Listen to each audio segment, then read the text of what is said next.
Very good. That was perfect. So I think one of the things you talked about was just this deficit and what's happening and what we're seeing with their proposal right now that's going to come right before us.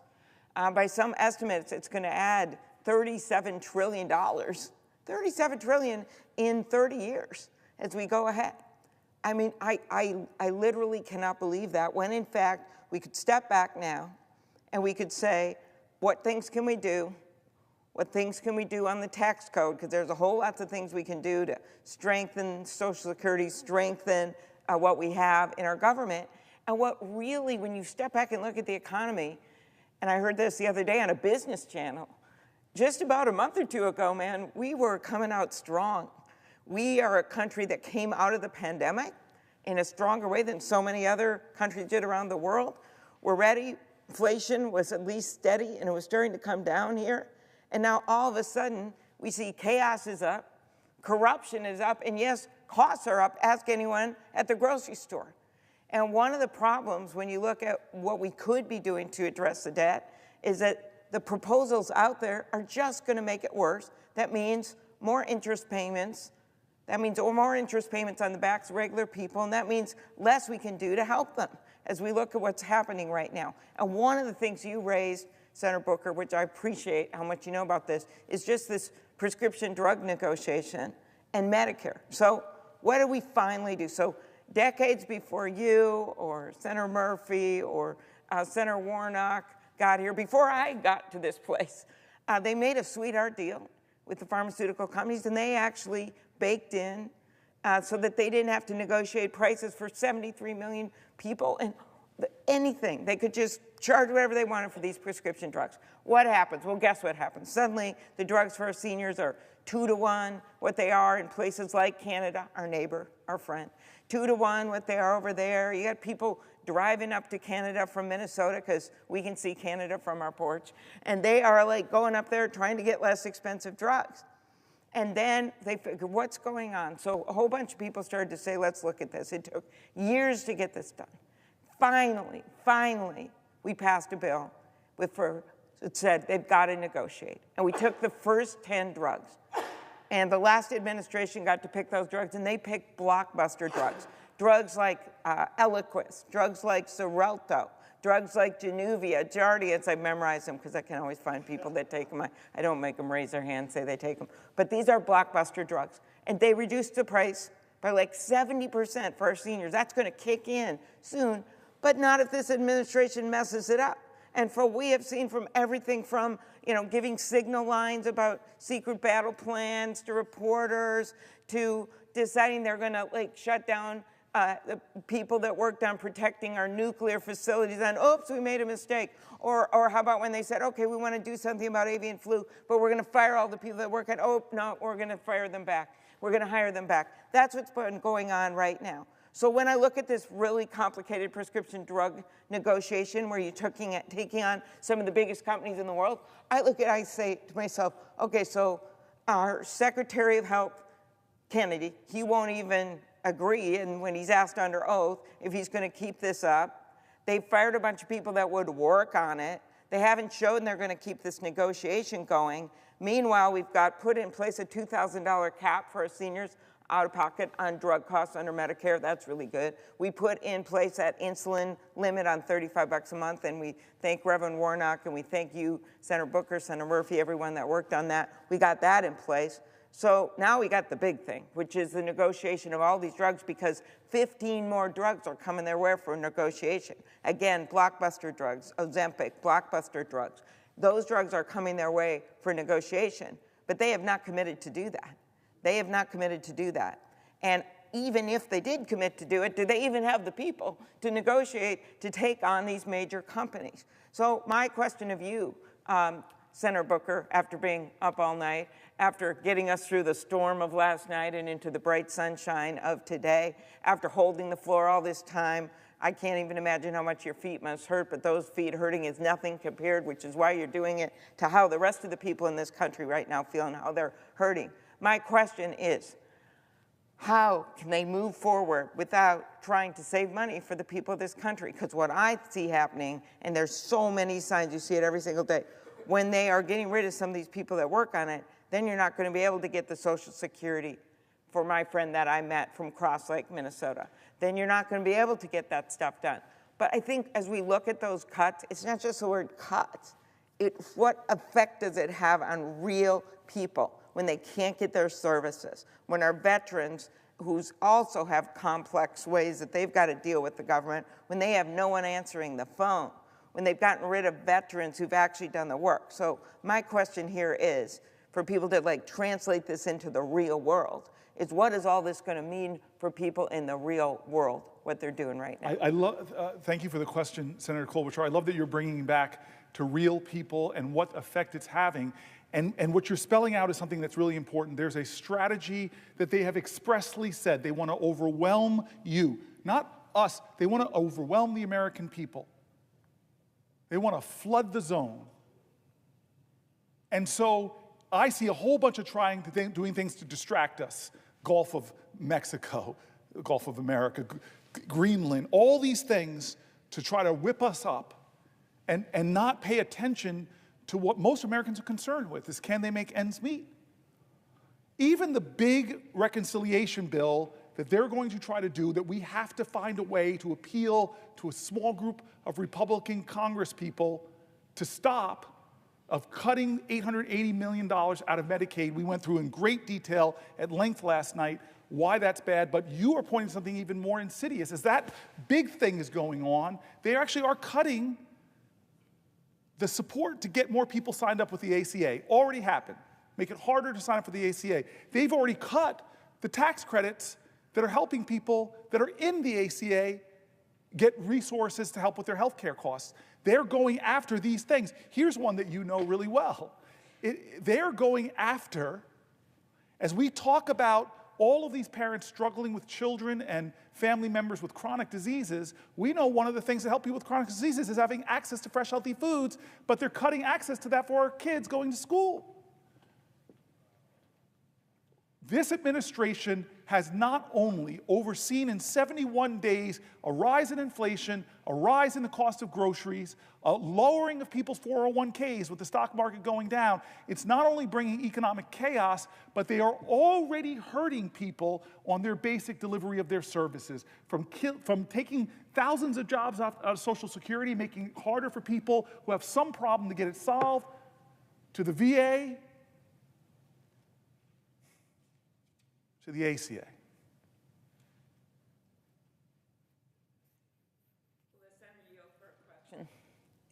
I will definitely yield for a question while retaining the floor.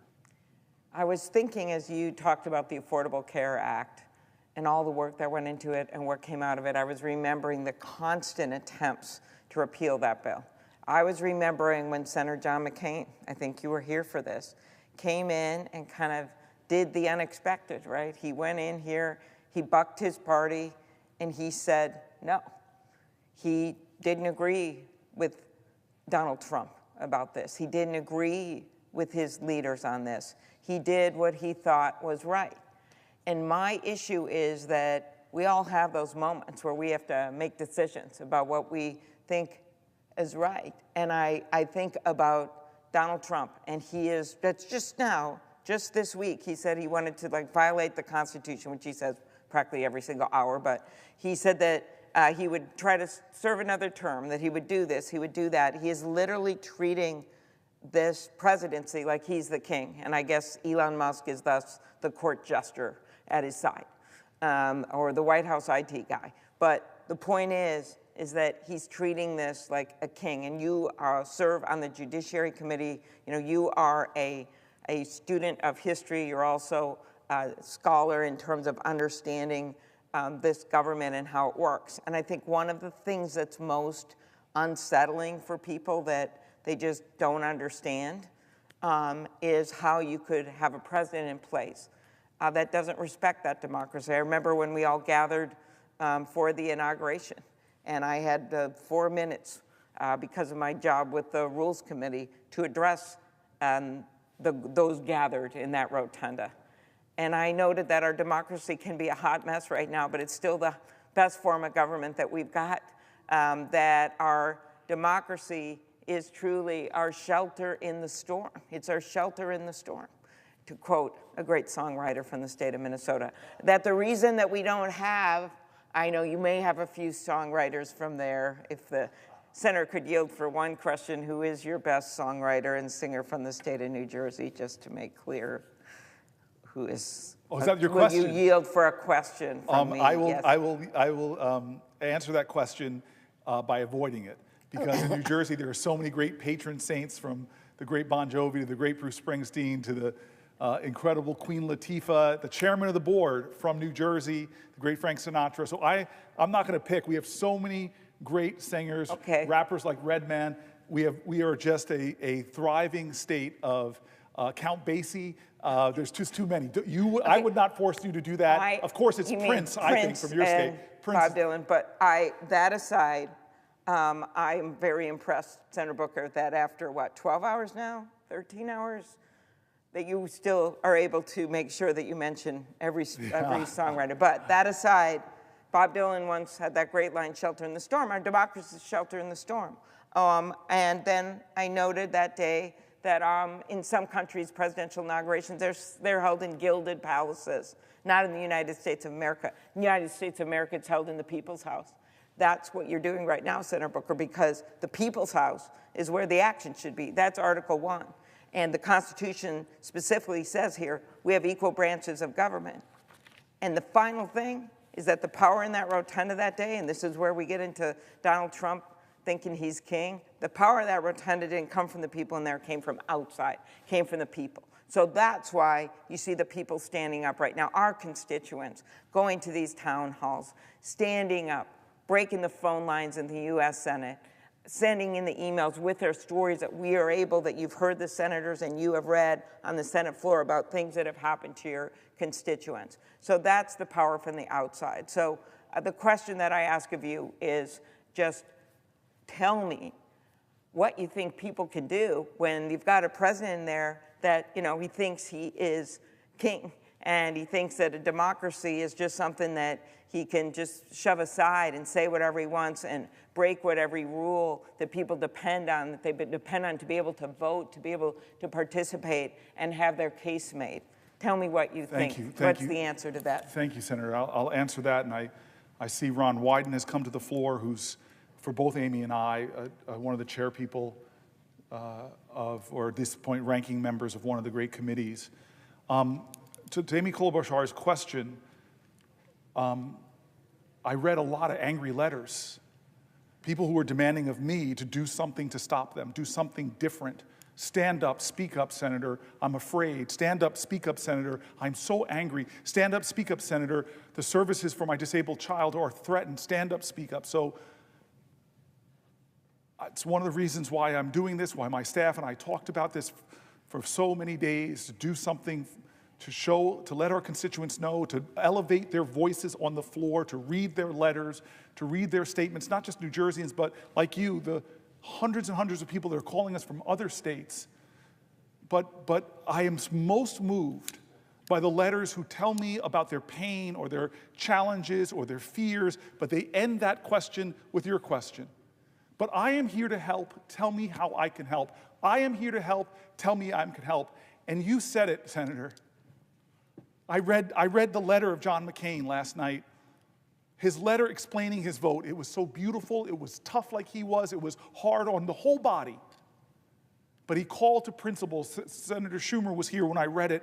It was eerie because he was describing what went wrong then, which is the same thing here, that we do need to make our country better. We do need to have a bolder vision for healthcare, a bolder vision for Social Security. We need to make them work for the people, but we're not doing it here in this body.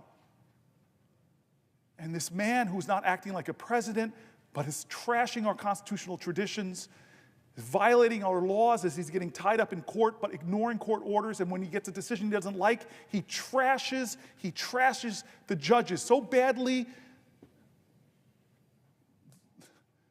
that the Supreme Court itself finds that it has to go out and tell him to stop it. What stopped health care from being taken away in the last time wasn't the persuasive powers of anybody in this side of the political aisle in the Senate convincing anybody over there. I would like to think it was my eloquence with Lisa Murkowski. I would like to think it was my high-minded intellect that somehow it was damaged playing too much football, but that somehow I got a right argument to Susan Collins. That wasn't it. I'd like to think it was my ability to stand up to John McCain himself. No, none of that. It was the people. It was the people. You remember the little lobbyists in their wheelchairs rolling up to senators and speaking their heart, telling them of their pain and their fear. It was people coming here and marching, people coming and flooding the calls like they're doing now, people writing letters, people marching, people in their states from all political spectrums coming in and saying, this is wrong, this is wrong, this is wrong. And so if you're asking me what we can do, I know what we can do, but we've got to, as the great song. Senator Klobuchar, I had my staff print a bunch of things I sent them. I sent them because I knew they were some of my favorite people from history. There's one here, Webster. There's one by Jefferson. There's the letters from the Birmingham jail, Langston Hughes, something by Harper Lee, Emma Lazarus. But here's one. Here's the answer. In a poem, and forgive me for reading this. I wanted to do it at some point today, and this is perfect. And I see my senator here. He may have a question, but I love this poem. It was written and put to song by a man named James Weldon Johnson. He was an educator, a poet, a diplomat, a civil rights activist. He was born in the great state of Florida. And he said that this is what we have to do. Lift every voice and sing. Lift every voice and sing till earth and heaven ring. Ring with the harmonies of liberty. Let our rejoicing rise high as the listening skies. Let it resound like the rolling sea. We must sing a song full of the faith that the dark past has taught us. Sing a song full of the hope that the present has brought us. Facing the rising sun of a new day begun, let us march on, let us march on, let us march on until victory is won. It doesn't ignore the wretchedness of our history. It speaks to the truth and the excitement and the hope about that past and the virtues that our ancestors gave us. He goes on, stony the road we trod, bitter the chastening rod, felt in the days when hope unborn had died. Yet with a steady beat, have not our weary feet come to the place for which our fathers sighed. We have come over a way with the tears, which tears have been watered. We have come treading our path through the blood of the slaughtered, out of the gloomy past, till now we stand at last where the white gleam of the bright stars is cast. The last stanza. God of our weary years, God of our silent tears, thou who hast brought us thus far on the way, thou who hast by thy might led us into the night, keep us forever in the path we pray, lest our feet stray from the places, our God, where we met thee, lest our hearts, drunk with the wine of the world, we forget thee.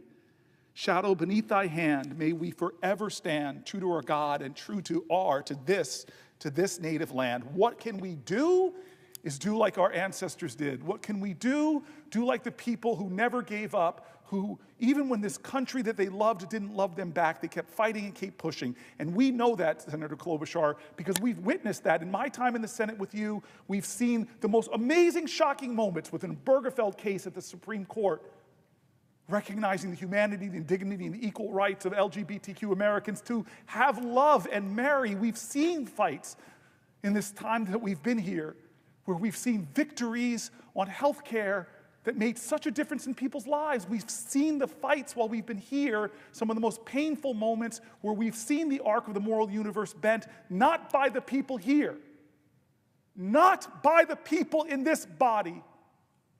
You think we got suffrage because a bunch of men on the Senate floor said, okay, guys, come on, put your hands in here. Ready, give women the right to vote on 3. Ready, break. That's not how it happened. It's not how it happened. It happened because the power of the people is greater than the people in power. You think we got civil rights because one day Strom Thurmond, after filibustering for 24 hours, you think we got civil rights because he came to the floor one day and said, I've seen the light. Let those Negro people have the right to vote. No, we got civil rights because people marched for it, sweat for it, and John Lewis bled for it. And so I'm scared too. But fear is a necessary precondition to courage. I am angry too. But my mom told me, never let your anger consume you. Channel it, fuel it, so it can help your love be greater and stronger. Amy Klobuchar, that's what this moment needs. And our job in this body is to be truth tellers. Our job, just as you said so brilliantly, is to elevate the voices of the people of the country, because you're right, Amy Klobuchar, this is the people's house. It's Article 1 of the Constitution, and it's under assault. Article 1 is under assault. Our spending powers, our budgetary powers, the power to establish agencies like the Department of Education and USAID, it's under assault by a president that doesn't respect this document. And how do we stop them? I'm sorry to say we hold powerful positions, we are elected by great states, but we're in the minority right now, and you spelled it out at the beginning of your questions to me. It will take 3 people of conscience on that side. It will take 4 here. I'm going back to my book because there's somebody that you know. I don't know if my staff put it in at the last moment. Yes, they did. Margaret Chase Stevens, who you know. Margaret Chase Smith, excuse me. A U.S. Senator from Maine, a Republican. When a demagogue had rose in the land exploiting people's fear, deporting Jews who were not citizens of this country because they were accusing them of being communists, at a time that this body was being twisted and contorted to the will of a demagogue, where nobody had the courage to stand up. It was a woman from the Republican Party that stood, I don't know, somewhere in this body. Her feet might have been tired, her heart might have been hurt, she might have been afraid of the consequences to stand up to people preaching the Red Scare. But this woman in this body, rare thing in those years, this woman in this body who are founders, those imperfect geniuses that wrote this Constitution, the woman in this body who wasn't imagined by our founders, thank God they called upon us to make a more perfect union. And generations of activists finally made it real that women could serve in this body. She had the courage, the audacity to call her own party to task. I read her words.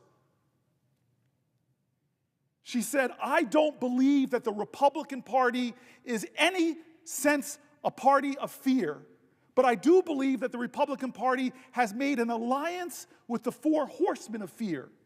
The fear of communists, the fear of labor unions, the fear of the future, the fear of progress.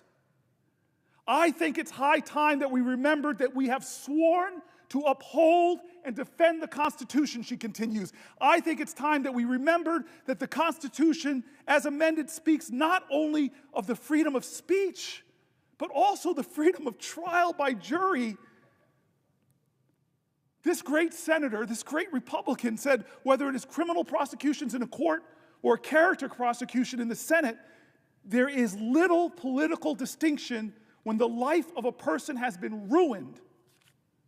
Those of us who shout the loudest about Americanism, in making character assassinations all too frequently, those who, by our own words and acts, ignore some of the basic principles of what it means to be an American.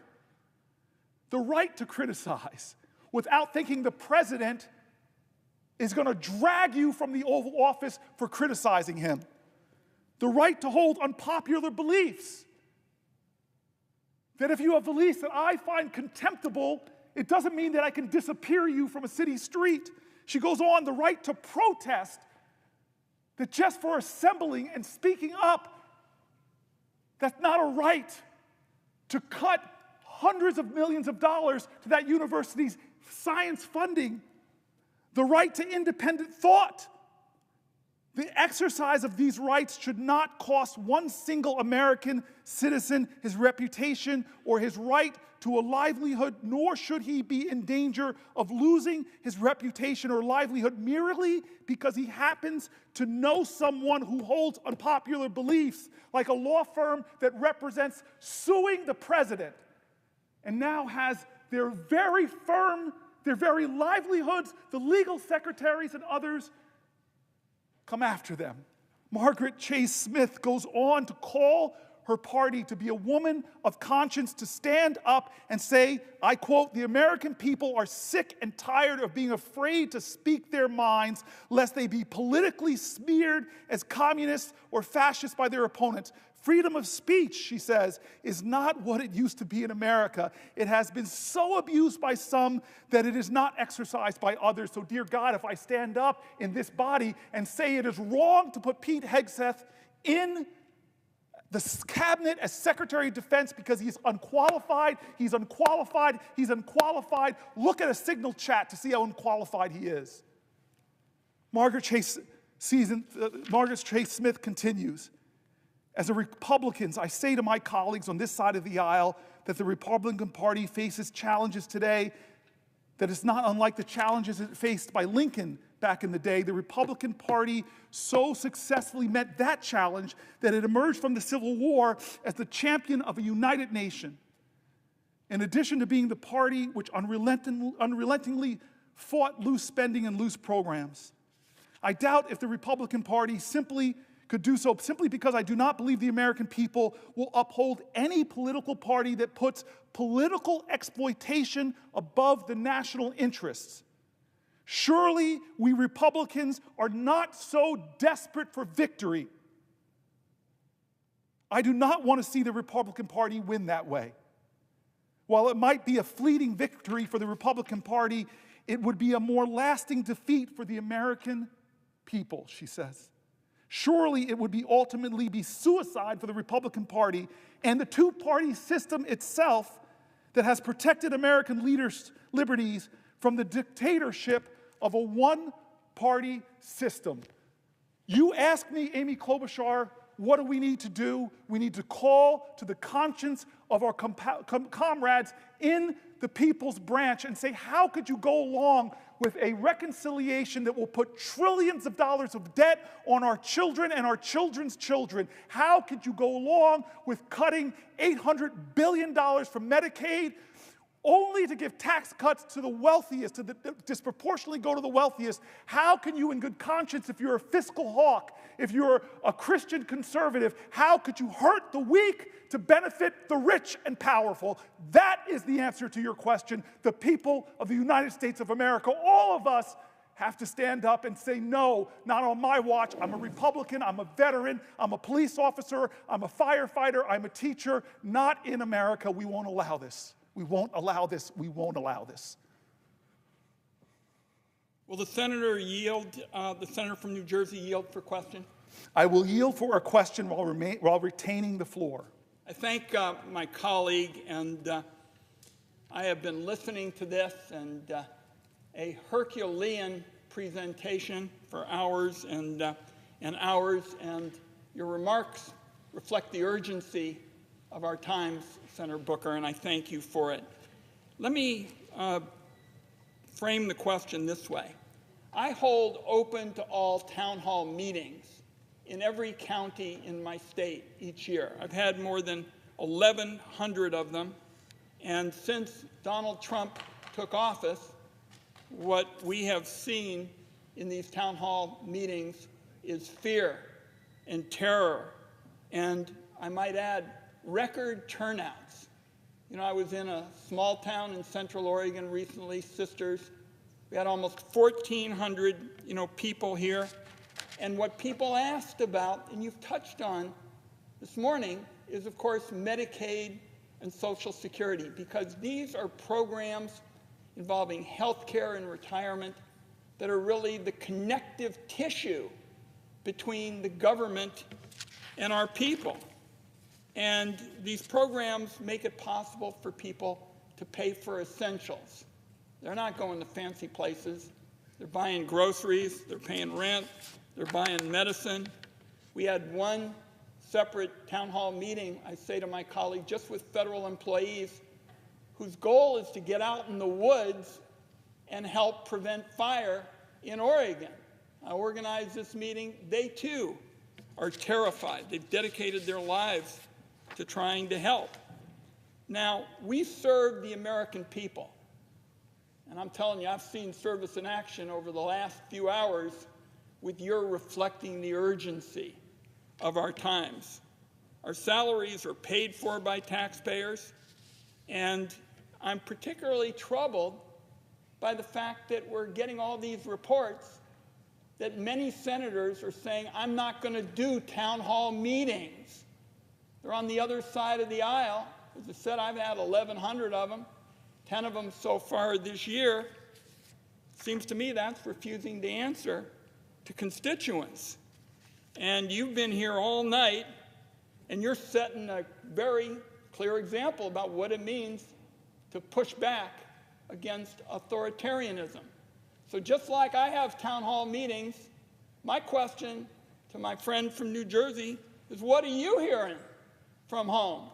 Pretty straightforward question, but it sure as heck is what the times are all about, because people are saying, what are you doing back there? What's important to you? And I talk about town meetings. I had a town hall, I say to my friend during the speech that was made on the floor of the House. I had 30,000 people participating. That's a lot for my small state. So I know what I'm doing, and I think the American people would like to hear a bit about what my colleague is hearing from his state and why it's so important that he's out here mopping his brow today, trying to stay on his feet, making the case for the urgency of our time. What are you hearing? Thank you, Senator. I'm hearing a lot of fear, a lot of anger. I'm hearing heads of hospitals say that this is outrageous, the threats to our hospitals in New Jersey. I'm hearing heads of critical health services tell me what the Medicaid cuts will mean to their organizations. I'm hearing from Catholic priests that are doing extraordinary things in service of their communities. I'm hearing from citizens who are veterans, who got fired from their jobs. I'm hearing from people, as I read letters from people who work in the Social Security agency, and what the chaos that's been created and the lack of the deteriorating service to seniors. I've heard from seniors who are terrified about what's being done to Social Security and how it might affect their lives. I'm hearing demands from our constituents, people demanding, Senator, that we do something about the outrages they're seeing. And I think that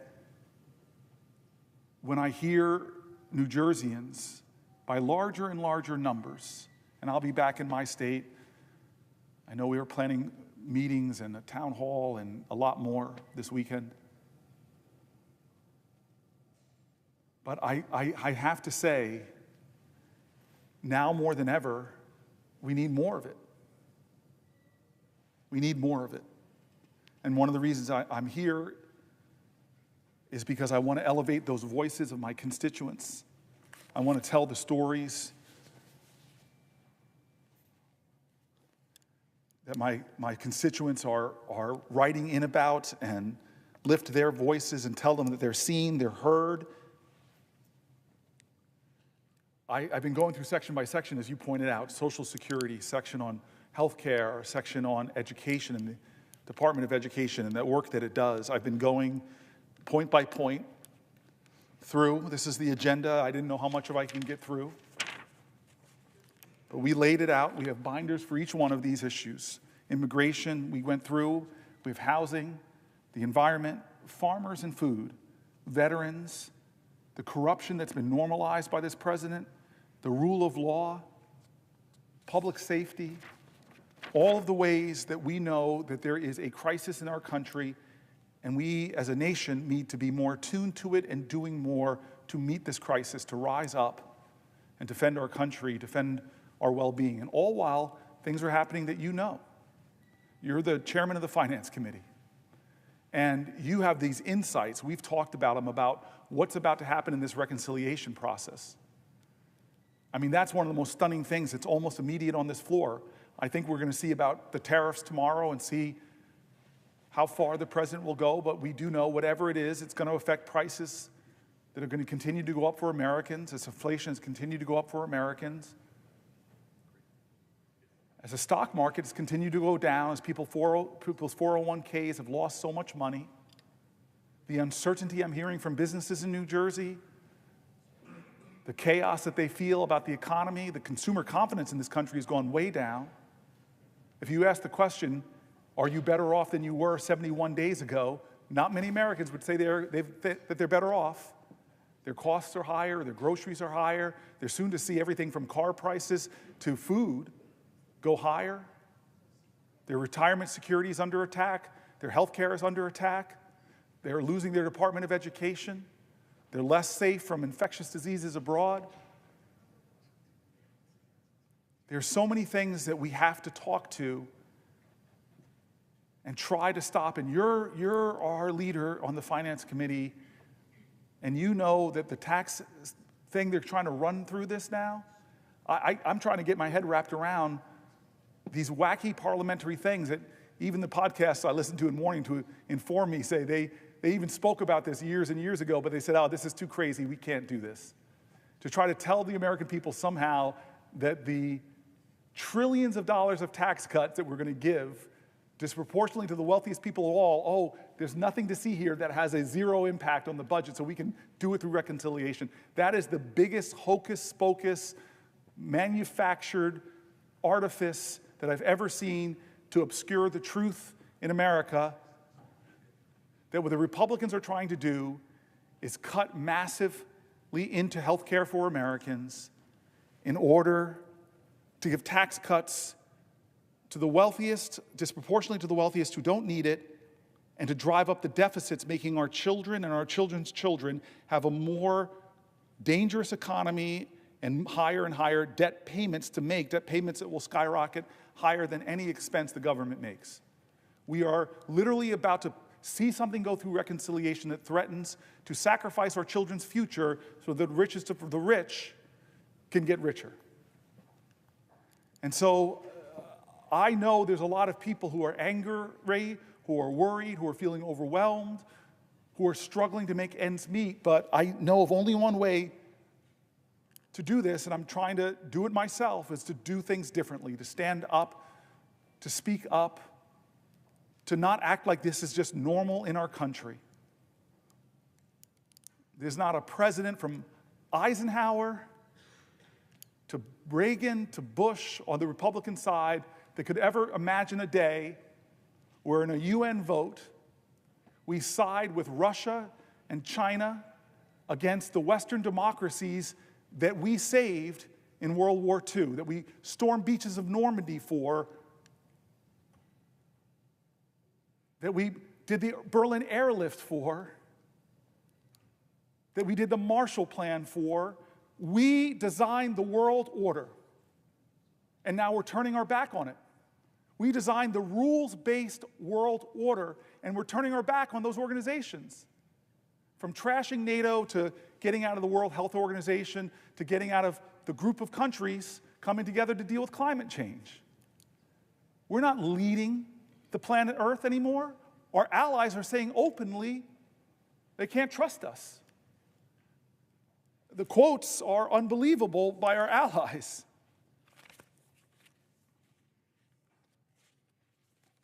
Generations of Americans all know one thing: Russia is our adversary. This principle was reinforced after Russia's brutal, unprovoked invasion of Ukraine in February of 2022.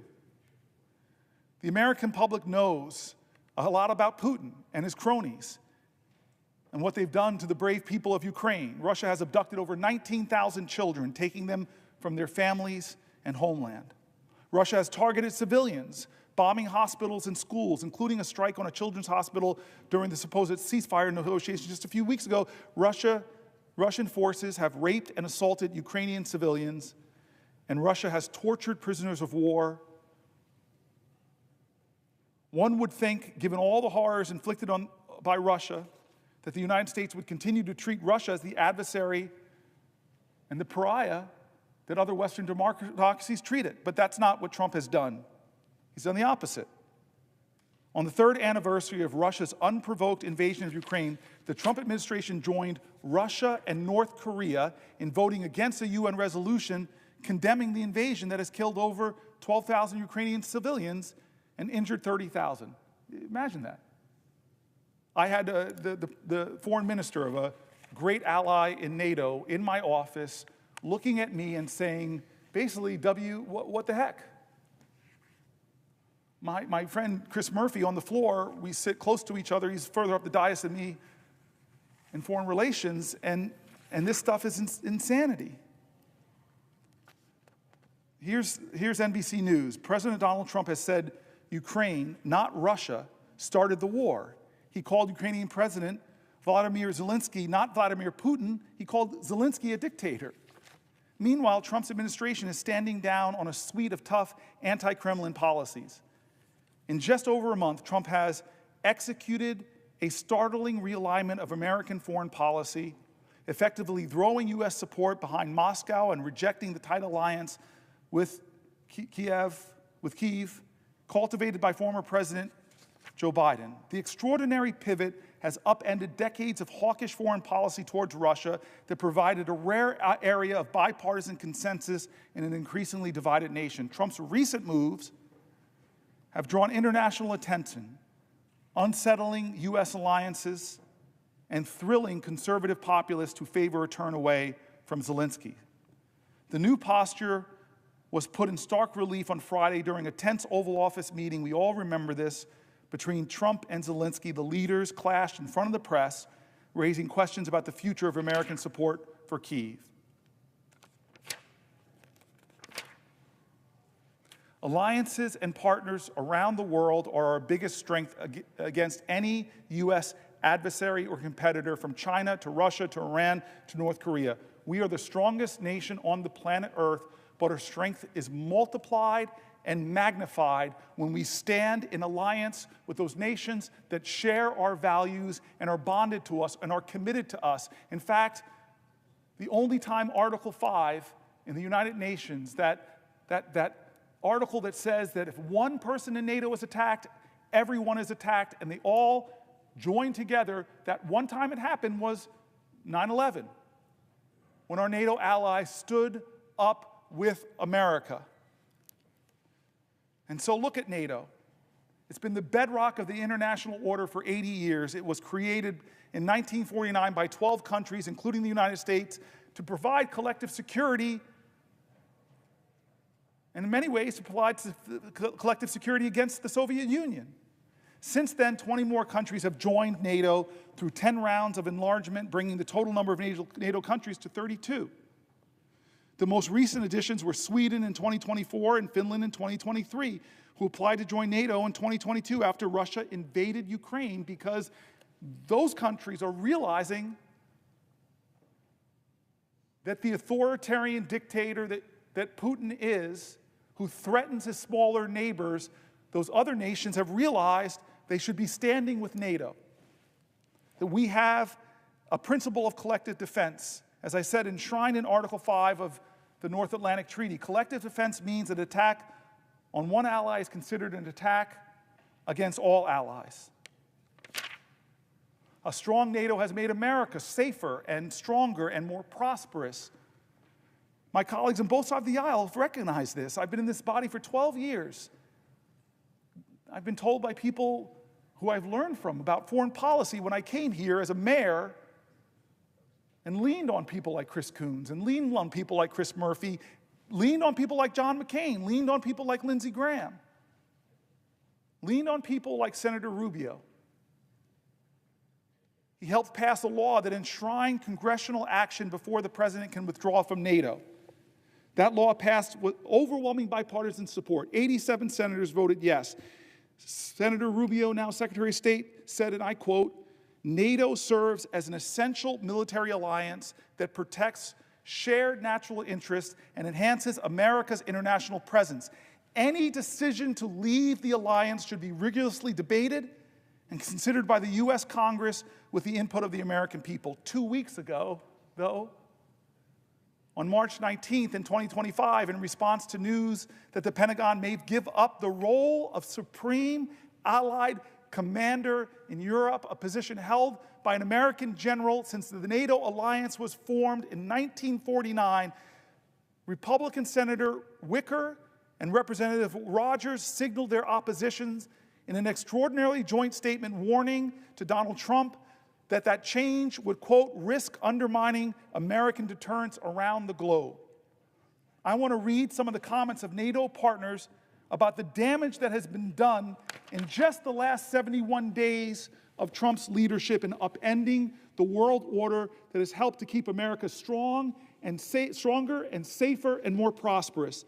The EU's top diplomat said the free world needs a new leader. Think about that. Think about that.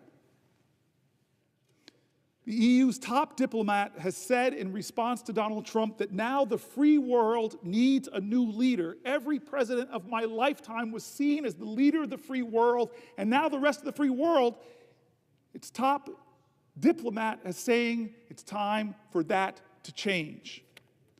The new German chancellor said, my absolute priority will be to strengthen Europe as quickly as possible so that step by step we can really achieve independence from the USA.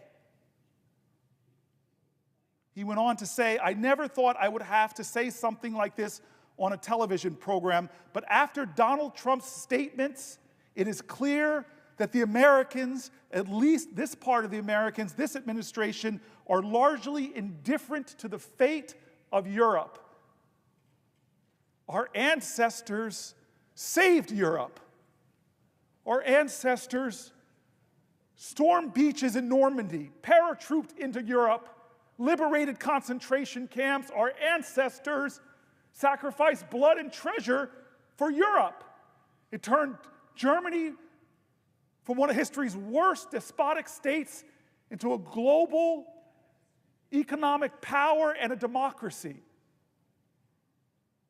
We were there at the Berlin airlift. We were there for the Marshall Plan. And now Europe is saying it is clear that the Americas, at least that part of the Americas, this administration, are largely indifferent to the fate of Europe. That is not true. That is not true. And as long as I have breath in my body and blood in my veins, I will join with the other people on both sides of the aisle. God bless you, Roger Wicker, for standing with the understanding that America is the strongest nation in the world, but our strength is multiplied and magnified when we stand with our allies from Germany to Japan, from Australia to Iceland, that when our country stands up, we don't bully our neighbors like Canada, we don't threaten our allies like Iceland, like Greenland, we don't threaten smaller, weaker nations like Panama, we don't upend the world order. Donald Trump does not speak for me. He does not speak for the traditions of this body. He doesn't speak for the people that are buried, Americans that are buried in fields in Germany and in France and all over Europe. Here is former Secretary of Defense Lloyd Austin's speech to NATO and the Atlantic Council. On April 4th, 1949, 12 democracies came together in the wake of 2 world wars and the dawn of a new Cold War, and they all remembered, as President Truman put it then, the sickening blow of unprovoked aggression. That's what Truman said. They were coming together against the sickening blow of unprovoked aggression. You hear that, Putin?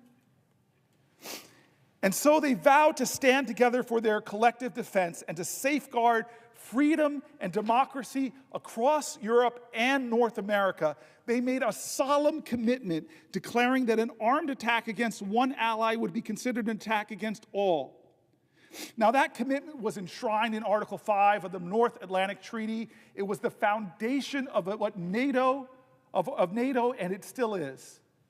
And on that bedrock, we have built the strongest and most successful defense alliance in all of human history, and I'll say one of the most prosperous blocs of democratic countries.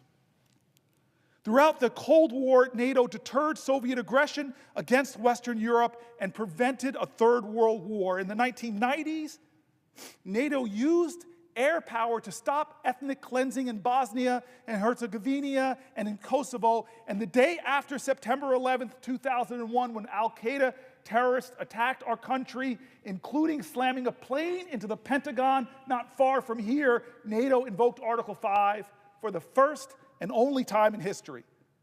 Will the senator yield for a question? I yield for a question while retaining the floor. I yield to one of my best friends in the Senate. I yield to one of the smartest guys I know. I yield to the guy who handed me the chairmanship of the committee that oversaw world public health and Africa, and still reminds me that he knows more Swahili than I'll ever know. I yield to the guy who, when he speaks up in the Senate, people on both sides of the aisle listen. I yield to my friend who has real friendships, who when I came to and said, we are seeing the worst famines on the planet Earth, that Joe Biden didn't put enough money into the world feeding programs, he went to another appropriator over there, another friend of ours, Lindsey Graham, and together we got billions of dollars of more that saved hundreds of thousands of lives. You are a prince of a man. You are my friend. You are somebody that is a hero who folks don't know their name in the countries that you have affected with your strength on foreign policy. Dear God, my friend, I yield the floor for a question while retaining the floor. I ask my friend... Excuse me, I'm going to say that correctly. I yield for a question while retaining the floor. I do not yield the floor. I ask my friend and colleague from New Jersey if he is familiar with Psalm 30, verse 5. Not at this moment. And if not, I offer to repeat it because I think it speaks to this moment. Weeping may endure for a night, but joy comes in the morning. Now, this is a holy month. It is the month of Lent. It is the month of Ramadan. It is the period of reflection preceding Passover. And my question to my colleague is rooted in a scripture in the Torah, in the Psalms, forgive me, known to both of us, one widely engaged in these days. Weeping may endure for a night, but joy comes in the morning. This is a reminder both of the possibility of redemption, of the urgency of hope, and of your night-long sacrifice on this floor. Let me ask, if I might, two more questions of my friend and colleague. To my colleague from New Jersey, are you familiar with a front-page story on the Washington Post entitled, "Trump's USAID Cuts Cripple American Response to Myanmar Earthquake," an article running today in the Washington Post? I have not read the paper to this day, but I had suspected that that might be the case, given that my colleague from New Jersey has dedicated his night to standing tall and fighting hard to make sure that the people of the United States know what is going on. And I'll share with you just for a moment that it hurt my heart to watch the national evening news last night and see a Chinese humanitarian emergency response team celebrated as they pulled survivors out of the earthquake rubble in Myanmar. It did not hurt my heart that there are Chinese nationals providing emergency relief, but it hurt my heart that exactly those people who are the very best in the world at responding to humanitarian crises, exactly those people had just received termination letters, and their work with USAID had just been suspended. Normally, in every humanitarian crisis I've known in my lifetime, the first in are the men and women of USAID and the U.S. Armed Forces. Whether a tsunami, a tornado, wildfires, or an earthquake, we had world-leading humanitarian response capabilities. And I think it is a tragedy that we have not. I think it is a tragedy, and it is reflected in both this article that I've asked my colleague about and in the response of the world. that we have created an enormous opening for the PRC to come in and do what we previously did so well. Let me ask another question, if I might, of my colleague. Are you familiar with what has just happened to food banks all over our nation in terms of an announcement about impending deliveries of badly needed surplus food? This, I suspect, will be the focus of your future comments on agriculture, but I mention it as something that has impacted my state, and I suspect yours as well. Well, first of all, I want to stay disciplined. When you ask me a question, to yield for a question, I want to say I yield for a question while retaining the floor. And I want to say to the colleague, I'm familiar with some of this, but if as a part of a question to me and not anything resembling a colloquy, I will yield for a question while retaining the floor if you have another question. To my colleague, are you familiar with an article, USDA halts millions of dollars worth of deliveries to food banks? I'm pretty sure I am. I am. I will simply then ask my colleague a question. Therefore, if you were going to ask me a question, I yield for a question while retaining the floor. To my colleague, I ask the question, are you familiar with the cuts that have been imposed to the U.S. Department of Agriculture, suspending hundreds of millions of meals to Americans in need, and the justification for that being offered? I am familiar. I've mentioned it earlier in this last 15 hours. So thank you. Last question. I yield for a question while retaining the floor. To my colleague from New Jersey, I ask the question, are you familiar with when, whether, and why NATO has invoked Article 5 and how the service and the sacrifice that followed reinforces exactly the point I believe my colleague was beginning to speak to, which is the common cause and the common purpose shown by all of our NATO allies in America's greatest moment of need in recent decades after the attacks of 9/11. I am very familiar with that. It haunts me that when America was in crisis, I live 11 miles from ground zero. And to my colleague, are you aware which of our European NATO allies lost per capita the highest number of their soldiers in combat serving alongside American service members? A nation I visited, a nation whose service members I visited, a nation that is today aggrieved by comments made recently. Are you familiar with our trusted ally, Denmark? Yes, I am. That country that has shed more blood than any of our allies, side by side, fighting with America, is Canada. Is Canada. Denmark. Oh, it's Denmark. Denmark lost per capita, I believe. Excuse me. Let me simply ask of my colleague one more question. Thank you very much. I yield for a question while retaining the floor. Is my colleague aware that broadly distributed across our NATO allies is service and sacrifice, including the loss of their troops in combat, and that every single loss in combat was a loss of great service and sacrifice by our NATO allies?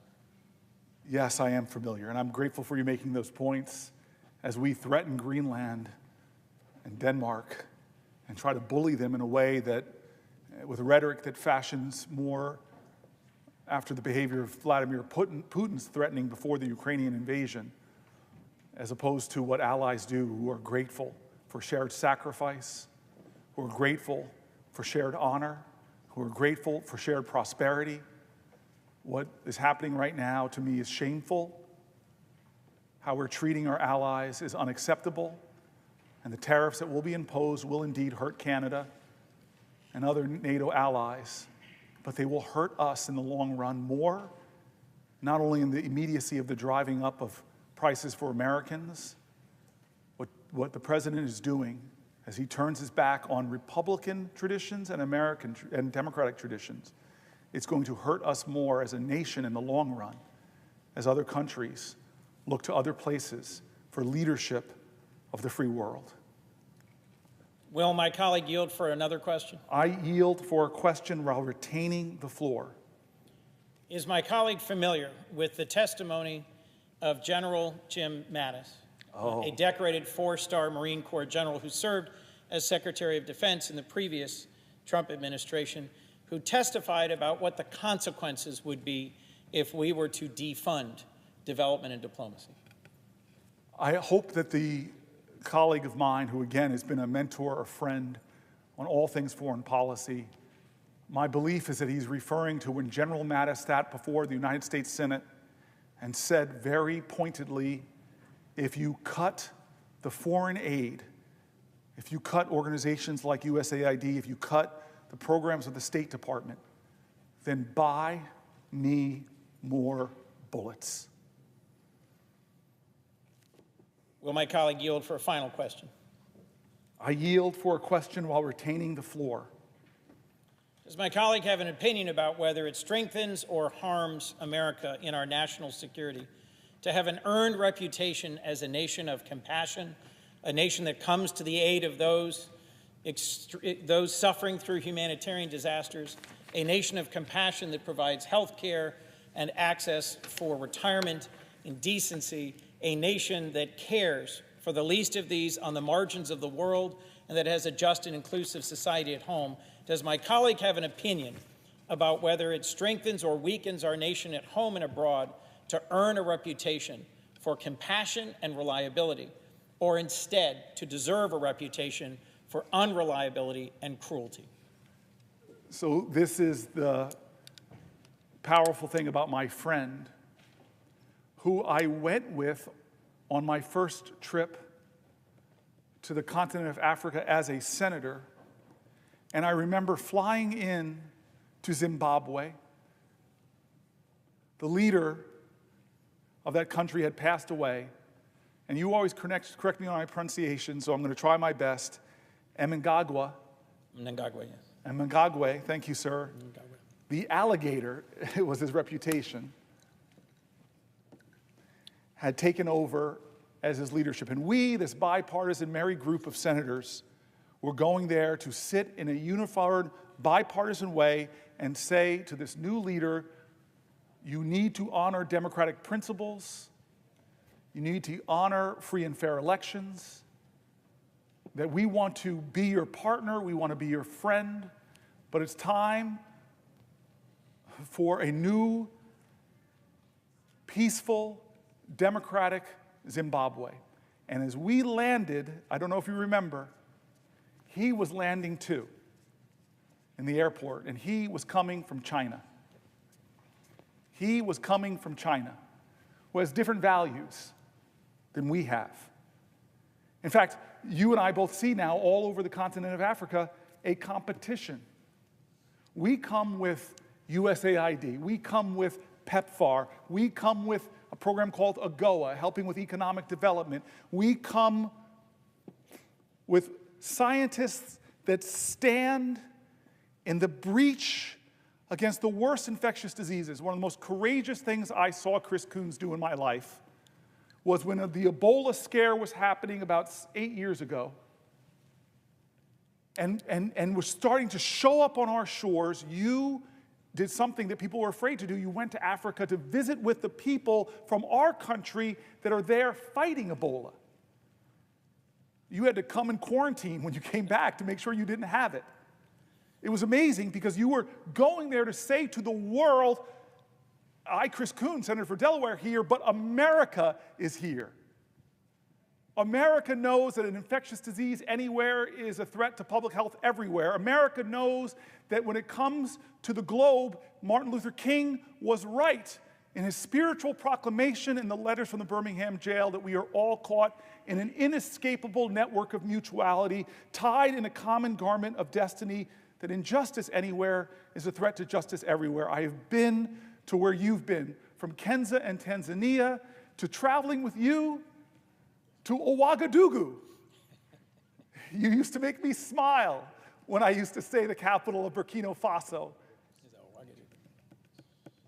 Ouagadougou, my friend. There's a word I learned from a language, the Bantu language. It basically roughly translates into this: I am because we are. I am because we are. America has learned the power of soft power. General Mattis knew much cheaper investment, much more success. String of successes that we've had in the last 25 years have been with our soft power, not with our 20-year wars in places like Iraq and Afghanistan. General Mattis knew that. He gave wisdom. He said, do not cut the State Department. Do not cut USAID. They are making an invaluable contribution to fighting terrorism, to fighting instability, to spreading democracy, to fighting infectious diseases, where we go and stand. But now we're shrinking, we're retreating, we're pulling back, we're cutting aid. And when crises are happening like we're seeing in Myanmar right now, we don't even have the personnel to be there to help people. But you know who does? China. And they show up and they leverage influence. You and I know this in the continent of Africa. They're here, take our money, be in debt to us now, and we have control. By the way, we want a military port here, like they have right next to us in Djibouti. The Chinese are playing a long game, and Trump is playing into their hands and weakening our nation, not just against infectious diseases, not just against the global fight against climate change, not just against the economic opportunities that we're missing out on in the continent of Africa. And guess what? If you don't know this, by 2050, 1 out of every 4 people on the planet Earth will live on the continent of Africa. 1 of every 3 working-age people on the planet Earth will be on the continent of Africa. China's playing the long game. Not only critical rare earth minerals, but the economic power of the most populous continent on the planet. And what are we doing with Trump? We're doing Michael Jackson. We're moonwalking away from that continent, saying, China, go ahead. I love you, Chris Coons. I am the ranking member of this subcommittee inspired by you, Chris Coons. And the work that you and me and Lindsey Graham and John McCain did over the last 10 years is being swept away as our allies are saying frightening things that they have to look elsewhere for leadership and not to the people that saved the free world. It is a shame that we're doing to my grandparents' generation. With my grandmother with her war bonds and her victory garden, and my grandfather building bombers at the Willow Run bomber plant in Michigan. All the country came together and sacrificed for the war effort. We saved Europe. We bled and died on that European continent. There are, and you've seen them, these fields of crosses, and you see some Stars of David, and you see some Muslim graves. You see it all. Our American boys died. And yet we still invested in that continent. We still invested with the Marshall Plan. We still invested with the Berlin Airlift. We still stood up to communism. And a great Republican president stood up in front of a Russian autocratic leader and said, Gorbachev, tear down this wall. And what is Trump going to be remembered for? I really love Vladimir Putin. Zelensky's a dictator. You're my friend. You and I both visit VA halls. And occasionally we meet a World War II veteran. In my state, there are some incredible men that still wear their hat. And if they can, they stand with pride. They are called the greatest generation. And what are we doing to their legacy? What are we doing to their legacy, Chris Coons? I'm going to keep talking unless somebody wants to say, will the senator yield for a question? Will the senator yield for a question? I yield for a question while retaining the floor. First of all, thank you so much for what you are doing, Senator Booker. You are drawing our nation's attention to what Donald Trump and Elon Musk and DOGE are seeking to do to our country, especially the most vulnerable in our society. And you, Senator Booker, you have been a champion for the poor, for the sick, for the disabled, for those most in need throughout your entire life. That is who you are. You are absolutely a champion for those who need help the most. So as we look at what Donald Trump is proposing, to destroy the Department of Education, just to level it, knowing that Title I money goes to the poorest children in Newark, in Boston, so that they can have as close to an equal footing as is possible so that they too can compete to ensure they enjoy the American dream. To got Medicaid, knowing that there's 338,000 people just in Massachusetts alone who are on disabilities, who need Medicaid in order to deal with those afflictions which their families need a little bit of help to deal with. To begin a process of saying that Social Security is a Ponzi scheme. Yes.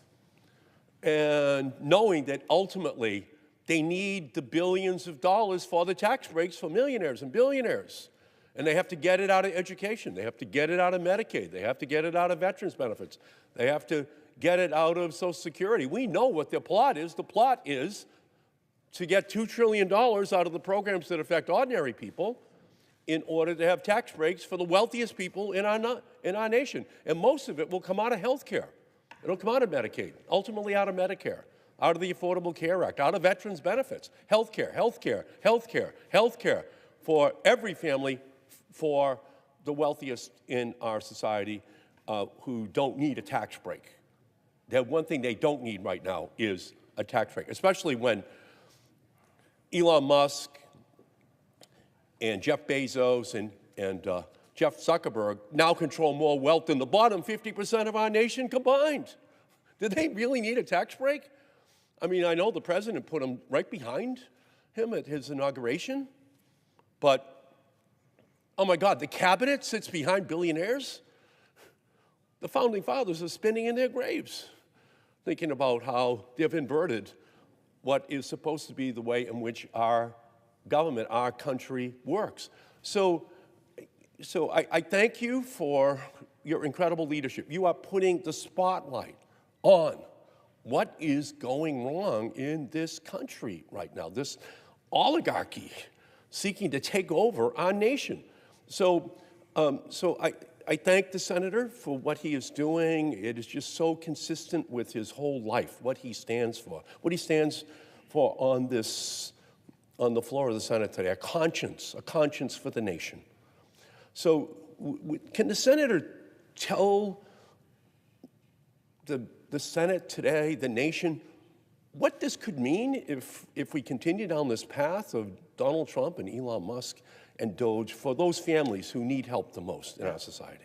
I so appreciate the senator, and I want to tell folks, when I wrote my book, I thought I knew this man here, but I did a lot about environmental justice in my book. I did about a lot of these toxic chemicals out there that are threatening our people. And I came to the Senate one day, so humbled, because I told him I knew you as my colleague. We both got here around the same time. But I had no idea of the kind of things you did in the United States House of Representatives, how many bills that made a difference for people's lives in Boston and in Newark and Camden and Passaic. You are one of the people that, after a few years here, I discovered in 2015, writing my book, how amazing your career is. And now, having served in the Senate about the same amount of time, I am so grateful for you. And you have been so consistent in why you came here, not forgetting the people you've been fighting for your whole career. And so your question is right aligned with that point. It was said earlier about this humanity's biggest fight, humanity's biggest consistent theme, us versus them or just us.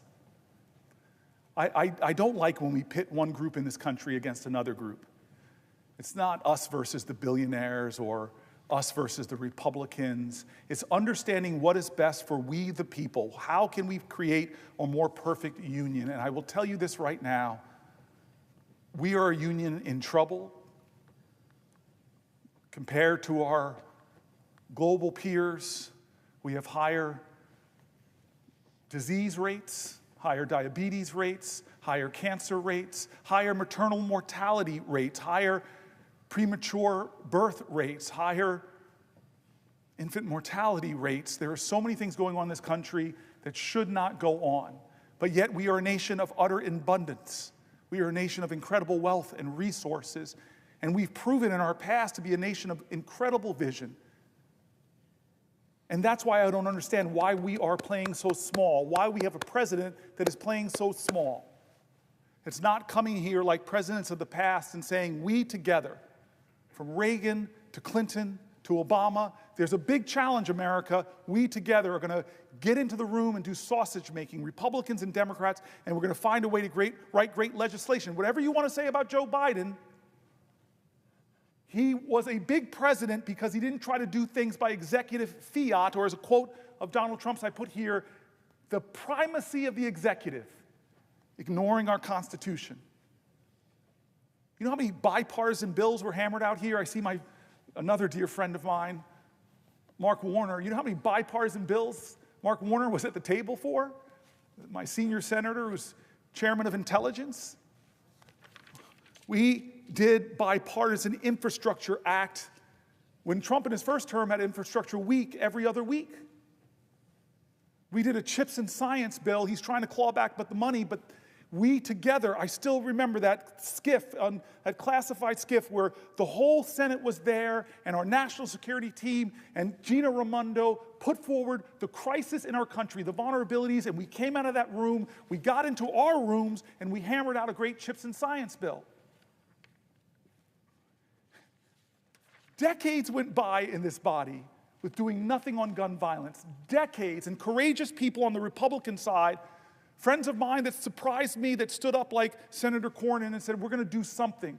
I've got my lines, you've got your lines, but let's find the space in the middle. And we did programs, and if you come to New Jersey, the community violence intervention money is lowering murder rates in places like Newark by over 50%, helping to get it done along with our great law enforcement officers. And the incredible thing about that now is Trump is trying to claw back that money, violating the separation of powers, because we decide how we're spending money in America, not the executive. Read the Constitution.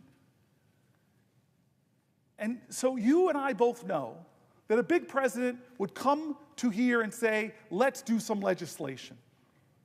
But John McCain, and I read it in the middle of the night, but John McCain, it's really important, John McCain,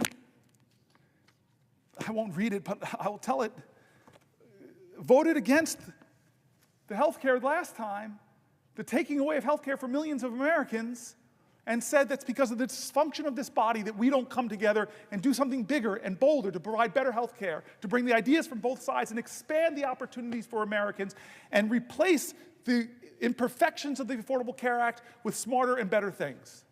Not Donald Trump. He's repeating why the mistakes, but not with the ACA, which affects tens of millions of Americans, with Medicaid, that affects 70 to 100 million Americans. Why? You ask why? Well, we know why. There's two things that this will achieve. Two things. One, as you said it is because he wants to not just renew the Trump tax cuts, but expand them that have disproportionate benefits to the wealthiest. And I wish the wealthiest in the country, names that we know, people like Elon Musk would say, I don't want a tax cut. I wish he would say the truth. I don't need a tax cut. But no, that's one of the reasons. He wants to renew a program that gave disproportionate money, but that's not the only reason. There's a cruelty in what he's doing. It's so offensive. He seems to have no respect for people with disabilities. He made fun of a journalist with a disability once. He seems to have no respect for people who are working hard and struggling but still can't make ends meet. No respect for people that are afraid of his language, of his threats. They think that what he's doing to Social Security might mean they don't have it, that what he's saying to Medicare and Medicaid are lies because he's got more registered lies than any president of my lifetime. They don't think they can trust this president not to hurt them because he already is. And so I was told by my parents what defines you as a person is not what happens to you, but how you choose to respond. What happens to us as a nation is not what happens to us. They can bomb us from Pearl Harbor to attack us at 9/11. The American character was defined by how we responded to those crises. And yes, there have been major political crises before, but we responded by bending the arc of our nation more towards justice, taking care of more and more people, saying that we belong to each other in America. It is we the people. It is we the people. I see the standing of my friend, Mark Warner. I don't know if he has a question, but I know what I'm told to say if he asks me to yield for a question. Will the senator yield for a question? I yield for a question while retaining the floor.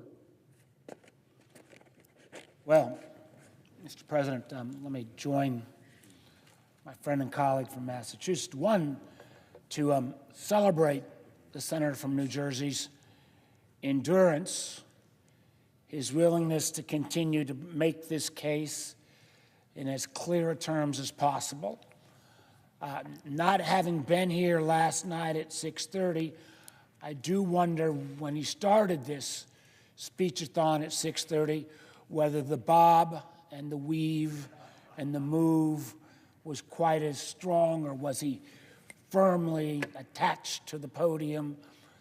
The fact that you are going on more than 12 hours now and look like you've got hours ahead and hours before you sleep, and knowing that there are other members who've got a question, including the majority leader. I just want to be brief with mine. You've talked a lot with great passion about the damage done domestically. As chairman of the Intelligence Committee, now vice chairman, I have been aghast at the sloppiness of this administration time after time after time in terms of their treatment of classified information. First 2 weeks of the administration, strangely, a couple hundred CIA agents' identities were revealed on a non-classified chain. These probationary employees, means new employees, the American government had spent a couple $100,000 on each of them. You got to get a security clearance, you got to get them trained. Unfortunately, these folks can't deploy abroad. They can't deploy undercover because their names were carelessly put on an unsecured channel. If you say, well, that was just a one-off. Well, what about a week or so later, the DOGE boys, they print a whole list of federal properties that should be for sale.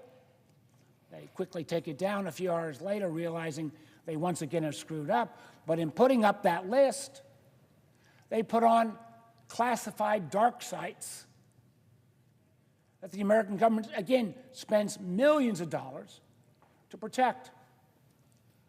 Or more recently as well, the DOGE boys, either ignorantly or maliciously, either one just plain stupid, put out the list of a classified agency, its budget, total head count, again, all classified information. And Senator, one thing I can tell you, and I know you know this as well, if this had happened to a line intelligence officer or a line military officer, there'd be no question. Your butt would be fired. Matter of fact, we got information yesterday there had been a DHS employee who had inadvertently put a journalist on a chat line. Guess what happened? The guy's fired.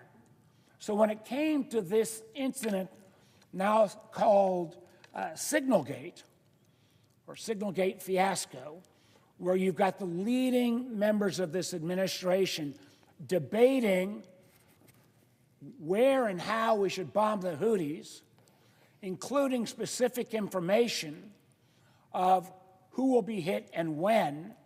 Senator Booker, I was down in Hampton Roads this week, and these were the communities that surround the Norfolk Naval Station. Norfolk Naval Station is where the Truman the aircraft carrier has been deployed from. It is the aircraft carrier that the flights that attacked the Houthis flew off of. I can tell you one thing, Senator Booker. These people were pissed off that there'd been this level of carelessness about their loved ones that if it had gotten in the wrong hands would have cost American lives.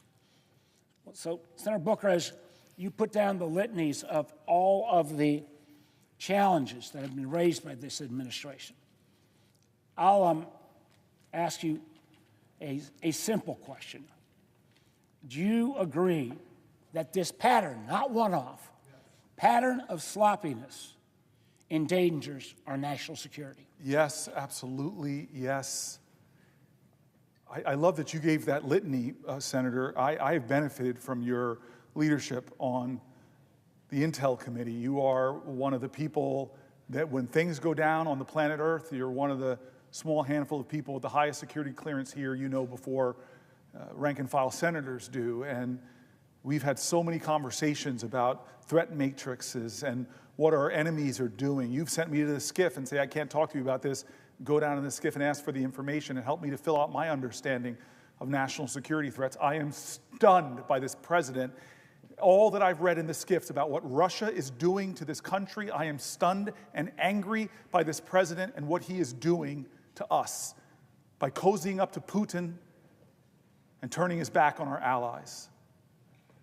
But the sloppiness, the unqualified leaders that he's put in place, it has caused us to be more at risk. And the signal gate, you said it. If that had happened under any other president, Republican or Democrat, whoever controlled the Senate would have hearings. They would want to know, was this pattern in practice? Did these signal conversations happen before and we only know about this one because it's somehow you pulled in a journalist? Well, that's a violation of the law because they're disappearing messages. We're destroying government documents that the executive branch has a legal obligation. And the classified materials, putting it out there, first saying, oh, there was nothing classified about that, lying, and then they put out the actual, said, okay, if there's nothing classified, they released the whole thing. And to the wisdom of people like you, and again, more wisdom and experience at Intel than me, it's clearly that was sensitive, probably classified, but we should be having hearings and accountability. I keep going back to how this document is being undermined and attacked by this president. And one of the powers and responsibilities that we swore to uphold, every one of us swore to uphold this, was that we are to be a check on the administration. Before I yield to the next question from Senator Schumer, I want to talk about Senator Schumer. I just want to say something, get it off my chest. Senator Murphy, we've passed the 15-hour mark. I want to thank Senator Murphy in particular because he's been with me the whole night. He hasn't left my side. And in some ways, the debt's repaid. We passed 15 hours because we called Chuck Schumer 9 years ago. 9 years ago. I remember exactly where I was standing when three of us were on the phone, and we asked Chuck to help us for you to take the floor right down there and do a filibuster. We didn't know how long it was going to last, but I committed to you that I would be your aide de camp. 15 hours you stood, Chris Murphy, saying that this nation shouldn't do business as usual for the Pulse massacre. And the leader of the Senate 9 years ago said, I support you guys, go ahead. And so one of the first people I called, Senator Schumer, and talked to about this actually was Murphy. And he did full circle for me and has been with me the whole 15 hours. His debt is paid, but I got fuel in the tank, man. And the only reason you stopped wasn't because you couldn't go on anymore. It was because we got a concession from Mitch McConnell.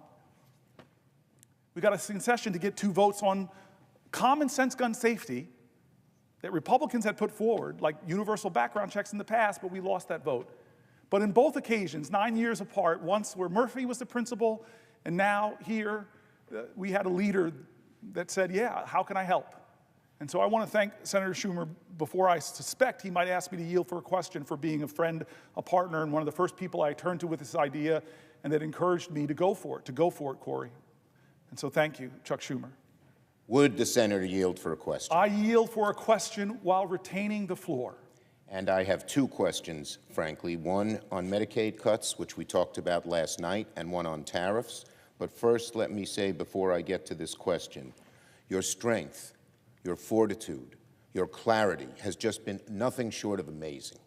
And all of America is paying attention to what you're saying. All of America needs to know there's so many problems, the disastrous actions of this administration in terms of how they're helping only the billionaires and hurting average families. You have brought that forth with such clarity. People from one end of America to the other admire you. Our whole caucus is behind you, and we admire your stamina, your strength, your passion, your intelligence. The list of adjectives could go on. My question first relates to the Medicaid cuts. As we talked about last night,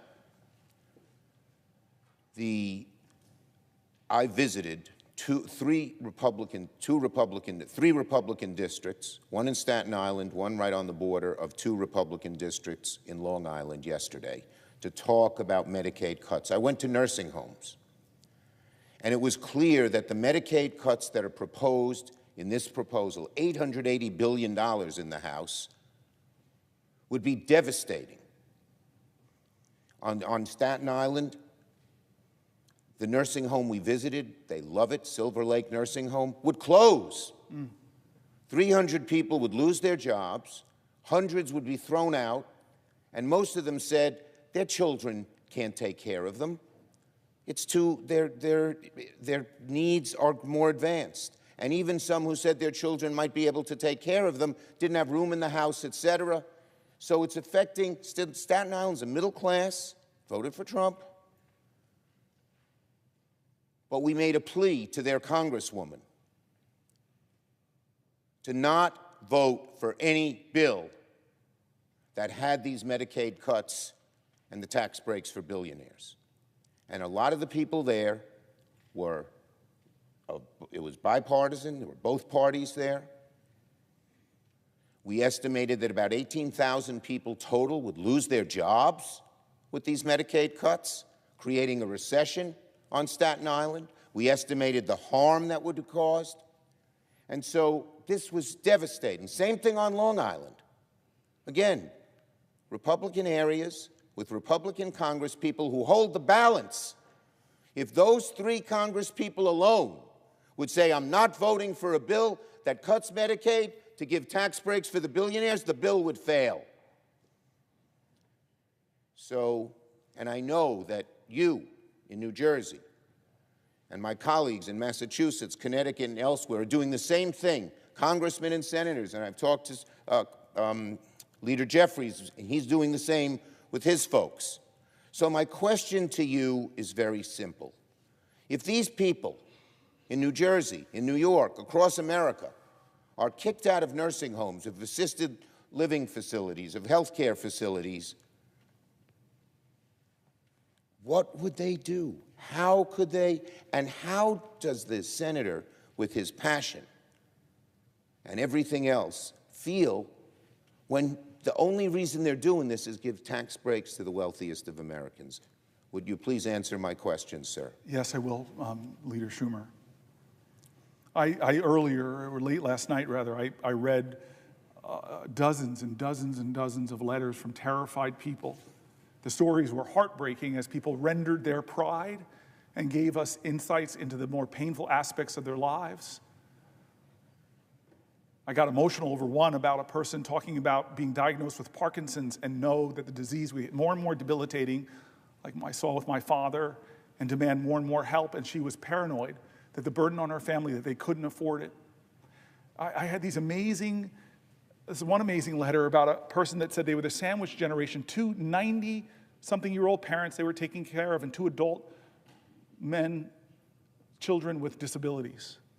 And for all of these people, like you saw in the nursing homes, Medicaid wasn't a plus or some kind of abundance heaped upon their lives. It helped them keep the fragile financial world they were living in stable.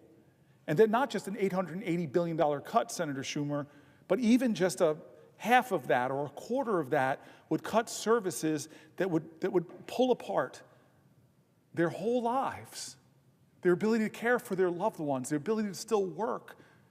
One person just said, just the transportation we get through Medicaid for my disabled child is the link that holds it all together. And callously and cruelly, they're talking about this not in any kind of insightful way, not any kind of, well, here's we can make it more efficient and actually help to keep, none of that kind of thought or logic of bringing in experts, because we read page after page after page of rural hospital leaders, of urban hospital leaders, and more and more and more. So your question is clearly that it is this crazy scheme right now to expand the Trump tax cuts that overwhelmingly, disproportionately go to the wealthiest of us in America who need not our help,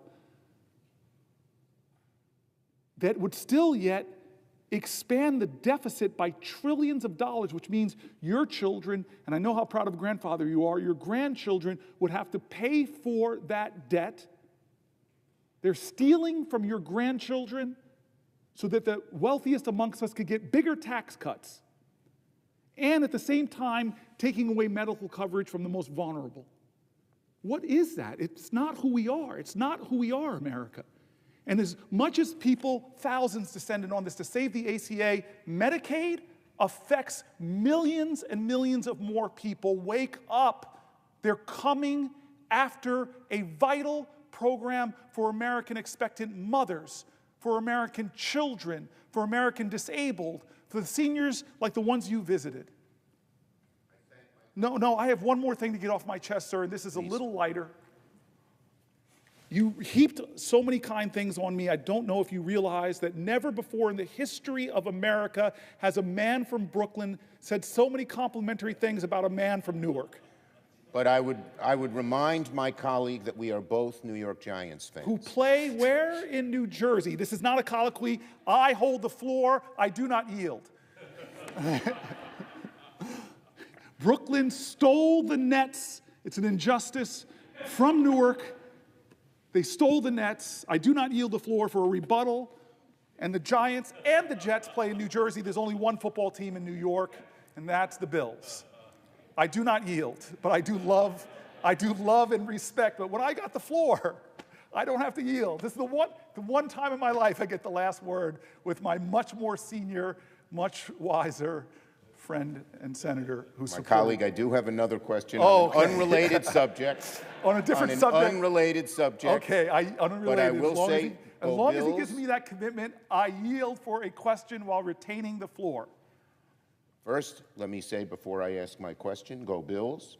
Second, given the 15 hours which you've shown such amazing strength of an all-American athlete who could probably, given what you've shown tonight, be a star on our Giants, but so I will not even try to rebut where the Giants are.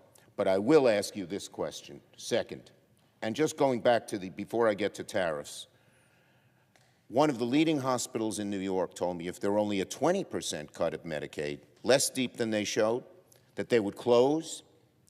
They're the only cancer care place in the Bronx, 1.3 million people, and they give great care. They're the only one. They would close. So the devastation of these cuts, the American people should realize, is just enormous from one end of the country to the other. In middle-class communities and upper-middle-class communities like Long Island, middle-class like Staten Island, poor communities like the Bronx. But on tariffs, let me ask a question. So here we are, right on the edge of April 2nd. Today's April Fool's Day, but the tariffs that the president is proposing, unfortunately, are not part of an April Fool's trick. They're real and they're devastating. And my question to my colleague, with these tariffs, which is estimated would cost the American family $6,000 more on average, would raise costs on everything across the board, and would throw devastation into our economy. Look at the stock market. It goes down when Trump's serious about tariffs, and it goes up when he says, well, maybe he's not so serious. And with the chaos that is caused, so businesses, which love certainty, small businesses, medium-sized businesses, large businesses, need certainty. So my questions are these. Does the great senator and great Giants fan from New Jersey agree that prices could go way up, all the way up to as much as $6,000? And does he agree that the chaos from Trump's tariffs is discombobulating the economy in very serious ways? And again, does he agree that the reason that they seem to be doing this, they count the revenues? This guy Navarro seems to have no sense of reality, and yet he seems to be in charge. And they count the revenues to help them get more tax cuts for the wealthy. Almost everything they do, including tariffs, it seems to me, is aimed at getting those tax cuts for the wealthy, which, God bless the wealthy, as I've heard you say last night when we spoke. We're not against people who make a lot of money. God bless them, but they don't need a tax break. No, they don't. They should realize the beauty of America helped them become or stay billionaires. The money we invested in education, in roads, in schools, in helping kids get food makes a better workforce. So my question to my colleague on these tariffs, A, does he agree that it could raise the price on an average family thousands of dollars? It's estimated $6,000.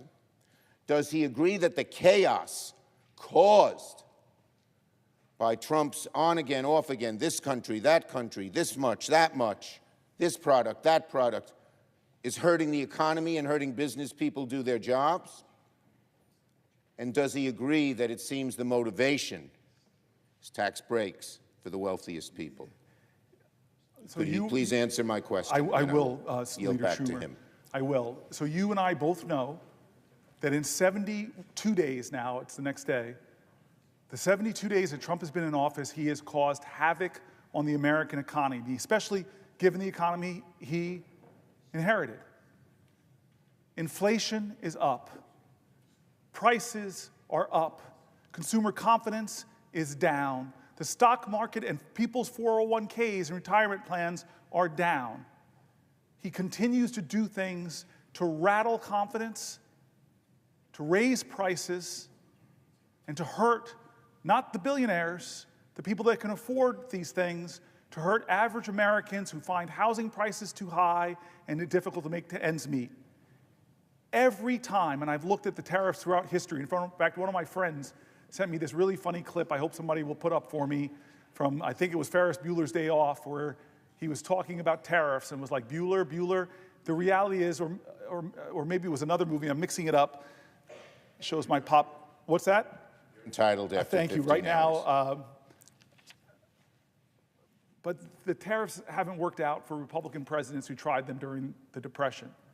The evidence is here. Learn from our history. Does my colleague remember the names of Smoot and Hawley? Smoot and Hawley.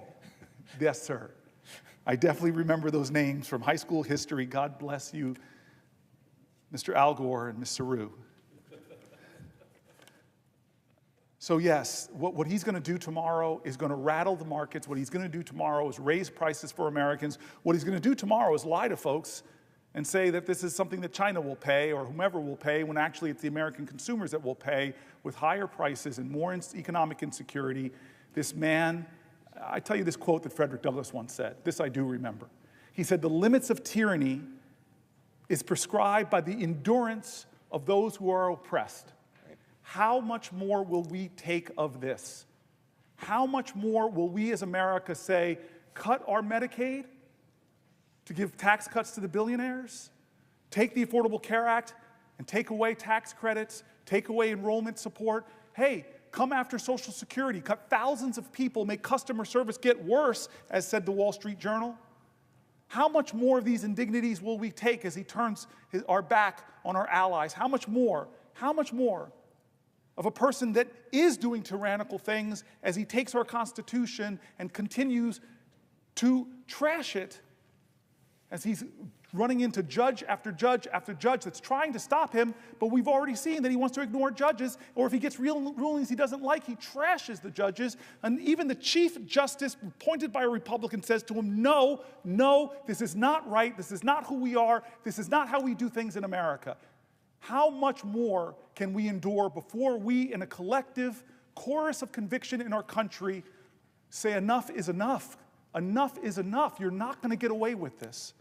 I thank the gentleman for his fortitude, his strength, and the crystalline brilliance by which he has shown the American people the huge dangers that face them with this Trump, DOGE, Musk administration. I yield the floor back to my colleague in New Jersey. Thank you. Thank you. Mr. President.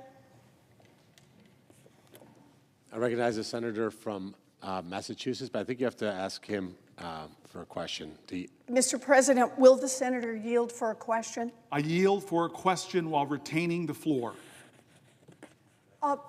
Thank you. I am very grateful to the senator from New Jersey for coming to the floor for such an extended period of time to give voice to all of those around this country whose voices evidently are not heard by the Republicans in the United States Congress.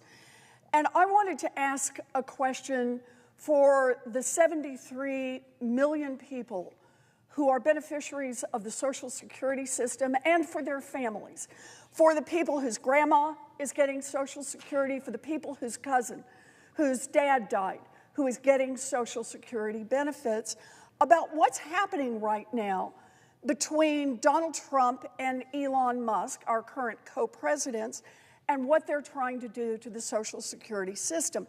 So I start this question with just a basic observation. Social Security is not charity.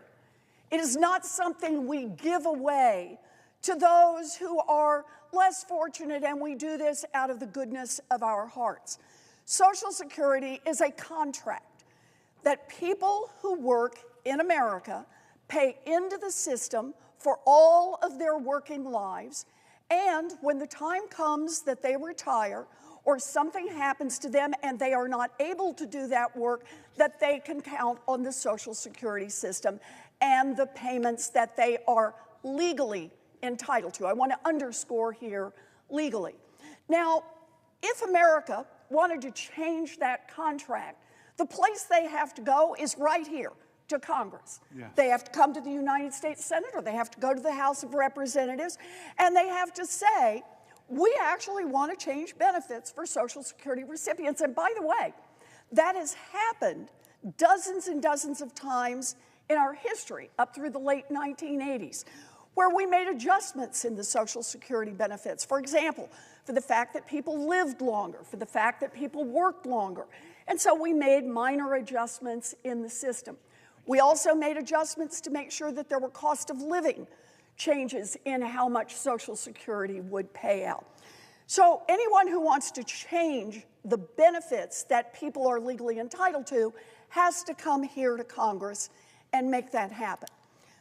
But it appears that Elon Musk and Donald Trump have tried to figure out an end run. And the end run is to say, okay, we can't directly change benefits, but what we can do is we can effectively cut off benefits. Now, how can they do that? Well, one way is fire all the people who help people get their Social Security benefits. And think of it this way. Someone who wants to collect Social Security, let's just say at age 66, they decide, okay, I'm ready. It's time for me to retire. I can't do this anymore. I want to collect my Social Security benefits. And they try to fill out the form. Turns out it gets rejected. There's a number off somewhere in the system. Somebody's got a confusion over what the name is or where somebody worked, or an employer from decades back failed to fill out the right form. So now there's a problem in the system. So what does the person do? Well, first they might try calling. But if you fired the people who answered the phones, that's not going to work. Okay, so what's the next thing you do? You go to your local Social Security office. Oh, but if they've closed the Social Security office near you, that's not going to work. So what do? You go to the Social Security office that you can find. 2 hours away, 3 hours away, 4 hours away. finally get to that Social Security office. And when you get there, if they fired most of the people, you may encounter, what, 2 people working the desk to help straighten out problems, and a line that's 50 people long. By the way, these come from real stories. People are telling what's happening out there. So by the time the day is over, our example here hasn't even made it to the front of the line. So doesn't get the question answered, doesn't get the problem resolved. Has to go back home again, has to find somebody who can maybe take him to the Social Security office that's hours away and start this process over and over and over. If this person, let's just say, for example, takes 3 months to get this problem ultimately resolved by the Social Security Administration, they don't get the money. That money is lost. It just simply is gone. They do not get the money they are legally entitled to, and they have no right to go back and collect it, even pointing out that it was Social Security's error. So failure to correct these errors or to give people an opportunity to correct these errors is effectively the same as having cut their benefits. And you do that for 1% of the people, drive up your error rate. You do that for 5% of the people. You do that for 10% of the folks who are getting Social Security. And man, those cuts really start to add up. They really start to add up for the people whose benefits are cut. They really start to add up for Donald Trump and for Elon Musk. But let's look at another possibility here, and that is just simply delay. Checks don't go out on time. When checks don't go out on time, then the promise that people relied on, that that check would come on the 3rd of the month, that's what they count on for rent, that's what they count on to put groceries on the table, that's what they count on to support themselves, it's gone. So maybe they'll get the check next month. Another billionaire Republican, Howard Lutnick, said, don't worry about it. His mother-in-law would simply count on the fact that they'd straighten the problem out, and maybe next month she would get her payment. I suppose if your son-in-law is a billionaire, you can count on the fact that somebody will make sure your rent gets covered and groceries on the table. But for the 70 million Americans relying on that check coming in every month, not so clear what you're going to do. So what do you do? Do you borrow money to make rent? Do you call on relatives if you've got them? Who do you go to be able to make it to the end of this month, and if the problem persists, to the next month and the next month? Where do you go? That is, in my view, as much a benefit cut as Congress having voted to say we're just going to give a 10% across-the-board cut to everyone who receives Social Security benefits. There are a lot of ways to cut benefits, and breaking your promise to 73 million Americans is a benefit cut. It is not a legal benefit cut, but it is an effective benefit cut. And I admire the senator from New Jersey for being here today to speak out for those Americans who face these kinds of cuts and have no recourse. I admire him for standing up and saying to the Republicans who won't go do town halls, who won't go out and meet with these people and listen to them, listen to their concerns, listen to their fears, listen to their stories about what happens as thousands and thousands more Social Security employees are fired, and correcting problems, straightening out your benefits gets harder and more out of reach for more and more Americans. That is what we face right now. So the question that I want to pose to the senator from New Jersey is this. At a time when Donald Trump and Elon Musk are looking for an indirect way to cut Social Security benefits, and let's just pause here, if I can, to say, why? Yes. Why go out of your way to cut Social Security benefits? Come on now. 73 million Americans rely on this. This has been the backbone of America's promise to its own people, that you did the work, you put in the money, and now you're entitled to the benefit on the other side. Why are they doing this? Because they want to reduce the amount of money that is available for Social Security and instead take that money over so that they can advance tax cuts for billionaires and billionaire corporations.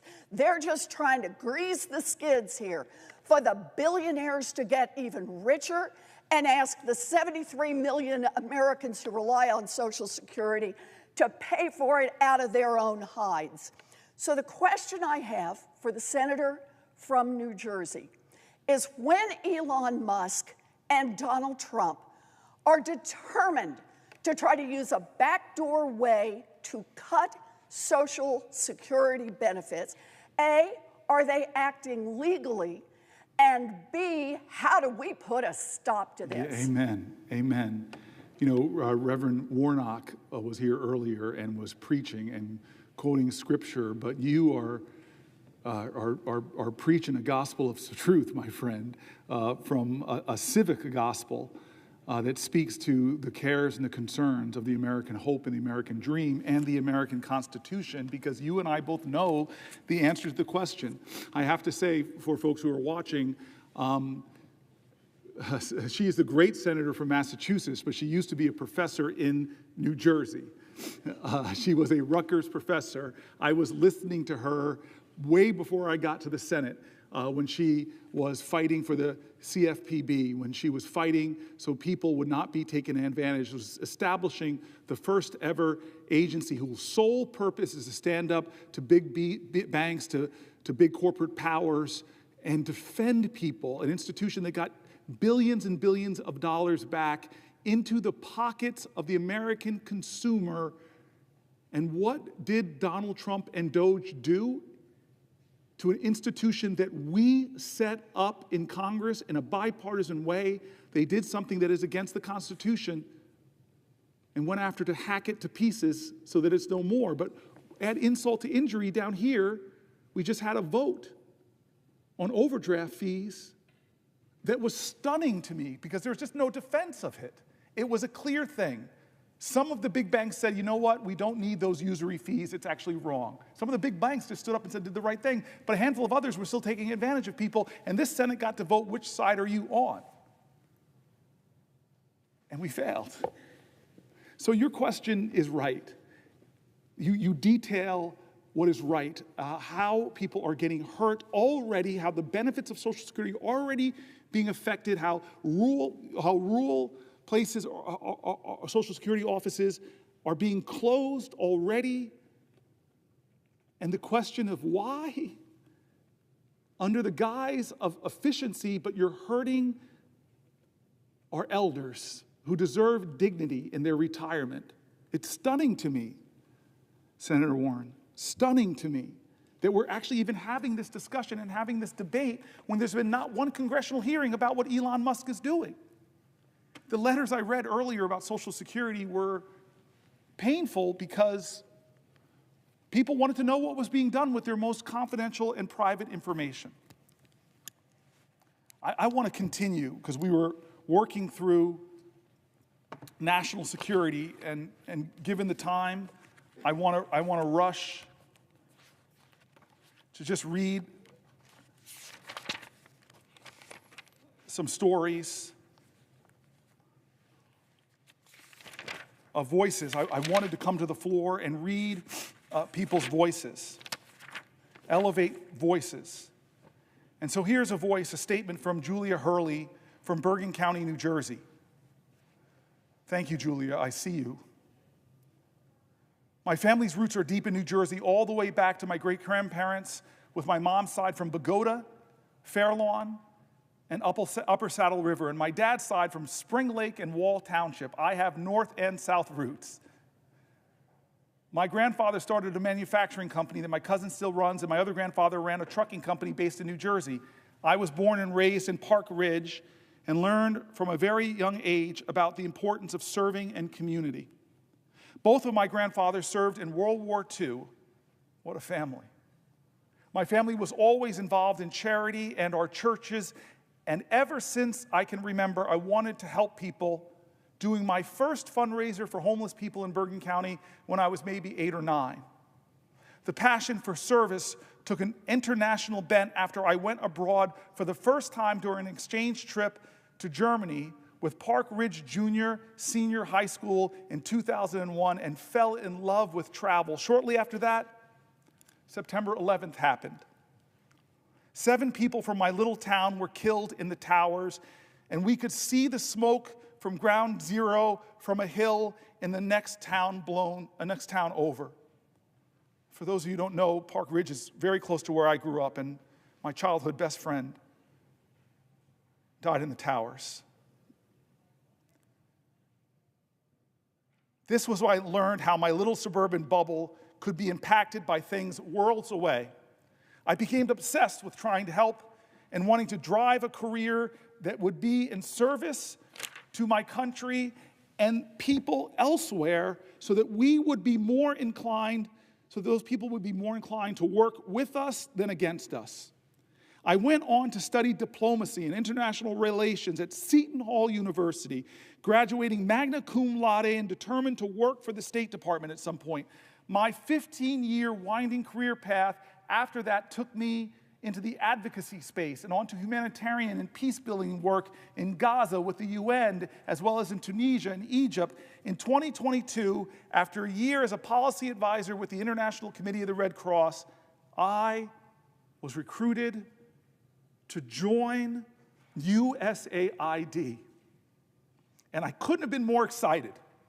This was a dream job, an opportunity to serve my country and impact policy in a real way, sharing what I had learned from working abroad and at home to shape U.S. foreign policy and efforts to advance development and humanitarian assistance on the ground.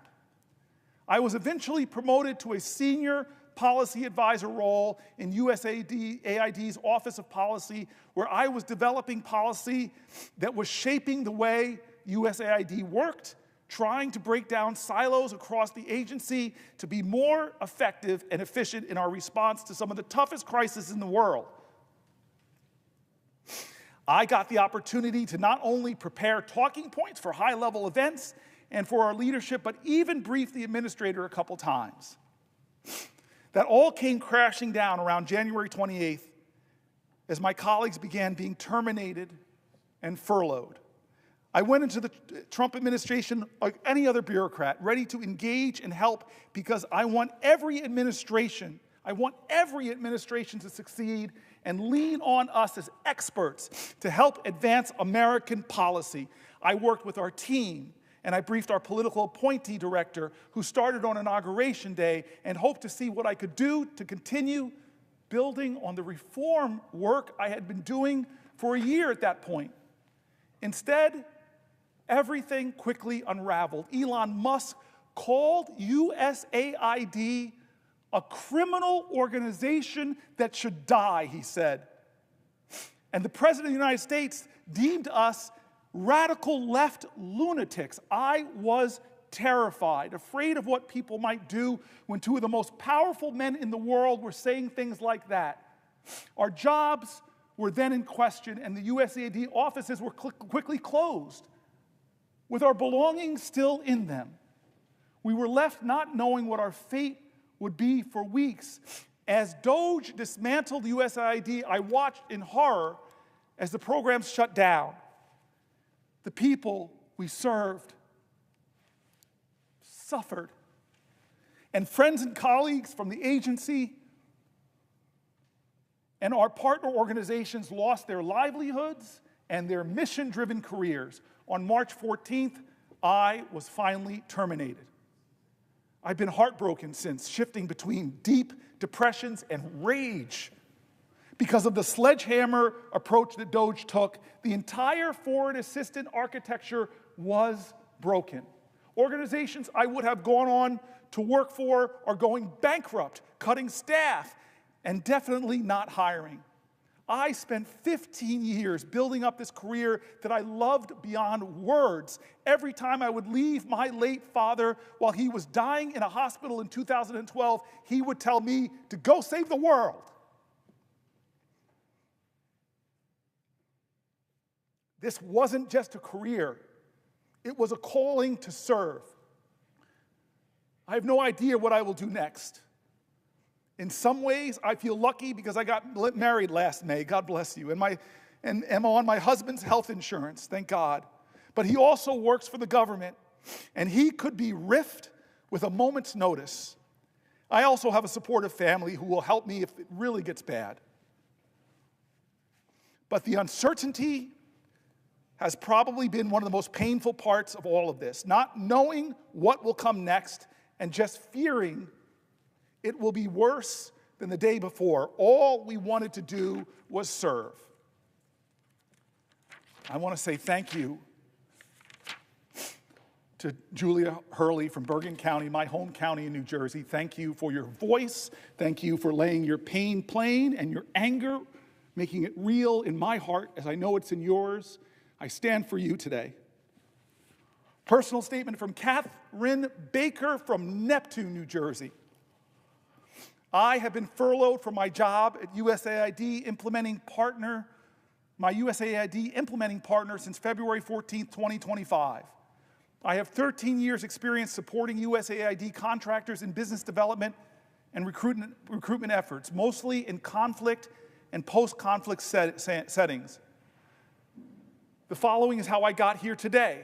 I was born in Neptune and raised there until I went to college. My father is a lifelong Neptune resident whose Jersey roots date all the way back to the early 1700s. Wow. When my Scottish ancestors came here in search of religious freedom and economic opportunity to help build much of what is Gloucester and Mercer counties. My mother is an immigrant born in Coro, Venezuela, to refugees escaping fascism bombs and economic ruin in Spain and Sicily. Every summer, my mom and I traveled to Venezuela to see her mother, my aunts and uncles, and countless cousins. Coro, the capital of Venezuela's state, responsible for most of oil refining, sits on the Caribbean coast and is about 15 minutes plane ride from Aruba, surrounded by sand dunes. Our family friends lived in homes with dirt floors, corrugated aluminum roofs, and a hose out back you would use to shower while fending off the chickens that roamed freely. Coro is a city in constant drought. We would get water every other day, and you'd use a trash bin filled with water and a ladle to shower on your non-water days. Coro, as you could imagine, couldn't be more different from Neptune, New Jersey. I went to St. James Elementary and Red Bank Catholic High School in Red Bank from kindergarten through 12th grade. If 13 years of Catholic school teaches you anything, it's the importance of taking care of one another, especially those that are suffering from poverty, famine, and disease. I remember being given small cartons when we were tasked with filling with spare change so that we could ship them off to some faraway place where we were told stories of children just like us who were facing unimaginable hardships. I was so moved by the notion that a child, not so different from myself, didn't have enough to eat or had lost their parents in a conflict I couldn't begin to understand. My senior year at RBC, I took a class called Globalization and Social Justice. The class was taught by a longtime family friend, Mary Logan, herself a former nun. Miss Logan taught us about the Rwandan genocide and had us watch Hotel Rwanda as a class. She made sure we knew the reasons why this happened, understood how dehumanization and hatred can lead to mass torture and executions, and critiqued the international response to the genocide that led to nearly 1 million deaths in 100 days. That year, Miss Logan took us to Keene University to see Nick Kristof speak about Darfur and made sure we knew the signs of genocide when we saw it. How can we let this happen again, we asked her. I wore my Save Darfur green rubber bracelet and t-shirt everywhere I went. What could I, a kid living at the Jersey Shore, do to help?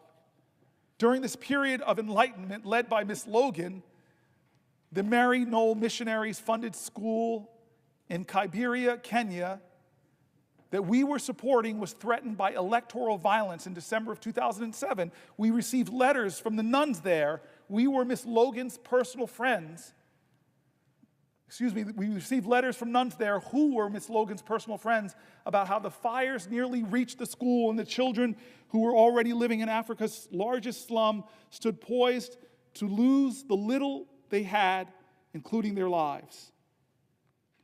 Upon returning from Christmas break, Mary Knoll Affiliates Club sprang into action. We raised awareness and funds and proudly sent money from bake sales and door knocking to our friends in Kenya. We received media attention from WCBS in New York, and our story got picked up by other channels and newspapers. I was amazed that my efforts in Monmouth County were having such meaningful and real impact on a crisis happening thousands of miles away. I was passionate about this work. I was seemingly good at it, or as good as an 18-year-old could be. Could I actually turn this into a career? Could I help even more people across the world? I'd like to think I did that.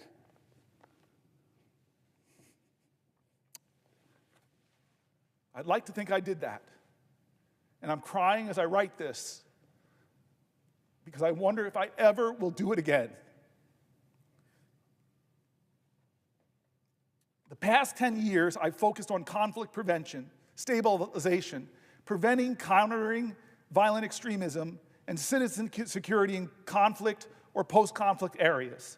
Not only did I conduct desk research and analyze problem sets from behind a desk, but I got to travel to those countries and meet with local governments, civil society organizations, and advocacy groups to hear from them about the issues and discuss solutions. I spoke with survivors of the devastating 2004 tsunami in Sri Lanka and Tamils whose fathers and brothers disappeared during the Civil War and are likely burned in unmarked graves somewhere on the island. I worked closely with a woman my age whose families fled Kosovo to the United States during the war when we were about 9 years old and returned as soon as she could to her home country to promote continued peace between Albanians and Serbs. My recent trips to Kosovo were so illuminating, not because of the pain or struggle of these people, but because of the respect and admiration and gratitude they had towards the United States of America. Anyone who has been to Pristina knows of the Bill Clinton and Bob Dole statues. I didn't know about that. As well as the Hillary Boutique. A few years ago, when I was negotiating an employment offer with a Ghanaian candidate for a USAID-funded Preventing Violent Extremism program, I couldn't meet his salary expectations. He said to me, "That's okay. I will take whatever you can give me. If the United States will make sacrifices for the people of Ghana in support of this program, I'm willing to make a sacrifice too with a pay cut." He proudly accepted the offer. The recognition of these funds could be spent elsewhere was not lost on him. Generosity and kindness are always more greatly appreciated by those who have less. All but one of my company's USAID contracts, which totaled nearly $400 million, were terminated almost overnight by DOGE. Over 80% of our Virginian-based office was laid off or furloughed. I bought my first condo last year, a milestone we all strive for, but too few people my age are able to achieve. I applied to 60 jobs in 1 month, all of which I'm qualified for. I have received 2 interview requests. This after being a sought-after professional in my industry with a strong network cultivated through years of hard work. This has ruined me. My mortgage payment isn't what makes me cry, though. It's our local staff and partners that come to mind every night as I say my prayers. My colleague, a Sudanese refugee living in Kampala, working on a terminated USAID peace-building program from Sudan, texts me every week to ask how I'm doing. He called me to make me smile because he knew I was crying. He now calls me Sad Eyes. And has made it his mission to never see tears fall from these lashes again. I obviously lie to him and say mission accomplished, but it will never be true. Not only is the United States not stronger, not safer, not more prosperous, but the beacon of our democracy grows dim across the globe. Without leadership, other countries hostile to the United States will step in and innocent people will continue dying. When I close my eyes, the specter of very real people from my travels and projects appear, and I hear the echoes of suffering they shared with me. Suffering they were sure to know was alleviated, however temporarily, by the United States of America through USAID. And wherever they could, they would thank me. Whatever they could, they would thank me and America. They would thank me and America for it. Thank you, Catherine Baker from Neptune, New Jersey. And Catherine, I see you. I see you, Catherine. I hear you. I stand for you. But I want to share something with you. One of the most extraordinary trips I've had as a United States Senator was to Chad, to go up to the border of Chad and Sudan and see the horrors. I've been to refugee camps all around the globe, but see the horrors of what was happening again in Sudan. You wore that Save Darfur t-shirt in your earlier days, but the ethnic cleansing is going on right now. I've never seen so many malnourished babies, barely able to hold up their heads, people fleeing tyranny, and they fled across the border to meet Americans, because we were there. With less than 1% of the American budget, we were there, standing for our values, our highest ideals, our faith traditions, the understanding that when we are out there making the world safer, responding to crises, not only were people seeing the help they need, but they saw the light and the beacon of this democracy. And it pains me that Chris Coons comes down here and shares the headlines from today's newspaper that in Myanmar, in this horrific earthquake, the agency that used to respond to that tragedy, that human tragedy,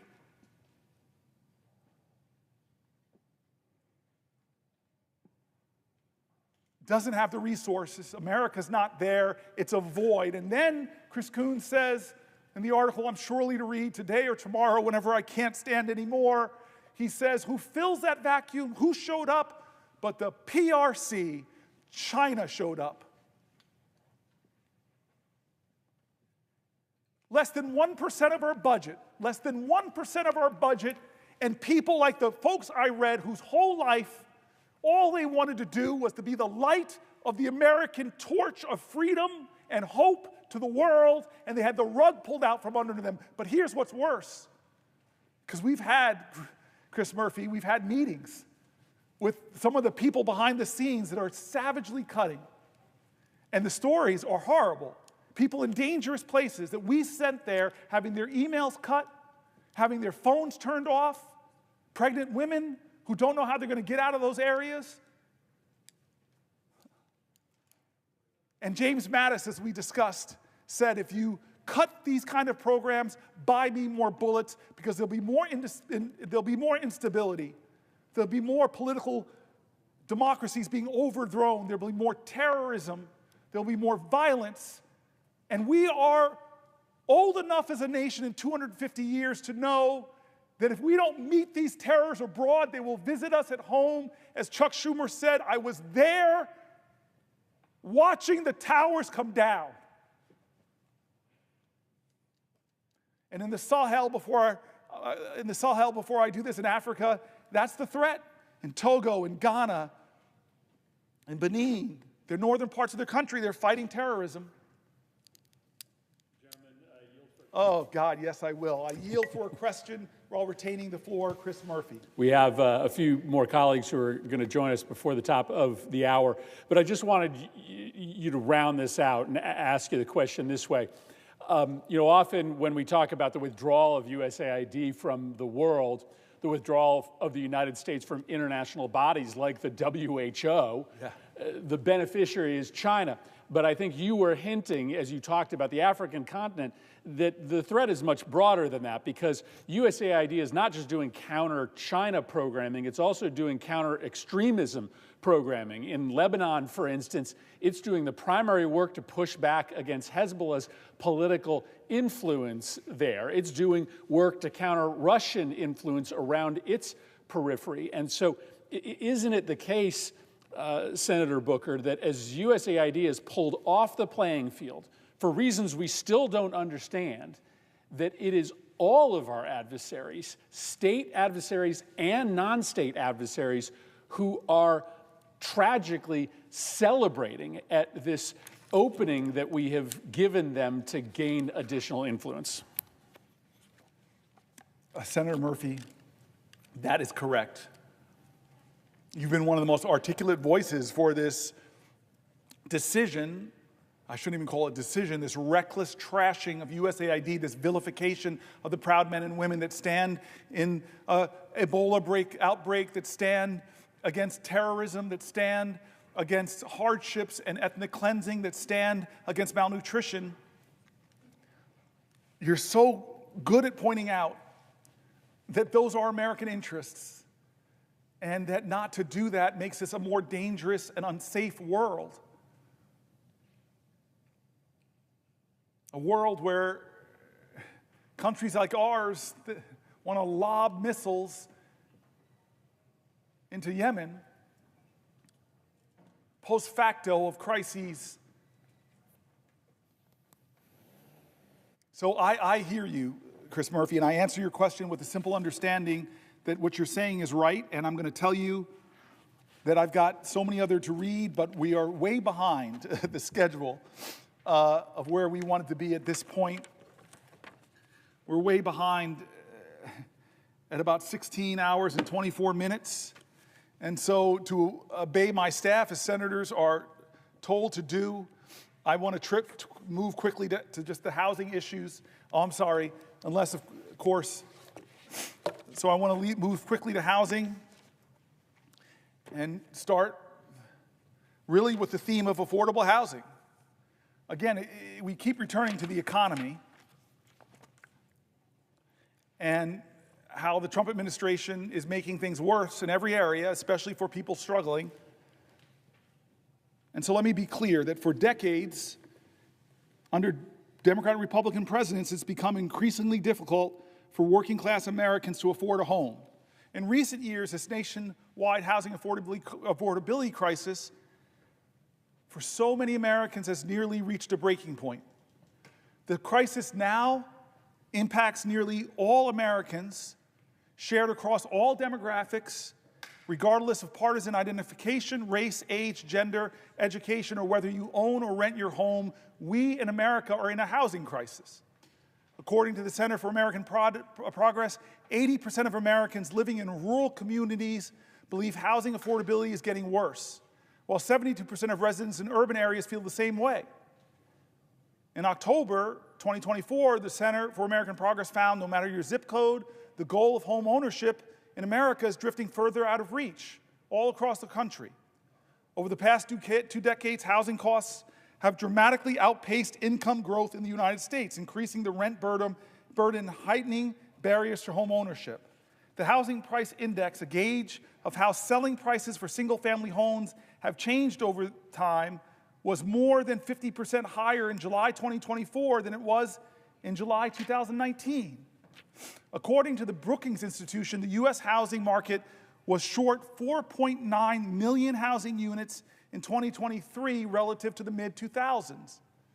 Decades of policy at the federal, state, and local level have all contributed to this reality. Let's not blame some rank partisanship. It's been decades in the making. There are far too homes in the United States, and there are far too homes being built in the United States. The cost of housing keeps rising. Rents continue to skyrocket. Median home prices are on the rise, which makes it harder and harder for families to make ends meet. The vast majority of young Americans are hard-pressed to save for the chance of one day having enough for a down payment to buy a home. Almost half of all renters in America struggle to pay their rent. Almost half of all renters are struggling to pay the rent, devoting more than 1/3 of their income to housing costs. Since the pandemic, rents have jumped more than 12% year over year. Hidden rental fees and other expenses on already cost-burdened tenants continue to mount as landlords assume more and more power and leverage, leaving tenants and prospective home buyers with nowhere to turn. Last year, NPR methodically walked through the supply shortage that's impacting our country. But before I read this article, I see that my colleague, my friend, extraordinary leader from Maryland is here, and I think he has a question for me first. Will the senator yield for a question? I will yield for a question while retaining the floor. Well, I want to thank my friend, and I want to start by thanking the senator from New Jersey, the senior senator in New Jersey, for shining a spotlight on what is happening in our country at this moment, and specifically what is going to be happening here in the United States Senate later this week or next. And I have a question for the senator, but I want to take some of the threads of what you've been saying as I put this to you, because you are shining a light on the great betrayal. And that is candidate Trump went all over the country saying that he was going to be a president for the forgotten Americans, that he was going to be a president that looked out for working people. And he said he was going to focus on bringing costs down and prices down in the United States of America. And yet, ever since he was sworn in, he has done just the opposite. Prices are going up, including, as the senator was talking about, housing prices. Affordable housing is a crisis in this country. And yet we see Elon Musk and his DOGE cronies cutting deeply into affordable housing programs over at the Department of Housing and Urban Development. We see also, and tomorrow he calls it Liberation Day, it's actually going to be sales tax increase day. There was testimony that we've got in the Banking and Housing Committee that when you increase these tariffs on Canada, as he's proposed to do, not in a targeted way, but in an across-the-board way, according to the National Association of Home Builders, that will increase housing prices for Americans up to 10% more at a time we're already facing an affordable housing crisis. And of course, the folks who benefit the most are those billionaires who are part of his cabinet and others in the hedge fund industry who are going out and buying up a lot of houses, not because they need the house for their family, but because they want to flip it at a big profit, making it even less affordable to the American people. So the housing crisis is one part of what is getting even worse because of the actions of Donald Trump and Elon Musk. And it's part of this greater theme of the great betrayal.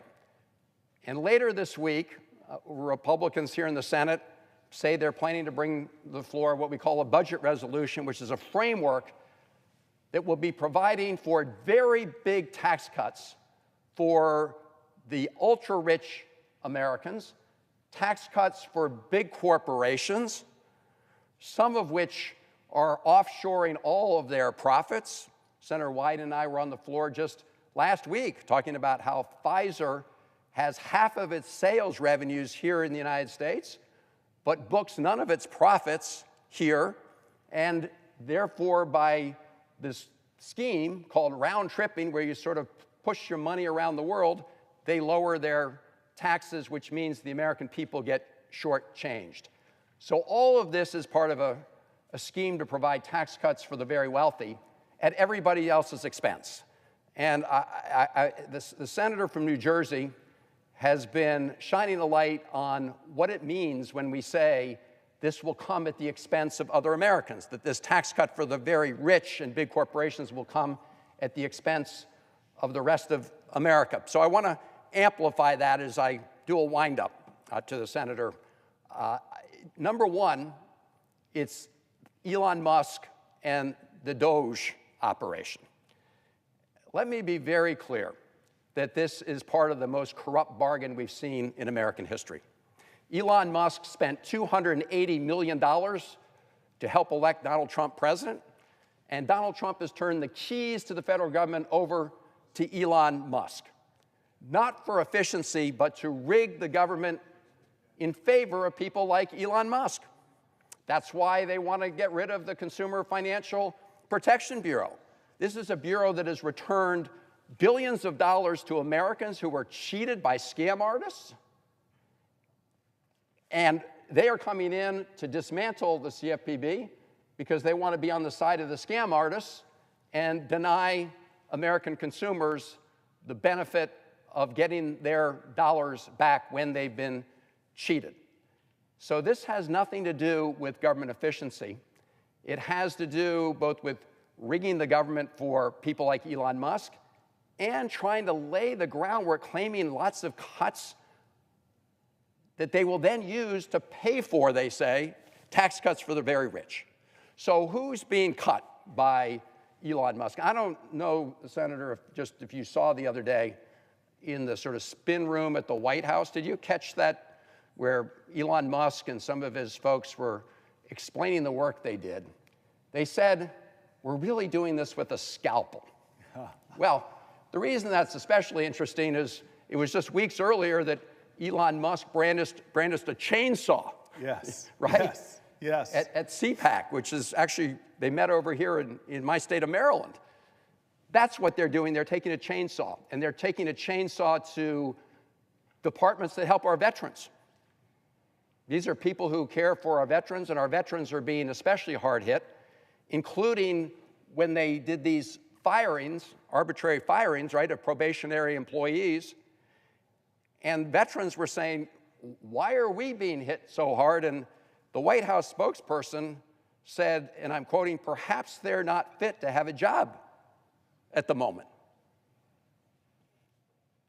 That was the response from one of the White House spokespersons, as if individuals who'd served our country in the military were not fit to serve our government as civilians. That's the kind of attitude we've got. We just learned today that the RIFs, the reductions in force letters, were received by folks in the Department of Health and Human Services. So these are people who help with the public health of all Americans. And they do important work at FDA, the Food and Drug Administration, right? They make sure that the foods that we eat and the medicines we take are safe, and that they do what they say they're going to do in the case of medicines. They do work at NIH, the National Institutes of Health, to develop cures and treatments for diseases that hit every American family, and they're cutting there. They're cutting in these places not for government efficiency, but to create what they believe is the space for tax cuts for the very rich. We talked about what they're doing over the Department of Health, the Department of Housing and Urban Development. At the Social Security Administration, which, by the way, has its headquarters in my state of Maryland, we have thousands of workers who are there to deliver hard-earned benefits to the American people. And the reality is that the Social Security Administration operates incredibly efficiently.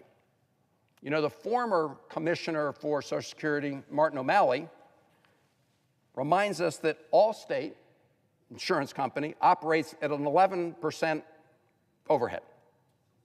Liberty Mutual operates at a 23% overhead. The Social Security Administration, 0.5% overhead.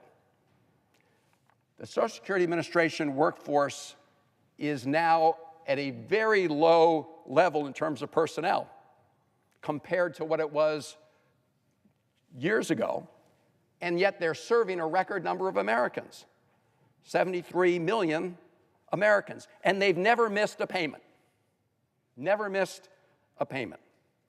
So this talk about going after Social Security, and they're going to somehow make it more efficient. And of course, Elon Musk called it a Ponzi scheme, when the senator and I know it's not a Ponzi scheme, it's a promise to the American people. So first they discontinued telephone service, as if all the seniors could somehow just connect, you know, with by Wi-Fi or whatever it may be. A lot of people, of course, rely on telephones, so they cut that.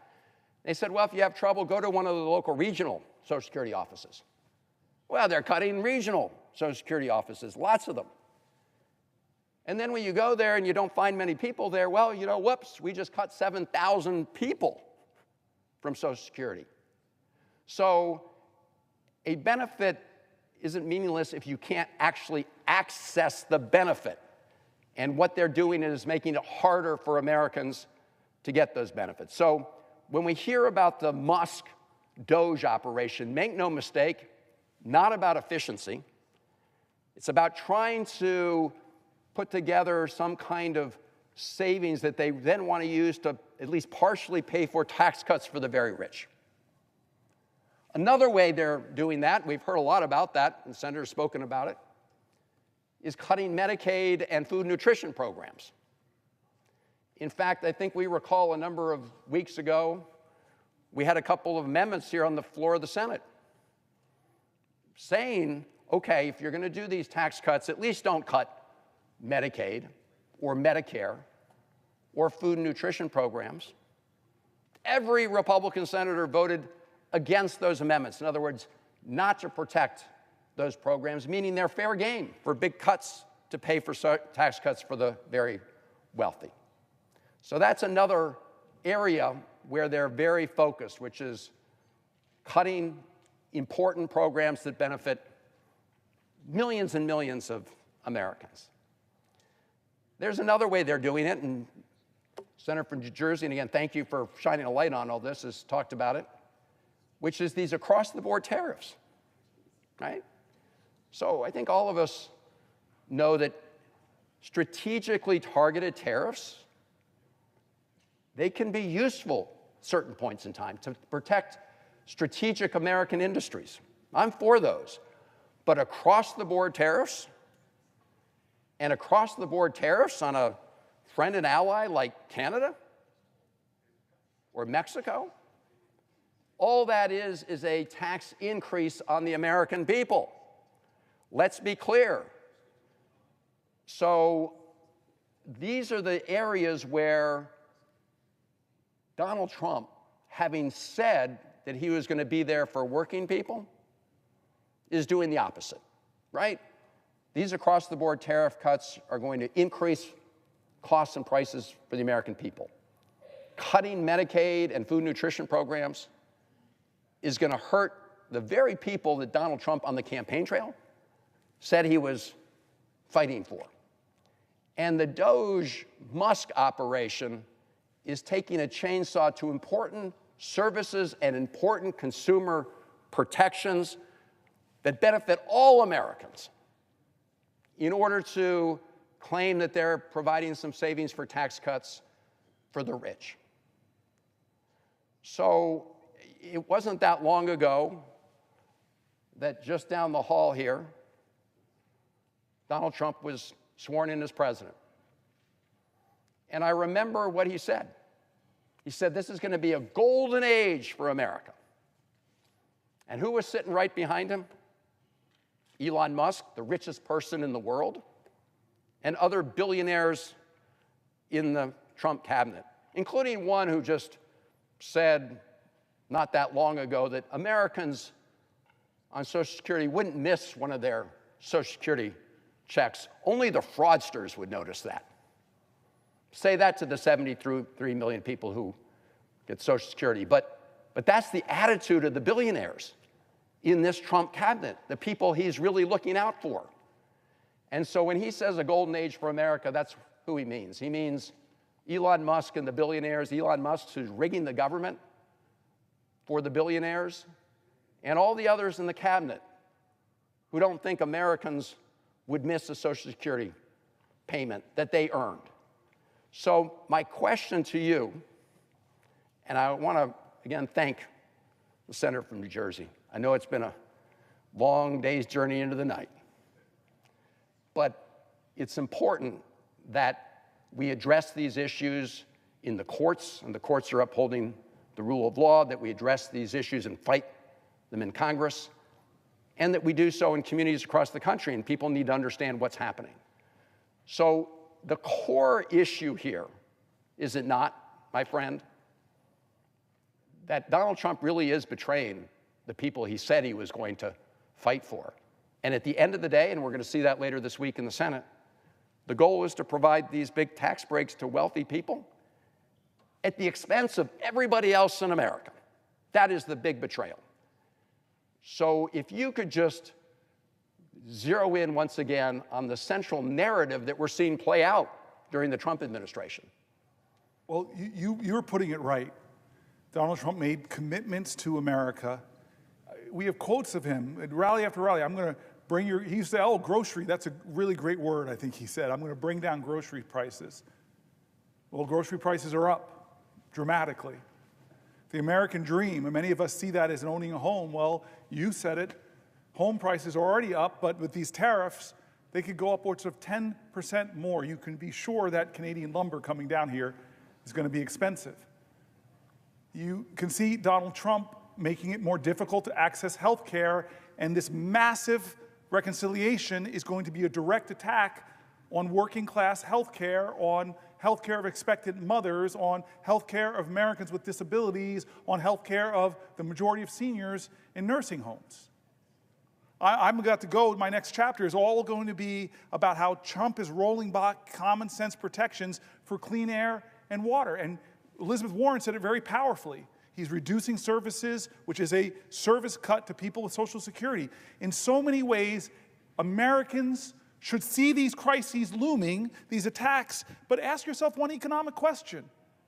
With the stock market, who just had its worst quarter in years, and people's retirement savings, if they have it in 401ks, is going down. Ask yourself this question. I ask America to please ask yourself this financial question. Am I better off than I was 71 days ago? Am I better off or worse off? And this is before he's even gotten going, because we see what's about to happen. With this whole sham reconciliation process, they're already trying to change the rules to obscure what they're doing. This is what they're doing. 3 things you should take home.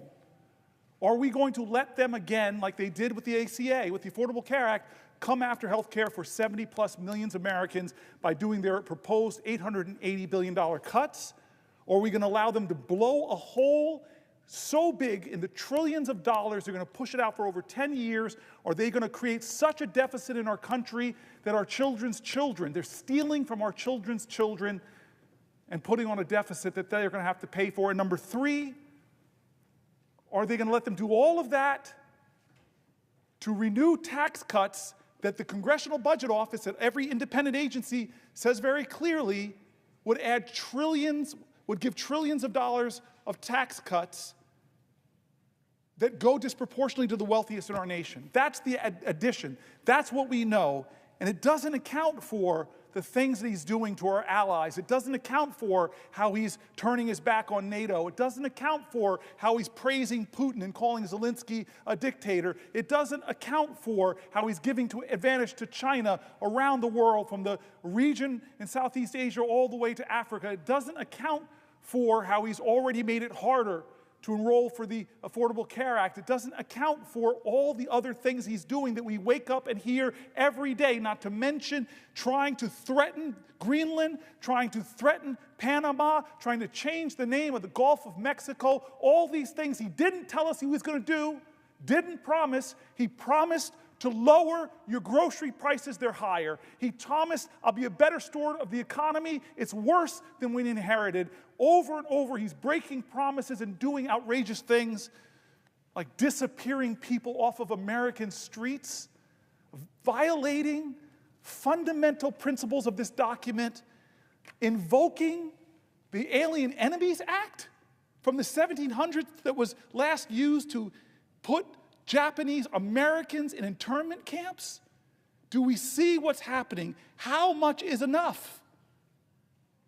that we have to stand and do something different, not just in this body, in America, because you know this. How we stopped him in his last term was the American people rose up, spoke up, stood up, rose up in the most extraordinary nonviolent demonstrations and demands. So thank you. Yield for another question. Yes, I will yield for a question while retaining the floor.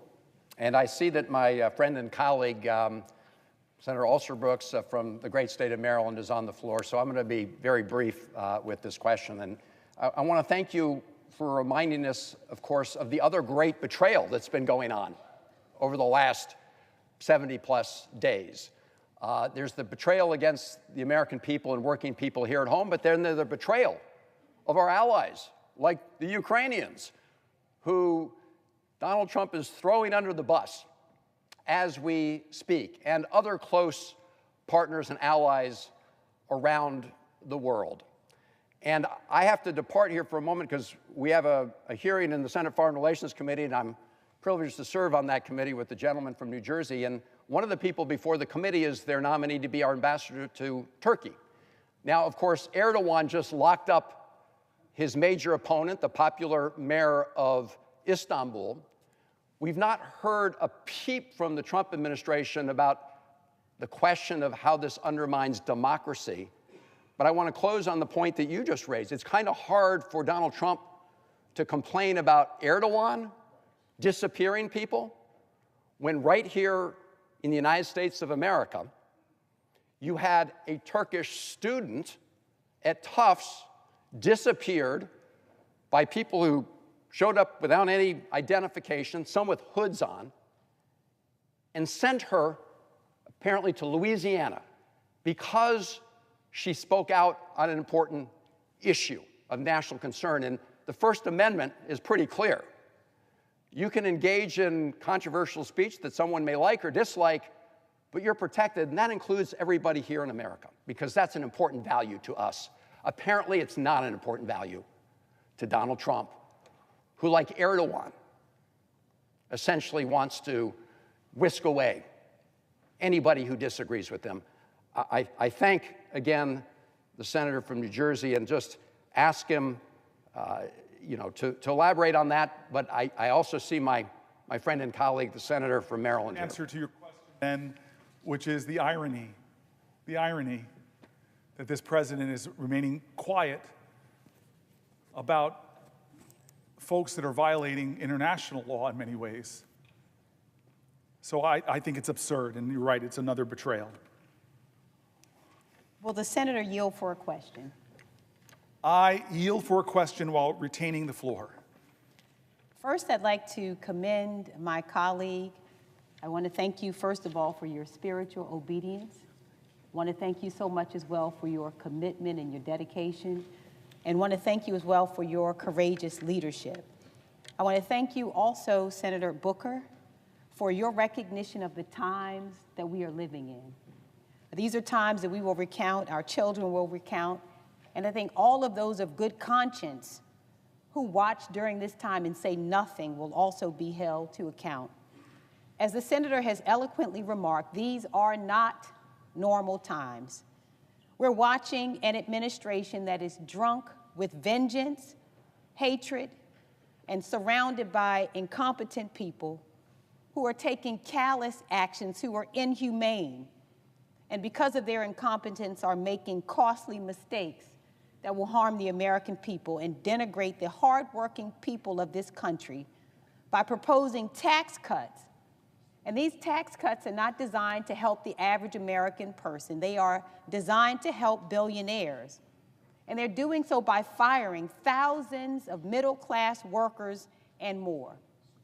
What we are seeing before our eyes is not only unconscionable, we know as well that it is deeply immoral, that it is inhumane, it is wicked. We are seeing with glee the actions of people who are so happy to tear down, but I am watching and waiting to see what it is they intend to build in this country. And in your remarks over these hours, you have made that plain for the American people to see. You've uplifted the stories of everyday people And what we recognize as we hear about the firings and we hear about the devastation and chaos is we're not talking about numbers, we're talking about humans, about people. These are our friends, these are our family members, these are our neighbors, these are our church friends, these are our colleagues who this administration has harmed. And so my question today centers around the topic of housing. We have a housing crisis in this country, that's no secret. And in fact, we recognize that through the actions of this administration, what is harmful will be exacerbated. Maryland is nearly 100,000 housing units short, and as you know, it is both about an affordability and a supply problem.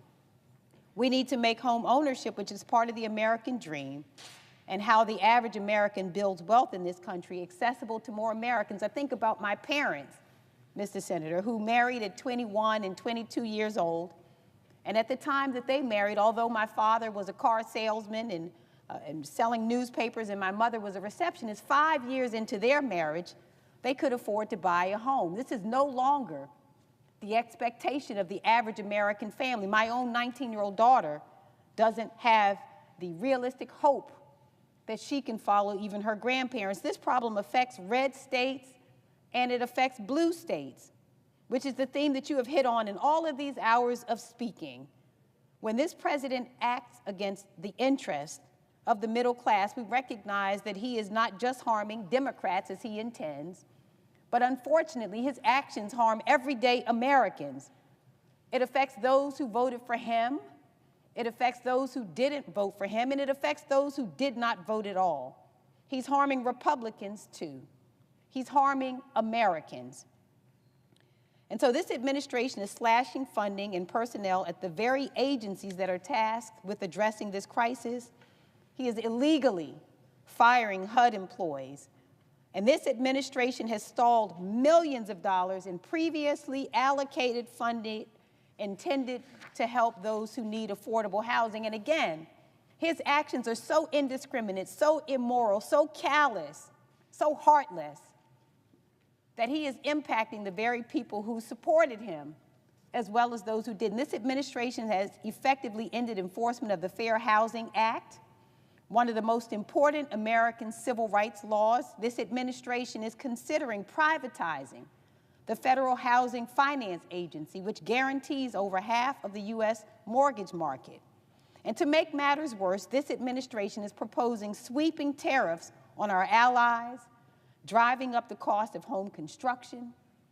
And let's be clear, absolutely none of this will help to build homes. None of this will make home ownership more accessible to Marylanders or Americans. And in fact, we understand that it is not the intention of this administration to do so. It's for the billionaires to be able to afford their tax cuts. And so I've heard from people all across my state, blue areas, red areas, purple areas, every area, who are concerned about this. And so I have a question for you, and I want to thank you as I ask the question for sacrificing your own body today to bring attention to this. What are you seeing in the state of New Jersey about how this administration's unconscionable actions are making housing less affordable and home ownership less accessible? The Senator, I want to thank her for the question. I want to thank her for being my colleague, but more important than even being my friend, she is a spiritual sister of mine and was very kind to me when I was telling her that I was going to do this, and gave me so much encouragement and prayer, and I just love you and I'm grateful. And you read a litany of things. I had a whole section, a whole binder that my staff told me to skip and go to this one about all the things, going in deep and depth to all the things the Trump administration is doing to make housing more unaffordable, more inaccessible, more expensive, more discrimination in housing, which we know is still a problem, more challenges, more pain heaped upon rural areas, and more complications and problems for building affordable housing in all areas. It is so frustrating to me that this is a problem. We cannot lay the crisis of housing at one administration in the United States. We need to have bold visions and ideas to address this. I am so excited about this next generation of Americans that are rising up with bold visions. I want to give a shout out to Ezra Klein. His book is a must-read, Abundance.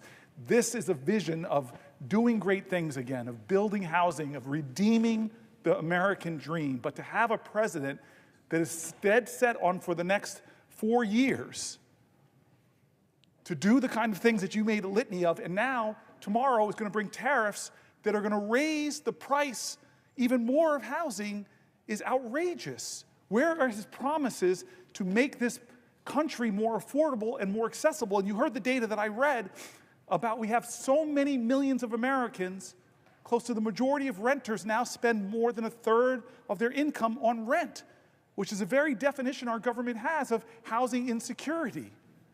So it should anger people in this country. Even if you own your home, have paid off your mortgage, you should be angry about what they're doing to the American dream, and that there's no bold ideas coming from this administration to help. In fact, they're hurting. They're hurting. So thank you very much to my colleague. Thank you for giving me strength as you did in prayer. And I just thank you for the question that should anger people, that should inspire people, that should activate people, that should engage people, that should demand from us that we take our country away from those who want to do so much harm. I want to start by reading until someone, I know the prayer. I'm going to keep going. I want to talk about environmental protections and how this country is becoming less safe for people with emphysema or with asthma, because Donald Trump is rolling back common sense environmental protections, threatening our children's future and hurting our nation's economy. Energy costs in America are continuing to rise, making it harder and harder for working families to pay their bills. And at a time that we should be investing in clean energy, this administration is canceling projects that would create more jobs for Americans and lower energy prices. He claims he supports an all-of-the-above strategy, but that's clearly not what we're seeing. And there's too much silence about it. All Americans, regardless of where you're born, we deserve safe drinking water, clean air, and an equal opportunity for a healthy and fulfilling life. President Trump promised America the cleanest air and the cleanest water, but on entering office, he immediately instructed the EPA, the Environmental Protection Agency, to cut a long list of common sense environmental protections. This administration is rolling back efforts to reduce emissions from power plants. He's letting polluters pollute our air more. That affects the health of Americans. It drives up aggravating the rates of asthma and emphysema, weakening rules that keep our rivers and our water systems clean as well. Pursuant to the order of February 29, 1960, the hour of 12 noon having arrived, the Senate having been in continuous session since yesterday, the Senate will suspend for a prayer by the Senate chaplain.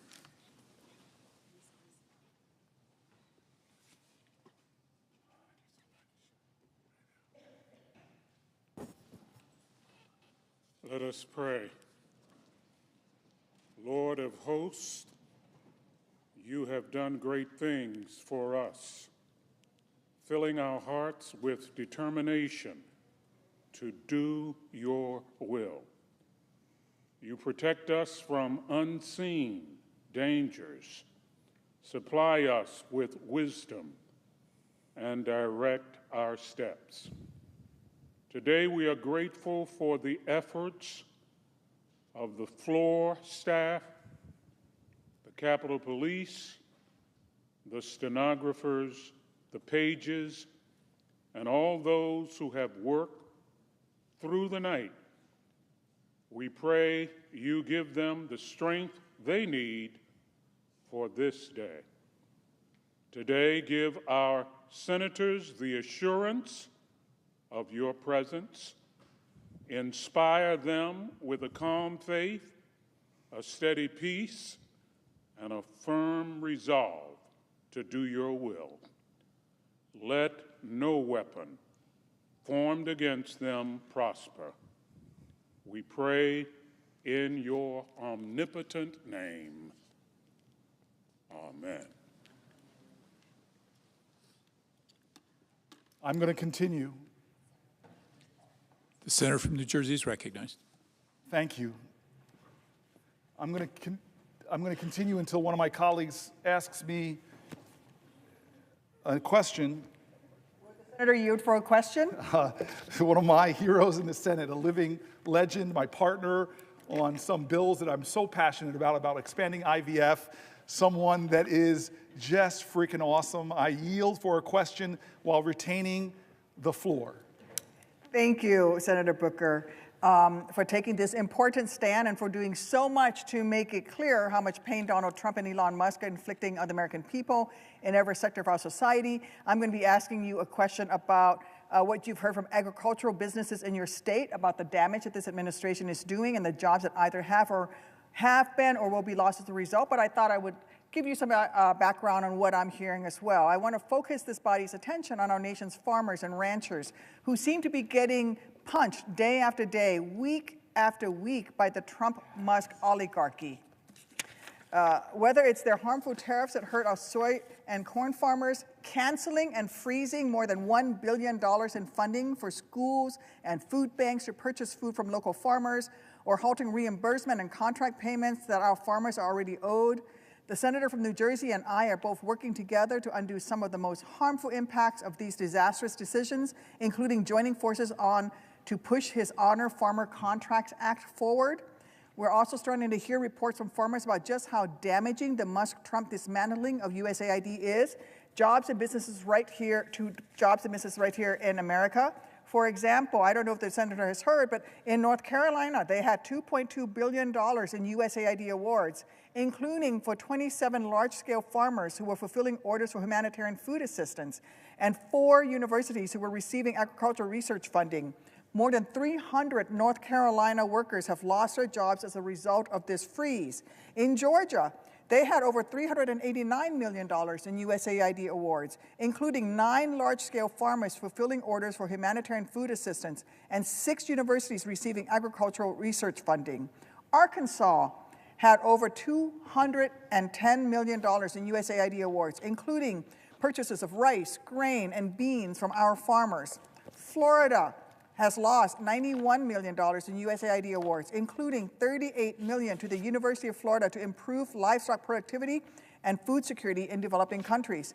Texas lost over $48 million in USAID awards, including 9 large-scale farmers fulfilling orders for humanitarian food assistance and 8 universities receiving agricultural research funding. The list goes on and on. My neighbors in Iowa over time now have lost over $4 million in USDA food commodity sales.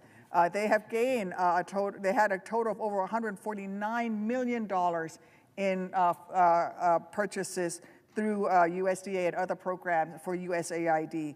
Illinois has lost $245 million in aid in farm income that would go towards USAID and aid programs. I think that our farmers have been hit with body blow after body blow from this administration, an administration that in their first term and even in the second term promised that they would look out for America.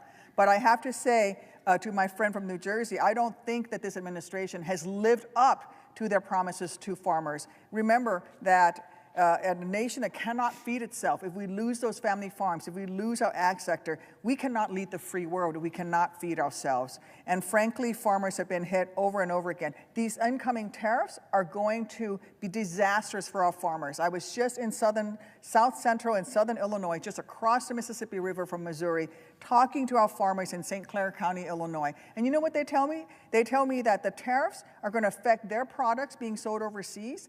Our top products in Illinois: corn, soybean, pork. We're also the largest grower of pumpkins, so if you get that Libby can of pumpkins at Halloween time and Christmas time and Thanksgiving, that's thanks to Illinois. If you ever want to come, I'll take you out to the pumpkin fields. So it's the best pumpkins in the country. But frankly, they are being hurt over and over and over again. And so they're going to see the prices on their commodities affected. They can't sell their products overseas to the top countries that purchase their products.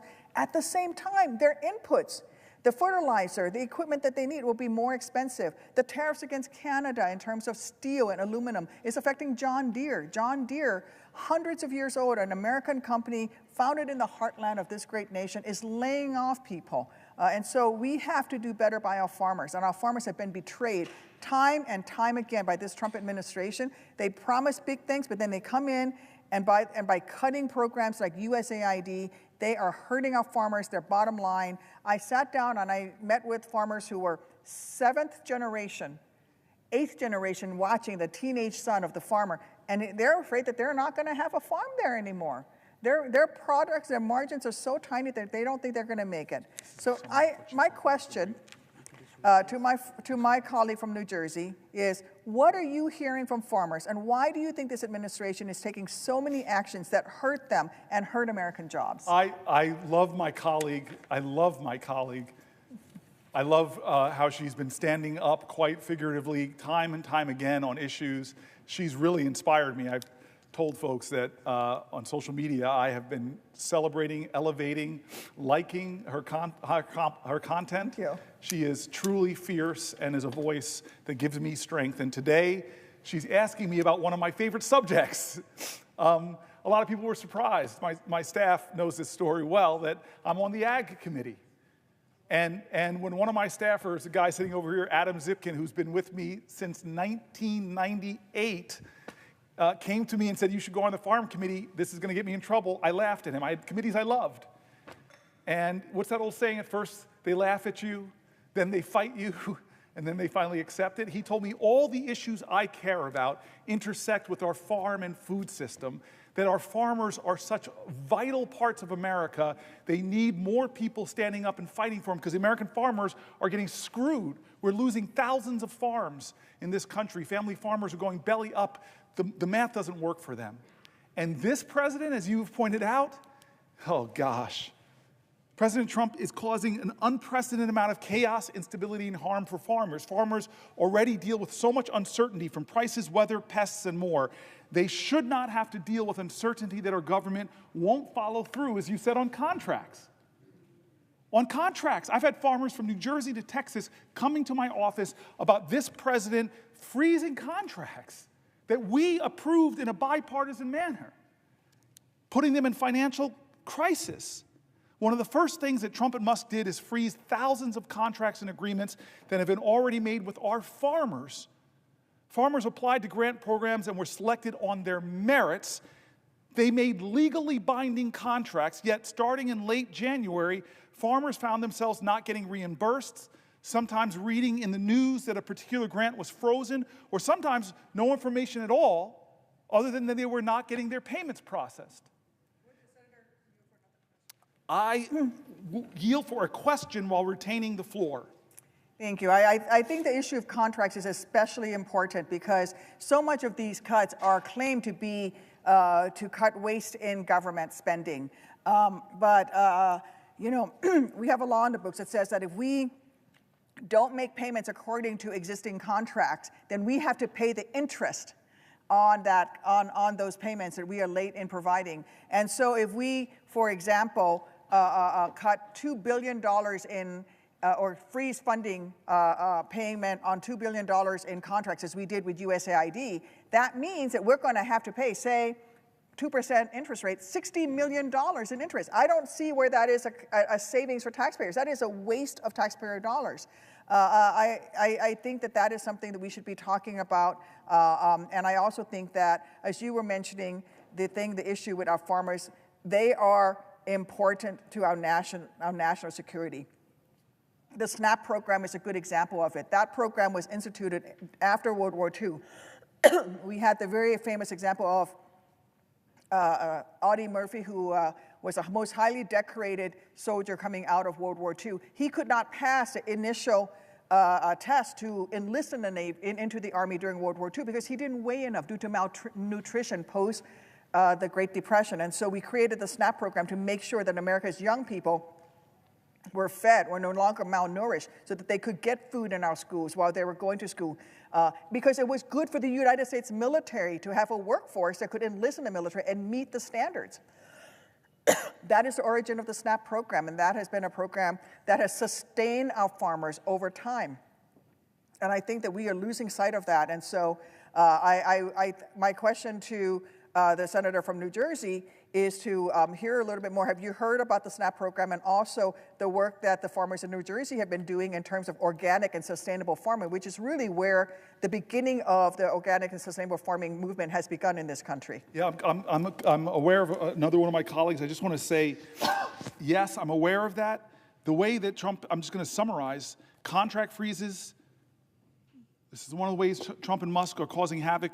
Program cuts, they've eliminated programs, as you said, that support local food systems, including those that connect farmers with food banks and schools and promote regenerative practices. It's stunning. USDA destabilization, Trump and Musk have laid off USDA employees, closed USDA offices, hindering the agency's ability to provide essential services to farmers. Tariff policies, Trump's tariff policies implemented without consultation with or support from farmers will increase farmer costs and consumer food prices. And finally, general chaos, which seems to be something, as you're pointing out, that they're very good at. Farmers already deal with so much uncertainty from prices, weather, pests, and more. They should not have to deal with uncertainty from Donald Trump's administration that will undermine everything that they do. The question for the senator from New Jersey. I will yield for a question while retaining the floor. I would like to ask the senator from New Jersey a question pertaining to the Farm Bill. You speak to uncertainty. One of the things that I've heard from my agricultural sector and my farmers, Farm Bureau in Illinois, is the desperate need for this body to pass a Farm Bill, especially when it comes to crop insurance, the crop insurance program, as well as, again, retaining SNAP benefits. I do think that crop insurance is something that our farmers care deeply about. It is a tool that they use to make sure that they are able to survive when there are bad crop years, whether that is through disease, whether that is through drought or floods. Our farmers certainly, this is a program for them to sustain themselves and be able to look out for themselves. So it is a personal responsibility on the part of farmers. It is especially important for young farmers who are just starting out. Those margins are so tiny. And when you take away the commodity program and the USAID, when you take away SNAP program, and then you don't provide them with crop insurance, you're going to lose those family farms. And what's going to happen? Large agribusinesses are going to take over, and they don't have the well-being of the American people at their heart. And so, you know, I would love to hear from the senator from New Jersey would you agree that what we should be doing right now is not attacking farmers and cutting commodity programs and cutting and freezing funding for USAID that it provides a market for farm products, but instead we should be working on passing a farm bill? Yeah, I love you for bringing these things to point. Because by the way, with Adam Zipkin, we did a farm tour, and we were in Southern Illinois meeting with Republican farmers. This is now before the pandemic. And you see that we have so much common cause as they're trying desperately to hold on to their farms. And so the crop insurance program, we need to reimagine it so it's more accessible to independent family farmers, not just big agribusinesses. We need to be visionary about our farm bill to create a food system that the farmers want, that help them be better stewards of the land. The oversubscribed programs for regenerative farming and cover crops and environmental practices, they want those things to preserve their soil, reduce their dependence on chemicals. They want those things. They want a farm bill that works for them, and we should be delivering that in a bipartisan way. So you are right on point. But do you hear that from the White House? Not at all. Not at all.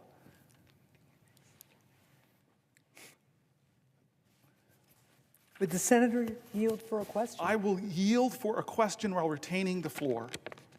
Well, Senator Booker, I have a question for you about Medicaid and Medicaid expansion, but I want to start with a little bit of background. Please. As you may recall, when I was governor of New Hampshire, thanks to the Affordable Care Act, the program Medicaid expansion became an option for my state.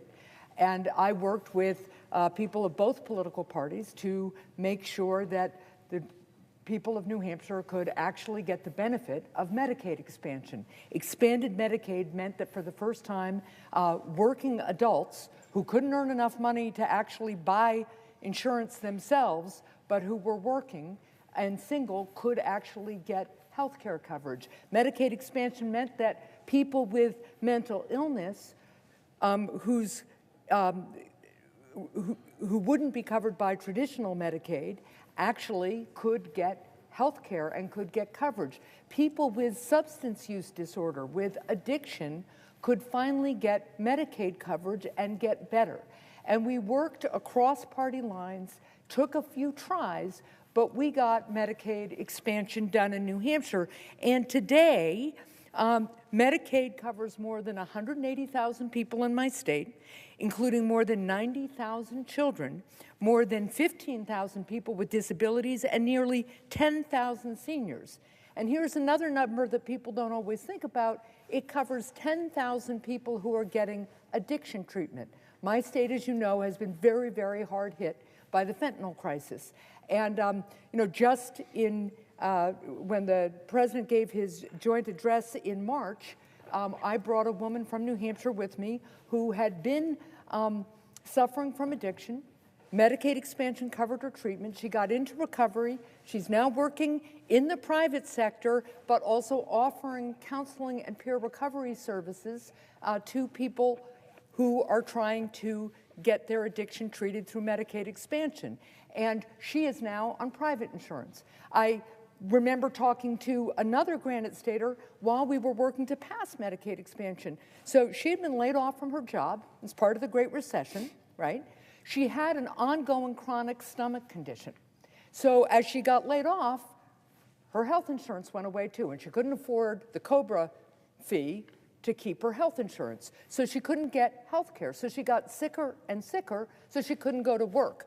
But because she was a single adult, she couldn't get Medicaid coverage. So here's somebody who has been working, wants to work, has a chronic illness, can't get to work. We passed Medicaid expansion. She got coverage, she got treatment, and she got back to work.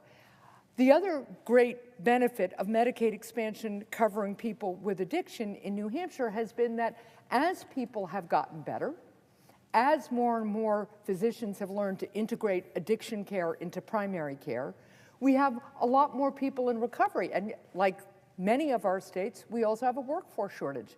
What's been happening now? New Hampshire is a leader in recovery-friendly workplaces so that people who got this Medicaid expansion coverage, got their addiction treated, got better, can go to work in the private sector and get private insurance. That's some of the benefit of Medicaid expansion. But of course, what we are hearing about now from the House and Senate Republicans is their desire to make massive cuts to Medicaid, including Medicaid expansion. And they're doing it. They want to rip away health care from millions of Americans so that they can pay for big tax breaks for billionaires and corporate special interests. So the Republicans have proposed cutting up to 1/3 of federal funding for Medicaid. If those cuts go into effect, that could mean 30,000 children in my state will lose their health care coverage. That means 1 in 5 seniors in New Hampshire could lose their nursing home care. And all told, that could mean 60,000 people cut off from Medicaid, including, for instance, a young man whose parents I just met at the airport, actually, who has autism and Medicaid pays for his health care, right? But he could be cut off too. So if Republicans continue with this plan, I am really, really concerned about what is going to happen to millions of Americans who currently get their health care through Medicaid. So Senator Booker, can you address the ways in which Medicaid helps provide health care for Americans and the disastrous impact it would have if Republicans proceed with their plan to take coverage away from up to 25 million Americans just so that they can pay for big tax breaks, by the way, for people who are already billionaires? So before I answer the senator's question, I just want anybody who's watching to know that, I'll put it bluntly, this is one of the baddest ass human beings serving here in the Senate. You have been a governor of a state with all the challenges. You are beloved. I've spent a lot of time in New Hampshire, folks. It's after New Jersey. It's one of my favorite new states. No disrespect to New Mexico over here on my right. But I love your state. I love the people of your state, and they love you. You are an extraordinary governor. You are a trailblazer, a glass ceiling breaker, a name taker. You are a badass. And to have served with you as my colleague, you have the kind of leadership in the Senate that is needed more of, somebody that stands in the middle and draws people together to common sense and pragmatism. I started on health care, some 16 so hours ago.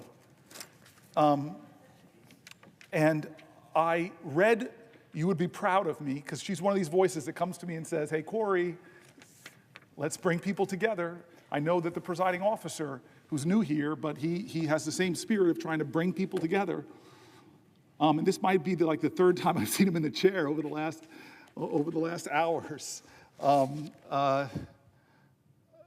17 hours. Thank you, sir. But you whisper in my ear all the time, we've got to find a way to do this together. We've got to find a way to put more indivisible into this one nation under God. And so I hope that you would be proud, because I told my staff, who prepared with days preparing all these sections, from farming to environment, all the ways that Donald Trump is betraying his promises, betraying America, driving up costs, wrecking our economy, endangering us globally and here at home, and turning us back on a lot of our values, all while disrespecting this document more than any president I've seen. But I wanted to make sure, I told the instructions to my staff, pull from all the Republicans you can. We want to use the Wall Street Journal. We want to use the Cato Institute. We want to bring this together, because what we're standing up here is not to talk about left or right. We're talking about what is right or wrong. I do not want to talk about this being a Democratic moment. It is a moral moment. And you are the perfect senator to be asking these questions about health care to me, because of what you stand for. You, when you got elected as governor twice, I think, when you got elected to the Senate here, you had to get votes from Democrats, independents, or Republicans, or you can't win in New Hampshire. I've been in your state. I've met the people. And God, you have a very participatory democracy up there. People feel like if you're not going north to south house parties, you have to engage directly with the people. They don't care what party you ascribe to. They want to feel you, see you. They don't care how much you know until they know how much you care. That's why I think you're such a badass leader. And so you would have been proud of me when I did the healthcare section, because I read from Republican governors and Democratic governors. 40 states expanded Medicaid, and all of these governors, all of these voices said exactly what you're intimating here is, do not let Donald Trump cut $880 billion out of Medicaid. It will crush rural hospitals. Yep. It'll crush level 1 trauma care centers. It'll crush organizations that deal with beautiful disabled children. It'll crush people who are struggling for health care. It'll crush nursing homes. It'll hurt red counties and blue counties. It will hurt America. Republican voices were saying that. And to have a bipartisan senator who embodies the spirit this place should ascribe to more, to say these things, is affirming the truth. Why? Why are they rushing to cut $880 billion, which voice after voice that I read said it would do so much damage to people's lives, so much damage to healthcare providers, so much damage to hospitals? Why?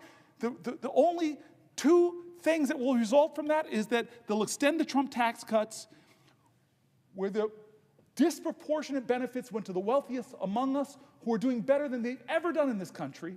They don't need it. Taking money from struggling folks and giving it to them is not the answer. And then the other thing, to a person who, like me, when we were executives, you were a governor, I was a mighty mayor, we had to balance our budgets. But they're not balancing the budget. They're not lowering the deficit. They're increasing it by trillions of dollars. This makes no sense to a pragmatic person who has balanced budgets, who expanded health care access, who made her state work, who has love and respect and votes, frankly, from Democrats and Republicans. You know this makes no sense. And so if you're standing up, and colleagues of mine further to the left of me, then why aren't other people why did only one Republican in the House vote against it? He told the truth. Massey. I see some of my Republican colleagues here. He's a fiscal hawk. He told the truth.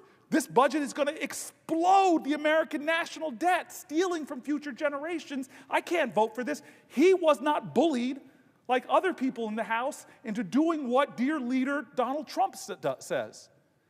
And so, my colleague, you are on the money. I have internalized your voice. There's only a few people's voices I've internalized. One of them is my mother, but you're not that. You're more my peer. You are one of those voices in America right now that we need, that does not slip into a partisan argument, but makes the pragmatic argument that what Donald Trump is trying to do with the aiding and abetting of congressional Republicans is wrong. It is fiscally wrong. It is morally wrong. It will hurt Americans. It is not for the common welfare. It's not for the common defense. Read the start of the Constitution, please. I beg of you. We all swore to uphold it. How do our founders begin? We, the people of the United States, in order to form a more perfect union, establish justice, ensure domestic tranquility, provide for the common defense, promote the general welfare, and secure the best blessings of liberty to ourselves and our prosperity. Trillions of dollars of deficit doesn't secure the blessing of liberties, it endangers our country. The common welfare is this idea that everybody should have access to what makes us free. What makes us free is not having medical debt. What makes us free is not being chained to uncertainty and security that if someone in my family gets sick, I will not be afforded. Still, the majority, or close to the majority, of bankruptcies in the United States of America are people who can't afford their health care bills. We need to find better ways to expand access and not cut more people off. You know this, former governor. There are a number of states that have these things called triggers, automatic triggers, that if the funding for Medicaid reduces to covering 90% of the costs, what happens in those states? Boom. Medicare expansion goes offline. So if you don't even cut it $880 billion, maybe you say, we'll just do $250 billion of an axe. States are going to lose their expansion. People are going to suffer and get hurt. Why? You said it, you said it, and you said it. You and I are the two people that want to see entrepreneurs make money. You and I want to see small business people thrive. We don't hate rich people. We think that's great. It's often, not always, Donald Trump, it's often a sign of people in America using the ingenuity, applying it, and being successful. But you and I both know that the richest people in this country don't need more tax cuts. It is morally wrong. It is fiscally wrong. It is a wrong in the name of God and America. How could we be doing this to ourselves? Will the senator yield for another question? I can't call you one of the baddest ass people I've ever worked with and not yield to your questions, but I have to read the words. I yield for a question while retaining the floor. Well, thank you for yielding the question for a question while retaining the floor, and thank you for the very nice compliments. I do have a question for you about Social Security, and then I think another colleague of mine has additional questions. But look, as you know, you just talked about my wonderful state, New Hampshire. You also just talked about your mother, and I should just also let you know that my mother always made me memorize the preamble to the United States Constitution. So as I listened to you read it, I thought, Shots fired Mom, on the Senate floor. Where's the parliamentarian? I hope my mom is watching. Rule right 19 now. her. But here's my question, and just by way of background. As you know, New Hampshire's a small state. It's a very rural state. And recently, the Trump-Musk forces have announced that they want to close a Social Security office in Littleton, New Hampshire. Now, Littleton, New Hampshire, that Social Security office, which takes applications and provides technical assistance for people who need Social Security or need Medicare or who have questions about their current coverage, right? It is the northernmost office in New Hampshire. So they closed that office, and now my folks in the North Country, and there are about 334,000 people in New Hampshire with Social Security, right? My people in the North Country will have to drive as far as 100 miles to go to another New Hampshire Social Security office. And meanwhile, of course, they're laying off people from Social Security offices, and they're making it harder to get assistance via the telephone, which, as you know, many people who are on Social Security find the telephone the easiest way to make a connection, get technical assistance. So Elon Musk has called Social Security a Ponzi scheme. He says he wants to cut $700 billion from Social Security and Medicare. So my question to you, as we're looking at a administration that says that it wants to make things more efficient, but is actually laying people off, closing offices, making it harder for people to actually connect with the Social Security office. My concerns, of course, are that this is just going to actually Trump and Musk want to cut Social Security. Trump said, of course, that he was going to protect it when he was running for office. But now he's letting Musk do his cuts. So, Senator Booker, can you speak to the ways in which seniors across the country count on Social Security benefits that they have paid into? Right? This is not charity. People pay into the Social Security system. They earn the benefit. And can you talk about the disastrous impacts if this administration takes benefits, Social Security, Medicare away from our seniors? Earlier, or last night, I had a whole chapter on Social Security outlining not just what you said, my colleague, my friend, but stories from seniors. And some of them really got to me. They were hard to read through. I have to say, I had prepped this by reading a lot of them, but somehow on the floor, when I read about the woman who had Parkinson's, when I read about the person taking care of their elderly parents, a spouse with dementia, children with special needs, and Social Security, it helps a lot of folks, but here's the craziness of the Trump attacks on the Social Security Administration. First, he makes people insecure about it. My mom lives in this amazing senior home, Las Ventanas, in Las Vegas, Nevada. Most of the people there, first of all, I love them all for who they are, not their party affiliation, but it's more Republicans than Democrats. And the stories my mom tells me about just the worry that they or other people in their family have because of Elon Musk calling it a Ponzi scheme, of Donald Trump talking about utter lies from the highest post in the land during a joint address, savaging Social Security with lies that everybody from conservative papers to Democratic papers to right-leaning, left-leaning papers have all called out lie, lie, lie, lie, lie. There are not millions of people receiving false payments. They've insinuated so much insecurity that people were writing me letters talking about they're losing sleep. They have so much anxiety because they only live on their Social Security check. And Brother Howard Luckman, who I know, and I don't know what he was thinking when he said it, a billionaire talking about his mother-in-law. I don't know what you were thinking, Howard. I just don't understand it, how you're saying if she misses a payment, she's okay, but if people complain, they're probably fraudsters. Do you understand how many millions of Americans only have that as their only protection between poverty and destitution? That if they miss a payment, they can't make their rent, they can't buy food? And so they've created so much insecurity, so much fear, and I compared it, Governor, I compared it to the difference between an FDR and a Donald Trump. FDR knew people were suffering. They knew people were afraid, and he stood before the American public and didn't lie to them, didn't attack people, didn't demean people, didn't degrade people. He comforted people. He allayed their fears. He inspired them. You have nothing to fear but fear itself. What an opposite in leadership.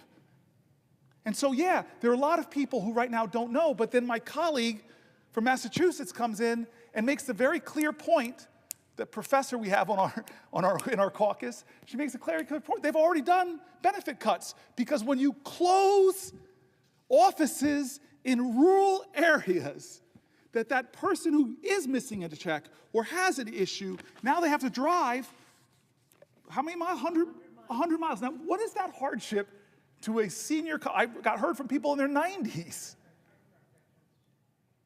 They already are having benefit cuts. The Wall Street Journal, I told you, I was trying to make you proud. I wanted to get as many sources from any anybody that was more center to right.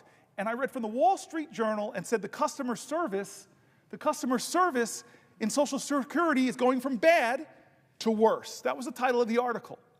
So they're already doing cuts. They're already launching, heaping insecurity on our seniors, heaping inconvenience on our seniors, heaping fear upon our seniors, heaping insecurity, making people lose sleep. This is wrong, wrong, wrong, wrong, wrong. This is not a model of leadership. It's a model of cruelty and mean-spiritedness and hurting people. When is it enough, America? When is it enough that we say it may not be my grandmother that depends on that Social Security check, but I love America, and you cannot love Americans. You cannot love America. You cannot call yourself a patriot. Please listen to me. You cannot say you love this country and that you're a patriot, because patriotism is love of country, but you can't love your country unless you love your countrymen and women. And love means that if somebody, some mother or grandmother is hurting, is afraid, that I'm going to stand up and do what I can to comfort them and fight for them. Because today it might be your grandmother, it might be your family with a disabled child. This is not right or left, it is right or wrong. This is not a partisan moment, it is a moral moment. Where do you stand? We started this by talking about John Lewis. It is time for good trouble, necessary trouble. Thank you, my friend. Even though you made fun of me for, in my tired state, not remembering the very important preamble to the Constitution. Very well. Thank you very much. That actually means I take your compliments because you don't give them abundantly or overly well, so thank you very much. Senator yield for a question. Heck no, not to you, not to you, not to you. Let me tell you, I have something to get off my chest about you. I woke up I woke up yesterday morning, and the first thing I did, now this shirt's all wrinkled and a little ripe, but the first thing I did is grab a gift from you. People don't get upset ethics-wise. We're allowed to give each other's gifts. This was like, I don't know how much it cost, but you gave me, I was talking to you about traveling and how we have to pack bags and go all the time. And he said, you told me I travel with a steamer. And I pulled out this little steamer for this shirt that I'm wearing right now. You were one of the kindest, sweetest people I know. You're one of my closest friends here in the United States Senate. And I want to say something about you, because in this moment, if people are watching, I want people to go there. We had a conversation. You came to my office. It's always a sign of respect when you come to the senator's office. And you came to my office, and we were talking about social media, and I was encouraging you. You were a little resistant, if you don't mind me outing you, to open up and get more on the platform. We were talking about ideas and talking about Social Security, talking about Medicare, Medicaid. You opened up to me, and I hope I'm not betraying confidences. And I asked you just like, what do you do? Like, you were such an amazing human being. You're one of the kindest people I know. I asked you, what do you do on your weekends? What do you do for fun? Let people see it. And then you kind of made me pause when you said, well, my mother's getting kind of old. It's getting older. I love her so much. And you said that my brothers, my siblings and I, we alternate weekends just spending time with our mother. It was one of the sweetest things I heard. And then I said to you, what do you do with your mom? And then you brightened up, and you choked me up, you jerk, because you said, what I love to do with my mom is to dance with her in the kitchen. When we're in the kitchen making food or something, I just love sometimes to put on a song and we dance. I don't know why it struck me as beautiful, and this is what I hope people will do right now. I said, well, why don't you record that? And I didn't think you would do it. You would ask her if you could do it, but you then put up one of the most beautiful videos I've ever seen from one of my colleagues of you and your mom in the kitchen. I think it's on your Instagram page. And I have looked at that video. I'm probably all the views right now of my colleague, this big United States senator, loving his mother so much. And we are talking about that. I've talked about this on the floor. Great nations respect their elders. They take care of them. One of my colleagues, when they asked me a question about Social Security, they reminded me of what it was. The greatest anti-poverty program in the history of America. That Social Security rescued millions of Americans from being in poverty. It virtually ended poverty, although the checks now are becoming meager and meager as prices are going up. More people are getting lower and lower towards poverty, and people who live on those checks live very austerely.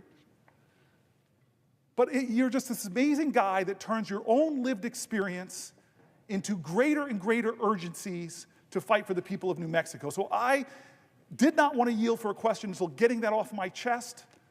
You are my friend, you are my colleague, you are my brother, and more than you know it, you're my inspiration. So yes, I yield for a question while retaining the floor now.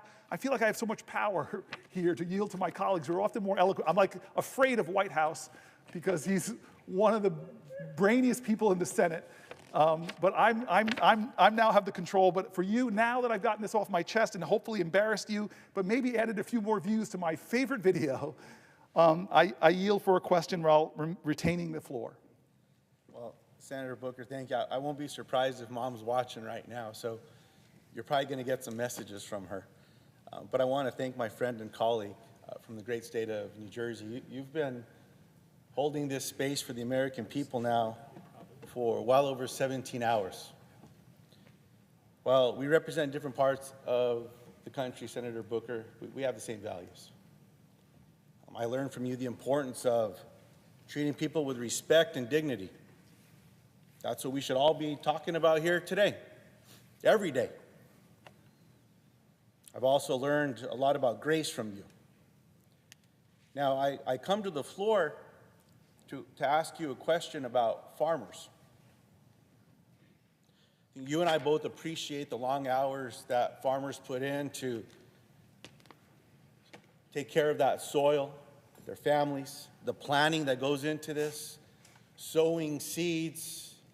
Sometimes you have to do a little weeding to make sure that we're going to all benefit from the fruits of their labor.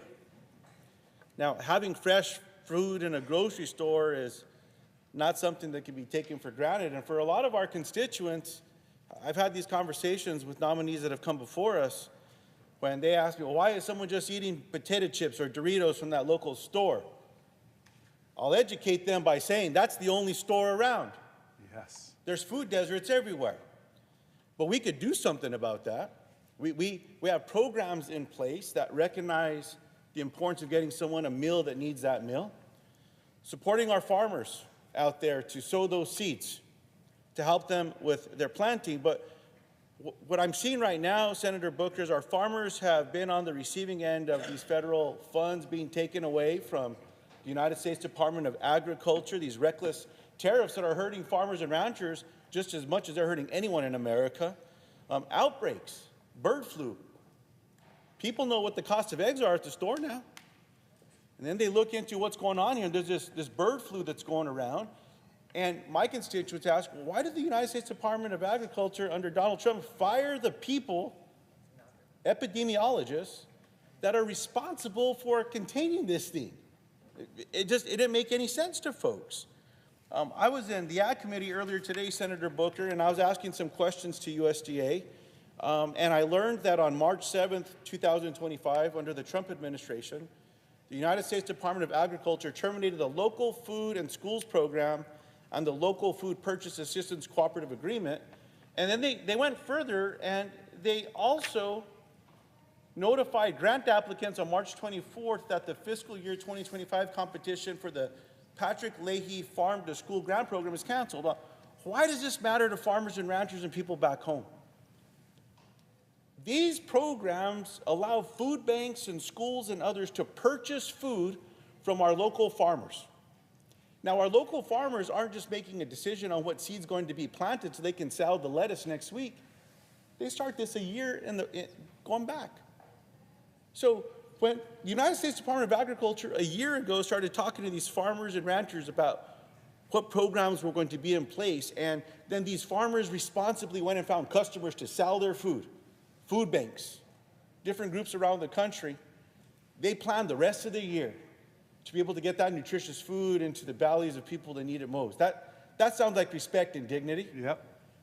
What's not respectful is when the Trump administration gives them a few days' notice and pulls the rug from under them and cancels the program that's going to allow the food bank, their customer, to buy their food. What do the farmers have to do now across America? Now, it gets worse and worse.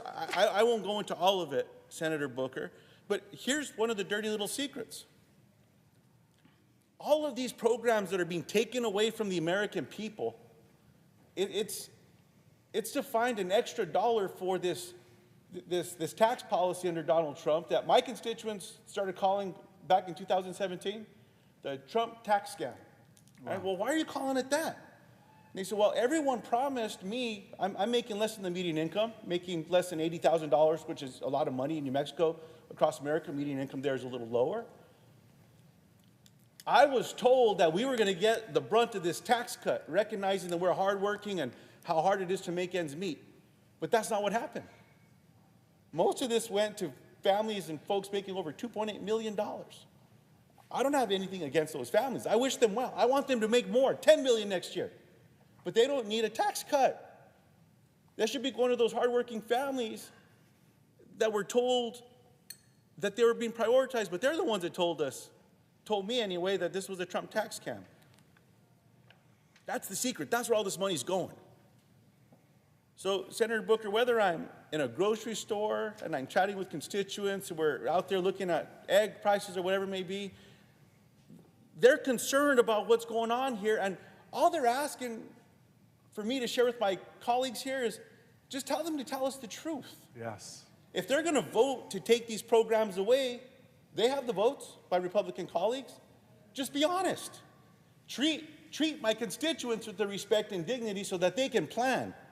So that a single mom that has a child whose Medicaid may get ripped away, but that child has cancer, how are they going to plan for care in 6 months? So that farmer who started planting seeds recently but was planning over a year on what to do so they could find another customer so that they're not going to lose that farm as well.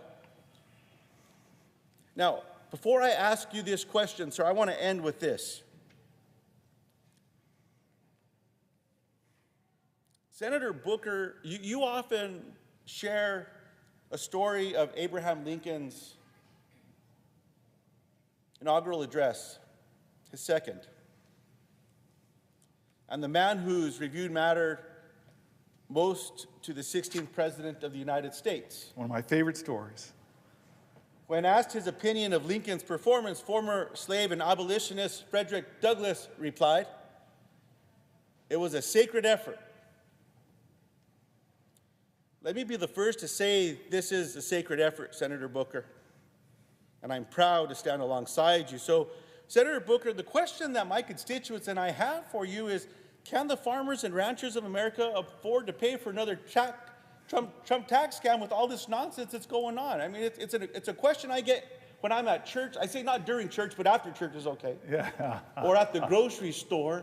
But when I'm visiting with folks back home, this is what they're asking me. And thank you for the question. You said it, the same words that literally, I didn't write these words, my staff wrote this little paragraph here. Trump is pulling the rug from out from under producers that need stability and reliable markets. Because you and I sit, right by each other in the Ag Committee, and we see this connection that you so beautifully say, this idea that we are separate from each other, the invisible lines that divide us in this country are bunk compared to the strong ties that bind us. That farmer producer in a rural neighborhood is deeply connected to the person in my community. And I live in an inner city, Newark, New Jersey. There is a powerful spiritual connection. And you talk to that farmer, and they've got pride that they're feeding America. And they have pride in the ground. You described it so beautifully. They have pride in their soil. They want to be stewards of the land, and they want to create a vibrant American food system. And they rely on people that empower them in that process and don't pull the rug out from under them, drag back contracts, cut programming, especially not those programs that help them get fresh fruits and vegetables, healthy foods to food banks. You talk to the food banks. They'll attest that families, how grateful they are for that fresh fruits and vegetables. You said it right. Parents want the best quality food for their kids. But this food system is killing them. And when I heard the new Secretary of HH&S talk about, hey, we need to get greater access to fresh, healthy foods. Food is medicine. Things I've been saying for years. And what do they do when they get in there? They cut the very programs that help our farmers and get fresh fruits and vegetables to kids to deal with chronic disease. How could you say out of one side of your mouth, Trump, oh, I'm going to let the Maha people go their way, and then the first thing you do is cut the programs that help kids get healthy, nutritious foods? It makes no sense. It makes no economic sense. It hurts our farmers. It hurts our farm workers. It hurts our end users. It's not fair, and I appreciate your question, sir. Thank you.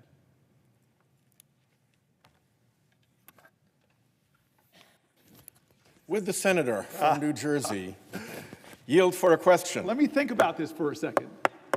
You take your time thinking about it, sir.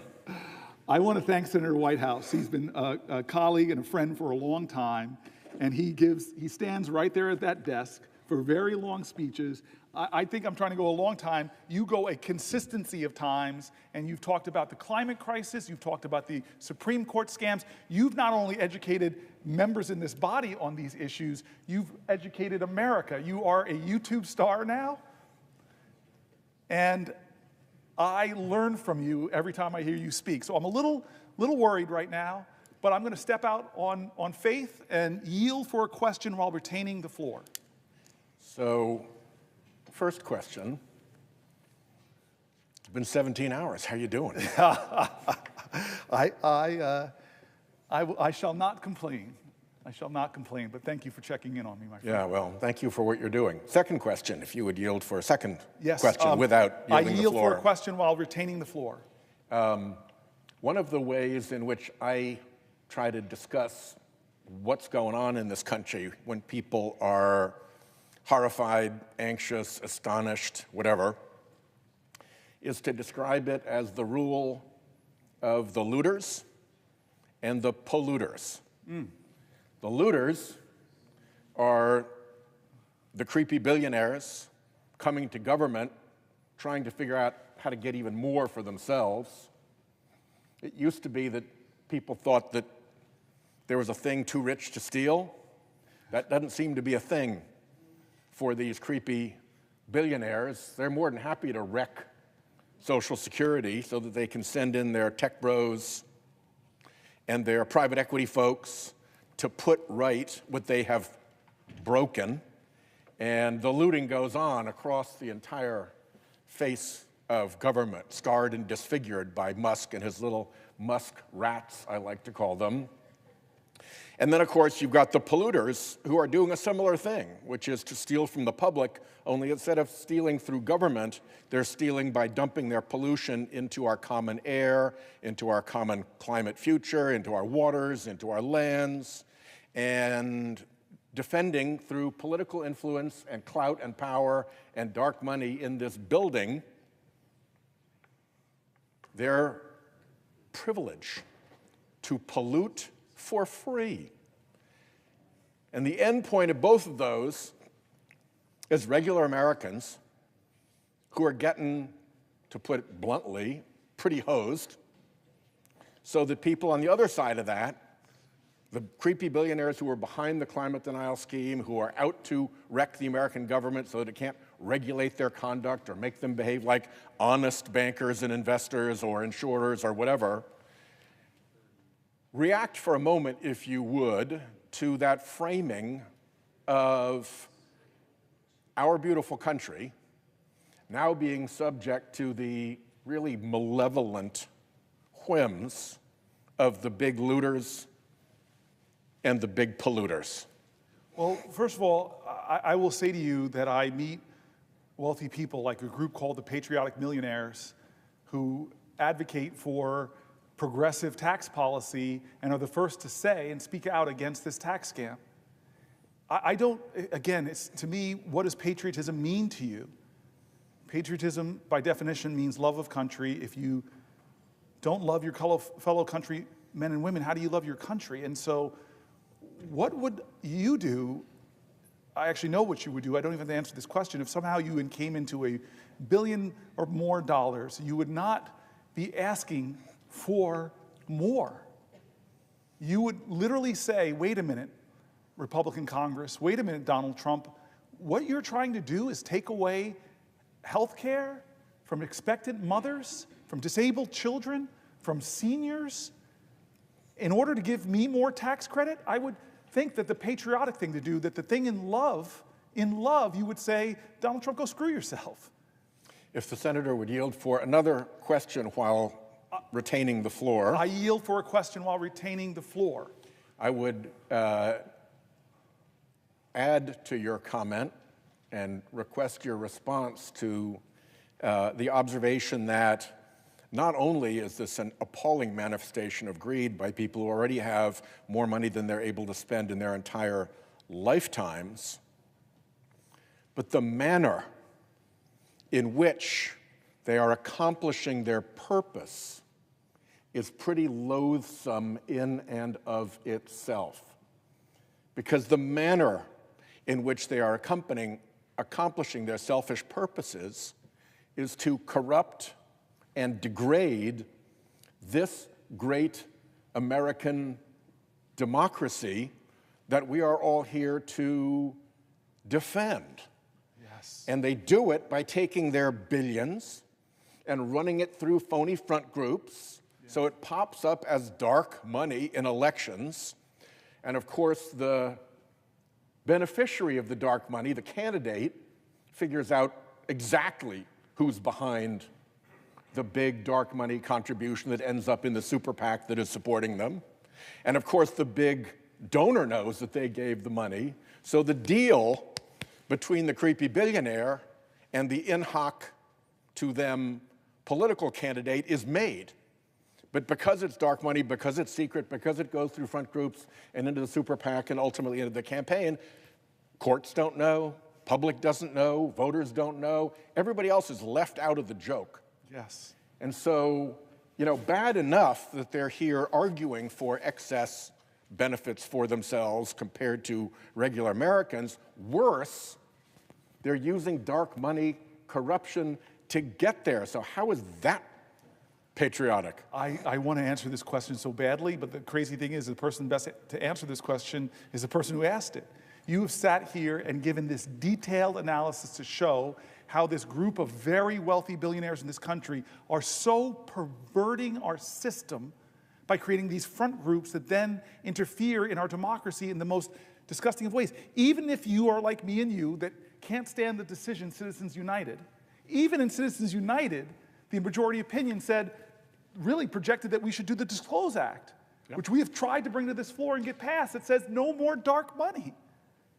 How do we have a political system that is so corrupted by billionaires who with all of their money, drown out the voices and politics of other Americans? A great example of that is they're getting so reckless that many billionaires aren't even hiding it anymore, i.e. Elon Musk. He's like saying, hey, I'm going to roll up into a Supreme Court case up in one of our best Great Lakes states. And I'm just going to dump $100 million there and then give away, as if to insult our democracy, million-dollar checks as part of my effort to influence an election with my overwhelming flood-the-zone amount of billions of dollars. And by the way, hey, it's a pretty good investment, right?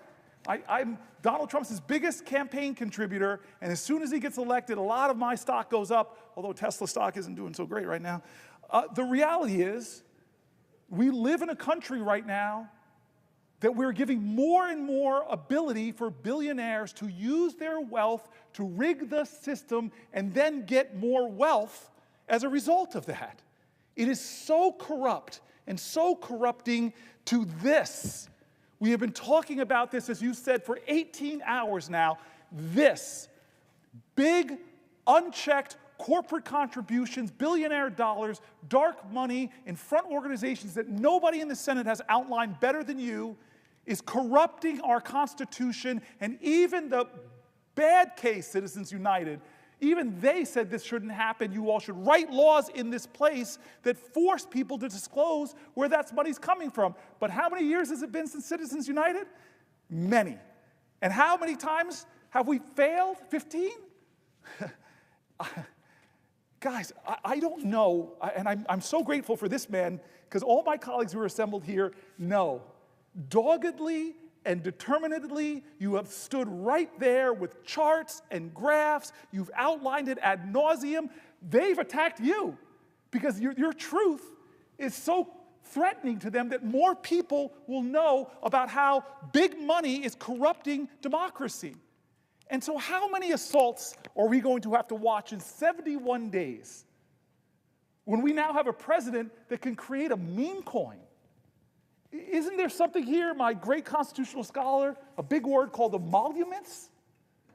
This president has basically created a meme coin where we now know, hard to trace this, that millions of dollars have been put into his pocket. I have my team reading about it right now. Foreign countries, Russian oligarchs, incredible Arab wealth. You want to pay off the Donald Trump? You know, because his government is being run like this. It's not JFK, ask not what your country can do for you, but what you can do for your country. You've seen how he's behaved. It's ask not what your country can do for you, ask what you can do for Donald Trump. That's how he does business. How do we know that? Look at the evidence of the last 71 days. If you are a law firm that comes to him and offers him $40 million of pro bono work, God, how many people I love in Newark had that kind of legal representation, pro bono. He is beating you up, threatening to ruin your business until you come to him and tell him what you're going to do for him. We're seeing it. You want a merger? You want a merger? What do? Give $1 million to his inaugural committee, and then find ways to get money to him through his meme coin, kowtow to him in any way possible. Senator Whitehouse, nobody has outlined this more than I have. Nobody, more than you have, excuse me. And I encourage people, I feel like now I'm advertising everybody's social media. Go to his YouTube. I call him a YouTube star. I'm not joking. You have on YouTube, I know, just great details and outline about how the corruption of money in politics is getting worse and worse and worse in this era of billionaires like Elon Musk who have no shame anymore. And I'm going to say it on the Senate floor. There are so many reports and stories of him threatening elected leaders, threatening to put $100 million in a primary challenge if they don't kowtow to what the great leader is telling them to do. This is, you use the word all the time, and I'm going to say it over and over. This is corrupting to our democracy and amounts to another assault on our Constitution. How much will we take, America, until we say enough, until we say no more, until we say pass the Disclose Act? Bring back the dark money, put light on it, shine the light of truth on this web of dark money lies. How long will we endure this? I hope that you and I are in the Senate when you no longer have to give that speech, because we took action on the Senate floor to end this nightmare of billionaires trying to outsize influence on our democracy. Will the senator yield for a question? Not immediately. I just want to say to Patty Murray, thank you. You were a co-conspirator in my life of trying to cause good trouble. You are one of the most powerful people in the United States Senate, yet you have never lost your compassion and your care for people. You're like somebody else I talked about in the Senate, two of my favorite people who lives this ideal that I may be a United States Senator, I may be head of appropriations, I may be President pro tem of the Senate, but I will never lose my connection to the people I represent and to the convictions that brought me to this place. You are such an honorable soul, you're such a great American, and you've been such a dear friend to me, this Congress. I savor the times where you let me come to you're a lot more seniority than me. You've got a great hideaway with a view. One day, maybe. But I just want to say thank you, Patty Murray, for being so kind to me. And you're showing up right now gives me a lot of strength, puts more fuel in my tank. And so now, I feel all this power. Now, you outrank me in every imaginable way here, and you're the head of our Democrat appropriations, so I'm obligated by the state of New Jersey to be very obsequious to you. I yield for a question while retaining the floor. Well, I thank the senator from New Jersey. Thank you for your kind words. And I would just say the country is so grateful for what you are doing right now, because so many people are so frightened, worried, scared, and angry about what is happening to the basic values of this country that so many people have just thought would be there, that their kids would be able to go to school and get an education and not have to worry that the Department of Education was going to be gone and there wasn't a watchdog anymore or somebody to help them, or that the research at NIH was going to be dismantled. Perhaps they had a family member who was in the middle of some kind of scientific experiment that is now being dismantled. What happens to their hope? I hear from people on so many topics, seniors, who are waiting on hold for hours and then getting hung up on because there's nobody to answer the phone anymore. These are basic values that we have as a country, that we care for other human beings, and we're there as a country for them. And you are showing that fight today and inspiring so many people, and I will ask you a question in a minute, but I want to personally thank you for what you are doing today. It is so important. You are the voice of so many people today, and I so appreciate it. Now, I want to change the dynamic a little bit. I wanted to come today. You have talked about the impact in so many areas in our country, but I wanted to come and ask you about something really personal to me, and that is the impact on our veterans today. The senator may not know this, but when I came to the Senate many years ago, I asked to be on the Veterans Affairs Committee. I was the first woman ever to ask to be on the Veterans Committee. And the reason for me was very personal. As you may know, my dad was a World War II veteran, and my family relied on his VA care when he was diagnosed with multiple sclerosis. But I also, when I was in college during the Vietnam War, many of my friends and colleagues were on the streets demonstrating, and my heart was out to them, but I was thinking about those men and women my age who were going over to Vietnam and coming back and injured in many different ways. So I actually did my college internship. I asked to be at the Seattle VA. And I went to the Seattle VA during the Vietnam War and served on what was the psychiatric ward at the time. And I sat and worked with young men and women who were my age, in college age, who'd been sent there and came back with severe mental health impacts. Now today we call that PTSD, but at the time we didn't know it. And I was looking at these men and women who volunteered to go over, or sometimes their number came up at the time, and came home and were going to be impacted the rest of their lives. And I learned firsthand what it means when somebody says, I will go for my country to fight for all of you, so that you have that America that you've been talking about here for you when you get home. And our promise to each and every one of them was, if you serve your country in the military, we will take care of you when you get home. That is a promise I hold near and dear to my heart, which is why I asked to be on the Veterans Committee when I first came here, first woman ever. And I will tell you, I've seen the impact time and time again. I go home and I hold town halls when I was newly here, and there'd be a lot of veterans who'd come and talk to me and tell me what's going on, what needed to be fixed. But always at that time, I will share with my colleagues, women never said anything. There were a few always in the back of the room, and it wasn't until the regular meeting was over and they'd come up quietly to me and say, I need to tell you what's happening to women veterans. I need to share with you sexual assault. I need to share with you that there's not the facilities. I go to the VA, and it's a men's-only kind of place. There's no OBGYNs. There's nobody to do mammographies. And I often don't feel comfortable sitting in that waiting room with a whole lot of people after I have had the experiences that I've had, and there's no place for women to go. So we've worked really hard to make sure the VA works for women. We've worked really hard to make sure the VA addresses the issues of today. The PACT Act that we worked so hard to make sure that men and women who were victims of a toxic exposure overseas got the services they need. I could speak for 2 hours here about all the things we've done. But then I see what this administration is doing to those men and women who we asked as a country to serve overseas or to here at home, in service of all of us and the promises we've made them. And I think, what are they doing? They're undermining the very value that all of us have given to Americans who serve above and beyond. So when I hear of 2,000 layoffs a few weeks ago, I go, wow, where's that coming from?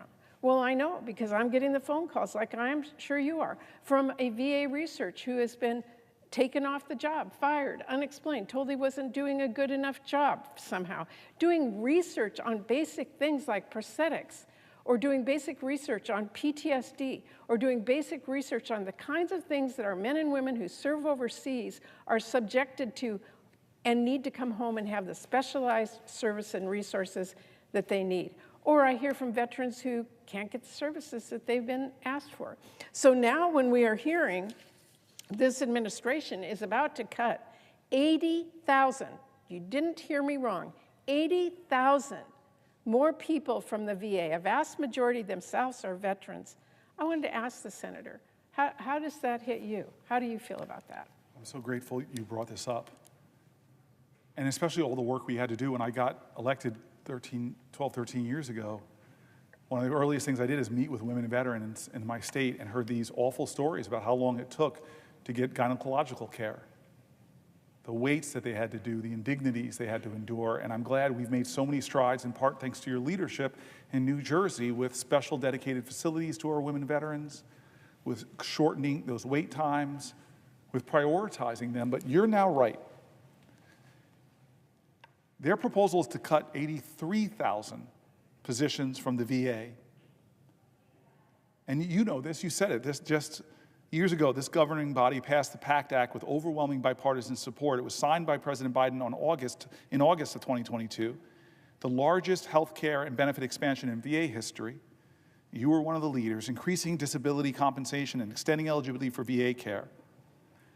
To meet this increased demand, the VA added 61,000 employees in 2023. These new hires included claim processors, physicians, nursing staffs, medical support assistants, food service workers, and housekeeping staff.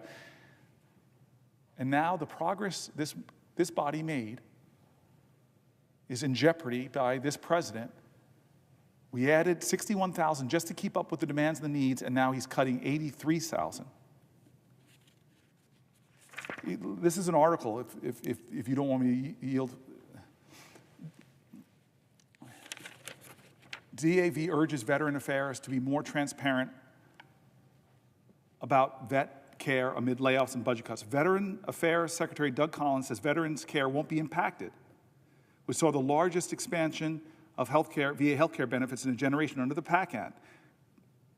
Collins attended DAV's recent midwinter conference where he came from behind the podium, walked into the audience, and told attendees that vet care and benefits would not be impacted by the Trump administration.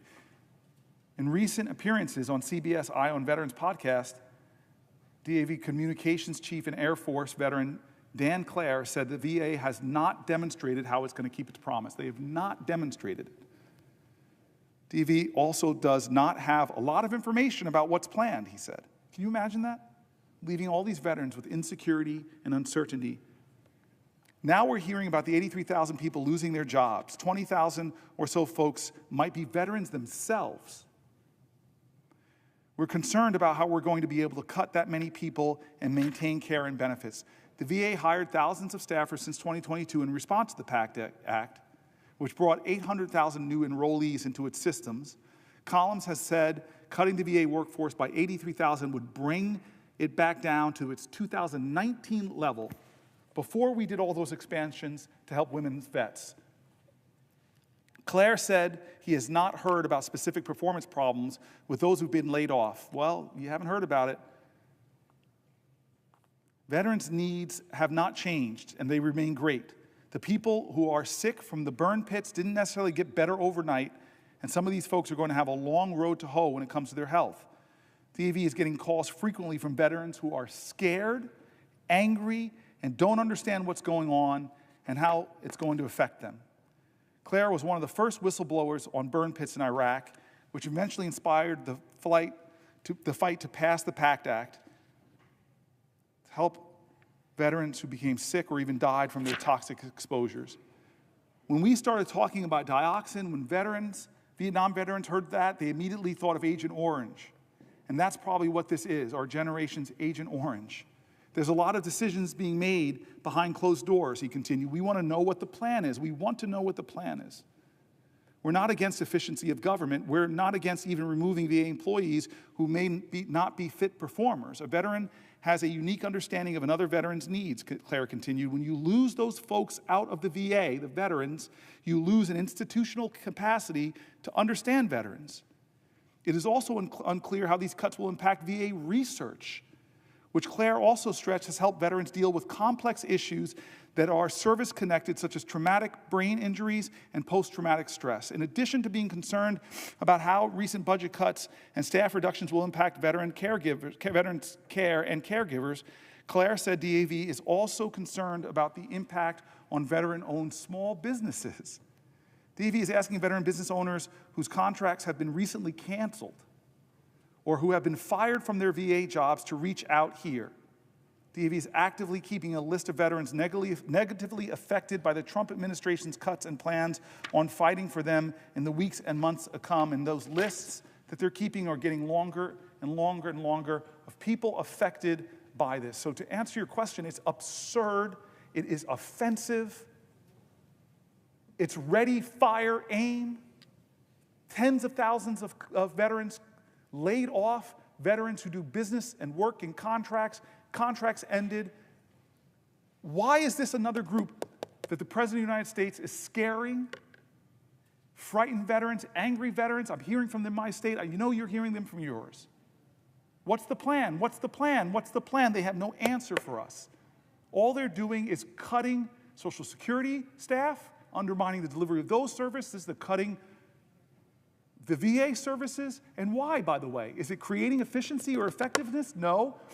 Is it to create savings? Because we got to create savings to give more of those tax cuts to billionaires like Elon Musk. It is not fair. It is not right.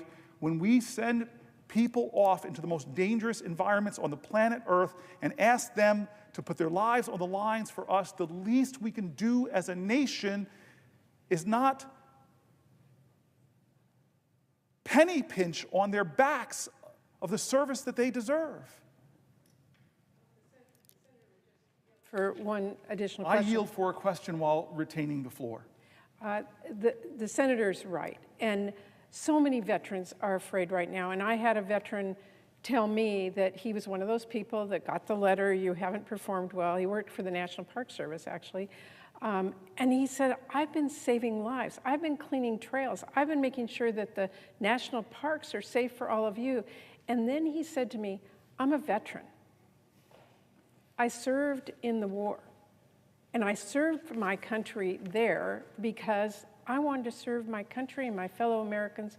And I came home and worked for the National Park Service to do the same. And now, as a veteran, my country's not there for me. And I would just say to my colleague and to everyone who's listening, to these men and women, that we make a promise to, that we say we will be there for you when you come home. That does not mean slamming a door in your face. It doesn't mean that you have to wait for hours to get the services that you earned. It doesn't mean that you will be mistreated. It means that we will honor you. And I would thank the senator for his response and just say to him again, do you think we're treating men and women in this country as great Americans by the actions that are being taken by this administration? Thank you for the question. No, and I'm just going to read another article that's going to make even clearer the point you just laid that's so strong and so important. This is from Axios, How White House Firings Are Hurting Veterans. The Trump administration's big cuts to the federal government are hitting one group particularly hard, the country's veterans. Why it matters? Many of those who served in the military derive a sense of purpose and belonging from their government work, viewing it as a way to serve their country and help their peers outside of active duty. The big picture. It's not clear yet how many vets have been fired or will be. Last year, veterans made up 28% of the federal workforce, 28%. Per federal data, a far bigger share than the 5% in the private sector. About 36% of the vets working in civil service, more than 200,000 in total, are disabled or have serious health conditions per federal data. 36% of the vets working in civil service are disabled vets. This is the largest attacks on veteran employment in our lifetime, says William Attig, executive director of the Union Veterans Council, a large group that represents many of these workers. Atig, who was deployed in Iraq from 2003 to 2009, has been talking to newly unemployed members trying to get a tally of everyone whose job was lost. Zoom in now. Some veterans still holding on to their jobs for now are waiting for the hammer to drop. We're being smeared as leeches, but I just want to serve my country and provide for my family, an employee at the Department of Defense who's a disabled veteran, and requested anonymity because he didn't want to put his job at risk. Talk about free speech. We're being smeared as leeches, says a disabled veteran who stood for us. And he was thrilled to land his job, he said a few months ago, but is anxiously waiting to see if he'll be one of the more than 5,000 workers at the Pentagon that the Pentagon said it would fire next week. Privately now, GOP lawmakers are growing uneasy with the cuts to veterans. I know this because I know the heart of so many of my Republican colleagues. Politico reports adding that vets have been disproportionately affected by firings, and again, GOP lawmakers are growing uneasy about it. The White House did not say how many veterans have been fired. At least one department, the Department of Interior, has rapidly carved out an exception for him. President Trump has consistently stood up for our brave men and women, delivering crucial reforms that improve VA health care, said White House spokesperson Anna Kelly in an email. There are a few reasons government work attracts vets. The federal government has a veteran's preference. Put simply, when deciding among a group of qualified candidates, they're first in line. I think that's right. You'd have to jump through a lot of hoops to not hire a veteran, said a former official. With more veterans working in government, more feel welcome to work among people who understand them. Others are drawn to their retirement benefits. Years of military service counts towards your federal pension. Plus, though, many of these folks feel drawn to mission-driven employment. Most veterans feel like they're putting on another uniform when they go work in other federal agencies. These jobs are a crucial piece of the puzzle in most military life, he says, adding that it's also a key part of suicide prevention for this at-risk group. One of the most important things you can do for a veteran is help them with a job. How can we expect to maintain what is in America an all-volunteer force if we fail to show those folks willing to serve how we care for our service members when they come home? Slashing more than 83,000 jobs from the VA alone, it's clear that these cuts are going to have a disproportionate impact on veterans, veteran contractors, and the services they receive. I'm angry about these cuts, but most of all, it should make all Americans feel a sense of sadness. We ask our veterans to sacrifice so much, and we all know, who know veterans, it's not just the veterans, it's also veteran families that make that sacrifice, that share in that service, that share in that commitment. And these veterans, some of the more talented, dedicated leaders I know, they're not doing it for the money. They're doing it because they're called to serve. You know how many people jumped into service after 9/11? Friends of mine rushed to join the military, to serve in Iraq and Afghanistan. And now they're home, many of them with invisible wounds, many of them with visible wounds. And the services they rely on for their health care, the services they rely on as lifelines, the services they rely on often that give them hope and opportunity, not compounding their trauma. This is now being attacked by a president who's not keeping his promises. He says he values veterans, but the facts are different. She devoted her life to serving the U.S., then DOGE targeted her. It has been 6 days since Joy Marver was locked out of her office at the U.S. Department of Veteran Affairs, 5 days since she checked herself into hospital for emergency psychiatric care, and 2 days since she sent a letter to her supervisors, "Please, I'm confused. Can you help me understand?" Now, she followed her wife into the storage room of their house outside of Minneapolis, searching for answers no one could give her. A half dozen bins held the remnants of 22 years spent in service to the U.S. government, first as a sergeant first class in Iraq, then as a disabled veteran, and finally as a VA support specialist in logistics. She devoted her career to a system that had always made sense to her, but now nobody seemed to know whether she had officially been laid off, or for how long, or even why. Are you sure you never got an email? Asked her wife, Mickey Jo Carlson, 49. How would I know?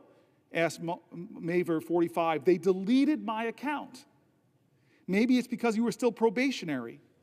My boss said I was exempt, Marver said. I was supposed to be essential. In the last few months, more than 30,000 people across the country were fired by President Trump's new initiative called the Department of Government Efficiency, a historic reduction of the federal workforce that has been all the more disruptive because of its chaotic execution. Entire agency divisions have been cut without explanation or mistakenly fired and then rapidly rehired, resulting in several lawsuits and mass confusion among civil workers. After a court ruled last week that many of the firings were illegal, the government began reinstating workers even as the Trump administration appealed the decision and promised more layoffs. The VA alone said it planned to cut about 80,000 more jobs this year, including tens of thousands of veterans. And for Marver, the shock of losing her job was eclipsed by the disorientation of being repeatedly dismissed and belittled by the government she served. She had watched on TV as Trump's billionaire advisor, Elon Musk, took to the stage at a political conference wielding a chainsaw to the beat of rock music, slicing apart the air with what he called his chainsaw for bureaucracy. She had listened to Trump's aides and allies deride federal employees for being lazy, parasitic, unaccountable, and essentially wasting taxpayer money in their quote-unquote fake jobs. In Marver's case, that job had meant helping to retrain soldiers for civilian work and coordinating veteran burials while earning a salary of $53,000 a year. Here's the note I got a little while after I was hired, Marver told Carlson, pulling a form letter from the government. You represent the best of who we are as Americans, it read. You could have chosen to do anything with your talents, but you chose public service. Kind of boilerplate, but it's nice, Carlson said. Madam Chair. Senator Booker, will you yield for a question? Before I yield, I just want to acknowledge my friend in the chair, and she's cracking a tight whip, so I appreciate you following the rules here. I got to read this now, and then I'm eager to get your question because you are one of the few people I knew before I got to the Senate. That is what I wanted to talk about. Well, I'm sorry. I didn't yield. I didn't yield for a question. I'm sorry. You can't say anything, sir. Oh. The parliamentarian will jump all over you. I have the floor. So much power, it's going to my head. Senator, will you yield for a question? Oh, man. Known you for like 25 years. I wanted to talk about you, but you're being so insistent. I'll reward your insistence and say I yield for a question while retaining the floor. And let me ask you, Senator Booker, I can't ask you now, through the chair, let me ask you directly, how long a question you would like. Would you have I'm happy to provide you with a 5-minute question or a 5-hour question. It depends entirely on I actually how you believe that you would go a 5-hour question to try to help me power through. Senator, as you know, we've been at this for... My wife, Susan, would I love your wife, Susan. I love you and your wife, Susan, but I love your children more. Your girls are amazing. That's why I came down here. You know, when I remember... Is this a question? Because I yield for the question while retaining the floor. This is a question, please. Okay, let's make it a 7-minute question. This is a question.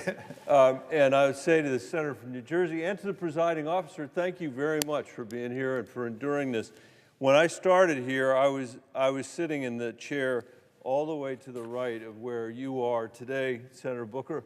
And I can remember the day you walked in to be sworn in, you came through those doors right there, and I had a huge smile on my face because I knew when you were walking through those doors, when you were walking into this chamber, you bring with you the kids that you used to work for in Newark, New Jersey. And the reason I knew that was that when you were working for the kids in Newark, New Jersey, as the mayor of Newark, New Jersey, I was working for the kids in Denver as the superintendent of the Denver Public Schools. And at that time in our country's history, we were engaged in a pretty profound effort to try to make better the schools in our respective communities. Not that everything was perfect, but we were trying to drive achievement for the kids in Newark and the kids in Denver, and we talked about it over many years. And here you walked into this chamber, a place where it would be easy to imagine has long had the habit of treating America's kids like they're someone else's kids, not like they're America's kids. I know that because if the kids in America were represented by the 100 desks that are in this Senate, roughly 9 of them would be graduating with a college degree in our country. 9 of these desks. If we thought about the rates of literacy, the failure in our country to be able to teach people how to read or do mathematics, decade after decade after decade, the proficient students would consume just a few desks in this place, and everybody else would not be able to do basic levels of reading and basic levels of math. And but here you were, somebody who understands that, and here you are, somebody who understands that. And one of the very first projects you and I worked on, this is coming to my question, was the child tax credit. This was an effort to turn back 30 or 40 years of trickle-down economics that said that what we're going to do is cut taxes for the richest people in the country and just have it trickle down to everybody else. Some people don't know what that means, and if I could, let me just say what that actually means. For you to understand what that tax policy is, that tax policy that Donald Trump has pursued now twice, once when he was president before, and now again, you have to imagine that there is a mayor in Newark, or there is a mayor in Denver, or a mayor in San Diego, or in Miami, who is saying to the people that live in his community, I have an idea. I'm going to go out and borrow more money than we have ever borrowed before as a community. I'm going to go out and borrow a ton of money. And your constituent, my constituents, would say, wait a minute, Mayor, wait a minute, that makes me nervous. What are you borrowing all that money for? Because I'm worried about the fiscal condition of my city and my town. This conversation would happen in every city and every town in Colorado or New Jersey, whether they're Democratic or Republican mayors. You'd have to answer the question, what are you spending the money on? What are you going to borrow all this money for? Is it for our parks? No. Is it for our schools? No. Is it to give mental health services to kids who desperately need it? No. Is it for our roads and bridges, our infrastructure? No. Are you going to do something important for our water systems? No. What is the answer? What are you going to do with that money that you are borrowing, that you are mortgaging our kids' future? What is this important thing that you're going to do with it? The answer is we're going to give it to the 2 richest neighborhoods in New Jersey or Newark or Denver, and we're going to expect that it's going to trickle down to everybody else. That is the theory. That is what trickle-down economics is. That is what the Trump tax plan is, and there's a reason why no mayor in America has ever done it, because you would be run out on a rail. Because you couldn't explain it. You're going to borrow money from the kids of our police officers, our firefighters, our teachers, in order to cut taxes for the richest people in the community in the hope that they'll buy a little bit of an extra, I don't know, luxury, and that's going to somehow generate economic activity for everybody else. it is demonstrably true that that has never worked. And by the way, these tax cuts, I say the presiding officer and everybody else within the sound of my voice, have literally never, ever come close to paying for themselves. That is a complete lie. That's why the Congressional Budget Office says this is going to blow a $4.6 trillion hole in our deficit. And for what? To give tax cuts to the richest people in America when they need them least? And when the income inequality is as great as it has been in our country since the 1920s, which brings me to my question.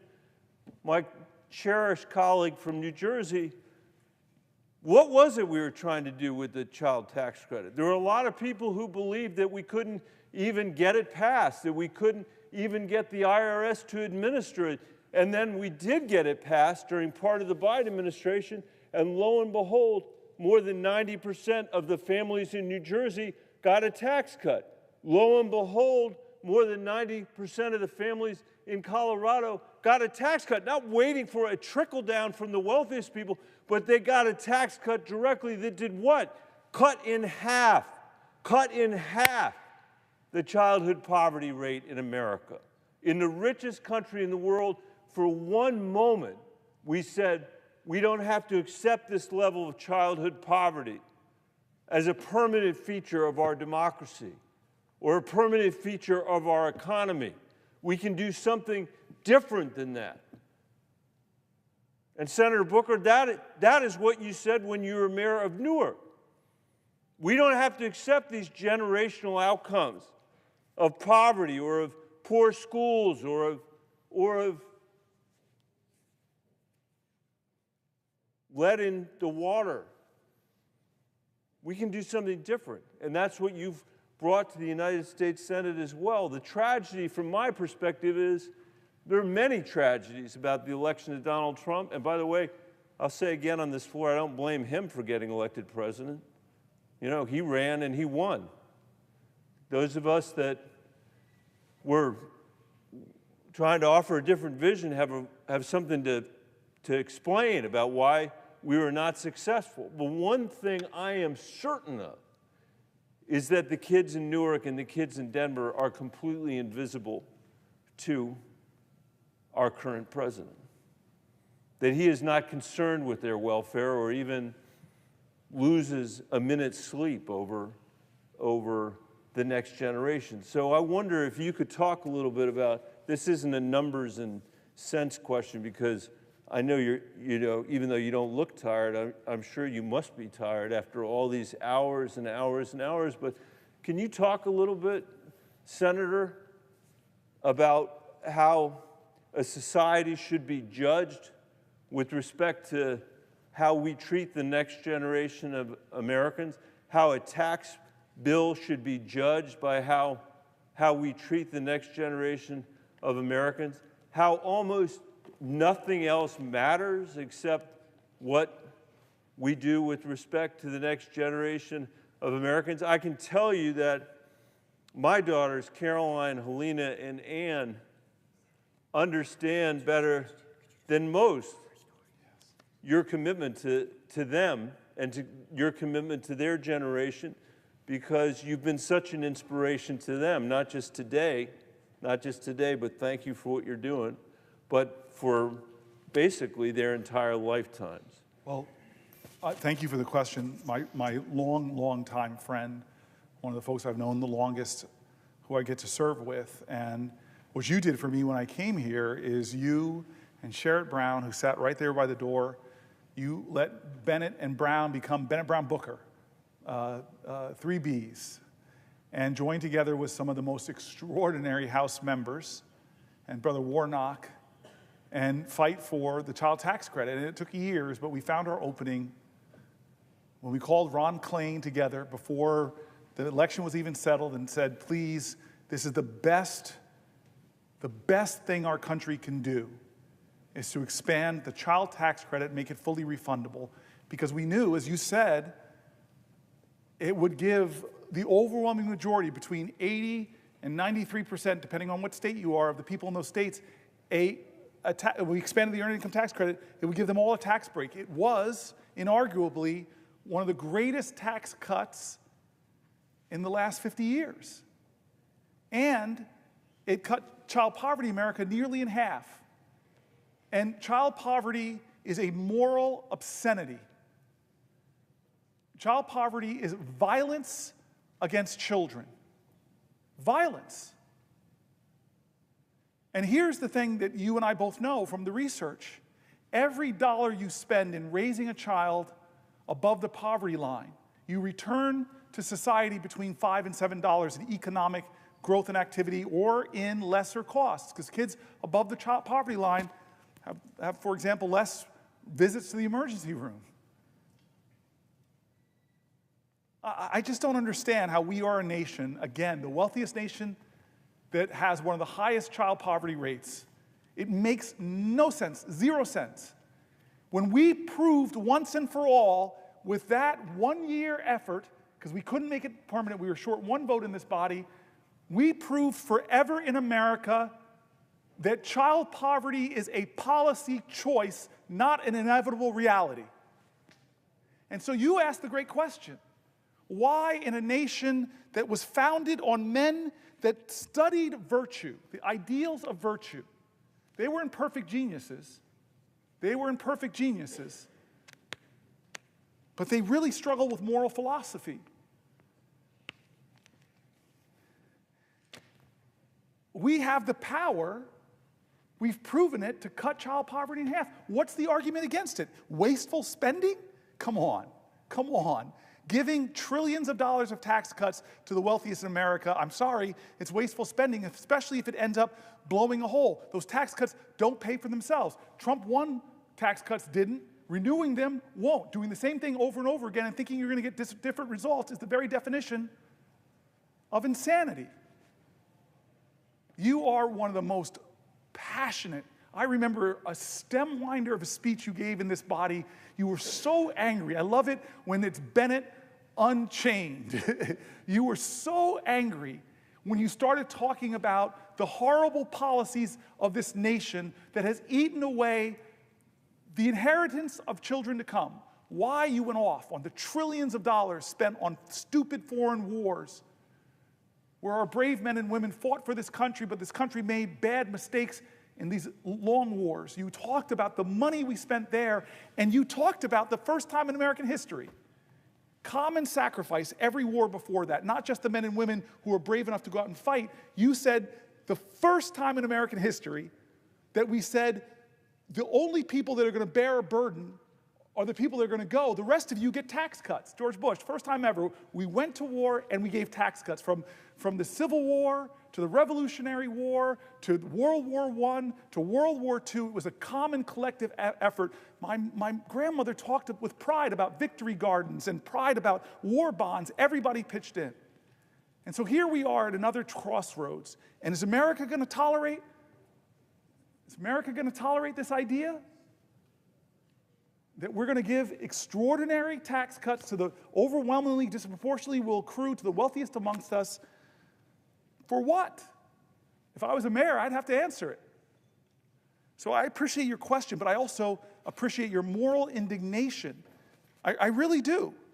I keep saying over and over again, elevating the voices of Americans on this floor,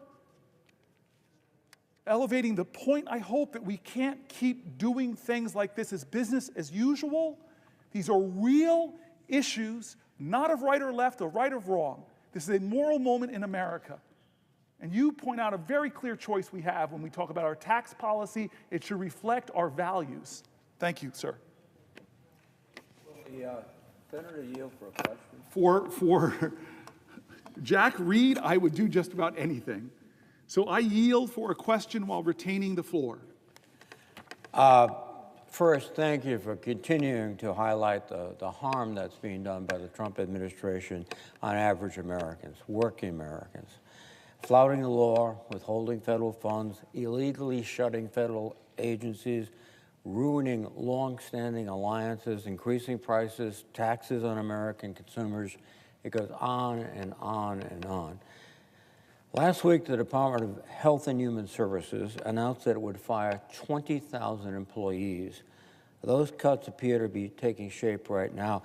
Is the senator aware that there are reports that thousands of HHS staff have been locked out of their offices this morning?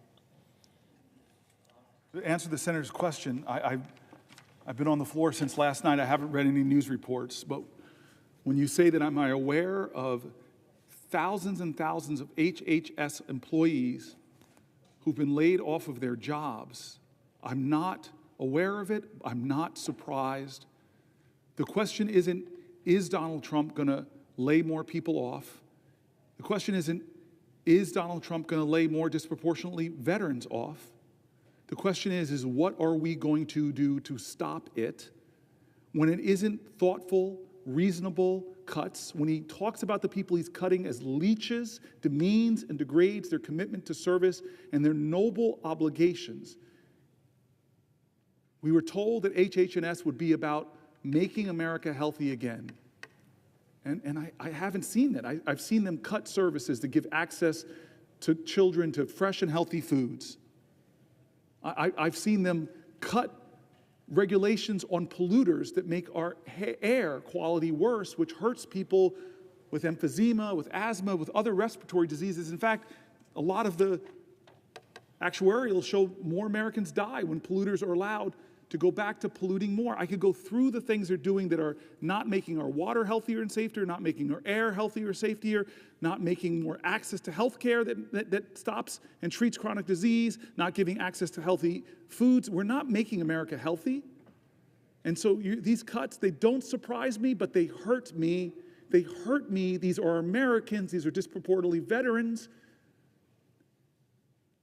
And I thank you for speaking up for them today. If the senator would yield for another question. I yield for a question while retaining the floor. President Trump and the Secretary of HHS, Secretary Kennedy, are, as I indicated and made you aware, they are firing a host of people today. But the critical staff functions will be undercut. For example, the Low-Income Energy Assistance Program. And the National Institute for Occupational Safety and Health, they will focus on worker safety. LIHEAP, as you know, provides essential support to literally keep people warm in the winter and cool in the summer in our southern states. And with LIHEAP undercut like that, there will be effects. People will become unhealthy, in fact, possibly couldn't even pass away and perish. NIOSH, on the other, is an agency that looks after 164 million people in this country so they're safe. And we all know, we all remember back all those stories about the Gilded Age, which sometimes I think the administration wants to bring back, where children labored in shops, where garment workers were killed in fires because there was no way to get out. All the exits were sealed. The National Institute for Occupational Safety and Health prevents that. And work-related industries, injuries and illnesses cost our economy about $250 billion annually. So that will double, triple, quadruple.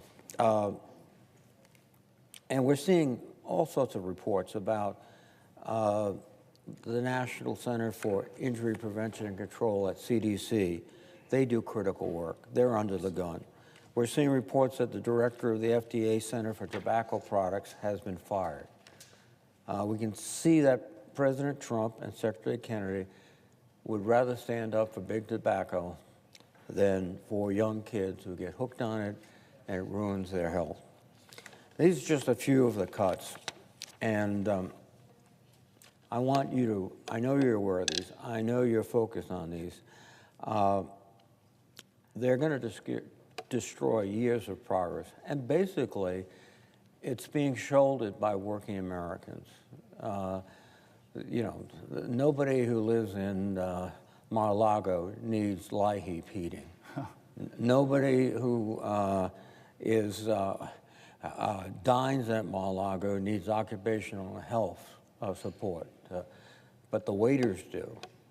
and the grounds people do. So, Senator, just your comments and thoughts. I so appreciate the question from my friend. I really think empathy is a superpower, and you are Superman in that category. Because you're thinking about the people affected. We throw these acronyms down here, and they sound like government programs, but you meet with the people. I remember when I was starting out my political career in service in Newark, and I had this dear friend named Kim, and she was one of these people that worked trying to sign people up for LIHEAP.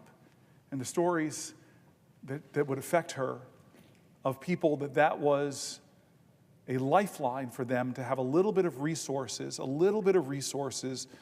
to help them get their energy costs in a place where they could afford heat in the winter and some air in the summer. Stories of elders and vulnerable. I don't understand how we can be a nation with so much wealth and abundance and we haven't figured out a way to design a system where when you invest in the well-being of people, people thrive. Kids growing up in quality housing with great public schools, with clean air, without lead in their water, above the poverty line. You know what I love about young people in this country is their resiliency. I meet these beautiful children with light in their eyes, and all they need is a little fertile ground, and they go beyond our imagination in what they can achieve. And so here we are taking our national treasure, the resources being paid into our taxes are our national treasure, and what do we invest in, and what do we do with it? Well, we're running up more debt. We're not going to pay for these tax cuts that are overwhelmingly going to go to the wealthiest. But we're taking all these things that people rely on, from our veterans to our seniors to our disabled to expectant moms. We're just taking as much as we can to defer as much of this gross tax cuts that go disproportionately to the wealthy. And so again, I return to where I've been for closing in on 19 hours. I go back to, what are we going to do about it? It can't be business as usual. There are too many things we've already covered that show that this is a moral moment in America. Where do we stand? It's time, as John Lewis, as I keep repeating, he says it's time to get into good trouble, necessary trouble, to redeem the soul of our nation. And when you're talking about, goes directly to the soul, what do we stand for? Who do we stand for? We should stand for each other. Thank you, sir. Will the senator from New Jersey yield for a question?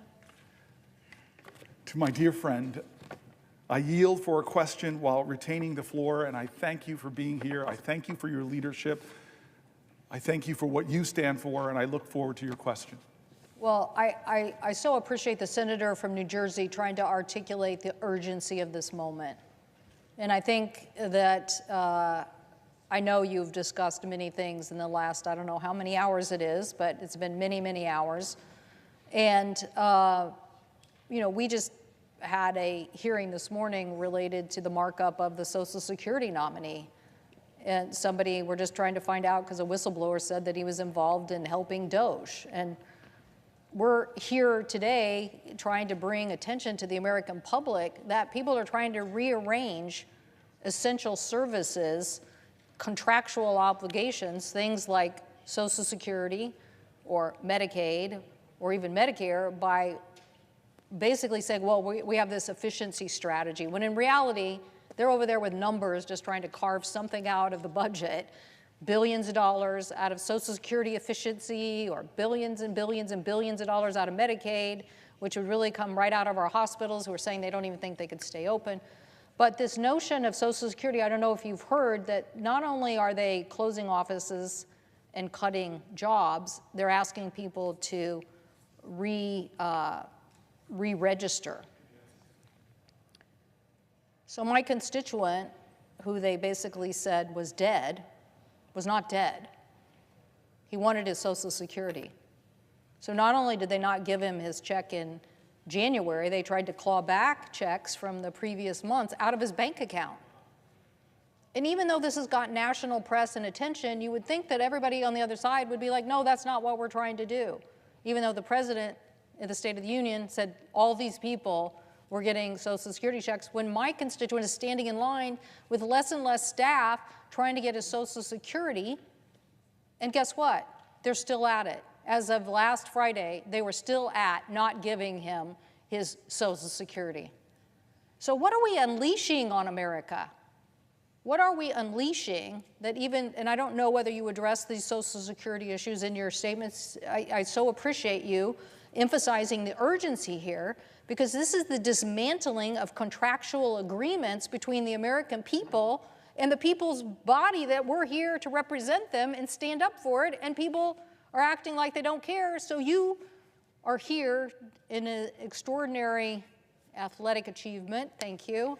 Makes your Stanford days look like nothing, right? You've achieved this great long effort to bring illumination to the American people that they're getting screwed over the fact that these cuts are not some efficient way to deliver better service, but in Social Security, they're undermining Social Security. So have you heard of these cases, the whistleblower issue and others, and do you believe that that's what we should be paying attention to, that before we get a vote on Mr. Bisignano, that we should be finding out what whistleblowers are saying and his involvement related to DOGE and making sure that Social Security checks are protected? I thank you for the question, my friend and my chairwoman. I did talk about this, but it is so worth repeating. At some point in the night, we covered Social Security, and we read story after story after story of senior citizens that are frightened and afraid that the President of the United States would stand in a joint address and attack Social Security, make fun of it with lie after lie after lie about millions and millions of people getting fraudulent checks, when the people who do the fact-checking and even the Social Security folks themselves say that it's a minuscule amount of people getting checks, and usually it's an overpayment. But that didn't stop there. Elon Trump called it a Ponzi scheme. Elon Musk called it a Ponzi scheme. The richest man in the world and the most powerful man in the world, himself a billionaire, are attacking the program that millions and millions of our senior citizens rely on. I read letters of people that say, don't forget about the people who are disabled who rely on SSI, begging us to remember and speak their names and tell their stories. A lot of fear, a lot of terror, a lot of insecurity. But we spoke about this on the floor, that their benefits are already being cut. What do I mean by that? Well, if you are cutting Social Security offices, as one of our colleagues said from New Hampshire, in a rural area, forcing people to have to drive 100 miles if they have a problem, they can't talk on the phone with the waits on the phones. I read an article from the Wall Street Journal, no left-wing mag, from the Wall Street Journal talking about how the customer service is going downhill because of the cuts that they're making, and now you're forcing seniors. We read letters from 85-year-olds, 90-year-olds, 93-year-old. They're going to drive 100 miles? I read letters from Social Security workers who now work in inadequate spaces with inadequate staff, unable to do their job that they love. They're not leeches. They're not people that should be demeaned or degraded by the most powerful people in our land. They are public servants who love their jobs and want to serve seniors, but now can't do it because they cut before they thought. Question, because I will yield for a question while retaining the floor.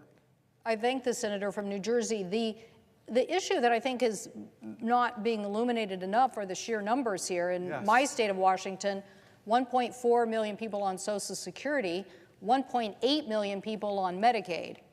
So you're talking about a big federal relationship.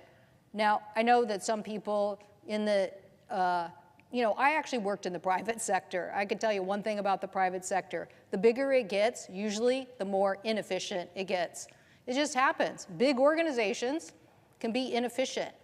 So just because the federal government is the government doesn't mean that Social Security and Medicaid are fraught with fraud. In this case, my constituent's not even getting his check, and no one is responding. And you would think with all this commotion that Social Security would want to jump right on it and fix it, but they're not.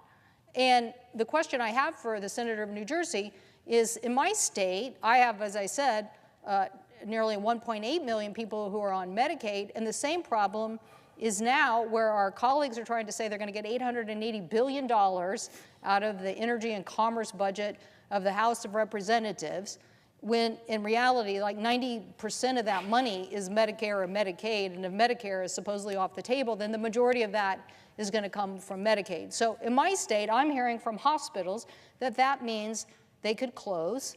That means essential Medicaid services that are used even in our jails or for fentanyl treatment, or Medicaid that is used as a Obamacare expansion for health care, that so many literally red Republican states, Republican governors have said, we want that. The governor of Idaho, yes, we want that.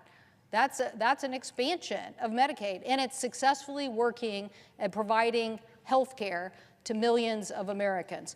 But now our colleagues are entertaining a notion that they could cut this system. They're not really making it clear. So again, the illumination of you showing the urgency is like a big flag that we're trying to show to the American people. This is not a drill. This is now. This is happening. The beginnings of it are happening. And now this debate that's going to ensue is going to be a massive cut into those programs unless the American people wake up. Now, are your states, and are you hearing this in New Jersey about the Medicaid cuts, the impacts on hospitals, on the delivery system, on essential services? I cannot emphasize to you strongly enough, we decided to start this whole thing at 7 p.m. last night with Medicaid. And we read story after story after story after story of people who are Medicaid beneficiaries, who are terrified, who are afraid, who didn't say if they cut $880 billion, if they diminish the cuts in any way to their services, they're holding together their lives in this fragile financial equilibrium that one little tug of a transportation service, one little tug of a home health care giver, it all crumbles. They're terrified and afraid. Some of the Americans are dealing with the greatest challenges, not of their own making. Some of them working full-time jobs and getting an injury. It costs extraordinary amounts of chaos to their lives. So yes, I read from the people who are recipients. I read from the people who run hospitals, from rural hospitals to urban hospitals to level 1 trauma centers, who all said that if they cut hundreds of billions of dollars, that it'll affect them. I did something really important. I read from Republican governors and Democratic governors, because I keep saying over and over, America, this is not right or left, it's right or wrong. It's not a partisan moment. It's an American moment. It's a moral moment. I read voices from Republicans specifically, Republican governors in Medicaid expansion states. They have this trigger. You know this, many states, that if the funding from the federal government ever dips below 90%, boom, Medicare expansion is over. Millions of people in financial crisis, in healthcare crisis. What is it going to take for us to say no?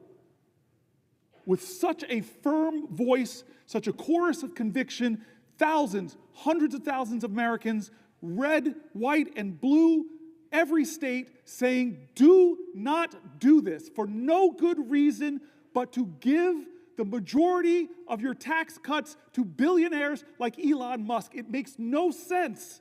Who are we as a country? This is not normal times. This is not usual.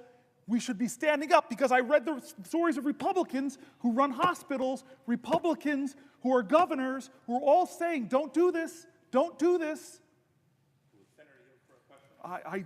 Senator Padilla, I was teasing, I'm not yielding yet, Senator Padilla, I was teasing that man over there named Bennett, that he and I have known each other for years, but you and I have known each other longer. I knew the senator from Washington before I got here, mutual friends. So these are 3 people that were friends of mine before I met this institution. Had Coons here, I have all 4. You, though, I knew longer than Bennett and longer than the great senator from Washington and the chairwoman. We met in 1998, 99, around then. We were both city council people.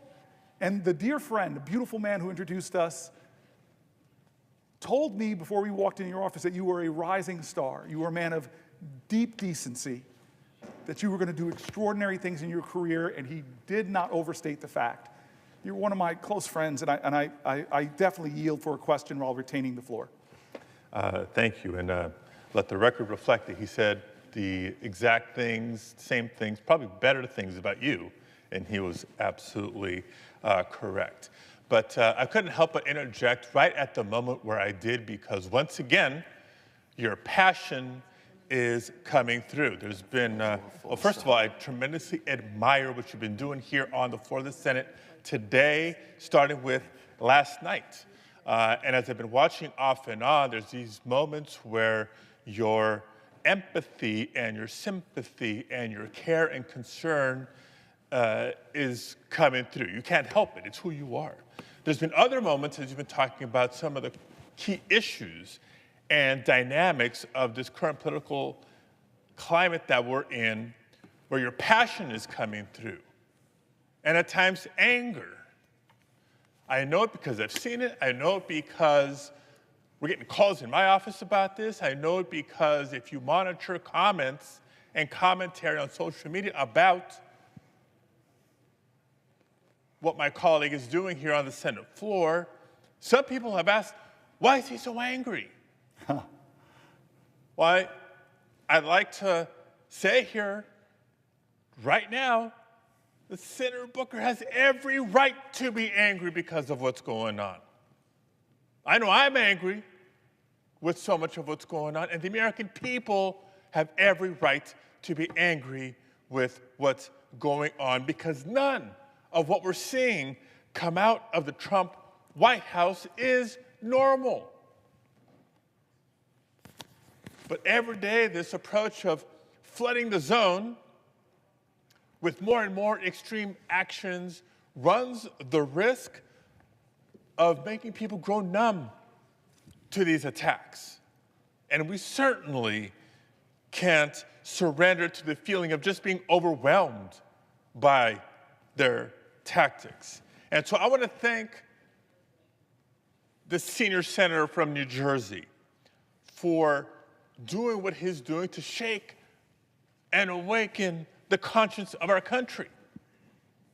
Now, as I listen to my colleague talk about the real dangers of the Trump administration, what it poses for our nation, I also reflect on what it means for our environment. Because I know it hits home for many folks, but especially in my home state of California. Look, California, many of you have come to visit time and again, is home to some of those beautiful parks and natural wonders in the nation. But if you grew up in Southern California, like I did, you also know there's a flip side to this climate discussion. Definitely feeling and we lived through the real costs of climate inaction. Now, growing up, I can tell you not just about the smell of diesel exhaust, which I'll never forget, sitting on a school bus going to and from school, or the regular days where school would be shut down early, we'd all be sent home because of the smog, toxic smog in the air in the greater Southern California area. These were concrete reminders of the real threat that emissions pose to our health. California also knows the dangers posed by extreme weather. We know the droughts, we know the floods, and yes, all too often we've come to know wildfires, devastating wildfires like the ones we experienced in Los Angeles County at the beginning of this year. Now, Senator Booker was kind enough to come visit a few weeks ago to tour Altadena, the epicenter, if you will, of the Eaton fire that devastated so many. And I think we'd both agree, and anybody who's visited the area to see for themselves would agree, that you cannot see what happened in and around Altadena and come away unmoved. I go on and on with examples and reasons to say to you that this is exactly why California for decades has worked so hard against pollution and against the impacts of climate change. Everything from being aggressive on tailpipe emission standards to our ambitious conservation goals. The 30 and 30 goals set out by the Biden administration were modeled after the 30 by 30 goals set out by the state of California. California is also home to the very first Earth Day, which is now celebrated nationally each and every year.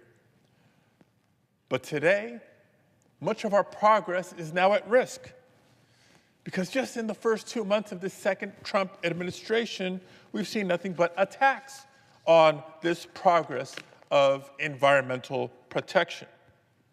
The Trump administration has sought to reverse the endangerment finding, which is the most basic finding of climate science, that yes, greenhouse gases harm public health. They've taken the steps of illegally freezing funding that this Congress had previously appropriated. I'm talking about the types of investments that keep our kids in our communities healthy. Now, earlier this month, the EPA, Trump's EPA, announced that they would be rolling back more than 30 environmental rules. By doing so, they're not just going to make Americans less healthy, they're also going to hurt our economy. And it's going to clear the way for China to become the world leader in green technology. So much for America first, if they continue down that road. But even while the Trump administration has refused to fight climate change, it's one thing to not be helpful. They've actually taken a number of steps that are actually harmful and hurtful, make it harder, for example, for states to respond to natural disasters. They've toyed with tying wildfire disaster assistance to political demands.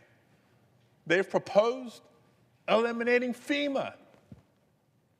They've implemented federal freezes on things like hazardous fuel removal and the hiring of federal firefighters, things that we need to do in the winter months to prepare for the hot and dry summer months when the risk is greatest. They've even brazenly opened up dams and flooded portions of the Central Valley to pretend President Trump was helping with the Los Angeles wildfires, when the fact is those fires were contained when they released this water that's no longer available in the hot, dry summer months. So they're not just refusing to act or to help, they're making matters worse for states like California and many others.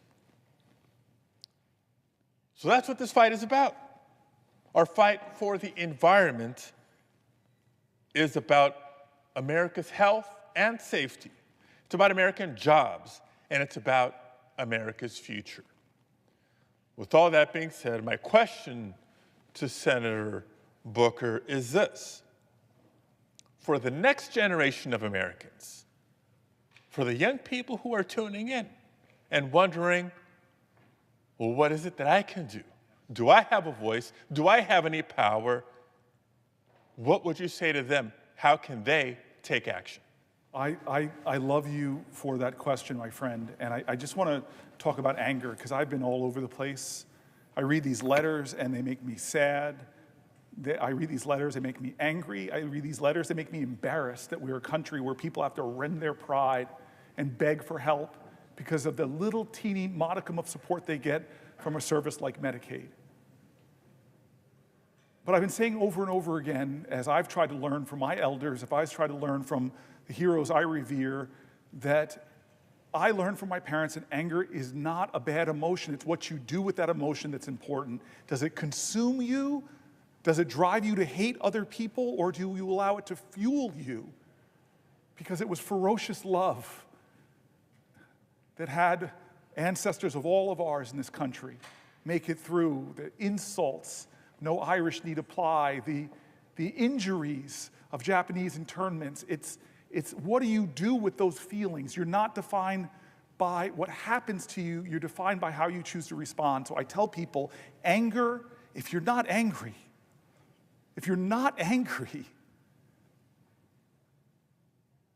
let that fuel you. Well, what about the heartbreak that I feel? Well, I get emotional sometimes because I read a letter and something in it makes me remember somebody I know, or to feel the hurt of constituents begging for help, and it breaks my heart. But I tell you, if America hasn't broken your heart, you don't love her enough. Because there's so much heartbreak and fear and pain in a nation where people are seeing their economic hopes and dreams of maybe buying a home or having the money to help their kids with school or to meet their basic needs, where so many Americans are one flat tire, one $400 hit to their account, and they're suddenly doing payday loans or having to struggle to find a way through. There's so much heartbreak in this country. Great love means you make yourself vulnerable to having that heartbreak. But the heart's this powerful tool that even when it's broken, it still beats. And what about people that are afraid? I get afraid sometimes. I think about this legislation. If it goes through, what's going to happen in my state? I know the hospitals. I know the recipients. But you're telling me, look at our history. Is there anybody in American history that you revere that didn't face extraordinarily fear? Because you cannot have great courage without great fear. Fear is a necessary precondition to courage. And so you ask me, my friend, what can people do? I want to remind people, as I've said before on this floor, to remember the truth that I heard before I came here, that change does not come from Washington, it comes to Washington by the people who demand it. I said this earlier. Do you think that we got suffrage in this country because a bunch of men on this Senate floor right here put their hands in and said, hey, fellas, on the count of three, women get the right of vote. Ready? 1, 2, 3, go. No, that's not how it happened. It happened because of Alice Paul. She was a young person from New Jersey. She broke with the course of human events. Alice Paul, one of my greatest heroes, you know what she did? She caused a heck of a lot of good trouble. Necessary trouble. She is the first American ever, young American in her early 20s, the first American ever to protest in front of the White House. She broke with the older, more mature suffrage organizations and went to the White House and did what she called a silent retreat, protest. She held up signs quoting President Woodrow Wilson's own words about freedom and equality and say, aren't they true for me? Like a great black woman would later say, ain't I a woman? Don't I deserve rights? You don't think she was afraid? Let me tell you how afraid she was. Hundreds came out to jeer her, blocking the street, and then they arrested her for obstructing public passage. And then what do with a strong, powerful woman? You say that she's crazy, and you throw her in an insane asylum. Before Gandhi, sitting in jail before Gandhi, Alice Paul, this young American from New Jersey, goes on a hunger strike. And they don't honor her hunger strike. They shove tubes down her throat, crack eggs into the tube, force feeding her, and thank God for the First Amendment, which is under attack here in America. The freedom of the press, under attack here in America. Look at the dragging the journalist Jeffrey Goldberg right now for doing what? Getting the highest security officials in the land, just showing them the laws that they were breaking.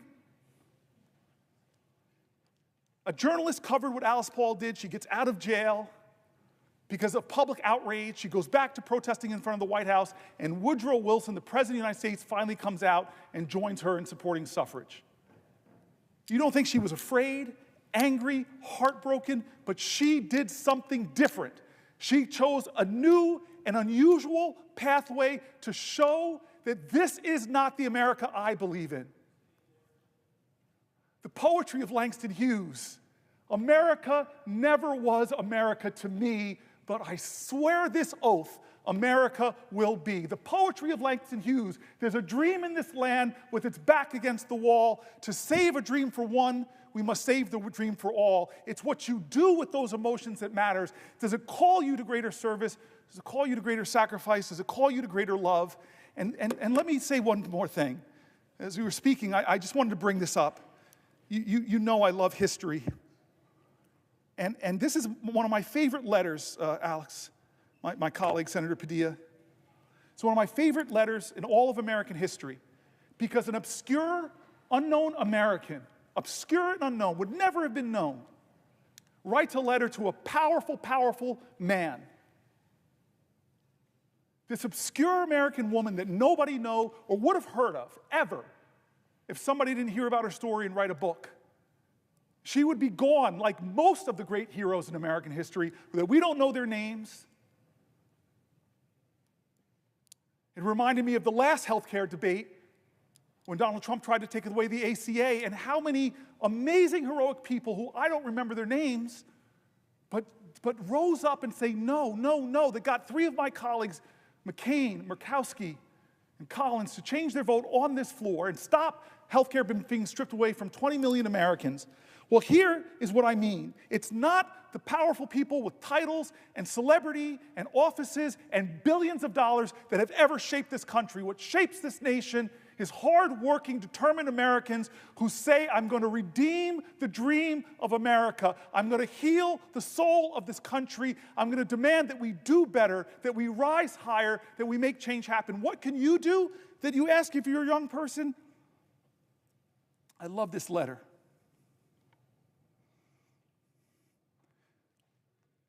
Written by Frederick Douglass to an unknown person that would have never been heard of if it wasn't for this book. And he writes to his friend, I'm glad to know that the story of your eventful life has been written by a kind lady, and the same is soon to be published. You ask for what you do not need from me, Frederick Douglass writes. You call upon me for a word of commendation. I need such words from you far more than you could need them from me. He says to this unknown woman, especially where your superior labors and devotion to the cause of the lately enslaved of our land are known as I at least know them. The difference between us is very marked, says the great Frederick Douglass, one of the most known people. He was the most photographed man, period, in the 1800s. The difference between us is very marked, Frederick Douglass says. Most that I have done and suffered in the service of our cause has been in public, and I have received much encouragement at every step of the way. You, on the other hand, he says to this woman, you, on the other hand, have labored in private. I have wrought in the day, you in the night.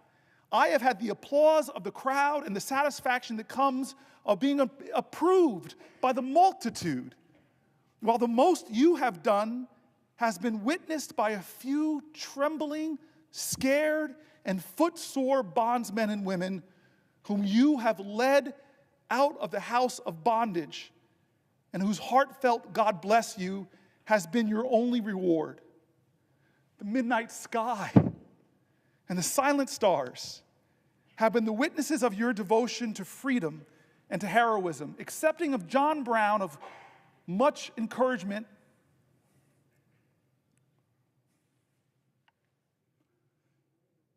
Accepting of John Brown of sacred memory, I know of no one who has willingly encountered more perils and hardships to serve our enslaved people that you have. Much of what you have done would seem improbable to those who do not know you as I know you. It is to me a great pleasure and a great privilege to bear testimony for your character and your works, and to say to those to whom may come that I regard you in every way truthful and trustworthy. He gave his legitimacy to this book project, Frederick Douglass, to then an unknown woman who did the most heroic things. Her name was Harriet Tubman.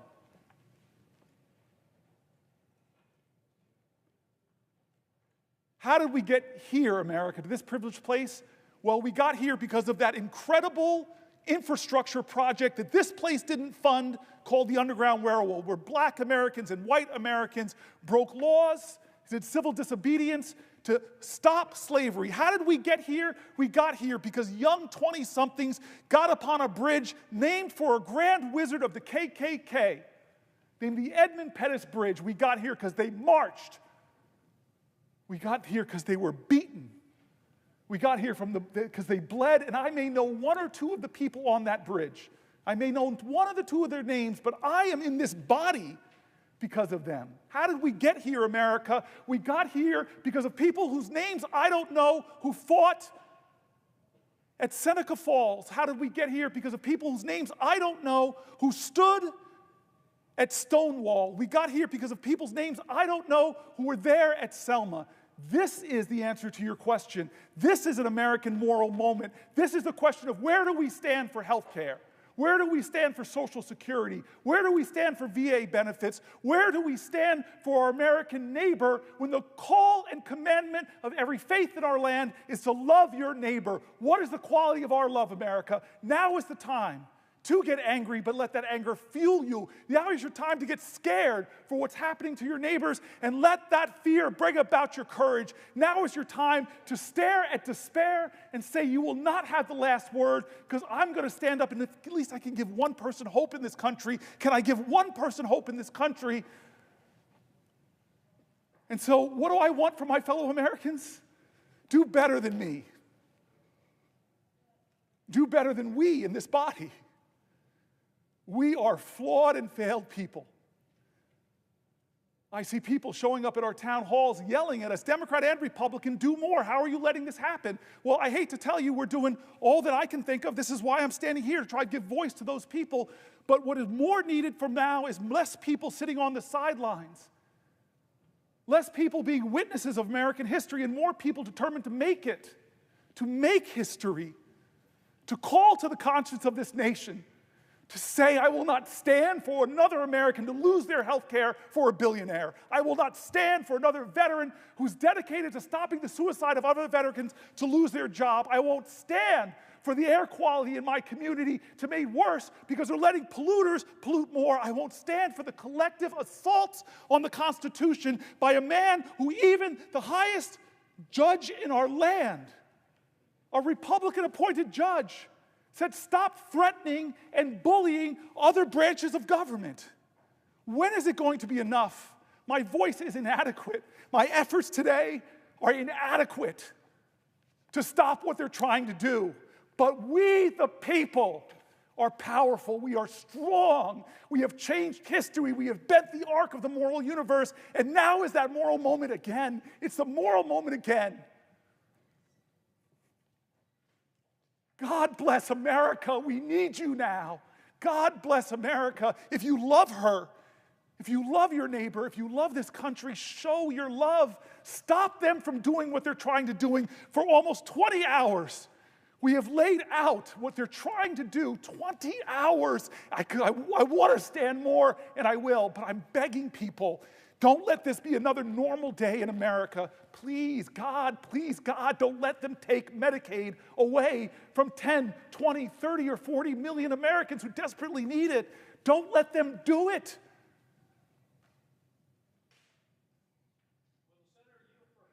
I will yield to my dear friend who I owe an apology. At the last hours of your birthday, as I was preparing for this, I realized that we have a special bond. Before I yield, I want to tell this guy. The senator was discussing. Hold on. I yield, but I retain the right to the floor. So I yield, but I retain the right to the floor. I want to ask some questions about veterans in this country, but before I do so, you talked a lot about courage. Yes, sir. And how the world has been changed by people of courage. And I look down at my tie that I have on today. Yes. Which has the signers of the Declaration of Independence. And we think of that as a sacred document, an important document in our history, but these people had the courage to put their lives on the line for a radical idea, that people could govern themselves and that we could be independent of a monarch. And they were putting their lives on the line. That's courage. And I'm afraid we have people around here, Senator, who won't put their jobs on the line for the idea of America, for our Constitution, for the guarantees that are provided in the Constitution, for the First Amendment, for the structure of the Constitution, for the independence and separation of powers, which is what provides the protection, the essential protection for our freedoms. But let me ask a question about veterans. We had a hearing this morning in the Veterans Affairs Committee. We were hearing nominees. And I commented that here we are mostly voting on nominees in this extraordinary, historic time as if everything is normal. What I said in the committee this morning was, we're playing Nearer My God to Thee on the deck of the Titanic. And we're talking about all these nominees and all these votes that we're having and not talking about what's happening to our country. And in terms of veterans, here's what's happening. Number one, every time the guy with the chainsaw takes so much pleasure in firing people, if you hear about 1,000 people fired in this government, chances are over 300 of them are veterans. 30% of the federal workforce are veterans. In the VA, I suspect it's even a higher number. So what's happening in the Veterans Administration? The first thing that happened was a hiring freeze. And the hiring freeze affected everybody in the Veterans Administration until somebody said, well, wait a minute, what about doctors and nurses? What about direct care workers? And they said, wait a minute, we didn't mean for that. And that's sort of symbolic of the way this thing is going, because they're not thinking. It's ready, fire, aim, time after time. And so you have a hiring freeze. Then they say, oh, well, wait a minute, there's this group we want to do. But then they leave the hiring freeze in place for the people that are working behind the scenes. I think the senator will agree that if nobody's there to answer the phone when a veteran calls to make a claim or make an appointment, that's a denial of benefits, just as if they've cut the benefits. Okay, so 2,400 people fired. And by the way, those people being fired are getting emails that say you're being fired for poor performance. There was no analysis of performance. There was no examination of how they were actually doing or what these people were contributing. It was random. It was people who were on probation. You know why? Because they're easier to fire under our laws. So we've got people being fired ostensibly for poor performance. Think of that as somebody who's put their life on the line for their country because they're a veteran, and then they go to work in public service for the Veterans Administration, and they're being told poor performance, when everybody knows that's a shame. So the next thing that happens is the Veterans Administration announces they're going to fire 83,000 people over the next 6 months. Now, they say, we're going to return to the size of the Veterans Administration it was in 2019. Number one, that's an arbitrary number. Why not 2020 or 2016? It's an arbitrary number. It's not based on any analysis or deep thought. Here's the problem, Senator, and I want you to be ready to respond to this. Here's the problem. There have been 7 major pieces of legislation benefiting veterans since 2019, the biggest of which, of course, is the PACT Act, the largest expansion of veterans benefit program in probably the last 30 or 40 years, and you need people to administer that program. And instead, they're firing people.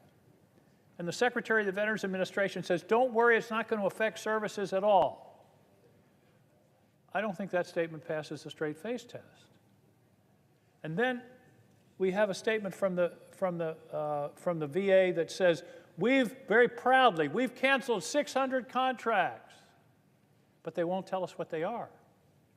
I'm on the Veterans Affairs Committee. We don't know what they are. We don't know what the plan is for those 83,000 people that are going to be fired. And I guess my question is, what do you think of an organization that says to a veteran, thank you for your service, you're fired? Well, as we were talking earlier, the firings are adding up. It's going to be now about 80,000 people from the VA alone. A disproportionate number of them are veterans. And so that is a rollback in service. We already know that veterans in all of the government agencies represent about 24% of the government workers we're talking about that are getting fired. And these are veterans, as I read their stories, that just want to keep serving their country, from the national parks to serving their fellow veterans and helping them get health care. And we are seeing people that get exemplary reviews, and then they're fired as probational workers under the only way they can, according to the law, is to say that they're a bad federal worker. And then they get insult on top of it when the highest or the most powerful man in the world and the richest man in the world Trump and Musk come together and call the guy making $45,000 serving other veterans, they call him a leech. They call him a parasite.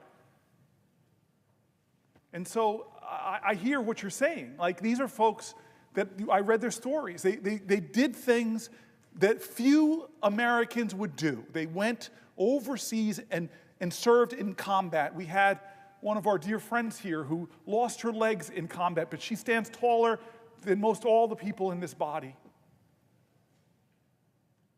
These are the people that are so ingrained in their bodies and minds and souls to serve America, to love America. This president calls somebody like John McCain a sucker. The guy who drafted dodged the draft.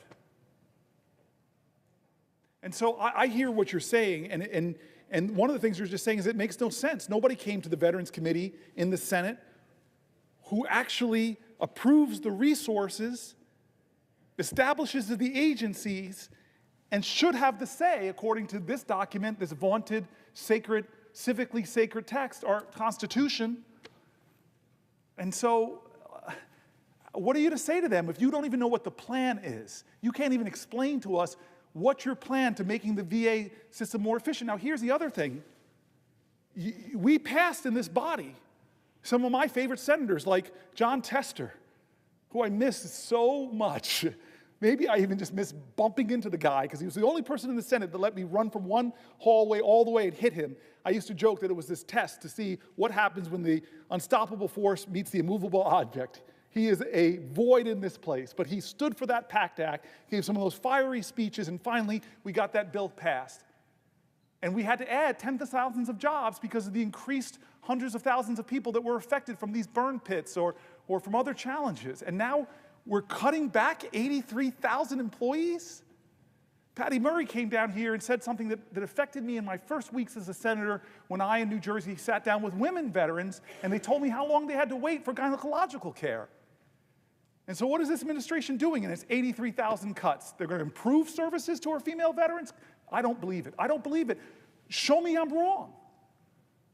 Because we have an Article I duty, oversight, checks and balances. Are we doing that right now? One of the worst things I've seen happen in national security, and by the way, there are national security screw-ups on both parties. Nobody has a monopoly on this. Let's not be overly partisan here. But weeks ago, who are supposed to be the pros and set the example, our national security leadership was using a commercial app to communicate classified documents, and they had it on disappearing messages, so they're violating a law of the land called the Preserving Public Records Act. Now, I've heard from Republicans and Democrats this is outrageous, there should be an investigation. We should be asking common sense questions. Was this a pattern and practice of communication? How many other things that are classified have you been communicating about? There's a lot of really important questions that they should have to answer to. But where are the hearings, folks? I just wonder why this body is shrinking from the articulated duties that we all raised our hands and said we would defend and preserve this Constitution and what it says we should do, what it says our jobs should do. But you're a senator, I'm a senator, I can't tell you what the cut VA plan is. I can't tell you it. They haven't come in here and told us. Are we doing our job? I can't tell you, are we preserving and fighting for national security after one of the biggest national security scandals I've seen since I've been here? They don't have a providence in a partisan way, but they should answer for it. Are we doing our constitutional duty? What about the administration that is ending the Consumer Finance Protection Bureau, ending that agency, ending the Department of Education? Do they have the right to do that according to this document? No. Are we saying, hey, we're going to stand up for the people and preserve this document? No. Thank God for the Article III branch of government, because they're being dragged into court, and Republican appointed judges and Democratic appointed judges are saying, can't do it. But you know what Trump is doing? He's ignoring the courts, and then he's demonizing the judges. You know that threats on judges in America, the threats have gone up 400%? You know that I had a federal judge, God bless her, where somebody thought they were going to her house. They did, but she wasn't home, and they murdered her son and shot her husband? And Trump is out there threatening judges, dragging them on Twitter or X or whatever he's calling it now?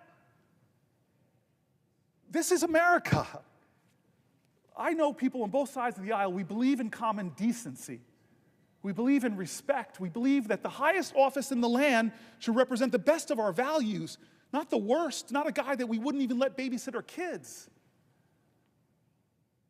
And so I don't know what's going on with veterans, but I'm not going to sit by and do nothing. That's why I'm standing here. That's why I read the voices of so many veterans. Let's elevate the voices of the Americans who are being hurt and harmed. Let's talk for them if they can't talk for themselves. Let's tell them that we see you, we love you, and that all of us, we're going to fight for you.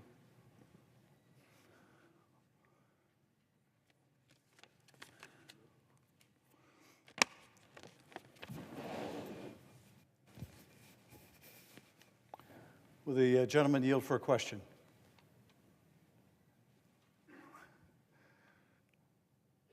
From you, my friend, who doubled the number of vegans in the Senate.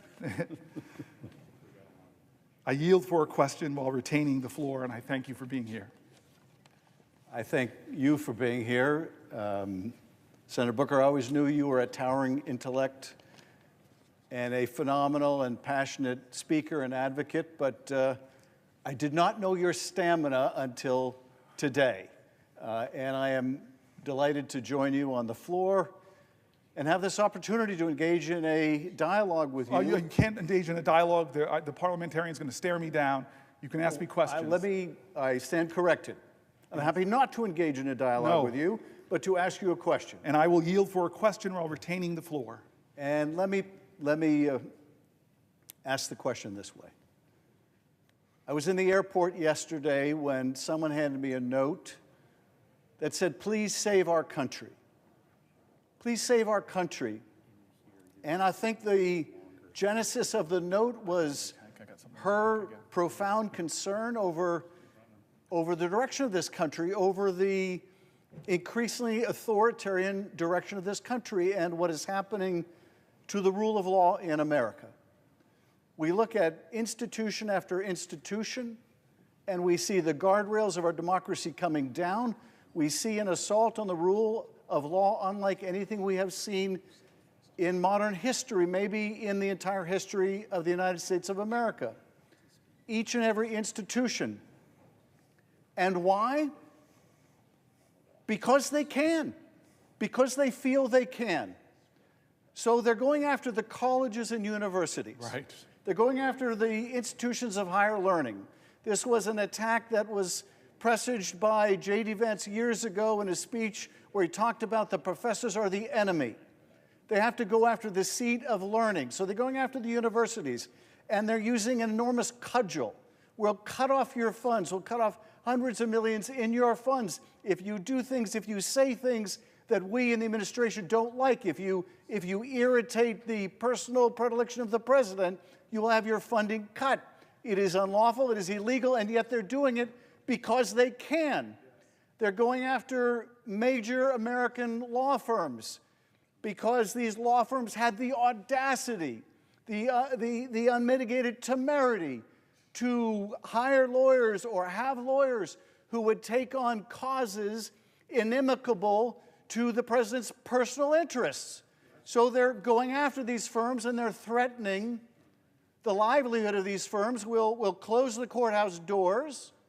We'll cut your clients off from contracts unless you kiss the ring.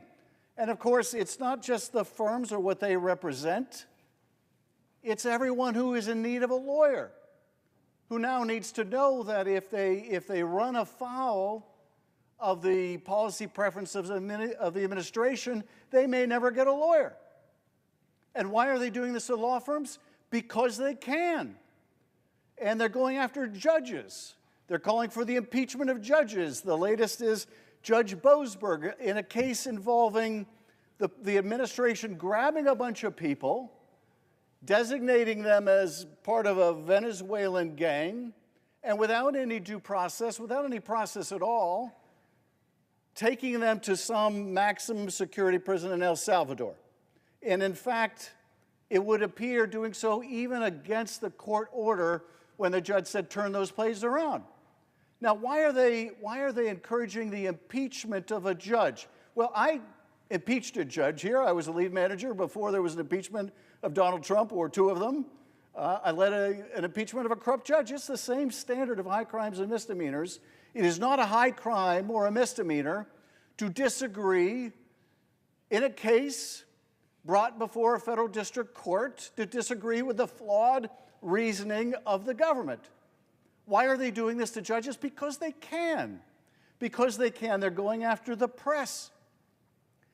They're going after the press and saying, if you don't call the Gulf of Mexico the Gulf of America, we're going to prevent you from attending press events at the White House or on Air Force One. And why are they doing this to press? This party that claims to be against censorship, why are they doing this to the press? Because they can, and they will continue to do so as long as they believe that they can, until we, and not just we in this body, but we in this country, stand up to them and tell them, no, you can't. No, you can't. If the slogan years ago was, yes, we can, today it has to be, no, you can't. No, you can't. No, you can't trample the rights of the American people. No, you can't censor our speech. No, you can't bring the weight of the Justice Department down on the American people. No, you can't. Because we're going to stand together. We universities are not going to let you pick one of us off. We're going to band together. No, we're not going to let you go after the law firms. We're going to band together. No, we're not going to let you go after the press organizations. We're going to demand free speech. Until we come together, until we mobilize in a massive way together to say, no, you can't, no, you can't, they will continue to believe that, yes, they can violate the law with impunity. So my question, Senator Booker, is how do we tell them, no, you can't, not with our country, no, you can't violate the law, violate our values, violate our interests? No, you can't. How do we tell the administration no? My friend and colleague, I'm hoping that we could figure out thousands of ignition points where Americans can stand up and do that, call to their fellow Americans to do more. I'm not upset at the folks that have been saying to Democratic senators and House members and me and challenging me. I've talked to so many of my constituents who've said, you've got to do more, and all of us have to interrogate ourselves. Because like I said at the very beginning of this, at 7 p.m. on Monday night, I said, we have to say to history where we stood when they were coming after our constitutional principles, where we stood when they were threatening judges to impeach them for making just decisions, where we stood when they were taking law firms and threatening their business unless they came and kowtowed to the big leader, where we stood when they were disappearing people from America with the due process that even Anton Scalia said they should have. Where were you when they came after the health care of the disabled, the health care of the children, the health care of the expectant mothers, the health care of seniors? Where were you when they attacked veterans, laying them off for no justifiable reason and attacking the VA services that they rely on? Where were you when we turned our back on Ukraine? Where were you when we turned our back on our alliances? Where were you when they took the economy down with tariffs? When they took the economy down by threatening it so consumer confidence drops? Where were you? How many things are going on before we answer the question, as it says in Hebrew, he ne ni. He ne ni. Behold, Lord, here I am. And so I confess that I have been imperfect. I confess that I've been inadequate to the moment. I confess that the Democratic Party has made terrible mistakes that have given lane to this demagogue. I confess we all must look in the mirror and say, we will do better. And it's not just defining ourselves what we're against. We the next generation, as the baby boomers are leaving the stage, the last baby boomer president, we have to say that we're going to redeem the dream. We're going to dream America anew. We're going to start talking about bold things that don't divide people, that unite people. Bold things that excite the moral imagination of a country to do better, to go higher, that call us together. This is the time where new leaders in our country must emerge. I'm not talking about senators. I'm talking about citizens. This time of despair and darkness doesn't demand more darkness. We don't need to demean and degrade people who disagree with us. This is a time for us to do something bigger than that. Do you think Martin Luther King in Birmingham hated Bull Connor or said, I'm going to defeat this guy by bringing bigger dogs and bigger fire hoses? No. But he did say, we're going to be so creative, we're going to inspire the moral imagination of the nation, we're going to call to the conscience of the country, we're going to excite them about who we could be. When he went to the March on Washington, he didn't stand there and complain about the demagogues. Listen to his speech. He didn't stand there and demean and degrade the governor of Alabama. He didn't stand there and talk down to Bull Connor. No, he stood before the American people and said, it's not what you're against, it's what you're for. I have a dream. And now it's our generation. We have to redeem the dream. We have to excite people again. He, in the highest office of our land, wants to divide us against ourselves, wants to make us afraid, wants to make us fear so much that we're willing to violate people's fundamental rights. We're willing to go after the speech on college campuses. We're willing to go after law firms, go after the freedom of the press. Don't let him do that. Don't become like him. Be an American that says, I look to the future and I'm excited. Yes, things are tough right now. They're hard, they're scary, they're hurting, but we can overcome this. Our American history, if it's nothing else, American history, if it's nothing else, it is a perpetual testimony to the achievement of impossible things against impossible odds. We are a nation that is great not because of the people that are trying to whitewash our history. To remove great people, Native Americans, black people, and women from our military websites. I don't want a Disneyfication of our history. I don't want to whitewash history. I don't want to homogenize history. Tell me the wretched truth about America, because that speaks to our greatness. And so what do I want to people to do? It starts with us, man, and you're doing it. I've seen courage of my colleagues. We're doing it, but we have to do more, and I'm sorry. I'm not going to be a politician that's going to say, we are going to do more for you. I'm going to be a politician. I'm going to be a leader that demands more from America. Will the senator yield for one last question? I yield for a question while retaining the floor. Well, this gets to exactly, Senator Booker, your point. I'm optimistic about this country. Notwithstanding this deep, difficult, dark period we are in, I'm optimistic about this country, and I'm optimistic because of something that Alexis de Tocqueville might have said. There is some dispute about whether he actually said this. The mere fact that you could quote Alexis de Tocqueville, you got me, you have me. I would like to believe he said this. America is a great country because America is a good country. Yes, if he didn't say it, he should have said it, because it is true of this country. It is what makes me an optimist. There are wonderful, beautiful, patriotic people in every state of the union, and they will see us through this. But it does, I think, require all of us to be reminded every now and then of the better angels of our nature. Now, I remember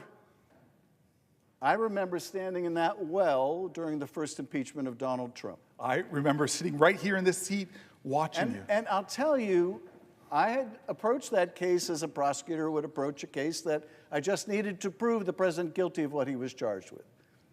But it became apparent very quickly that that was not enough. That notwithstanding the abundant evidence of his guilt, I needed to show something more. I needed to show that it was dangerous to keep him in office. Well, tragically, events since have proven my point, but I made a different argument at that point of the trial, which I think gets us to the present moment, which is that truth should matter to us. What's right should matter to us. And even if it doesn't matter to the president, it should matter to us that we are decent. Yes. As Americans, we are decent. We are good and decent people. As Americans, that's who we are. We don't believe that when someone is needing medical help that they should be turned away. We don't believe that we should turn our back on our neighbor. We believe in extending our hand. We believe we should be able to disagree with each other without it becoming a personal hatred or antagonism. We're Americans. This is who we are. I do think sometimes we forget. And we have to remind ourselves that, as Elijah Cummings used to say, we're better than this. Yes. We are better than this. Yes, I miss Elijah. And you remind us of this all the time, Senator Booker. You really do. You also remind us that we're not defined by what we're against. We're defined by what we're for. And I'm fully on the same page with you that we haven't lived up to our responsibility as a party in what we're for. I think our democracy is in trouble because our economy has been in trouble. And I think our economy has been in trouble because it's not like after the Depression or during the Depression or the Great Recession when people are out of work. The problem today is not that people are out of work. The problem today is that people are working. They are working. And they still can't get by. And you have too many millions of Americans who see their quality of life and they look at what their parents had and see it as better, and they look at the future for their kids and see it as worse. And amidst that economic difficulty, they're ready to embrace anyone who offers something different. Any demagogue who comes along and promises they alone can fix it. And while this demagogue is not going to fix it, and indeed he's made their lot much worse, it is not going to fix itself. It falls on us to come up with those big ideas. Now, some of those big ideas are not new. Medicare for all, which I support, is a big idea that would expand healthcare access for millions of people and make sure parents can go to work and understand that if they get sick or their kid gets sick, that they will have access to health care. We haven't kept pace with changes in the nature of work, changes that are going to accelerate with artificial intelligence, changes which have meant that over the last several decades, as the country's become more productive, that productivity and prosperity has simply not been shared with the people who made it possible. And I think this economic anxiety, which is felt all over the world with these global changes in the marketplace, have put great stress on the whole democratic experiment. If democracy is not working for people, they will flirt with other models like authoritarianism, but we are here to tell folks that is not the direction we want to go in.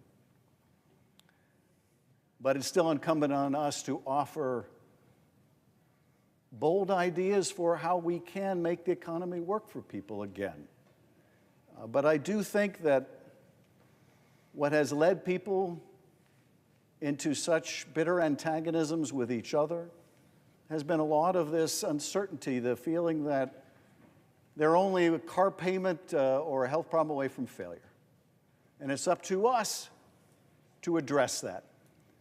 And so I join you, Senator Booker, in your optimism about the American people. I join you in the call on all of us, really in both parties, but if they're not going to do it, it falls on us to put forward the big, bold economic plans that will ensure that we can answer the central question of our time, which is if you're working hard in America, can you still earn a good living? Yes. We need to be able to answer that question, yes, you can. And right now, what we are seeing with this tax cut for billionaires and large corporations is just going to make the problem so much worse. But I want to thank you, Senator Booker, for your irrepressible optimism about the country which I share.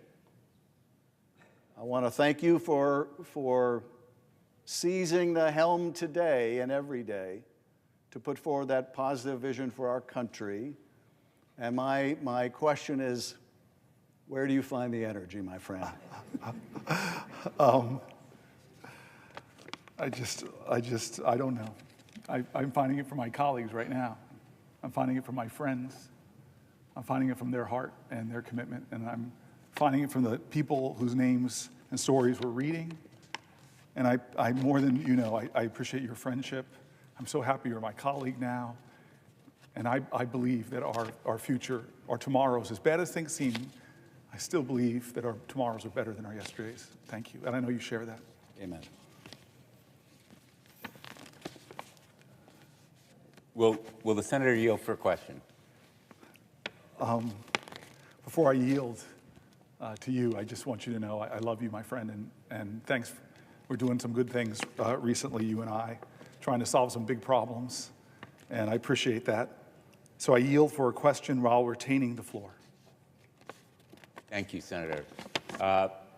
Unlike Senator Schiff, who said that he didn't know of your stamina before now, I knew well the stamina of Cory Booker.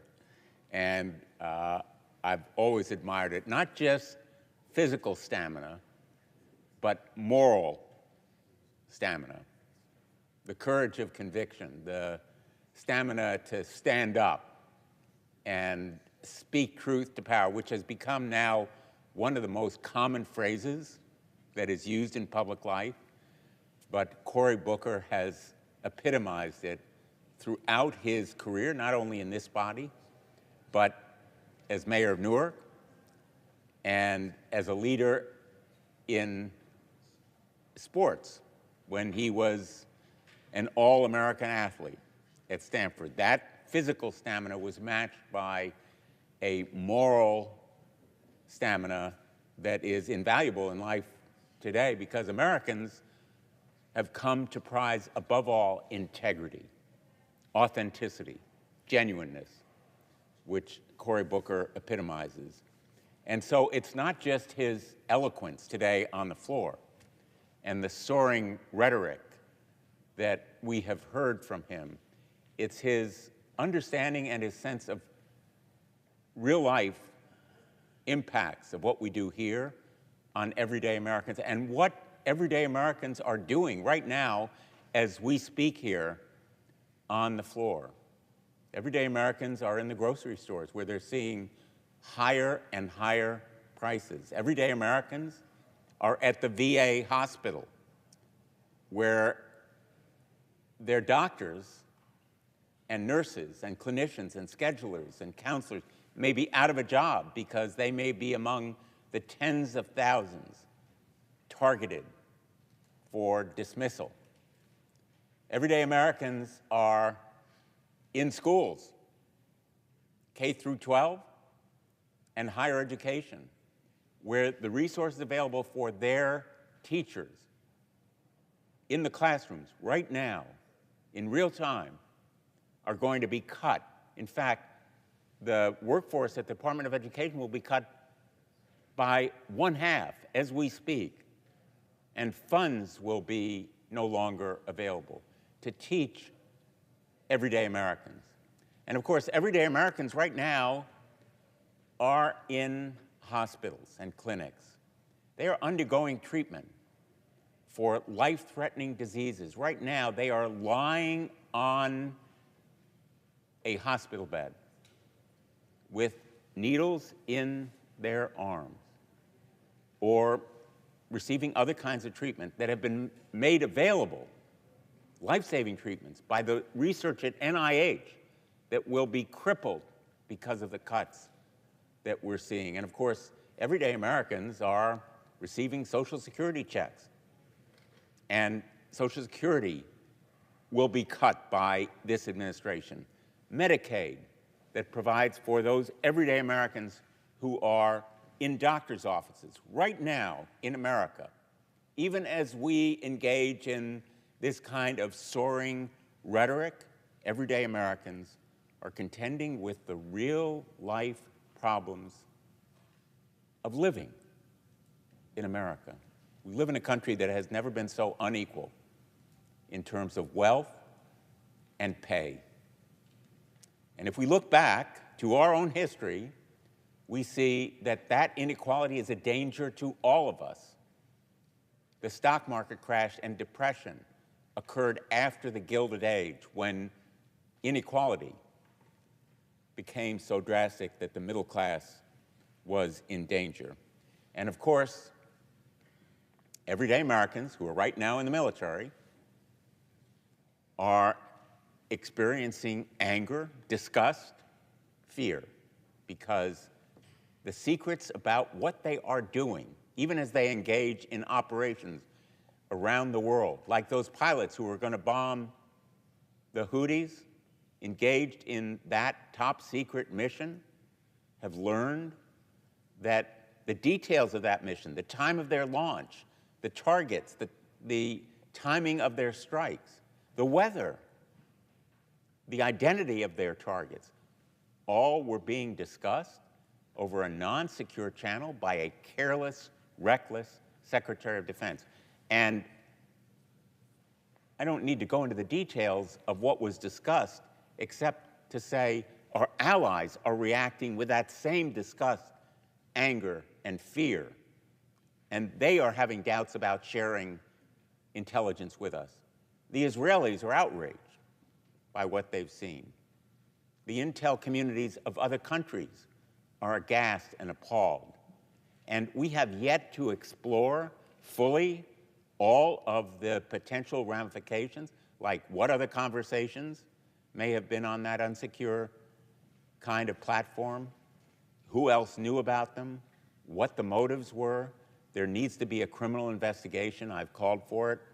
And everyday Americans have a right to be fearful and angry, just as those pilots should be, and our allies, and intelligence communities all around the world.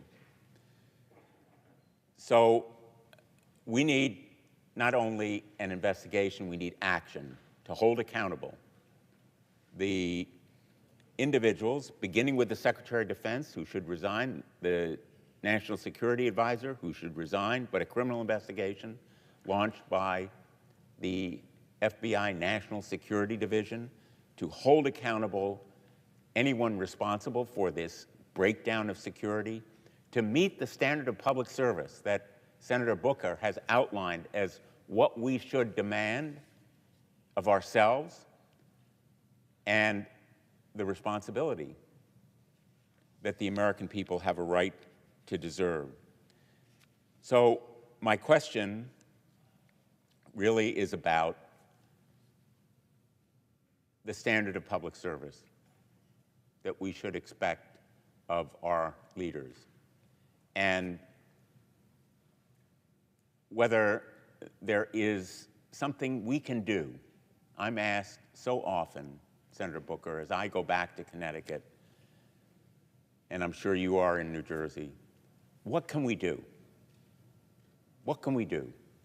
You are leading us on the floor of the Senate by showing what we should be doing, fighting back, sounding the alarm for everyday Americans who are in the grocery store, in their schools, at the VA clinics, Social Security offices. What can we do? I'm going to answer your question. I just first want to say thank you. There's been so many Congress people coming onto the floor from the House of Representatives. It reminds me of some other times where big things were happening and people would come to the floor, but this is a lot more, and I just want to express thank you for their kindness. I called the chairwoman of the CBC last night and then texted her, and the force of the CBC, which has been giving me spirit and strength for a long time, is really one of the best parts of my time here as a United States Senator, and the fact that they have come through constantly means a lot to me. I'm grateful that my cousin Pam has been here the entire time, just like Chris Murphy, the entire time in the gallery, and I'm so grateful for her. I love her, and she's sitting now next to my brother, and I'm just thankful for that. I want to answer your question because I get it all the time, and I'm not sure how to answer it all the time. I read letters, and it actually got me emotional in the middle of the night, where somebody would detail all their challenges. They would render personal information to me in letters about their struggles with health care, about their conditions, about their pain, about their hurt, just sending it out to their government official that they've never probably met, hoping that they might just listen to you and be activated by your voice. But then many of them ended the letter with that question: I am here to help you in any way. It really moves me because I believe in the deep decency of our country. And so I just want to try to answer that question more with me trying to think creatively about more that I can do as a leader. Because as I've said before, I think we as Democratic leaders have to start thinking more creatively, because obviously we don't control the Senate, we don't control the House, but we have positions that were given to us in trust by the people we represent. And moments like this require us to be more creative or more imaginative or just more persistent and dogged and determined. And I say that in front of some of my colleagues on this floor who I know personally, like you, but also some of my CBC colleagues who are sitting over here to my right who have been my rock for almost 13 years.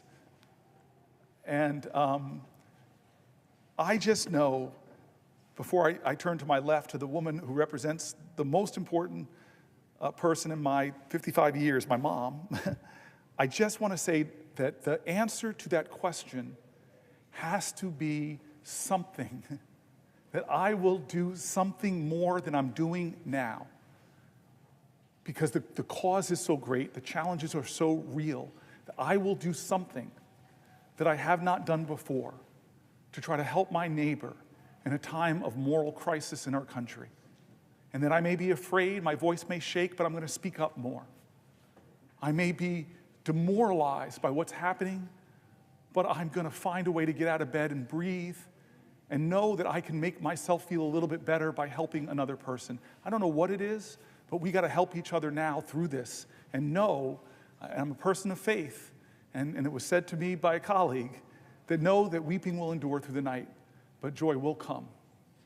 I'm going to turn to my left because I always say that she's a senator, but she's had one of the hardest jobs in all of America, which is to be the president of a shul.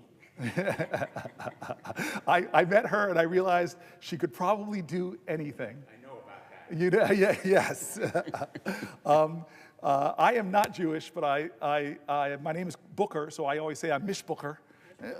So there's a formal way I have to do this. So I see you, I love you, and I'm wondering if you have something to ask me. Yeah, will the senator yield for a question? I yield for a question while retaining the floor. Well, Booker, we're a people of the book. People of the book. That is powerful, yes. There you go. It's very powerful. The book you believe in, the books you believe in, what you read. We've heard everyone quote the Bible, philosophers, great thinkers and leaders, and you are one of them. And it has been my privilege to sit here next to you on this desk for the last 6 years I've been here, the best seat in the Senate. You and I. And I'm gonna take care of your mother, who is my constituent. Yes. My constituent. Yes. So I have your precious mother in our hands. Who I suspect, like my cousin and my brother in the gallery, that my mom is watching. Yes, well. From Las Vegas. Yes, and we appreciate what a good mother she was and how she raised you to be strong and to be smart and to be kind. And boy, oh boy, did she give you some damn stamina. I'll just tell you that, sir. We are in awe. But my question is, thank you, Mr. Booker. Thank you for what you're doing. Thank you for using your voice to stand up against Trump's administration reckless and extreme policies. And we've got a lot to talk about here. So I'm going to bring it back to Nevada. Yes. Because we got a lot of families in my state, and just like you, those letters, they're overwhelming, and they bring me to tears. The stops in the grocery store, and the airport, and the shopping mall, and the gas station, over and over again. People are worried. People are worried, and they want us to help, and they're wondering about this. People have talked to me about... Senator... Oops. Thank you. talk to me about how high costs at the grocery store are squeezing their budgets. They're concerned that the Trump tariffs, well, what are they going to do? Prices ain't going down. They are going to make prices go up instead of going down. President Trump declared tomorrow is Liberation Day. Liberation Day. This is what he plans to impose the latest round of across-the-board tariffs for goods on several nations. Tariffs that amount to a national sales tax on every single person that goes to a grocery store. In Nevada, in New Jersey, I see my esteemed colleague, Senator Duckworth, in Illinois, and every state in this nation. Tariffs that amount to a national sales tax. Now, Nevada's economy relies heavily on tourism. I don't have to tell anyone that. And these tariffs don't target tourism specifically, but make no mistake, they will have a profound impact on a city like Las Vegas, the entertainment capital of the world. Because when prices go up across the board, what happens? Families' budgets at the kitchen table, those kitchen table budgets, they are squeezed. It means the number of visitors coming to Las Vegas, the visitors that fuel our economy, go down. It means the price that every single person, every single hotel, every single service we have goes up because of those tariffs. And so it's going to have a devastating impact on Nevada, on our local economy, on our small businesses. 99% of businesses in Nevada are small businesses. Small businesses. It's going to have a devastating impact on them and the good-paying jobs it supports. So we see the impact. International travel down in the United States. Down. Well, that's a whole nother discussion. Someone will be asking that question too. It's driving down our visitor numbers. It hurts our economy in Nevada, hurts our economy all across this great nation. In fact, booking for flights in Canada, they're already down by 70% compared to last year. Canada, our great neighbor, partner, and ally to the north, down 70%. And the most troubling part is a recent report estimates that up to 14,000 jobs, hospitality jobs, could be at risk due to decreased international travel as a result of these horrible, misguided tariffs. And I just want to tell you that I'm looking at all of my colleagues and I'm looking at you, and you have given us the inspiration to stand here, to use our voice, to use our power, to show that we are not without a say in this country. We are not without a say, and we cannot go quietly, ever, without that fight. So, Senator Booker, I want to ask you what you think these tariffs are going to do. Well, not to just the place where your mom lives in Las Vegas, but where families live all across this country. And every price at the market, every price at the gas station, the mall, wherever you go, and where people depend, like my Nevadans, on their livelihood for tourism. And so I will repeat what Senator Blumenthal said. Senator Booker, what can we do? That's the question we're asked. What can we do? I want to answer your question, but first I want to just say what you already know. You represent my mom. You represent one of her best friends, Lou. You represent my Aunt Shirley. You represent my Uncle Butch. You represent my Aunt Marilyn.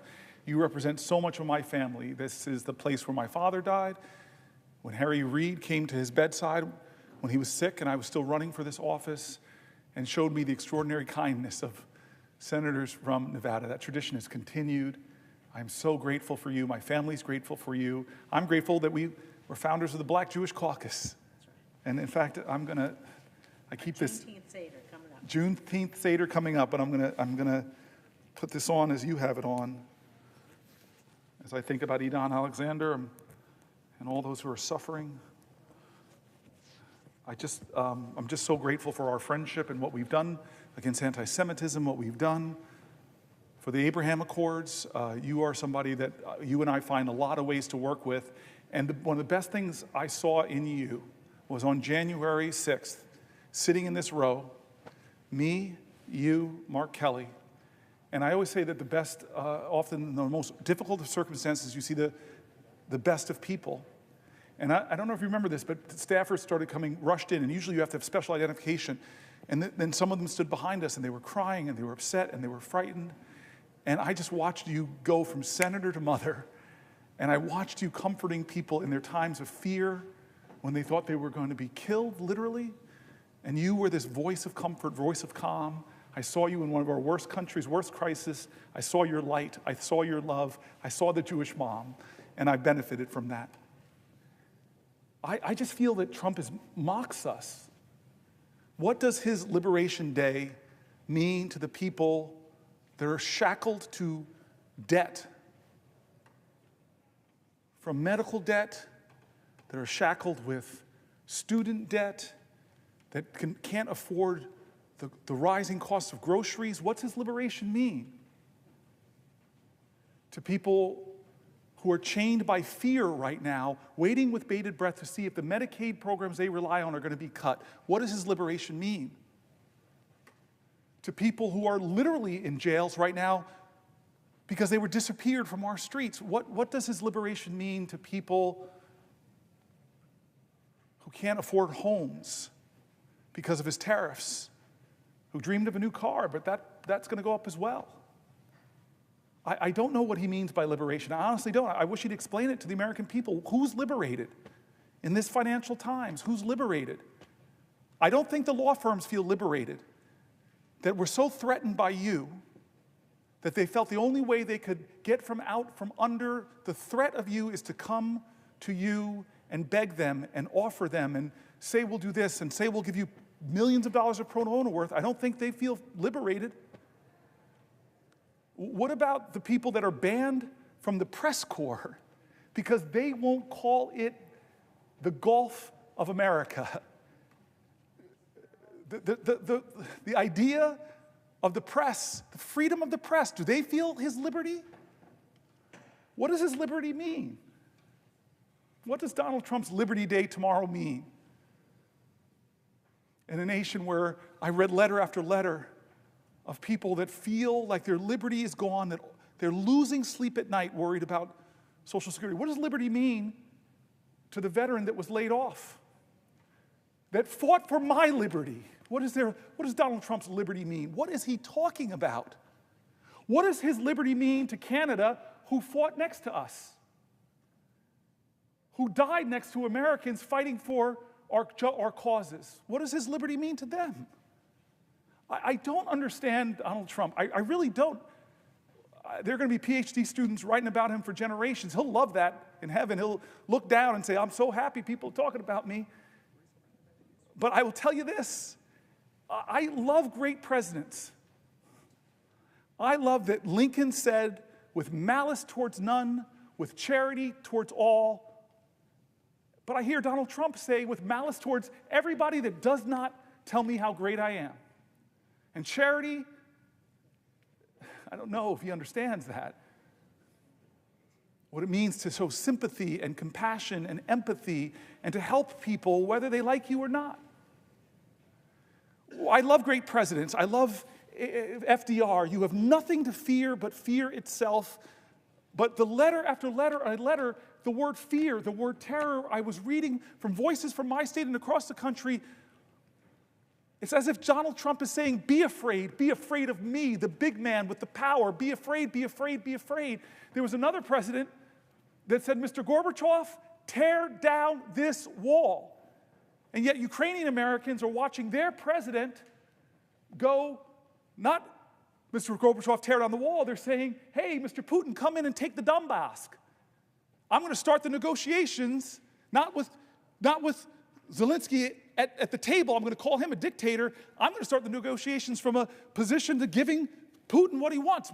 Ukrainian sovereign land, and that's where we'll start the negotiation. And I love John F. Kennedy quoting a poet saying, ask not what your country can do for you. Ask what you can do for your country. What is Donald Trump? Ask not what your country can do for you. Ask what can you do for Donald Trump? Because I will threaten you until you kowtow. I will threaten to run primaries against you if you don't fall in line and vote for things you know are wrong. I will terrorize your law firm unless you come to me and kiss my ring. I will make political your applications for your merger. I will drop cases against you. I will pardon you if, as he said in a recent pardon, he was a pro-Trump guy. I don't understand this. I really don't. And I don't understand how he tries to divide Americans. I got on a plane once. I'm on a plane, and I'm jumbling to put my carry-on up, and I get lots of reactions in airports. I have to say, on the whole part, good, but occasionally I think my colleagues next month, should send me a Mother's Day card, because occasionally I get called, you mother, with something following it. And so here I am putting up my overhead baggage, and I sit down next to two people, the presiding officer before this, my friend from Alabama, two Alabamans, one 80 years old, one 60 years old, mother and daughter. And they see people paying attention to me. They said, who are you?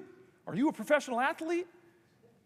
And as a middle-aged, overweight black guy, my ego wasn't insulted. I wanted to say, well, I could be, but I chose to serve the people. But no, I go, no, ma'am, I'm not. Well, who are you then? I go, well, I'm a senator. And we're so conditioned in America, if we meet a congressperson out and about, the first thing we want to know is, whose team are you on? My team or their team? It's us versus them, horrible dynamic of tribalism in our country. And I took a deep breath, and I looked at these two great American women, and I said, ma'am, I'm a Democrat. And the woman next to me looks at me suddenly sour, and she said, I should have brought my Trump hat, and she wheeled it away from me. And immediately I said, you know what? I'm not going to dance to this tune. I'm going to scratch this record. Scratch this record. And I looked at her and I go, oh my gosh, Donald Trump signed two of the biggest bills I wrote in Congress into law. I said the First Step Act, which we passed in this body, 87 votes. We would have got 88 if one of my dear friends and colleagues was not off trying to do whatever in the world and he wasn't here to vote on it. And I talked about opportunity zones, working with Tim Scott to get billions of dollars invested into some of our country's poorest rural and urban areas. Now, they were confused. But by the end of that flight, Donald Trump didn't divide us, though. By the end of that flight, I was talking to them like fellow Americans, and we found so many points of connection, so much common humanity, and so much common cause. These outrage machines, TV, and these devices, I want to say to America, their financial interest is to keep your eyes on the screen as much as possibly can. And you know what? Sells division, divide, moral indignation. I will tell you this. I have this great friend, part of the Bold Club, named Van Jones. He told me this story that he was on Crossfire on CNN. And Van Jones got on with Newt Gingrich.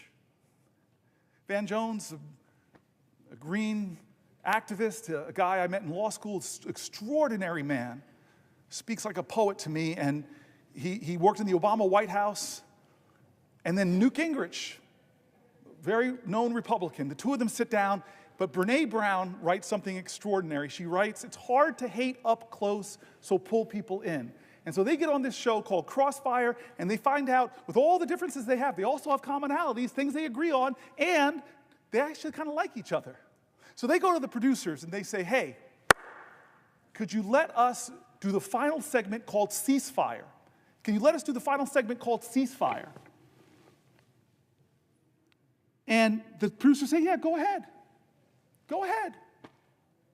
And so they do this last segment talking about the areas they agree, but the producers run in after a few shows and stop them. Can't do it. Why? Ratings are going down.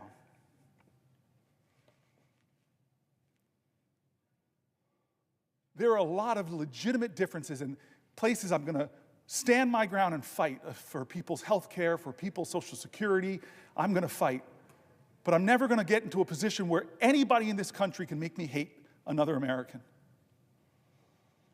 Because this is the age where we have to figure out how to live up to those words up there, e pluribus unum. That's the call of our ancestors, to put more indivisible into this one nation under God. That's the challenge.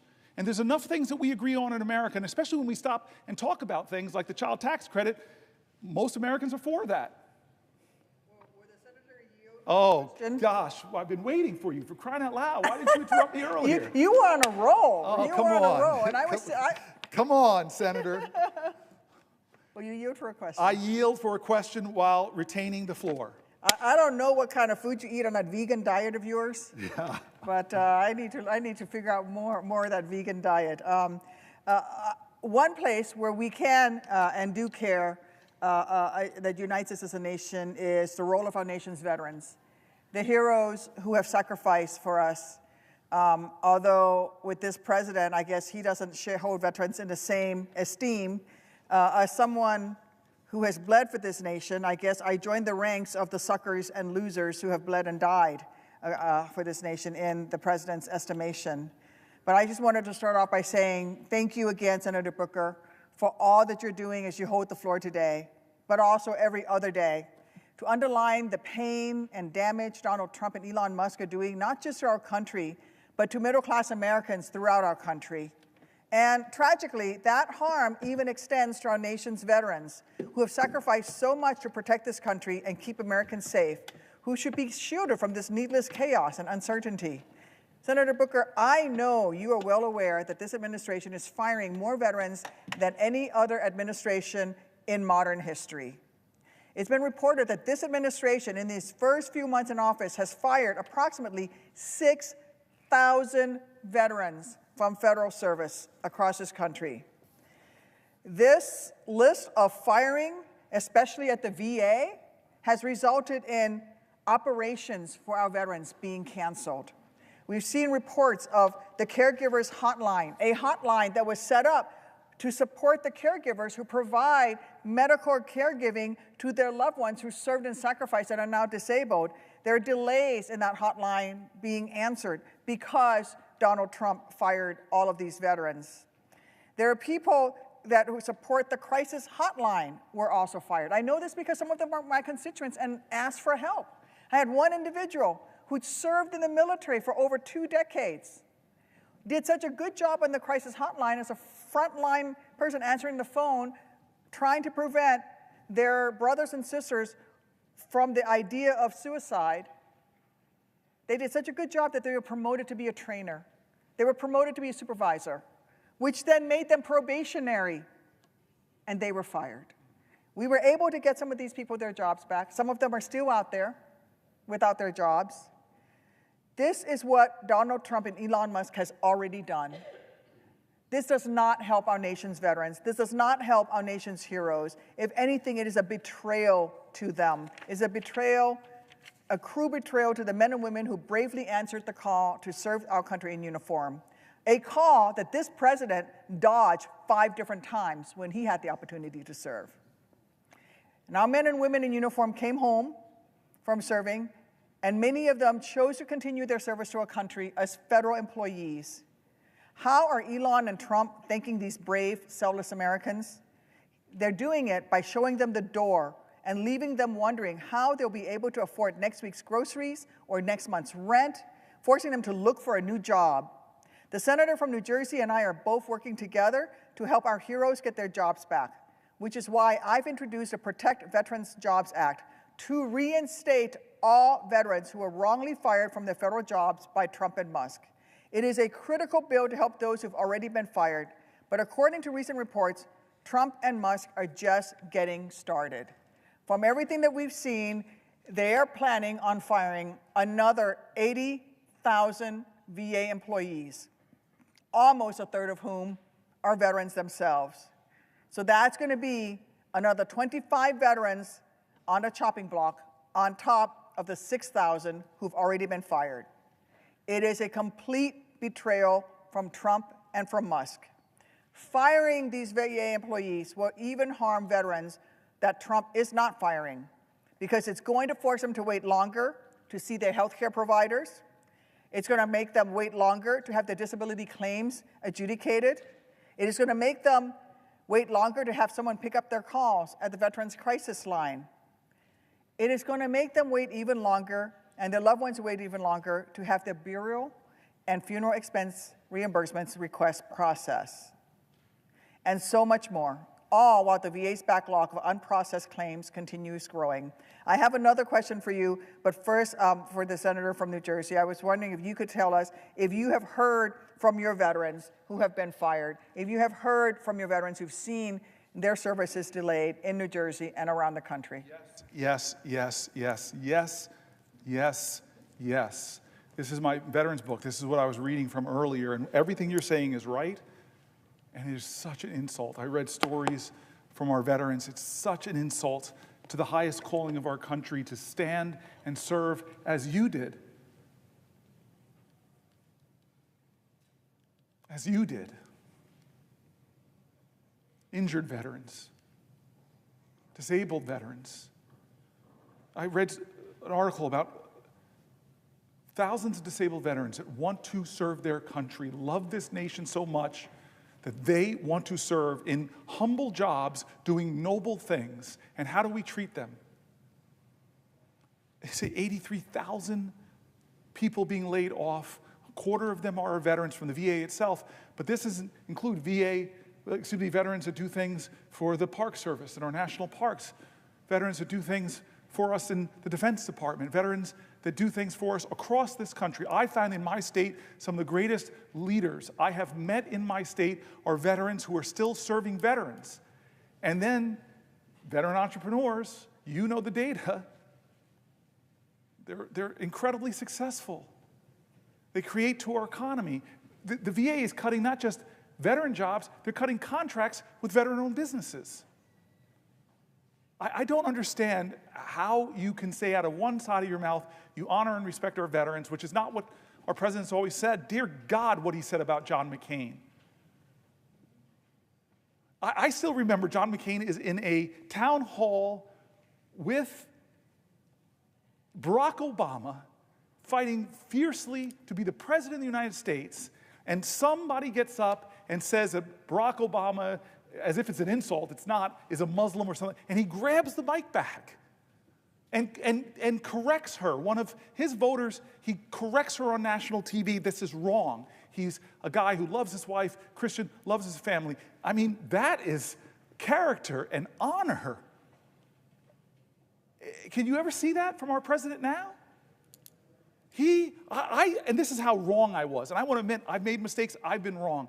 I remember where I was when he said in his campaign that he's no hero, that people who are captured are not heroes.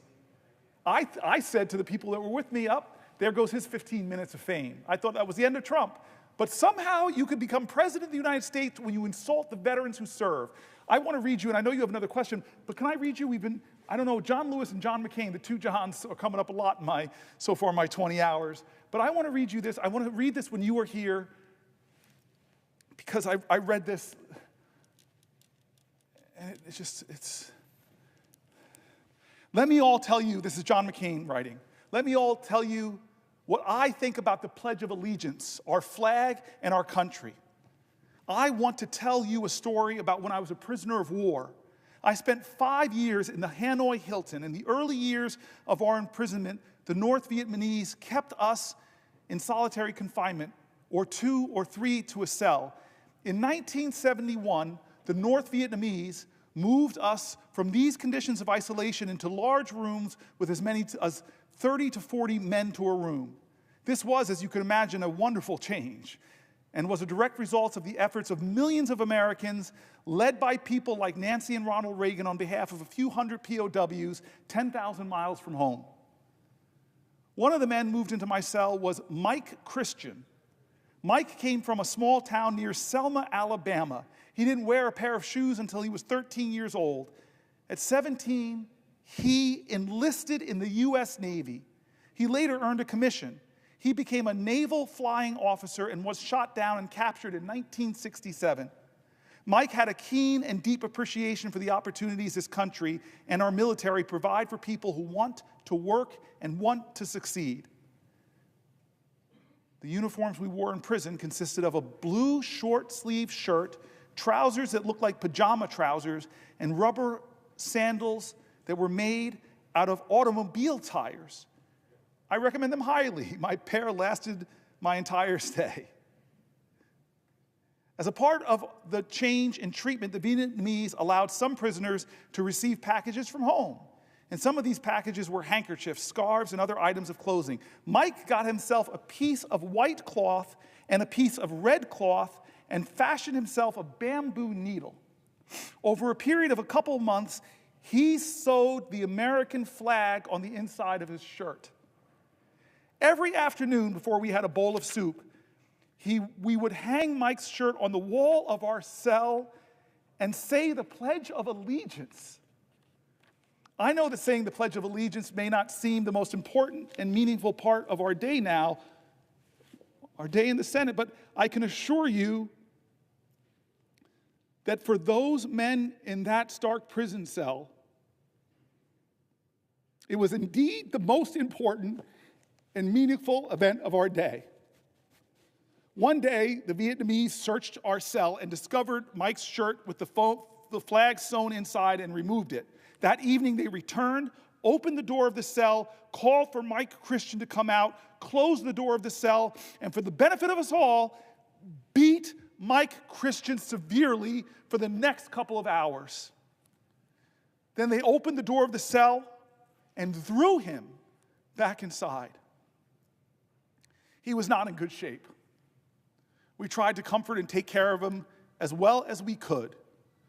The cell in which we lived had a concrete slab in the middle of which we slept, 4 naked light bulbs in each corner of the room.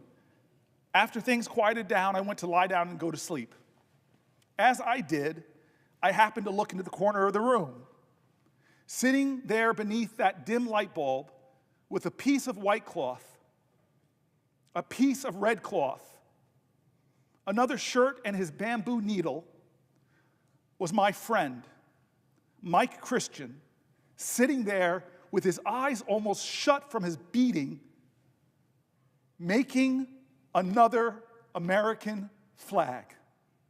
He was not making the flag because it made Mike Christian feel better. He was making that flag because he knew how important it was for us to be able to pledge our allegiance to our flag and our country. Duty, honor, country.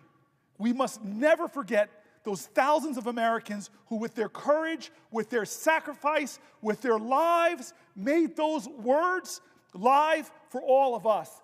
That is our veterans. That is you. That is you, my friend. And Trump is coming after them. DOGE is coming after them. They're firing them right now. And are we silent, America? Are we silent when the bravest amongst us, the most honorable amongst us, the most noble amongst us are losing their jobs? Did you speak up when they came for American veterans? When they fired them for no good reason? What did you do? What did you say? I say no.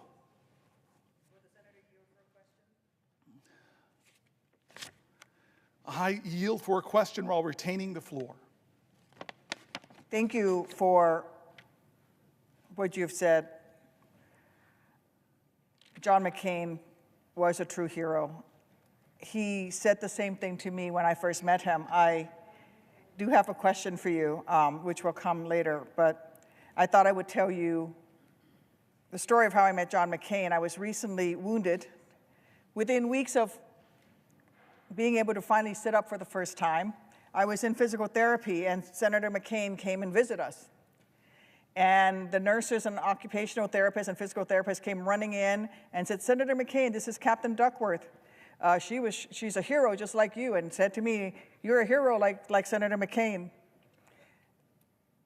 You were both shot down. And Senator McCain looked at me and said in that voice of his, didn't take no hero to fly into a missile. The good pilots don't get shot down. And I knew then and there that I really liked him, because he was right. The real heroes were the buddies who carried me out of that field in Iraq. The real heroes are the sergeant in the rescue bird that carried me out and has to live with the post-traumatic stress.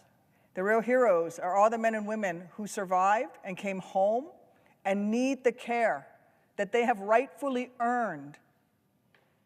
The care that we're providing with them with the PACT Act, a bill that you supported, a bill that you spoke up for. Even, wow, members, our colleagues across the aisle, many of them said it was too expensive.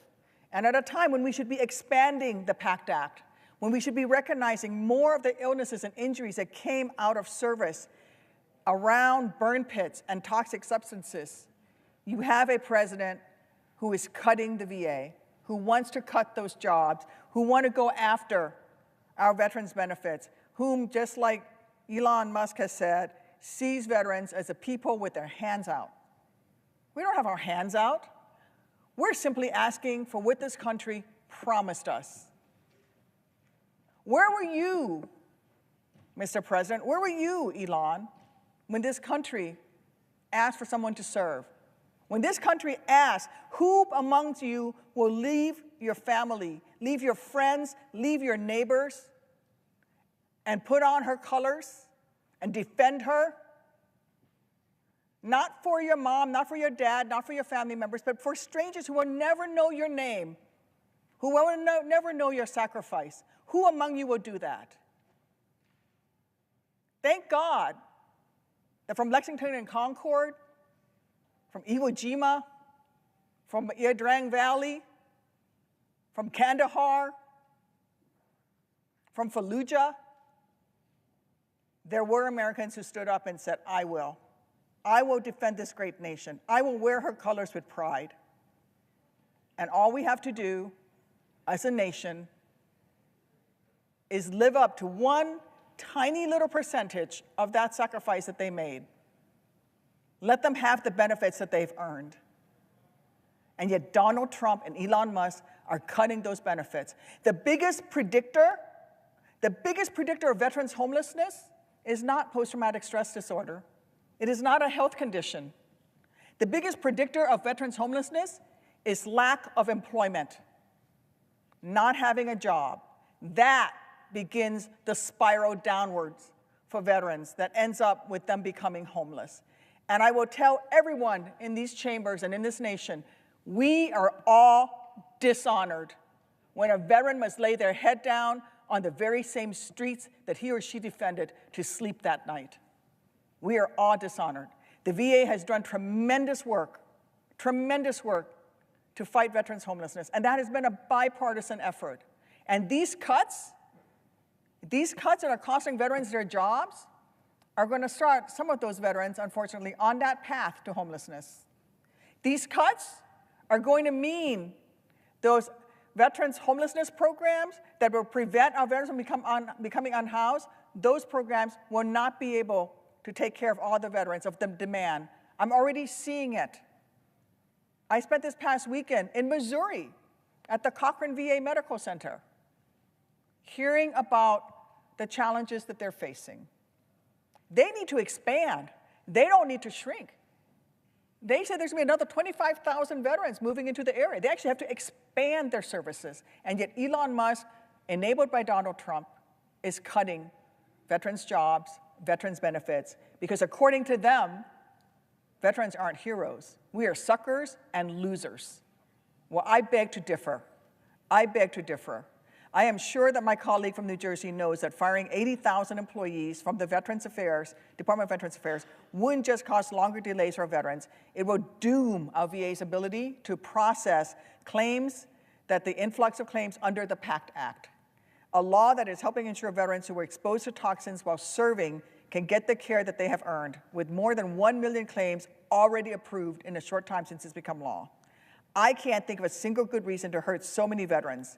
And I'll just ask the senator from New Jersey, can you think of any reasons? Oh, God. I'm very moved by your comments. I want to say that from John McCormick to Jack Reed, the Senate has a good number of people who serve this nation who answered the call.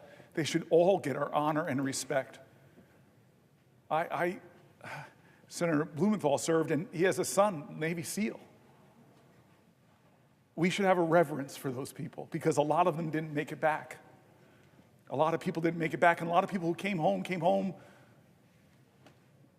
with horrible wounds, visible and invisible. We should all be ashamed of the veterans that are committing suicide. We should all be ashamed of veteran homelessness. We have the capacity. We are a great enough nation to help them. But the ones that didn't come back, they watch over us. They look down upon this nation. I want to read you one more thing because was raised by parents who could not think they really worried raising me in an affluent town in a beautiful home that I wouldn't I would not recognize how extraordinarily privileged I was. My dad used to say to me, boy, don't walk around this house like you hit a triple. You were born on third base. My dad would say things to me like, boy, don't sit at this table and not realize that you drink deeply from wells of freedom and liberty that you did not dig. You eat from banquet tables of blessings prepared for you by your ancestors. You must metabolize those blessings, not so that you could pay your ancestors back, but that you could pay it forward. My dad, when I got degrees from Stanford, Oxford, and Yale, said, boy, you got more degrees in the month of July, but you ain't hot. Life ain't about the degrees you get, it's about the service you give. And so McCormick and Reed and Tammy, I'm here because of people that died for this country, that stormed beaches in Normandy in this country. They were at Iwo Jima for this country. They liberated Nazi concentration camps for this country. They are buried. I've seen their burials. In Thailand, fields full of American soldiers who never made it home. Every time I see one of those, I get overcome with emotion. I can't think about, when I look at their ages, 18, 19, 20, 21. And so let me read this, and I'm going to compose myself, because you got me all emotional, Tammy. I thought you were my friend. This is a poem written by Billy Rose. You know it probably. It's called The Unknown Soldier. And just listen to the words and let them echo and see if we are living up to them, if our president lives up to them, the most powerful person in the world or the richest man in the world. Are they respecting? There's a graveyard near the White House where the unknown soldier lies, and the flowers there are splendid with the tears from a mother's eyes. I stood there not long ago with roses for the brave, and I suddenly heard the voice speak out of the grave. I am the unknown soldier, the spirit voice began, and I think I have the right to ask some questions man to man. Are my buddies taken care of? Was their victory so sweet? Is that big reward you offered selling pencils on the street? Did they really win the freedom they battled to achieve? Do you still respect that croix de guerre above that empty sleeve? Does a gold star in the window now mean anything at all? I wonder how my old girl feels when she hears the bugle call. And that baby who sang, hello, Central, give me no man's land. Can they replace her daddy with a military band? I wonder if the profiteers have satisfied their greed. I wonder if a soldier's mother ever is in need. I wonder if the kings who planned it all are really satisfied. They played their game of checkers, and 11 million died. I am the unknown soldier, and maybe I died in vain. But if I were alive and my country called, I'd do it all over again.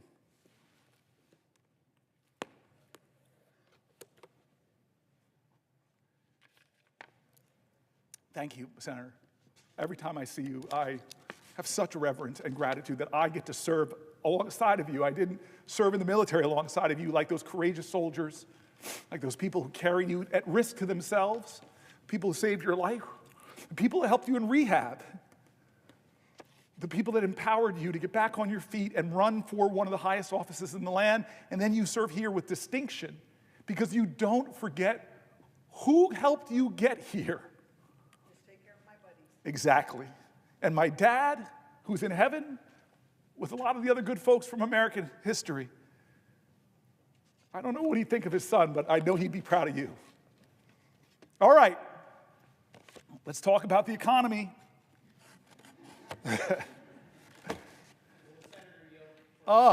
Christopher Coons.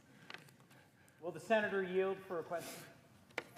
I yield for a question while retaining the floor. Is the senator familiar with Rory Badger of Delaware? Is the senator familiar with my guest?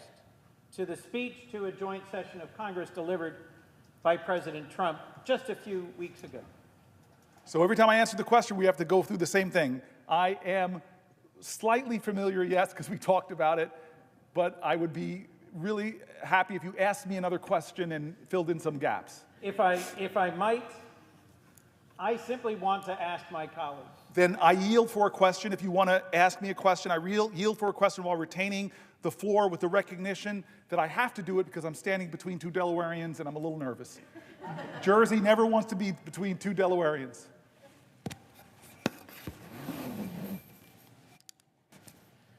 To my colleague and friend from the great state of New Jersey, I simply am asking the question, are you familiar with a Marine from Seaford, Delaware? His name is Rory Badger. He is not a man of politics. He is not a partisan.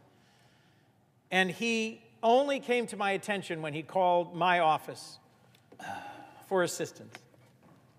Rory Badger volunteered to serve our nation, was deployed to Afghanistan, and is a decorated combat veteran of the United States Marine Corps. Working through the impact of his service, he's returned to the United States and was engaged by Fish and Wildlife in Delaware and doing great work to promote conservation. With a young wife and a young son, Marine Badger reached for what was his dream job, to work for the U.S. Department of Agriculture Rural Conservation Service. All Rory wanted to do, he conveyed to me in a letter and then in person when he came to visit here. All he wanted to do was to help farmers on the Delmarva Peninsula conserve their land, create wildlife habitat, protect the environment, and be in places both beautiful and still. As you, my friend and colleague, have documented in long discussion and debate in the last hour, he is one of thousands of veterans who woke to receive an unjust and unwarranted termination email that said it was for cause without citing any cause, and that threw him into the chaos and hurt of having been summarily fired by the American government. He's ultimately been rehired, thankfully, but that period of chaos and of loss made him question our nation and its commitment to our veterans.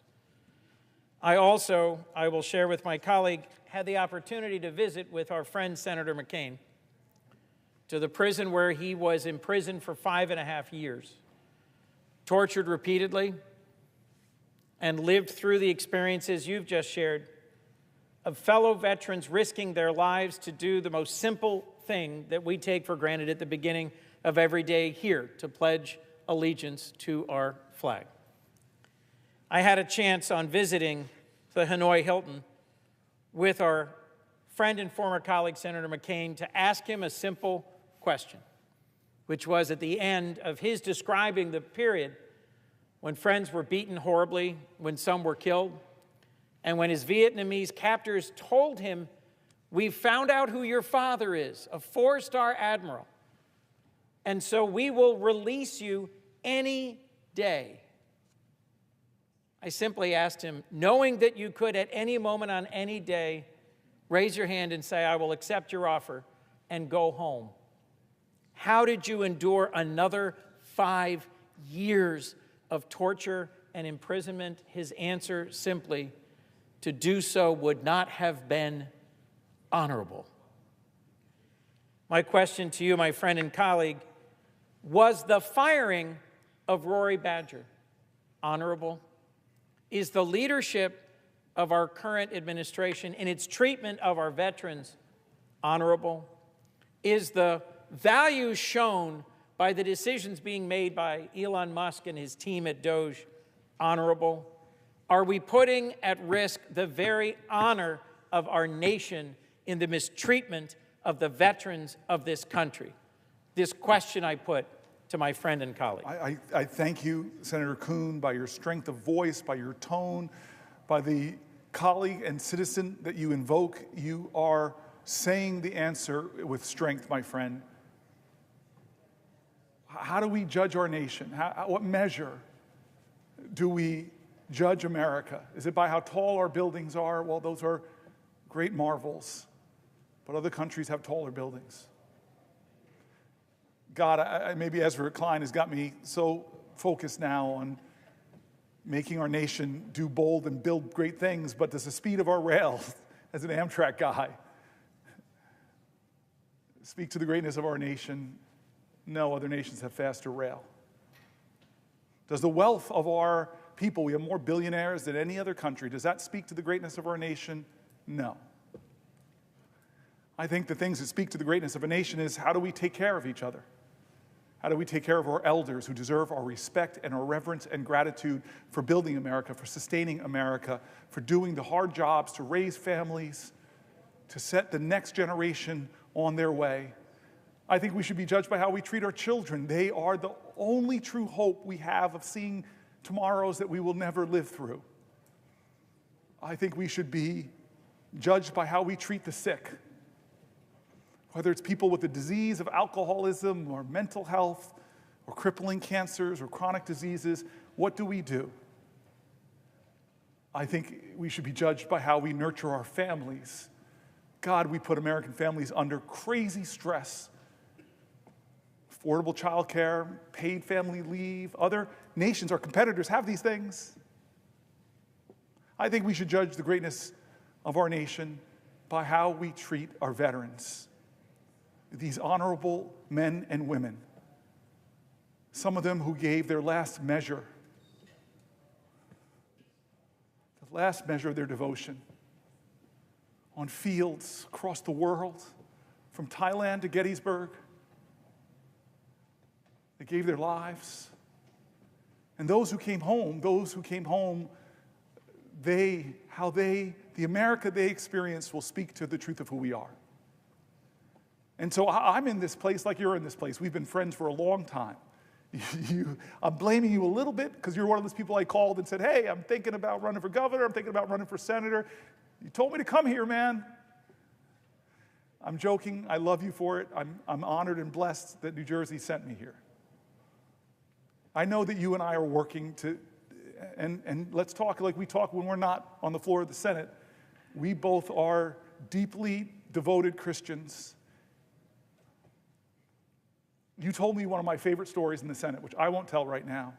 I've been asking you to tell that story. I hope you'll tell it, but it's just about how your parents, James Baldwin said, children are never good at listening to their elders, but they never fail to imitate them.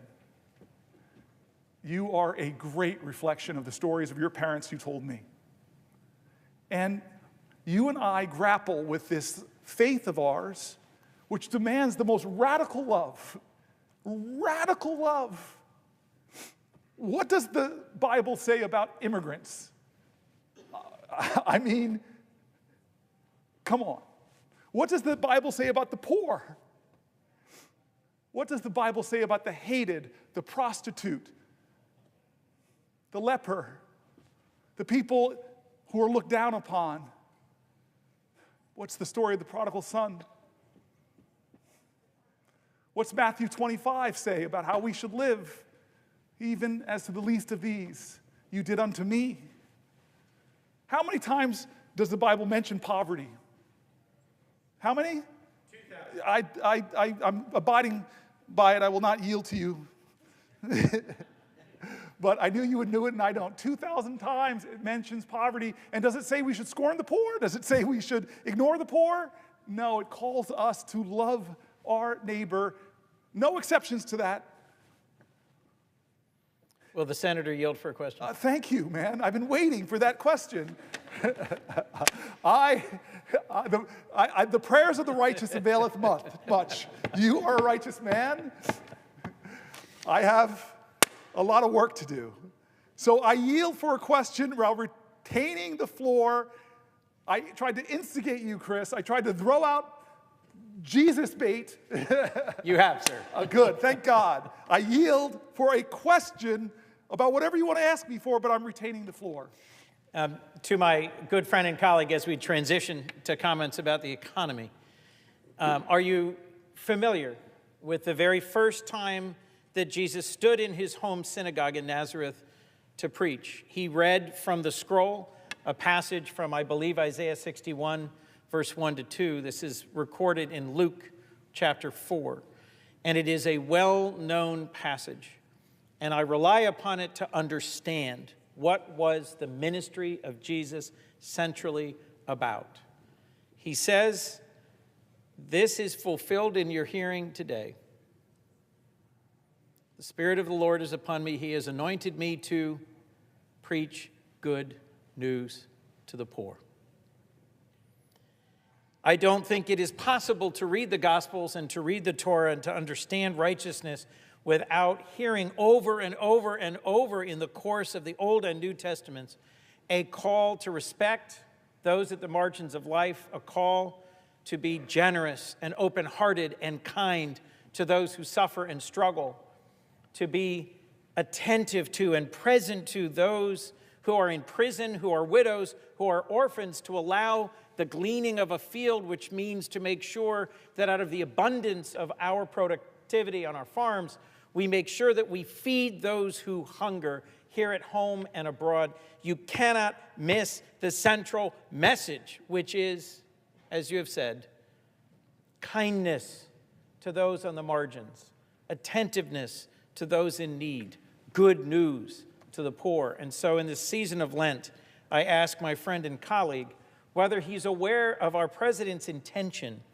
to impose significant tariffs sometime today or tomorrow that may raise the costs for working families in our nation, that may make harder the lives of those who struggle to pay for their children's food and medicines and schooling, that instead of meeting his promise to make America affordable again, will almost certainly make America less affordable for those who are exactly those to whom we are called to give attention, kindness, and service.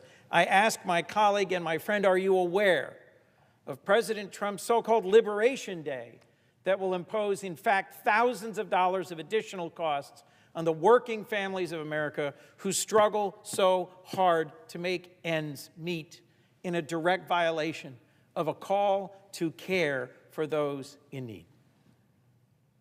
Yes, I'm aware. I said earlier that he calls it Liberation Day, and I'm not sure what he means by that, because Americans will not, by this move, be liberated from high prices. They won't be liberated from watching their 401ks dwindle in value as the stock market goes down. They won't be liberated from the high cost of groceries. They won't be liberated by the high cost and hard availability of housing. He calls it Liberation Day, but Americans won't be liberated from crushing debt, from medical debt, from student loan debt, parents who are struggling to take care of their parents and their children, who rely on Medicaid because a parent has Alzheimer's and a child has a disability, and they're trying to make it all work. But yet they're shackled in fear because they see that recommended to a House committee on Energy and Commerce was to find $880 billion of cuts to the programs that they are relying on as a lifeline to keep their family together. Who's liberated? Who's liberated by the tariffs that he's going to come and bring onto a country where half this nation is dealing with a tough economic reality, where half of the renters in this country, you and I were both local leaders, we know it is technically the definition of housing insecurity if you are paying more than a third of your income on rent. Chris Coons, you love people, you know people, you travel Delaware, it's a much smaller state. I do say that with some little bit of twisted non-Christian arrogance and from New Jersey looking down. But you know people in your state. I've been with you in your state. You're connected to your communities. So you know people that are struggling just to make ends meet. You know people that are one emergency away, like a car accident or sickness that forces them to miss a week of work and a paycheck, that will throw their lives in financial ruin? Is this president doing his promises to make their lives better?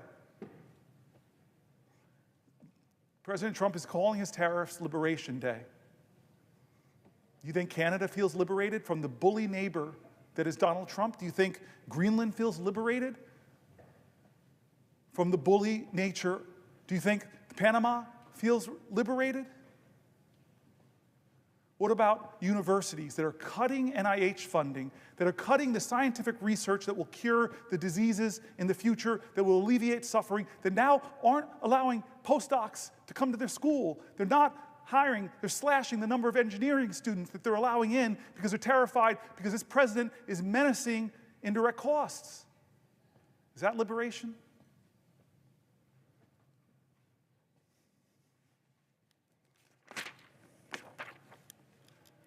"71 days in, now 72 days. I asked you, are you better off than you were 72 days ago economically? I asked that question. Ask it to your friends. Are they better off economically? Well, I don't see how they could be, because prices are up, stock market's down, the risk of recession is climbing, consumer confidence is in the gutter, 401k plans are losing value. Are you better off than you were 72 days ago under this president's leadership, on the verge of his so-called Liberation Day that's going to drive prices up even more? And he's doubling down on tax cuts for the rich. He wants an economy that works for him, his billionaire donors, his powerful special interests, and it's coming at the expense of working people who are struggling to get by, and a lot of the programs that they rely on, like for their health care, like for their Social Security. He wants an economy where the richest people get the biggest tax cuts, where the largest corporations, heck, they may get to skip out on taxes altogether. And where hardworking Americans are getting crushed by rising food prices and rising rents. This idea that might trickle down. But we know it doesn't work. He's continuing the same reckless economic approach he used in his first term. Massive tax cuts that inure mostly to the wealthy, unchecked spending, rapacious spending, big holes in our national debt, trillions of dollars of more debt, and no serious plan on how to pay for any of this thing that he's doing. From Social Security to public health to the education that supports children with disabilities and scientific research, the safety nets that millions of people depend upon. Here's the New York Times. Trump's policies have shaken a once solid economic outlook. This is from March 7th. President Trump inherited an economy that was, by most conventional measures, firing on all cylinders. Wages, consumer spending, and corporate profits were rising. Unemployment was low. The inflation rate, though higher than normal, was falling. Just weeks into Mr. Trump's term, the outlook is gloomier. Measures of business and consumer confidence have plunged. The stock market has been on a roller coaster ride. Layoffs are picking up. And by the way, this was March 7th. We just finished March, the worst performing quarter in years in the stock market. Back to the article. Layoffs are picking up, according to some data, and forecasters are cutting their estimates for economic growth this year, with some even predicting that the U.S. gross domestic product could shrink in the first quarter. And some commentators have gone further, arguing that the economy could be headed for a recession, a sharp rebound in inflation, or even the dreaded combination of the two, stagflation. Most economists consider that unlikely, saying growth is more likely to slow than to give way to a decline. Still, the sudden deterioration in the outlook is striking, especially because it is almost entirely a result of Mr. Trump's policies and the resulting uncertainty. Tariffs and the inevitable retaliation from trading partners will increase prices and slow down growth. Federal jobs cut will push up unemployment and could lead government employees and contractors to pull back on spending while they wait to learn their fate. Deportations could drive up costs for industries like construction and hospitality and the agricultural sector that depend on immigrant labor. In quotes, if the economy was starting out in quite good shape, it probably is in less good shape after what we've seen the last few weeks, said Donald Rismiller, chief economist at Stratgas, a research firm. The U.S. economy has repeatedly shown its resilience in recent years, and there are parts of Mr. Trump's agenda that could foster growth. Business groups have responded enthusiastically to Republican plans to cut taxes and reduce regulation. A streamlined government could, in theory, make the overall economy more productive. So far, however, the Trump administration's approach to economic policy has been characterized more by chaos, tariffs that are announced and then delayed, government workers who are fired and rehired, than careful planning. Michael Strain, an economist at the Conservative American Enterprise Institute, I know AEI well, said Trump's policies on trade and immigration and his slash and burn approach to federal job cuts would have a damaging effect. This is a conservative think tank. What President Trump has proposed will not cause a recession, he continued, but it will slow economic growth. It will take money out of people's pockets. It will increase the unemployment rate. It will cost people jobs. It will make American businesses less competitive. That's AEI, folks. It is certainly possible for Mr. Trump's policies to come together in a way that causes a recession. His tariffs alone could shave a full percentage growth in the domestic product this year, according to some economic models, enough to cut in half the 2% growth rate that economists expected going into this year. Many economists contend that deporting millions of immigrants, as Mr. Trump promised to do on the campaign trail last year, could be even more harmful than tariffs, given the U.S. economy's need for workers, particularly in industries like construction and healthcare. And the administration's push to shrink the federal government, an effort led by Elon Musk, could leave hundreds of thousands of federal workers and government contractors looking for jobs when hiring has slowed. That could set off a chain reaction. Workers who lose jobs or worry they might would pull back on spending, which would force businesses to cut costs, leading to more layoffs and further reductions in spending. Ordinarily, that would prompt the Federal Reserve to cut interest rates and shore up the economy, but that could be difficult if tariffs are also pushing up prices, making policymakers nervous that cutting interest rates could spur inflation. It's a death by 1,000 paper cuts, said Jay Bryson, chief economist for Wells Fargo, certainly not a great liberal organization, Wells Fargo. He says all things individually aren't enough to cause a recession, but if you layer them on top of one another, it might be. Most economists think such an outcome is relatively unlikely, however. Mr. Trump has repeatedly delayed full enforcement of his promised tariffs. For example, on Thursday, this article is from March 7th, he suspended tariffs on most imports from Mexico and Canada until April. What month are we in? April. His deportation efforts have likewise gotten off to a slow start, and some of the cuts to the federal workforce have been tied up in court, as they should be. Such delays and reversals will help blunt the impact of Mr. Trump's policies and could make a recession less likely, at least in the short term, but the prolonged uncertainty could have its own costs, leading businesses to delay investment and hiring decisions. If we don't get clarity by the back half of this year, economic uncertainty can be like a deer in the headlights, said Nancy Lazar, chief global economist and at the investment bank Piper Sandler. Things just stop. Business confidence is muted, employment is muted, and capital spending is put on hold. Even if Mr. Trump's policies don't cause a recession, they could do long-term damage. Lower immigration will leave the country with a smaller labor force as a native-born population is aging. Trade barriers will be a relatively modest drag on growth while in place, a chronic condition rather than an acute one. It's less the economy is in a car wreck, and it's more like the economy has decided to start smoking a pack a day, said an economist at the Roosevelt Institute. In certain places and for certain groups, the consequences could be harder to ignore. Veterans, who make up a disproportionate share of federal workers, could be particularly hard hit by government layoffs. So could parts of the countries that depend heavily on federal jobs. Apparently, there are signs that home prices in the Washington metropolitan area are falling. It's going to be substantial for certain communities. when you look at the aggregate, it's going to be challenging.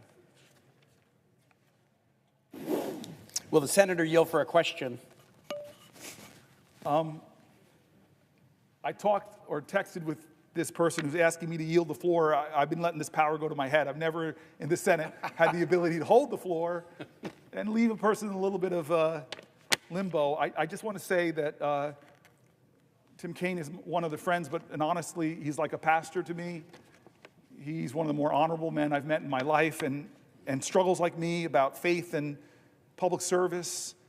I read your book. I really hope more people read your book. I didn't think it was going to be as beautiful as it was. I laughed. I wept. When you were attacked by spiders and things like that, I'm sorry I was laughing at your misfortune, sir. It's a book about you going through your whole state. By walking the Appalachian Trail, canoeing. Every story you told moved me. It's a great book. I've read a lot of my colleagues' books, but this one really touched me. You have this beautiful view of America, and I want people to read your book. I really want people to read your book. So if I should yield, I'll yield only if you'll tell people the name of your book and maybe tell something about it. This is extortion on the Senate floor. I'm going to hold on to the floor unless you agree to that. You can shake your head up and down if you agree.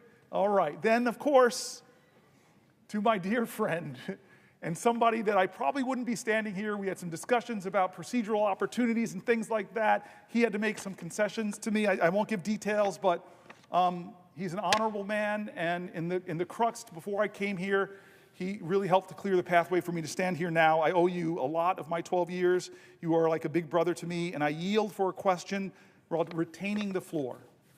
Well, thank you to my friend, Senator Booker, and to all who are gathered to watch this very, very important vigil.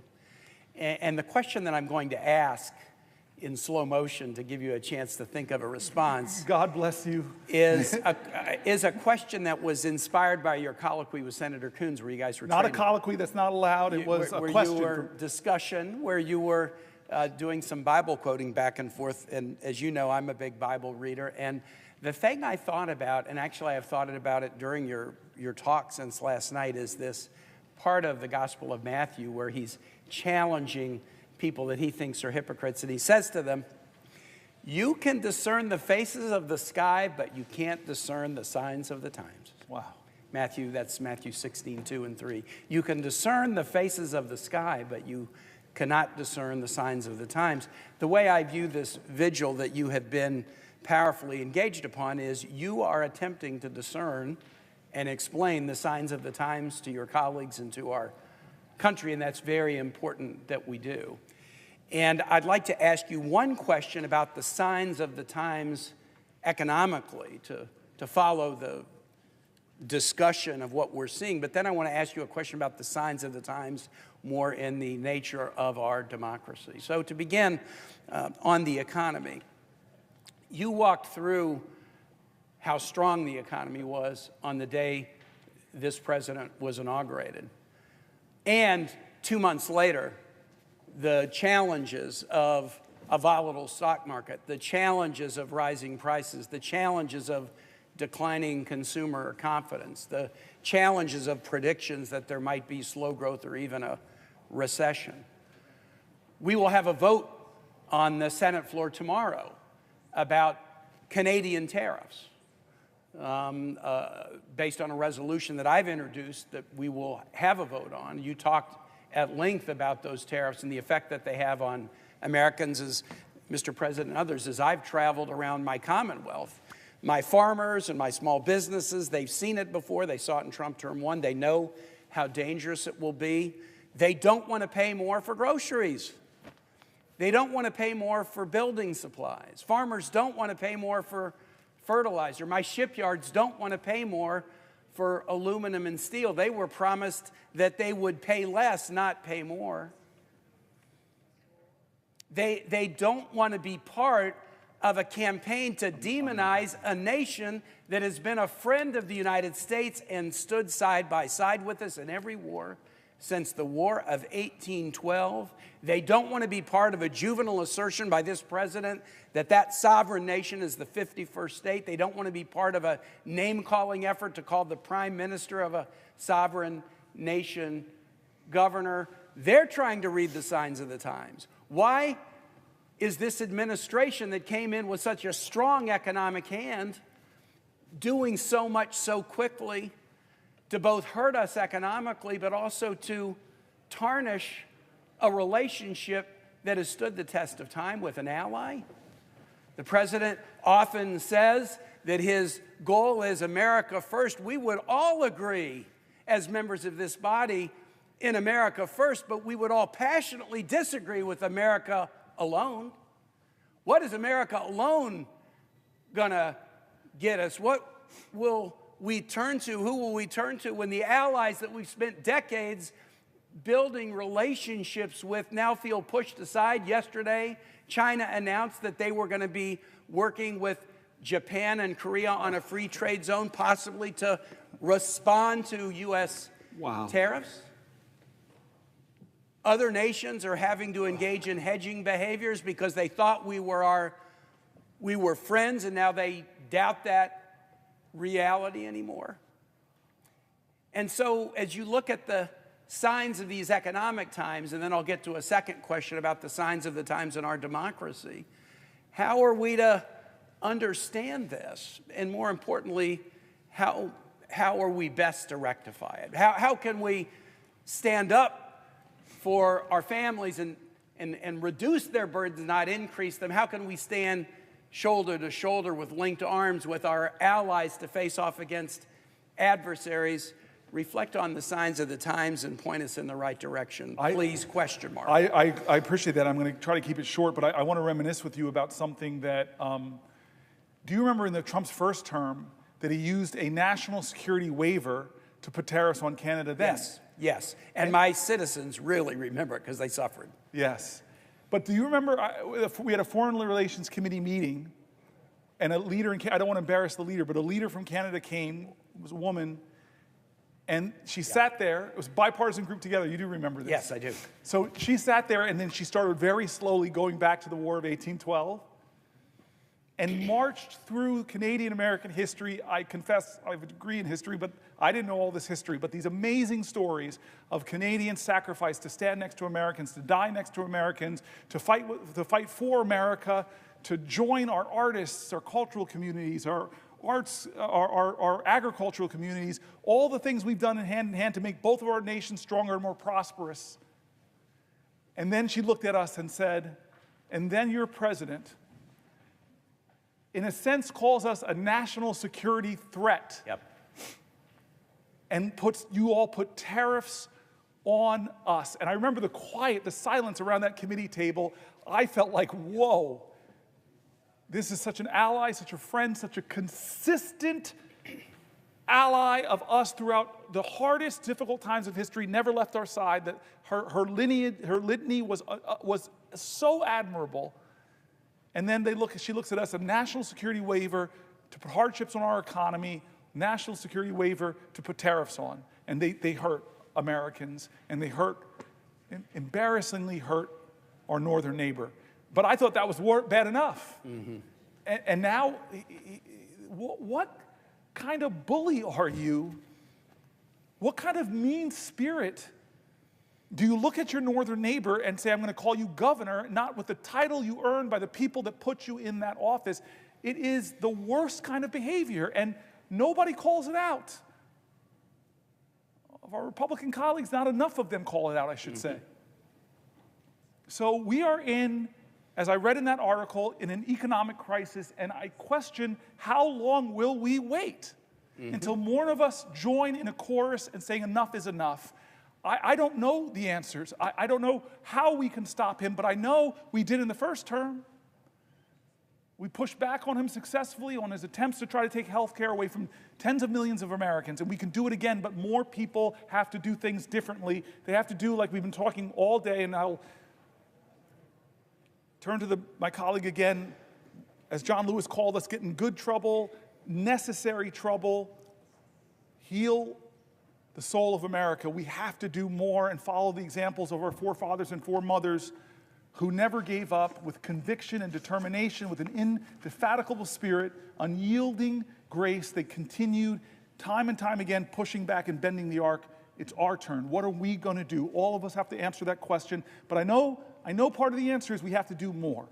Will you yield, will the senator yield for another question? I yield for a question, but I will retain while retaining the floor. This is a question about the signs of the times in our democracy. We will celebrate 250 years of American democracy in 2026. And I want it to be a celebration, not a coronation, not a requiem, not a wake, but a celebration. A week ago Sunday, 250 years ago, Patrick Henry stood on the floor of Henrico Parish, now known as St. John's Episcopal Church on Churchill in Richmond, at a moment of decision where people were challenged to understand the signs of the times, at a moment of tyranny. And he asked the immortal question, and I almost view your vigil as asking the same question about where we would stand in such a moment. And there were different forks in the road, a phrase that has attained some meaning recently. And Patrick Henry said, as for me, give me liberty or give me death. You're giving a liberty speech, my colleague. You're giving a liberty speech as the nation begins to think about 250 years of democracy. The opposite of liberty, that which Henry was fighting against, was tyranny. I am one that believes that we should mark anniversaries. We shouldn't just act steady state like this country was ordained and will just go on forever regardless. We're coming up on 250 years of American democracy, and there is a live question about its continued existence that this generation is grappling with. Henry gave that speech at St. John's Church, and a few months later, July 4, 1776, the U.S. declared its independence from England. And our history in this new chapter began. And at various points along the way, during the 1850s, say, or during the 1950s, generations just like ours have had to grapple with the question of whether the experiment will continue or not. Some of our national symbols have some unusual aspects to them that point to this experiment. We have a national anthem that ends with a question, not an assertion, not a declaration, but whether the flag will still stand over the home of the free and the land of the brave, question mark. The state flag that Virginia adopted on July 5, 1776 is a most unusual flag. It has a woman representing Roman virtue standing astride a deposed tyrant whose crown is knocked off, who is holding a broken chain in his hand that he's laying on the ground. It's one of only 6 state flags with a woman on it. It's the only state flag that features toplessness, which occasionally creates some raciness in schools as students ask about it. But it's also the flag with the most unique state motto of any state. All states have mottos. 49 states' mottos are positive.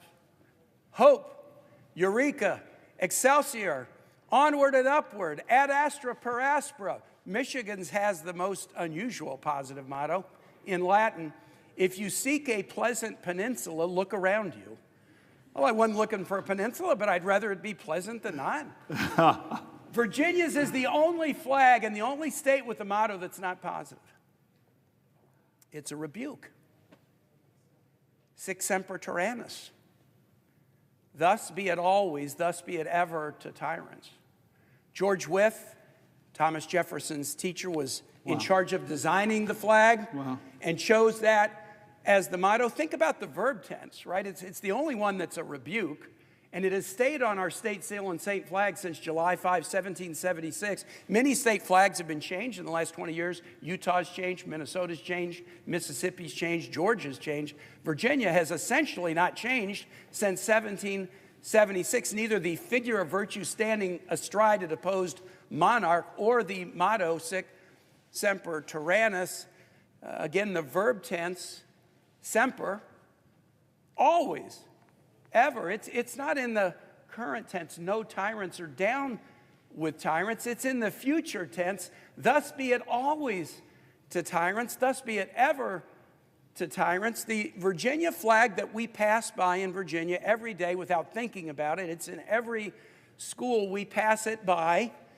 It asks us two questions 250 years later. Do we retain the ability to recognize tyranny? Do we retain the virtue to defeat it? Can we recognize tyranny? Can we retain the virtue to defeat it? My friend, you are standing on the floor in the tradition of Patrick Henry 250 years later. You're raising a question about liberty and our fidelity to it. And so my question to you would be, what gives you hope that the answer we will give to these questions as Americans, as those commemorating a quarter millennium of American democracy, what gives you confidence that we will answer these questions in a way that will honor those who came before us? I want to answer that question. I want to first say that Hakeem Jeffries is here.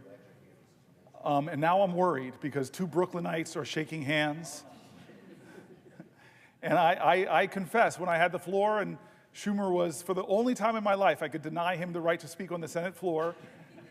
I confess to my friend, who's part of the X generation, hip-hop generation, my brother who is part of this transition in American history, from the greatest generation to the baby boomers, from the baby boomers now, we're seeing leaders emerge that are X-geners, millennials, and he represents so much of the best of the future.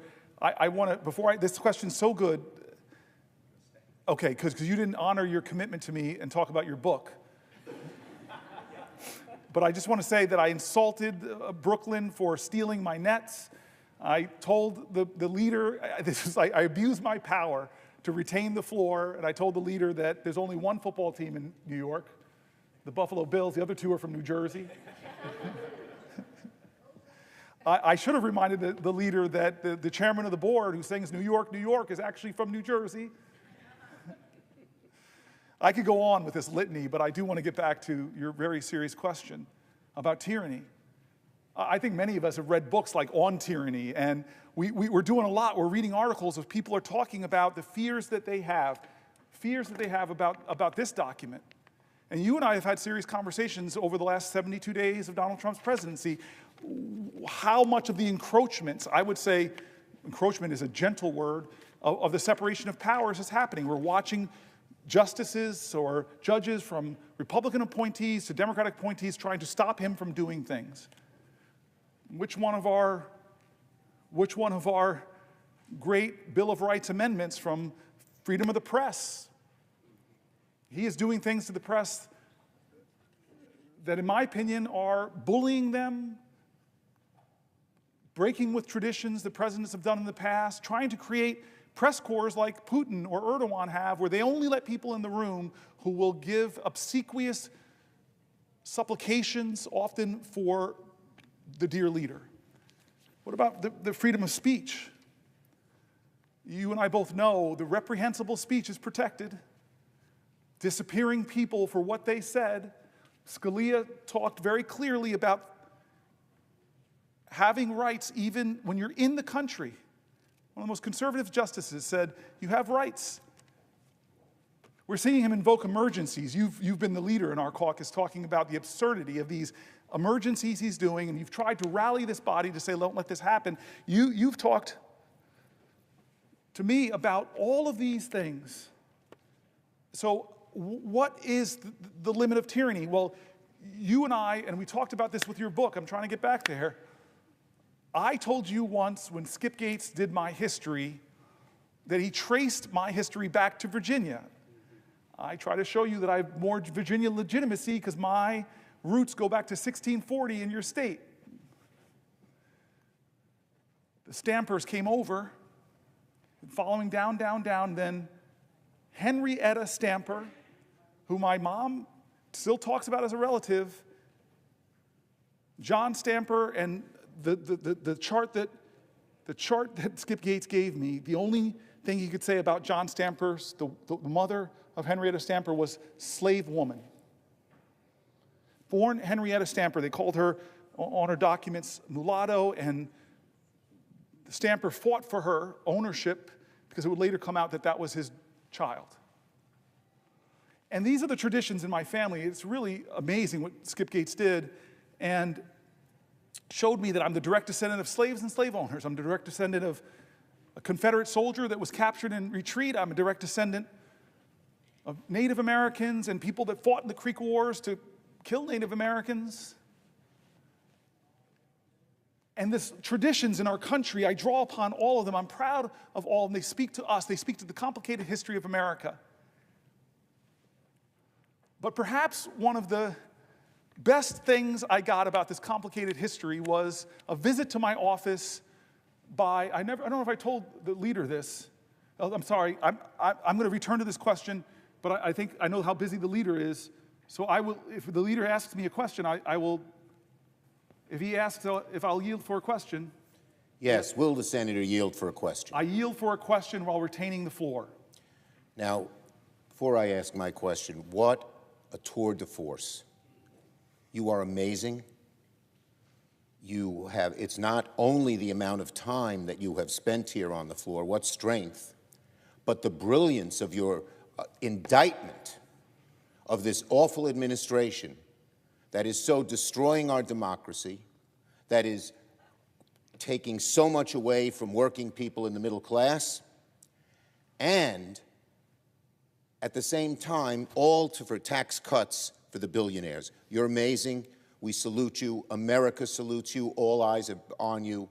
You're incredible. Now, here is my question that is related to what our Republican friends are trying to do to all the things that you were so opposed. So are you aware that while you were here on the floor today, Senate Republicans are declaring that using the current policy baseline is up to Lindsey Graham, not the parliamentarian? I believe that this is going nuclear, and it shows how hell-bent they are on giving tax breaks to the rich, even if it goes nuclear, even if it violates all the norms that they have had, even if it breaks all the promises they have made. Do you agree with me that this is just a move that is so against what the traditions of the Senate have been about, but not just the traditions of the Senate? Fairness, decency, ability to debate issues fairly. They're afraid to debate them. They're afraid to defend tax cuts for billionaires. They're afraid to admit they're taking away Medicaid from so many Americans. And so they come up with this nuclear option, showing that they don't care anymore about norms, about rules, and even about going nuclear, which the leader, the Republican leader, and all of them said, oh no, they're not going to do that. Well, now they say they're going to do it. What does the senator think? Does he agree with me that it's going nuclear? Does he agree with me that is a nasty, vicious, and self-seeking for the billionaires, which is what they're doing, way of proceeding? Chuck, I'm not 100% right now, and you just hit me with stunning news that I can't even think about how to respond right now. I'm stunned by that. I wish, if you want to ask me a question, it has to be a question. I wish you would explain it a little bit more, because what you're basically saying to me is that we're not going to go through the parliamentarian, that this is a gimmick that is going to be done to try to break really with the Byrd rule requirements of reconciliation. I'm using Senate speak, and I don't think we should use that. So what they're going to try to say is obscure the impact of the reconciliation. They're going to obscure this, the incredible tax cuts, the cost of trillions of dollars to our economy, blowing up our debt. So-called fiscal hawks are going to blow it up. I'm stunned by this news. So if asking the senator, the great Senator Booker, a question. I yield for a question while retaining the floor. Does he agree that this is just a blow to the people of America, and it shows that the folks the people on the other side are only interested not in playing decent, not in playing fair, not in being honest with the American people, but taking money out of the pockets of working people and the middle class and putting it in the hands of billionaires. Is that something that this country should just countenance because it does so much harm to the country and does it not show what our colleagues are really like and what they're after? Yes, the answer to those questions is yes, but I just want to say it's the further breaking of the Senate in a severe way. It's breaking of the Senate. Every time you break the Senate like that, to do another big nuclear option thing, the next time around, when the pendulum swings, I've been here for 12 years, I've watched it swing back and forth, there's no going back now. Would the senator yield for another question? I yield for a question while retaining the floor. Does the senator remember that when this was done in the past, McConnell said they would regret it and they'll regret it sooner than they think? Does the senator agree that that applies to the Republicans? They will regret it and they will regret it sooner than they think. I hate to answer the question this way, but America will regret this day. American people will regret this day. All of us will regret this. All of us will. I hate to bring the senator bad news, but I'm ask asking him a question. Yes. And I needed his answer, given how eloquent he has been about what America should be and what America should not be. And so I yield the floor to the senator. You cannot yield the floor because I have the floor, sir. Yes. I retain the floor. This is one of the few times in my life I'll ever get to tell Chuck Schumer what the rules are here. But I just want to get back to you, and maybe there's a better way to get to you by sharing a story I don't think I've ever told you. It was a few years ago with one of Biden's last State of the Union speeches, and we all had to vote on the floor about an hour before the speech, and then we would come back here and assemble to do this extraordinary walk through history. And so days before that, I was with the leader, Hakeem, and I was with some other people in the Oval Office with the president, and the president had put his arm around me as we finished the meeting and said, "Hey, Cory." I'm like, "Yes, Mr. President. I got a big speech coming up." And I know, Mr. President. And he goes, "I'm going to go to Camp David and work on it." And I said, "Okay, Mr. President." He goes, "Can I call you if I need some help?" And I said, "Yeah, right, Mr. President. Sure." And that was it. The weekend he didn't call me for help with his speech. And we came here and did that vote an hour before. And then I like walking out that door. And many people know this. I like going, if I can, I go straight out the next doors onto the steps. I love those steps. Maybe because I watched Schoolhouse Rock as a kid, and that's where Mr. Bill, I'm just a Bill. And so I pause sometimes there and just feel this sense of gratitude, and the Supreme Court right in front of me, the Library of Congress, and stand in the right place to see the gold dome behind you. And as I'm standing there in that moment, an hour before we have to hustle back here, my phone rings, I answer my phone, and it begins with what I think is one of the top stupidest questions in America. You've gotten this question. I think you would agree with me. You're not the kind of guy that uses words like, "Hey, this is stupid," but this is stupid. The thing I heard, the stupid question, this is the White House operator, "Will you hold for the President of the United States?" Who says no to that question?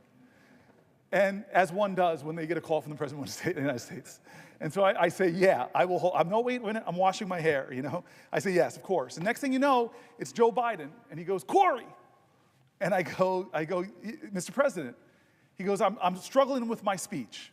And at that point, I know you weren't this kind of student in college, but all my guilt from my college days of waiting to the last minute to finish the paper were gone. If the President of the United States is waiting to the last minute to finish a speech, heck, I feel good. And so he goes, "Cory, can I read you a section of the speech?" And he read me a section of the speech where I have a lot of policy depth, and I couldn't believe it. The President of the United States, hour before his speech, rehearsing a part of the speech, and then he asks me that immortal question. You're a married man. You have to give me good advice on how to answer this question when your spouse looks at you and says, how do I look? You're torn between two things, right? Maybe to tell the truth or tell your spouse what they want to hear. Tell me what you answer with. You can't do it now because I have the floor. And so I take a moment. Am I going to tell the president what I really think of the section, or am I going to just say, yes, Mr. Leader? So I decided, he called me up an hour before speech. He must really want my advice, and I gave some hard input. Turn this dial down more, turn this one to whatever. And he said, okay, Cory. Abruptly, he's gone. I go home to the office, back to the office. I tell my chief of staff, I just got a call from the President of the United States. He asked for help with a speech. What a crazy life moment while I stood on the steps, like the bill. I'm just a bill. Anyway, we get back here, and it's a wonderful moment in the Senate. I don't know if anybody has the privilege of seeing what we do. We all gaggle around those doors. We talk to each other. People think we always fight and yell. That's not the case. Democrat, Republican merge into this ball of senatorial humanity, and then those doors open. I love it. Because you walk out. You walk past Thune's office, which used to be the Library of Congress. You walk past the old Senate chamber, where some of the greatest debates in American history and violence on that Senate floor with the caning of Sumter. You walk through the dome, the statue by an 18-year-old woman named Reams of Lincoln, the suffrage leaders, Martin Luther King, presidents, extraordinary presidents. Then you walk past where the old House used to meet. And you love this, I love this, those little gold plates on the floor where presidents had their desks, exactly where the presidents have their desks. Most people go in right under Junipero Serra, California's statue. Under that cross is Lincoln's gold plank, people that were in the House and served in the presidency. That's not my favorite one, though. It's John Quincy Adams. Why? You know this. The only person in American history ever, it'll probably never happen again, where somebody went from the presidency and came back to the House, ran for a House seat, worked at that spot where that desk was till he collapsed, was carried off the floor. He would soon later die. Amazing. Maybe a future president will. Maybe Obama's going to get, and I got to run for the House. Then you get into that old chamber. And we sit down, we find our seats. And that great moment, I don't care if you're a Republican or Democrat, when that person walks in and says, the President of the United States of America, I still get that feeling. Joe Biden comes in, and I think he sets a record for the longest it would take to get from those doors all the way down. Everybody he's talking to, Marjorie Taylor Greene, what's up? He's just touching everybody. He gets up there, he gives a speech. Now, you know that this is an aerobic event. You stand up, you sit down, you stand up, you sit down. You got to get your squats in when you're doing it. Get the exercise for a little while. Well, this part of the speech he called me on is, and I'm sitting down, and I hear my input in the speech. I don't know if you all noticed it, my colleagues, but I was the first person to stand up for that section. And I was looking at shots. Get up, man. This is the best speech ever given. It was amazing. I go home. I'm kind of buzzing about the whole experience. And then I'm lying in bed, and I unfortunately have my phone on my nightstand. It goes off, and I see a number I don't recognize. I open it up. And it says, Senator Booker, this is John Meacham, the great historian. Thank you for helping the President of the United States with this speech. You made more of a difference than you'll ever know. And my first thought was, how do I print this out? How do you print out a text? So he gave me a cell phone number, and now I'm going to troll him. I'm going to keep calling him until this historian comes to my office, and finally he relents, and he comes. And now he steps into your domain, my brilliant friend of history. I express worry, fear, concern, demagoguery in our land, rising of tribalism. I dump on him. I'm normally a prisoner of hope. I'm normally a purveyor of finding your joy, even in the toughest of times. And he listens for a while, and then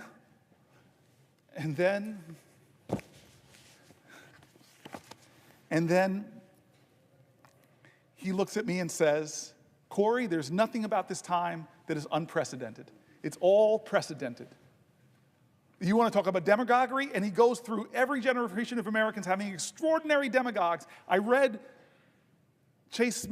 Margaret Chase Smith's incredible speech on this floor against the demagogue and the demagoguery within our own party. He talks about the #1 radio show in all of America. The majority of Americans listened to his anti-Semitic screeds.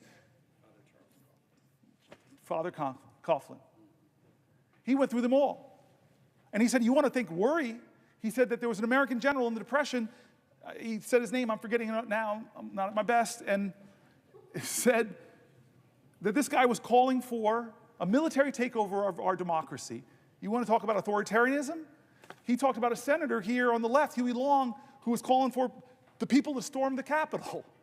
He went through this all, and he said every single time Nazis in Manhattan at Madison Square Garden, I couldn't believe it. It was unbelievable. I wish people were there listening to this guy as he went through all these times when America was at a crossroads, when we came upon a moral moment.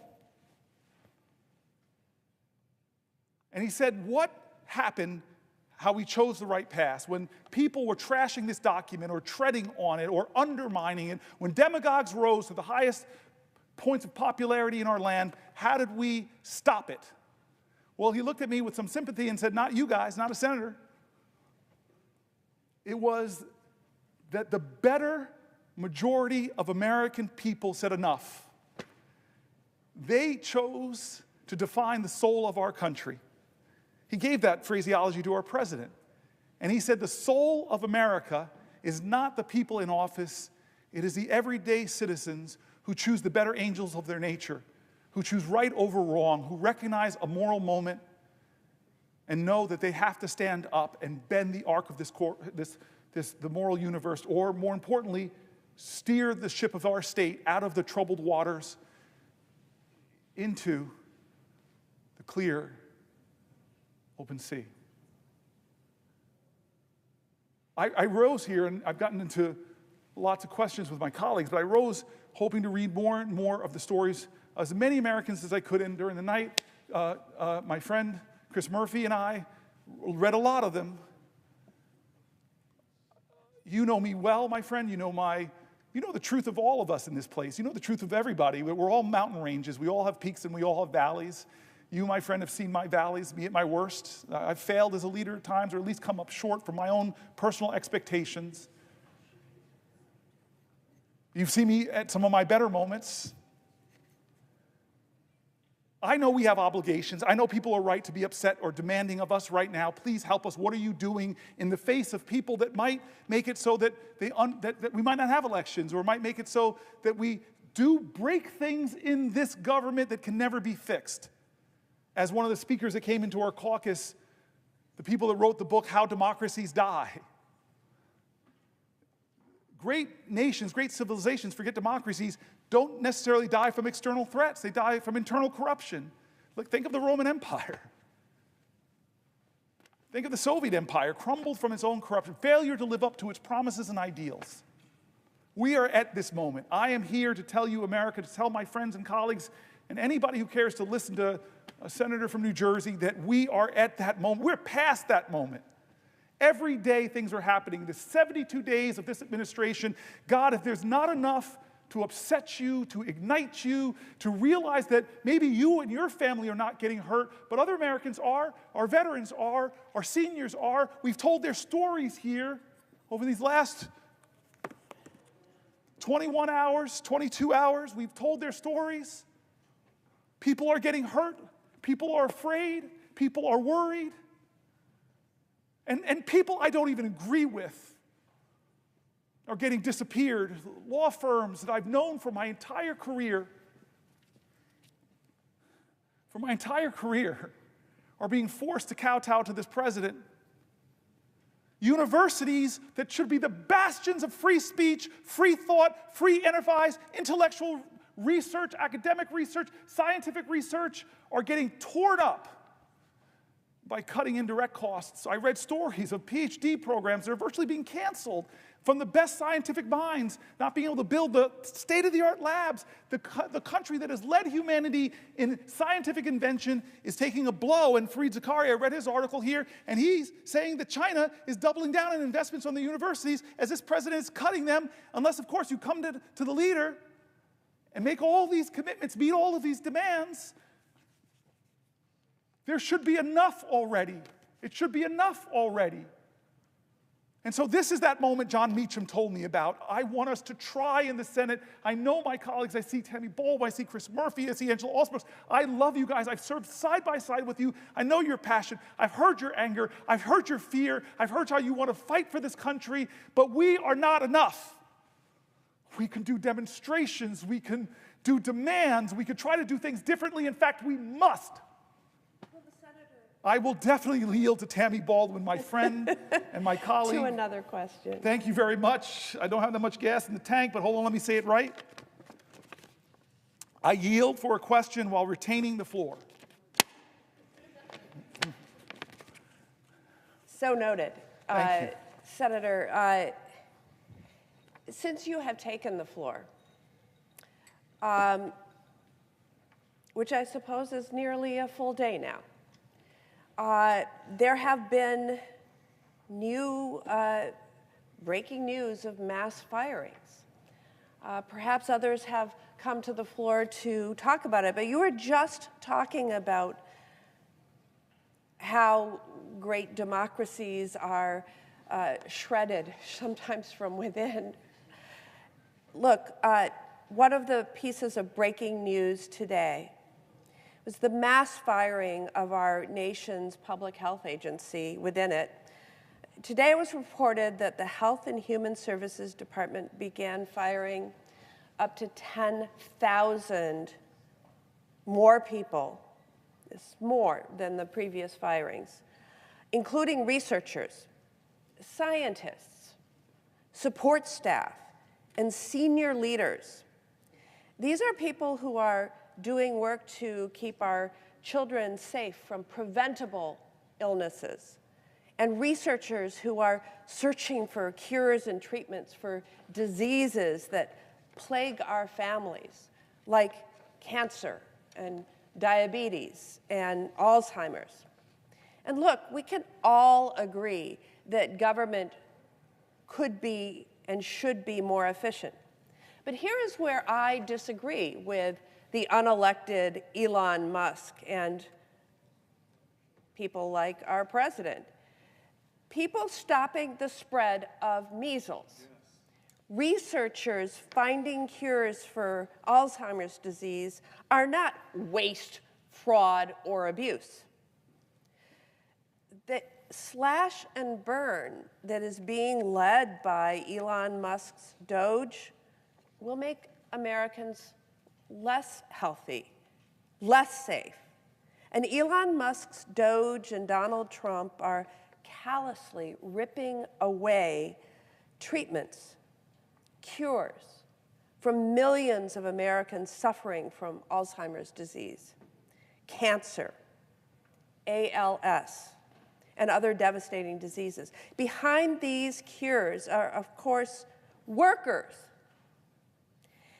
And they are some of our nation's brightest and best and most devoted. They keep our nation healthy and our economies running. But this administration is not respecting their work, their mission. And I have to point out the why. What is the why to all of their actions? Today announced that they're starting that slashing of 10,000 workers within the Department of Health and Human Services. By the way, with more in store, because last week they announced an reorganization that would result in 20,000 people losing their jobs. But what is the why? Ripping the rug out from under cancer and Alzheimer's disease and ALS patients is all in service of finding the money that Elon Musk and Donald Trump need to cut taxes for themselves and billionaires like them. And yes, big corporate tax breaks. They are cutting cancer cures for corporate tax breaks.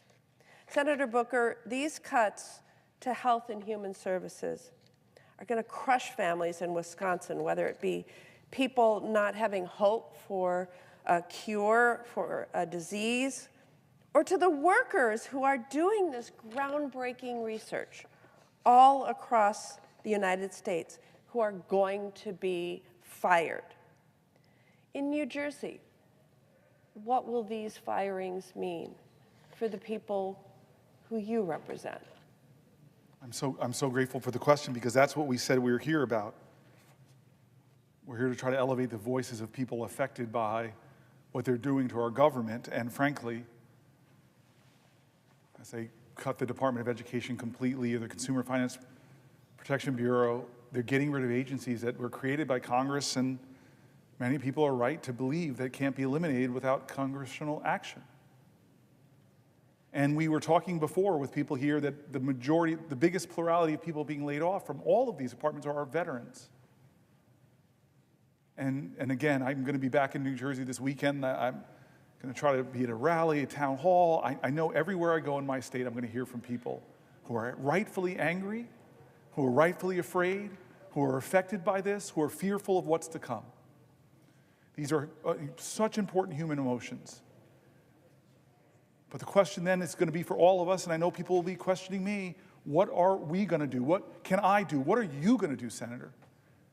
And so I don't have a brilliant response. I don't have some prescient idea that we are going to be able to change the course of this, but I know we're going to fight. And I want to be honest with you, I wasn't sure we could stop Donald Trump when he tried to take down the ACA. I just wasn't sure. I really wasn't. I did not know how that would end. People gasped. Do you remember that in this room? I remember that. People gasped. We did not know. It was really, this room usually has very predictable actions. That's why I'm still standing here, because I didn't want the predictable. I didn't want business as usual to happen. It's rare that we have unpredictability on this floor. It's usually finely orchestrated. You and I both know this, but that day, no one expected that, or at least wasn't sure. It was drama. It was a moment, and we won. And I want to tell you this, I said this earlier, when I say we won, I don't think there's one senator here and the 99 others that convinced John McCain of his vote. I know who did, though, Arizonans who stood up, who spoke up, and demanded more from their leadership, not to hurt people, not to hurt folks who needed that health care, not to hurt folks with pre-existing conditions, not to hurt children. So I am one of these people who wants to learn from our history. I want to stand here today and tell you I'm going to do everything I can. I'm willing to go to some lengths.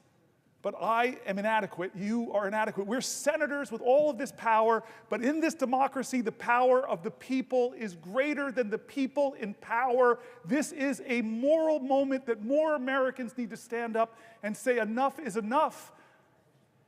I'm sorry. The civil rights movement wasn't won because of just a few black folks who stood up and were really articulate. No, they called to the conscience of this country, and the country responded. And it was a rainbow coalition that said, this ain't who we are in America.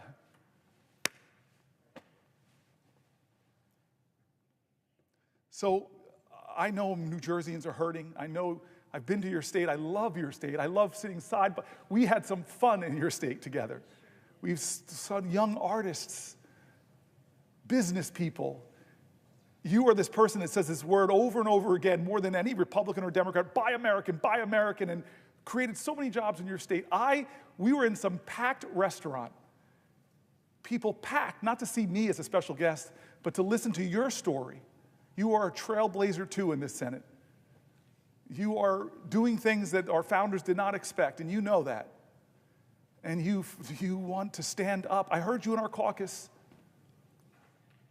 I heard you in the Schumer's leadership meeting, standing up for people that are most marginalized, most looked down on, most talked about.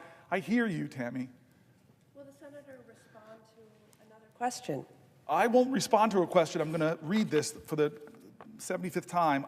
I will yield for a question while retaining the floor. Thank you, Senator Booker. You just talked about your visit to Wisconsin. You've had many. But there was one that you're talking about that I remember really well and really fondly. I had the privilege of hosting you and showing you what our state had to offer. Yes. Something that I likely bragged about then, like I often do, is that the Badger State is known for making things. While I know you don't indulge in all of the things that we do make, because of course we have our iconic products like beer and brats and cheese, but we also build motorcycles and big industrial ships and engines that power our Navy, and so much more. People will give a ship. That's right. Make one too. Yes. Build them. And of course, behind it all is our workers, as you were just talking about. And whether they are in a marsh harvesting cranberries, we're #1 in cranberry production. We're in the top country. 5 in New Jersey. I know, but we're #1. Okay. Not that I'm competitive here. Or whether we're on a foundry floor, or whether that worker is on an assembly line, workers are what make our economy go round. And so naturally, they are the ones we should be prioritizing in all of our policy. But that's not what this administration is doing.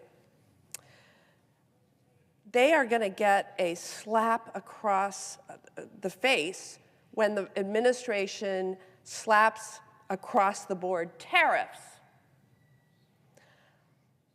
and gets us into a trade war. Yes. And it's going to be these workers who pay the price. And Wisconsinites are really worried about what we're going to see this week. They worry about their businesses.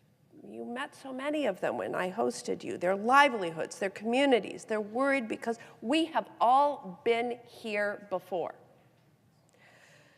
Wisconsin was one of the hardest hit states by retaliatory tariffs last time Donald Trump started a trade war. During Donald Trump's last trade war, American farmers lost $27 billion in export sales. And according to further records, the state's economy lost more than $3 billion worth of product sales, product exports. And our manufacturing economy in Wisconsin, well, we lost about $26 billion in exports. And you know what? The exports that Wisconsin manufacturers make is supported by more than 460,000 jobs. And our agricultural economy is supported by 350,000 jobs. And so a trade war would be devastating to the workers of Wisconsin. And then the prices. People have been struggling with the high price of things in grocery stores, at gas stations. A number of our business leaders have spoken out about the impending tariffs. Ariens Company in Brillion, Wisconsin, which makes outdoor power equipment like snow blowers, told Reuters News that policy whiplash in this arena is making it difficult to plan, especially as price hikes are likely in the works. And Roden Echo Valley in West Bend told one of our media outlets, WTMJ4, that, and I quote, "I don't like this tariff business. It's going to be on the backs of farmers because we have to depend on the world to export our commodities." He highlighted the dependency of the dairy industry on global trade, noting that 15 to 20% of dairy products are exported. And if we lose, I quote again, 15% of our markets for dairy, it's going to be absolutely devastating. We've seen this before. Again, in service to a big tax break for billionaires and corporations. But to my esteemed colleague from New Jersey, thank you for visiting the state of Wisconsin. And I want to ask what the impact would be in New Jersey. What would President Trump's tariffs mean for the workers of the Garden State? I love that you focus it there because that's who President Trump made promises to in my state. That things are bad with this economy because it's not serving people who are working every day. Promised that he would make things better. I'll make grocery prices go down. He said that. And so people are expecting that's where he'd focus. They didn't think he'd focus on Greenland, didn't think they'd focus on the Gulf of Mexico, didn't think he'd focus on bullying Canada, didn't think he'd focus on turning his back on Ukraine, didn't think that he'd focus on gutting the Department of Education and ending it. This is not the reason why people voted for them. They did something that Reverend Warnock calls as a vote is a sort of prayer. He says it's like a civic prayer that I'm putting a prayer out there that you will be who I hope you can be. You will be a blessing to my life and not a burden. But you're talking about the burdens that he's bringing. This economy, under 72 days, has not gotten better for working Americans, and they don't even see the president trying to make it better. They see what he's doing to make it worse, and one of the things is going to be these tariffs, which are going to raise costs on working Americans. Then what Chuck Schumer said to me, it's sounding like it's going to just sail through a plan that's going to blow trillions of dollars of holes into our budget, give trillions of dollars of tax cuts to the wealthiest, and gut your Medicaid, and gut your services for your grandparents in nursing homes. People believed, people put their trust. I don't blame them. They're my fellow Americans. They wanted for them families, they wanted an America that was more affordable. They wanted America to be first prioritized. They wanted a safer America, stronger America, more prosperous America. I heard that. And so I know when I'm back home this weekend, I know that I'm going to encounter a lot of folks who are workers in my state who are getting hurt. They want better. They want better from their government.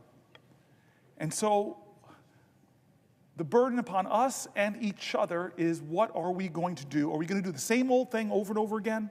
Or are we going to try to do things different? Are we going to be willing to, again, get in good trouble, necessary trouble, to try to save the soul of this nation?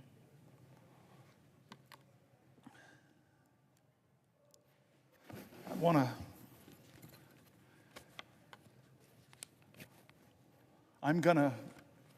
think my colleague, my dear sister, my prayer partner, my soul lifter, I thought I heard you say something? Yes. Will the senator yield for a question? Yes. I yield for a question while retaining the floor. Well, I first of all want to thank you so much again, Senator Booker, for your spiritual obedience. And I think it's necessary for me to say as well today to you, on behalf of so many of us who are watching right now, how extraordinarily proud we are of you.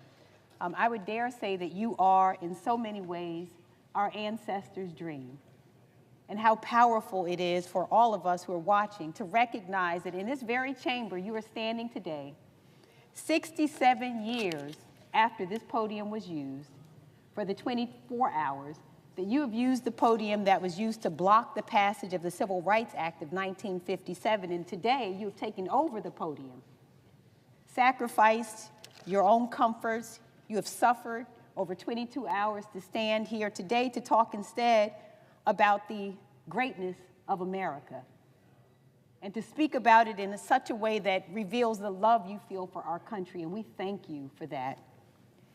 This country needs right now bravery. It needs leaders who are unafraid to stand up and speak truth to power, to not hold back when calling out these callous and inhumane acts that are perpetrated by this president against the American people. And when I talk about the American people, we know who we're talking about, against our veterans, against our seniors, against our children from every corner of our country. And I want to talk specifically today about our children. Mahatma Gandhi noted that the true measure of any society can be found in how it treats its most vulnerable members. This president is failing America's children, and he's doing so by harming our education system. We remember as well very fondly when Nelson Mandela said, "Education is the most powerful weapon which you can use to change the world." And I think many of us recognize that that is exactly why we're seeing all of the attacks that we've seen on this system, because we recognize that education allows us to change the world. Last Friday, Secretary McMahon shut yet another critical lifeline off to our states and our schools, canceling extensions that the department had previously granted to states to draw down their COVID relief money. States like Maryland originally got extensions to finish spending the remainder of these critical dollars on long-term projects, like teacher recruitment, tutoring, and other services for students. We know in particular Anne Arundel Public Schools brought Chromebooks for students with their funds, but Maryland still has a remaining ESSER balance of nearly $150 million. $150 million, that's on top of the millions that have already been clawed back, frozen, or withheld from the state by this administration. These are funds that districts like ours from all across the country were using for school construction projects and mental health supports for students. This administration is refusing to acknowledge the lasting effects of the pandemic on our nation's students, cruelly stripping educational opportunities from our students and leaving our states and our districts on the hook. So let me be clear that these are dollars that Congress authorized, dollars that have already been allocated, dollars that have already been earmarked by Maryland and our local districts for projects that will help all of our students. Our schools planned and committed these funds in good faith. In good faith. Our states have acted in good faith, and this administration is acting in bad faith, pulling the rug out from underneath them, blowing a hole in their education budgets. Our governor had this to say, and I quote, "The clawback of these previously committed funds would place an undue burden on our school systems and undermine our collective efforts to strengthen education across the state." And this is only the latest attack on public education by this administration, the latest attack on our schools and our students, the latest attack on our teachers. And we saw this administration attack HBCUs by freezing funds for the 1890 School Scholars Program, which provides tuition for students at our land-grant institutions. We saw this administration and Secretary McMahon slash teacher training grants, which help prepare our educators to serve our communities. We saw this administration proposing to move the student loan program to the Small Business Administration, threatening students' access to aid and the promise of higher education. We saw this secretary and this administration lay off half of the staff at the Department of Education several weeks ago, firing over 1,300 staffers. And I want to talk for a minute about who the department fired. And by the way, these are people who are not incompetent. These are people who are not DEI. These are professionals, well-educated. The administration fired civil servants at the department's Office of Civil Rights and shuttered Office of Civil Rights regional offices, including the regional office that handles discrimination cases. And I want to make really clear, and I want the American people to hear this, that what decimating the Department of Education and the Office for Civil Rights means, it means that attorneys who intervene when schools ignore complaints from students who are repeatedly called racial slurs or who are subjected to hateful speech or imagery like swastikas on campus. It provides the technical assistance that schools need to train staff on anti-harassment practices, combat harmful behaviors, and build welcoming environments. And it holds K-12 schools and colleges that fail to keep students safe accountable. It ensures that families have recourse if their child with a disability is not being served appropriately by their district, that if a child is not getting the speech therapy or other services outlined in their individualized education program, that they will have an advocate to help them. And at the time that this administration took over, there were over 270 open Office for Civil Rights cases impacting 1.3 million students in my state alone. Without enough OCR staff to do the job, investigators' caseloads will grow to an untenable level. So we spoke to some of the lawyers that work in the division that serves Maryland schools, and all of these patriotic civil servants, all they want to do is to do their jobs. They want to combat discrimination in our schools. They want to ensure that every child has the opportunity to learn in a safe environment, and these civil servants don't know that that mission is possible, as they and so many of their colleagues are ruthlessly fired by this administration. These cuts are catastrophic. I dare say that they, like so many other decisions by this administration, are wicked. And so, Senator Booker, here is my question. What are you hearing from families in the state of New Jersey as this administration dismantles the Department of Education, and slashes opportunities for students and families? I'm so grateful for the question from my friend, and that's the centering that we've been trying to do, which is what are families in New Jersey and around America thinking? As you said, the Department of Education, and we read that earlier today, it doesn't dictate or educational policy to states, but it does do a lot to do funding for special needs kids in the states. And so I'm already hearing from parents of kids with special needs and what the impact it will have if those resources are cut. Everything from the programs that help young people afford college, to programs that I've worked with people that help schools afford advanced scientific equipment so the bright minds, the geniuses of our state and the country can have the equipment they need. This administration is cutting things that are hurting families, and we are hearing from them. We're hearing from veterans, we're hearing from the elderly, we're hearing from people that are taking care of the elderly, we're hearing from people who run our hospitals, we're hearing from people that run our universities and who talk about the science funding and the cutting of PhDs. We're hearing from people who rely on Medicare and Medicaid, who rely on Social Security. We're hearing from people that are appalled that their nation bullies smaller nations like Canada or Greenland. We're hearing from people that are shocked at what they're doing to the most vulnerable people who come to our nation, who have American children, who have American spouse, or being disappeared off of our streets, that have no criminal record. We're hearing from people that don't think it's right that a president should have a meme coin that allows him to enrich himself, to hawk his power and position for even greater wealth. And so I've done everything I can, and I'm going to do more. I've still got a little gas in the tank to elevate those voices.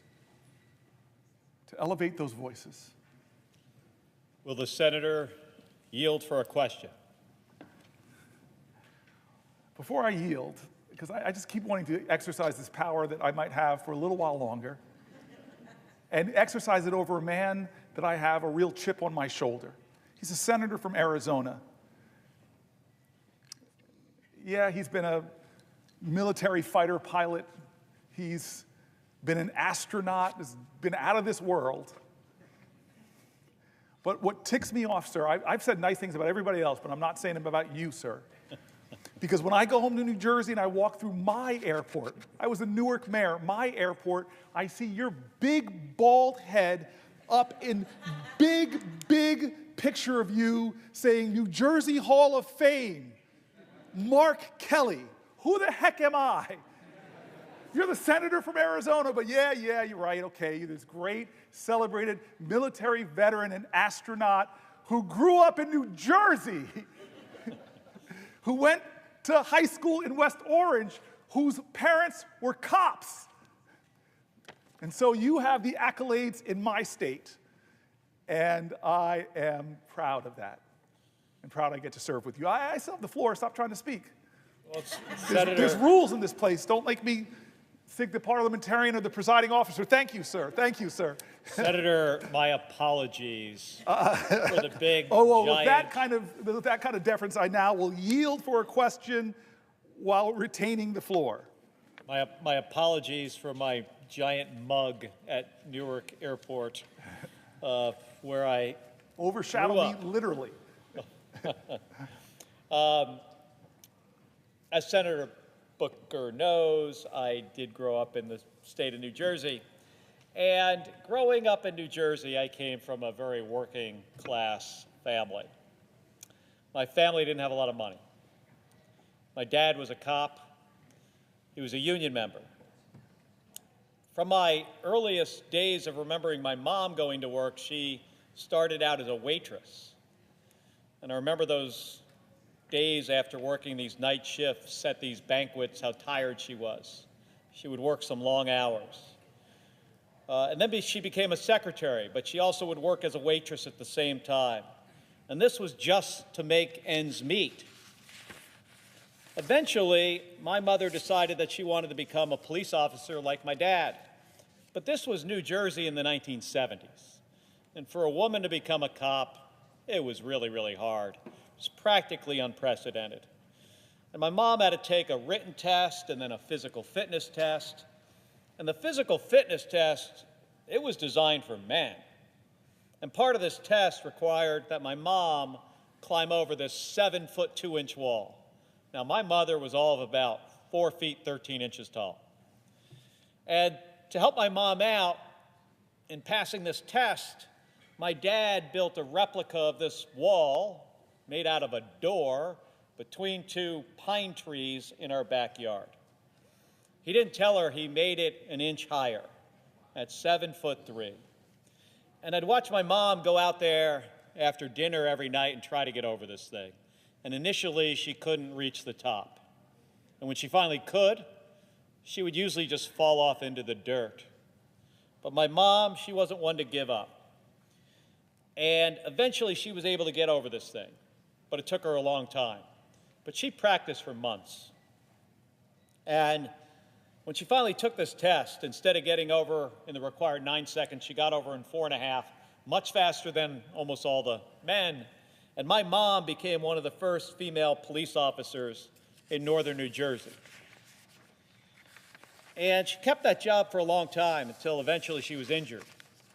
And by the way, it was the union that protected her rights after being injured on the job. But I remember how this job changed our lives economically. Both of my parents having good paying union jobs. It meant more money coming in the door, more money for our family, more money to play sports. It was part of what allowed my brother and me to chase our American dream, to serve in the United States Navy and eventually both of us as astronauts at NASA. And we were able to do that because our parents worked hard and they sacrificed for us. And because of the support we had, including some really good public schools. That's harder today for a lot of families, including the school part, by the way. I hear from so many folks in Arizona who feel like they're working harder and harder, and they just are not getting ahead. The cost of groceries and gas and housing, especially housing, makes these folks feel like they're just running in place. It shouldn't be that way. And Elon Musk and Donald Trump, they are making it worse. Trump's tariffs are going to jack up prices on nearly everything that families rely on. Groceries, rent, cars, housing. They're even trying to do away with the Department of Education. Now, how is that going to help kids get a good education? And if they're successful, their plan to gut Medicaid in order to pay for a giant tax cut for rich people, it's going to be even tougher for hardworking Americans, hardworking New Jerseyans and Arizonans to get ahead and achieve their American dream. So as a fellow kid from New Jersey, man, I never expected that tax cuts for rich people would potentially kill the American dream of kids all over this country. But it could.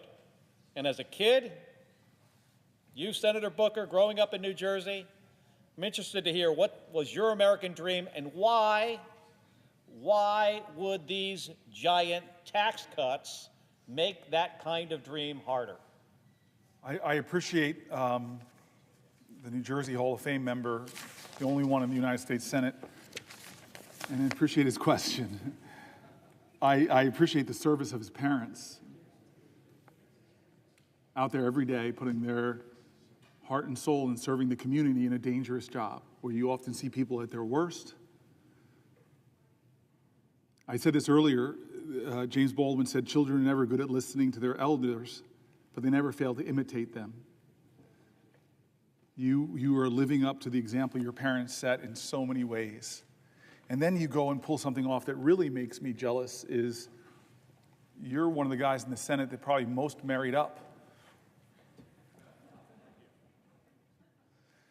We're both Jersey boys. We both grew up there in grade schools and high schools. We both know those teachers that did so much for us. They coached sports. They taught us. I'm going back for a funeral for a great man in New Jersey named Ed Kohler this weekend, who was one of the greater influences in my life in high school.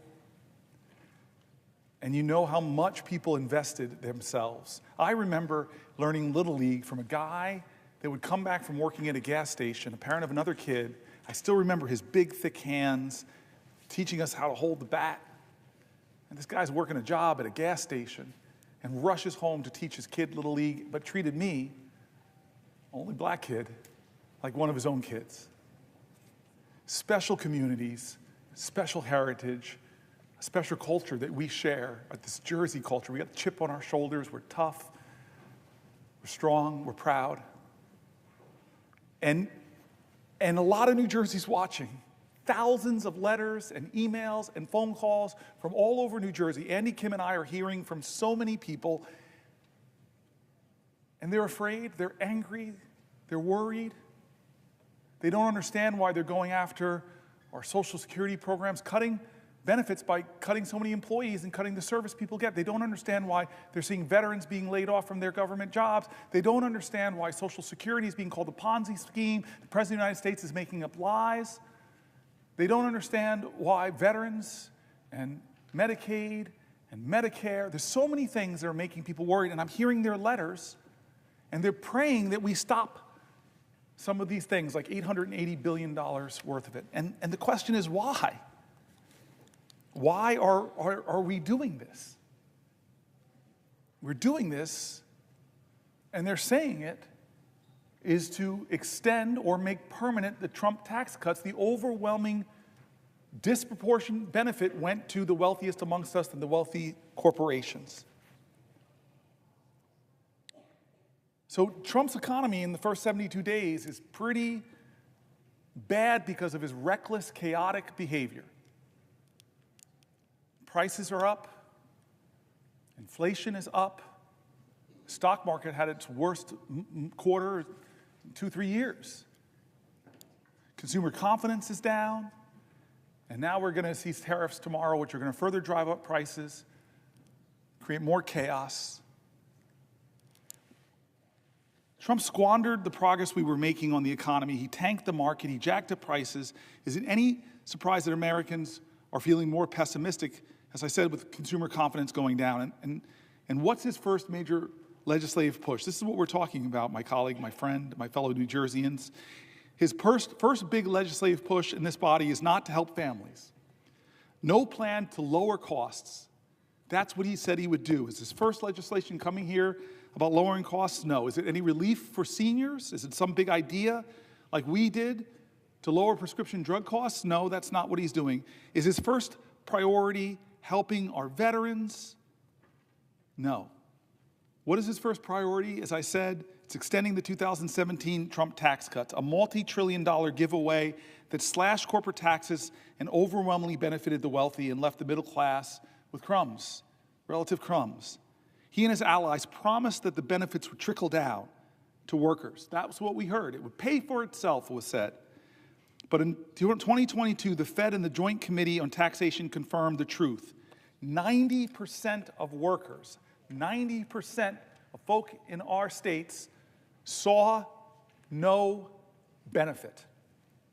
Now Trump and his GOP allies want to double down with even bigger tax cuts that will increase the deficit by over $4.5 trillion, the majority of which would go to the wealthiest people. Let me read what the Center on Budget and Policy Priorities and how they describe the plan.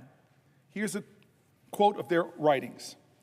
Following a presidential campaign in which Donald Trump promised to improve the economic circumstances of working families, House Republicans are instead pushing to extend all expiring provisions of the costly 2017 tax law, which are heavily skewed to people with the highest incomes, and add new tax cuts on top of that. The Republican-controlled House passed a budget resolution on February 25th authorizing the $4.5 trillion in tax cuts through 2034 and called on committees to partially offset the cost with true $2 trillion in cuts. Are they cuts to the wealthiest? No. These cuts will inevitably hit programs such as Medicaid and SNAP, which help millions of families afford essential needs. Extending the inspiring tax cuts for individuals and large estates would double down on the flaws in the 2017 law by, one, giving benefits, the biggest benefits to the wealthy.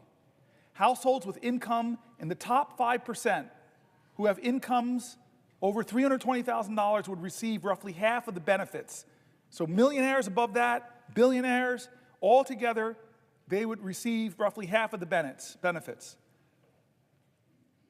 Ballooning the deficit, along with the 2021 and 2023 tax cuts enacted under President Bush, the 2017 law, along with the 2001 and 2003 tax cuts enacted under President Bush, the 2017 law has severely eroded our nation's revenue base. The House budget would compound the damage, adding hundreds of billions of dollars to the deficit each and every year. Extending the 2017 tax cuts would cost $3.6 trillion through 2034. Failing to significantly boost economic growth, workers' earnings, and other benefits would not be seen. The trickle-down benefits that proponents claimed in the 2017 law that they said it would produce never materialized. And the law hasn't come close to paying for itself, as I heard on the Senate floor from my colleagues. They said, oh, this is going to pay for itself. Oh, this is going to pay for itself. Yet the House budget claims that extending the tax cuts would generate trillions in revenue, far more than any independent estimate. As of 2017, an alternative path is available. Congress should work towards creating a fairer federal tax system that raises more revenue from wealthy people and corporations and supports high-value investments that expand opportunity and promote more shared prosperity. During the 2017 debate, Trump administration officials and prominent proponents claimed the tax law would yield broadly shared benefits by boosting economic growth. President Trump's Council of Economic Advisors claimed the centerpiece corporate tax rate cut would very conservatively lead to a $4,000 boost in household income. What a lie. But the research to date has failed to find evidence that the gains from the corporate rate trickled down to most workers. Surprise, surprise, surprise. A study by economists from the Joint Committee on Taxation and the Federal Reserve Board found that workers below the 90th percentile of the firm's income scale, a group whose incomes were below roughly $114,000 in 2016, saw no change in earnings from the tax cut. Proponents claim that the tax cuts would pay for themselves hasn't panned out either. In fact, a study by economists from Harvard, Princeton, the University of Chicago, and the Treasury Department estimate that the law's total corporate tax cuts, the rate cut as well as full expensing for capital investments and international tax charges, reduced revenue by roughly 98 cents for every dollar of tax cuts. Reduced revenue in our country by roughly 98 cents for every dollar of tax cuts, even after accounting for increases in economic activity due to those cuts. Similarly, proponents argued the law's 20% deduction for pass-through businesses, partnerships, S-corps, and sole proprietorships would boost investment and create jobs.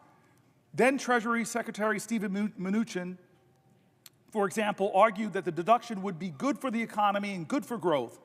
But researchers have found no evidence that it provided any significant boost in economic activity and little evidence that it increased investment or broadly benefited workers, other than the owners themselves.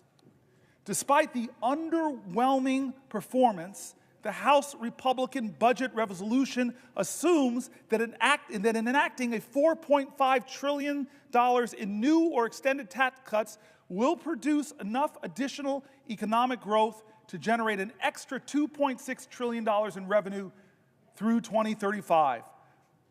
They think it's going to offset the tax cuts. The Committee for a Responsible Federal Budget has derided this claim as fantasy math. Noting that it is many times greater than even the most optimistic independent estimate. They lied to us, or at least just put out really expansive hope in the past, and none of it came true. Fool me once, shame on you. Fool the American people twice, well, we should not let it happen. This idea in this country that if you make the wealthiest more wealthy by giving them more tax cuts and deny services to our veterans, deny health care to our seniors, cut Social Security benefits, cut scientific research, cut programs that protect people's safety and security, that is going to somehow help our nation to prosper as a whole. You're kidding yourselves. We have the evidence. We have the analysis. And this is the crazy thing. As I heard from Chuck Schumer, that Republicans are now trying to hide the true cost of their billionaire tax cuts with accounting gimmicks. The New York Times interviewed budget experts from across the political spectrum to shed light on the Republicans' trickery. And this is the article I want to read. I know some people have questions. I want to read this article because Schumer shook me. So here's the New York Times. The title of the article is "The Budget Trick the GOP Might Use to Make $4 trillion Tax Cuts Look Like They're Free." How much does a tax cut cost? It depends on what you compare it to. Republicans in Congress trying to advance a giant bill that includes $4 trillion in tax cut extensions are considering a novel strategy that would make the extension appear to be free money. The trick, budgeting with the assumption that current policies extended indefinitely into the future, even those with an expiration date like the 2017 tax cuts set to end next year, it's the difference between making the extension appear to cost $4 trillion, which is the true cost, or hiding it and say it costs nothing. Using this, quote, current policy baseline wouldn't change the bill's real effect on our deficits or debt, but it would make it easier to actually make the tax cuts lasting by sidestepping a rule governing budget reconciliation, the process Republicans are using to pass the bill. Yes, this sounds technical. That's why we've enlisted some of our Washington's top budget veterans to explain this maneuver using a metaphor. Across the ideological spectrum, nearly all of the more than 20 experts we heard from disliked changing the baseline that Chuck Schumer just came in here and said the Republicans have already decided that they're going to do it. This is outrageous. But here are the New York Times interviewed across the ideological spectrum, a whole bunch of experts from the center, from the right, from the left, and let's hear what they're saying about this gimmick. If budget reconciliation is like taking the express lanes on a highway, there's extra rules and tolls, limited stops, but it gets you where you want to go faster, using a, quote, current policy baseline for taxes is like slapping a fake license plate on your car, says Zach Moeller, director of the economic program at Third Way, which describes itself as a center-left research group. They don't like this gimmick. They think it's fakery. Here's another person using an analogy. It's like taking an expensive week-long vacation and then assuming you can spend an extra $1,000 per day forever since you are no longer staying at the plaza. That's Goldwyn, Senior Vice President and Senior Policy Director for the Committee for a Responsible Federal Budget, a nonpartisan group that tends to be hawkish on deficits. Here's another person, Jessica Riedel, Senior Fellow at the Manhattan Institute. I've worked with them in the past, a conservative research group, and the Chief Economist for the former Republican Senator Ron Portman of Ohio. Last year, despite being deeply in debt, I bought a $100,000 sports car. So next year, buying another $100,000 sports car is not irresponsible because I'm merely spending the same amount of money as the year before. And if I purchase only a $70,000 car, then I should be congratulated for reducing my annual spending by $30,000. A conservative think tank is basically calling this a hoax and a lie. Lying to yourself. That if I keep spending the same amount I've kept spending to drive up the costs, then I'm just doing the same thing I've done before, so it's not adding. Well, it is adding. There's no way to not call what the Republicans are trying to do a gimmick that's trying to hide the truth that they're going to add trillions of dollars to the deficits that our children, that our children's children are going to have to pay for. The debt payments alone to service the debt are going to be bigger than any of the programs we think we should be investing in, like science research or education or affordable child care or lowering prescription drug costs or expanding the child tax credit, things that we know if we invest in, we'll get some returns. But no, what they're investing in is bigger tax cuts for the wealthiest. Conservatives, independents, left-leaning folks all come to the same conclusion. Pretending $4 trillion in tax cuts will cost nothing may not be easy math. Many Republican lawmakers who are concerned about the deficit are well aware that the bill will increase the deficit by a lot. Here's the integrity call. One Republican in the House showed his integrity. One budget hawk named Massey said, I can't vote for this stuff. I'm a budget hawk. I do not want to see increased deficits. He called it what it was. I saw him in an interview say, hey, wait a minute. By your own numbers, Republican colleagues, you're driving up the deficit by trillions of dollars, and you're making the rich richer, and you're leaving future generations more bankrupt. So this article assumes that this was all going to be decided by the Senate parliamentarian who advises legislators on chamber rules.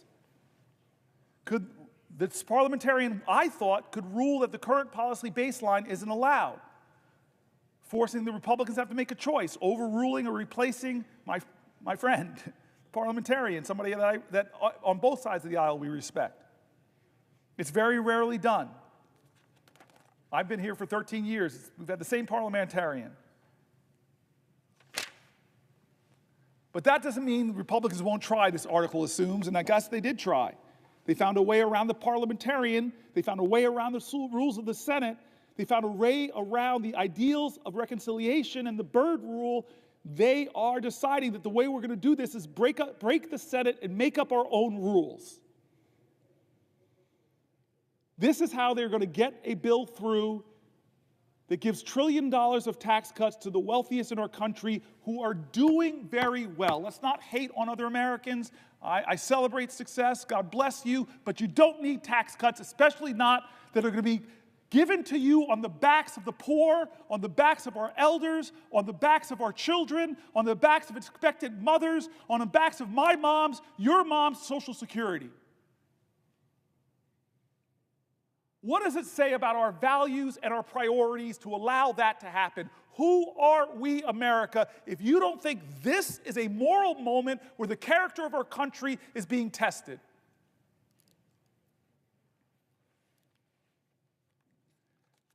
I tell you, the Senate has stopped crazy gimmicks like this before, but the persuasive power of Democratic senators probably won't be enough. We as a country, like these economists that are Republicans, that are Democrats, that are nonpartisan, who called out this budget gimmickry for what it is,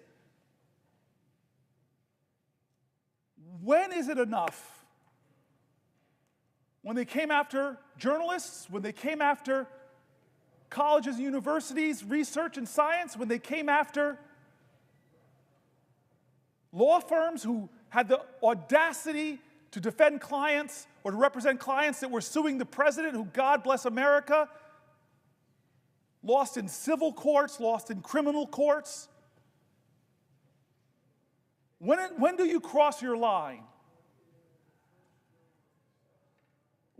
We We can't let this happen. It's not a right or left moment, it's a right or wrong moment, it's a moral moment in America.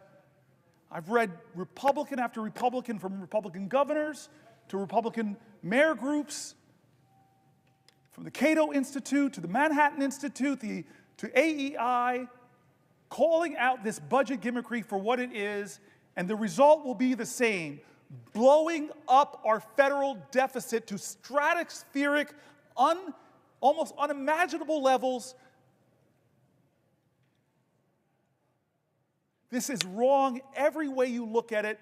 And if your values are fiscal conservatism, then vote with your integrity and vote against that. If your values are a fiscal hawk and you hate deficits, well, vote against this bill because it violates you. Don't make up some fantasy that this is going to pay for itself. The 2017 tax cuts didn't. And you're going to extend them and say, well, it's going to happen this time. Oh, don't worry about it. It's going to happen this time. No, it's not.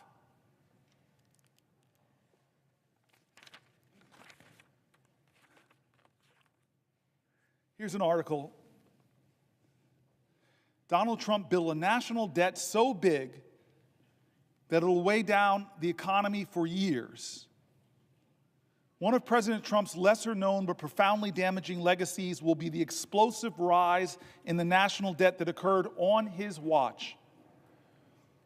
The financial burden that he's inflicted on our government will wreak havoc for decades, saddling our kids and grandkids with debt. The national debt has risen by almost $7.8 trillion during Trump's term in office. That's nearly twice as much as what Americans owe in student loans, car loans, credit cards, and every other type of debt other than mortgages combined, according to the Federal Reserve Bank. It amounts to about $23,500 in new federal debt for every person in the country. Every person, $23,500. The growth in the annual deficit under Trump ranks as the third biggest increase relative to the size of the economy of any U.S. presidential administration, according to the calculation by a leading Washington budget maven, Eugene Sterleel, I'm pronouncing the name wrong, co-founder of the Urban Brookings Tax Policy. And unlike George W. Bush and Abraham Lincoln, who oversaw the larger relative increases in deficits, Trump did not launch 2 foreign conflicts or have to pay for a civil war. In peace times, he's number 3. Not the reason you want to be like Lincoln. Economists agree that we needed massive deficit spending during COVID-19 crisis to ward off an economic cataclysm. But federal finances under Trump had become dire even before the pandemic. That happened even though the economy was booming and unemployment was at historically low levels. By the Trump administration's own description, the pre-pandemic national debt level was already a crisis and, quote, a grave threat to our nation. The combination of Trump's 2017 tax cut and the lack of any serious spending restraint helped both the deficit and the debt soar. So when the once-in-a-lifetime viral disaster slammed our country and we threw more than $1 trillion into COVID-19-related stimulus, there was no longer any margin for error. Our national debt has reached immense levels relative to our economy, nearly as high as it was during the end of World War II. But unlike 75 years ago, the massive financial overhang from Medicare and Social Security will make it dramatically more difficult to dig ourselves out. Falling deeper into debt is the opposite of what Falling deeper into the red is the opposite of what Trump, the self-styled king of debt, said would happen if he became president. In a March 31st, 2016 interview with Bob Woodward and Robert Costa of the Washington Post, Trump said he could pay down the national debt, then about $19 trillion. This is President Trump's promise back then, over a period of 8 years, by renegotiating trade deals and spurring economic growth. God, this man breaks his promises over and over. After he took office, Trump predicted that economic growth created by his 2017 tax cut, combined with the proceeds from the tariffs he imposed in 2017 on a wide range of goods from numerous countries would help eliminate the budget deficit and let the United States begin to pay down its debt. On July 17, 2018, he told Sean Hannity of Fox News, "We have $21 trillion in debt.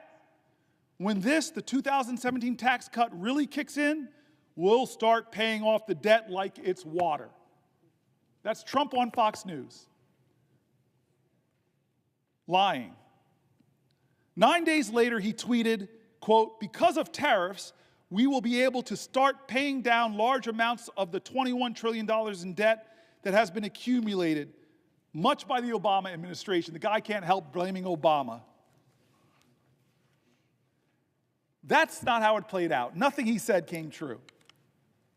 When Trump took office in January of 2017, the nonpartisan Congressional Budget Office was projecting that the federal deficit would be 2% to 3% of our gross domestic product during Trump's term. Instead, the deficit reached nearly 4% of gross domestic product in 2018 and 4.6% in 2019. There were multiple culprits. Trump's tax cuts, especially the sharp reduction in the corporate tax rate to 21% from 35%. Again, I was here, a lot of my colleagues were here. The big business groups were coming in asking for 25% from 35%, and Trump said, "Nah, you're asking me for 25, I'm going to give you 21%, cut your taxes even more."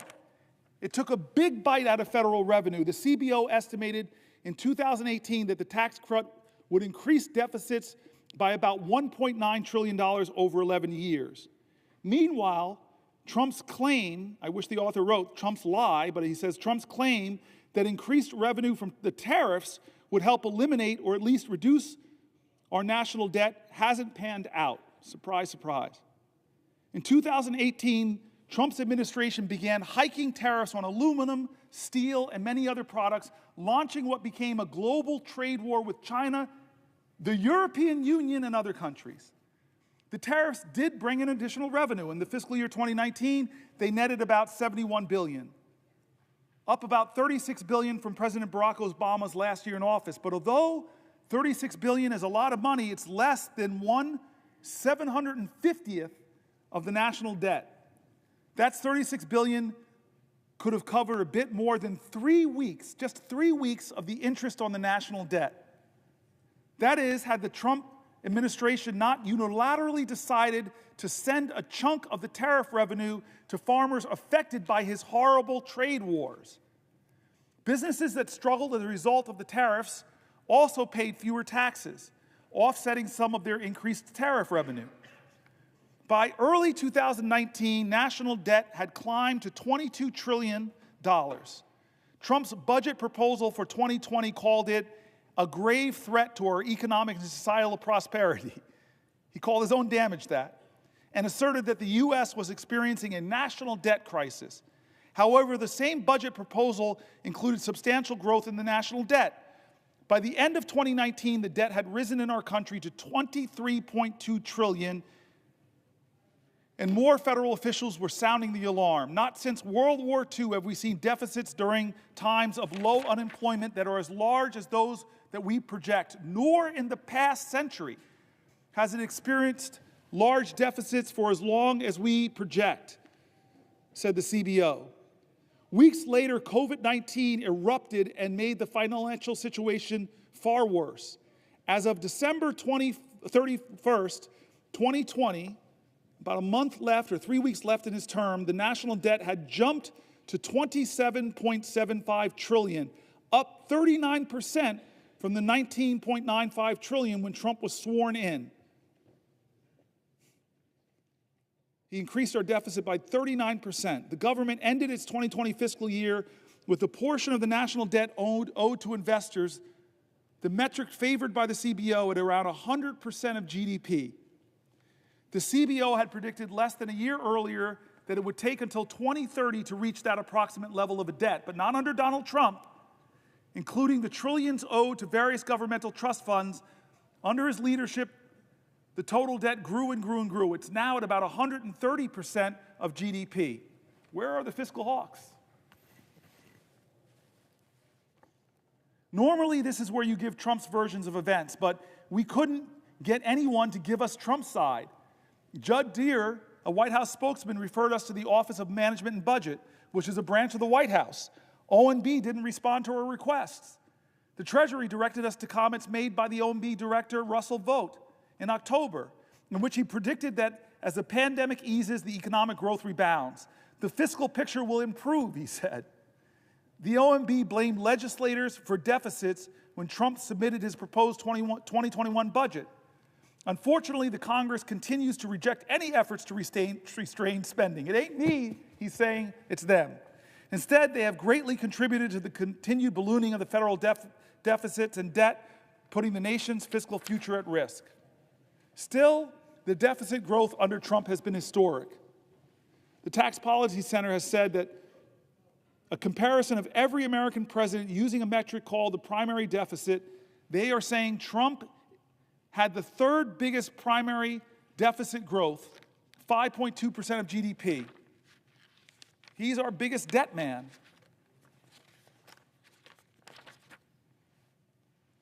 Deficits have ballooned under this president because of his tax scam, of his lies about his tax bill in 2017, none of which came true. It didn't pay for itself. It didn't close the deficits. It blew up our deficits. The benefits didn't go to working people. The benefits, as it says, over 90% would go to wealthier Americans and corporations.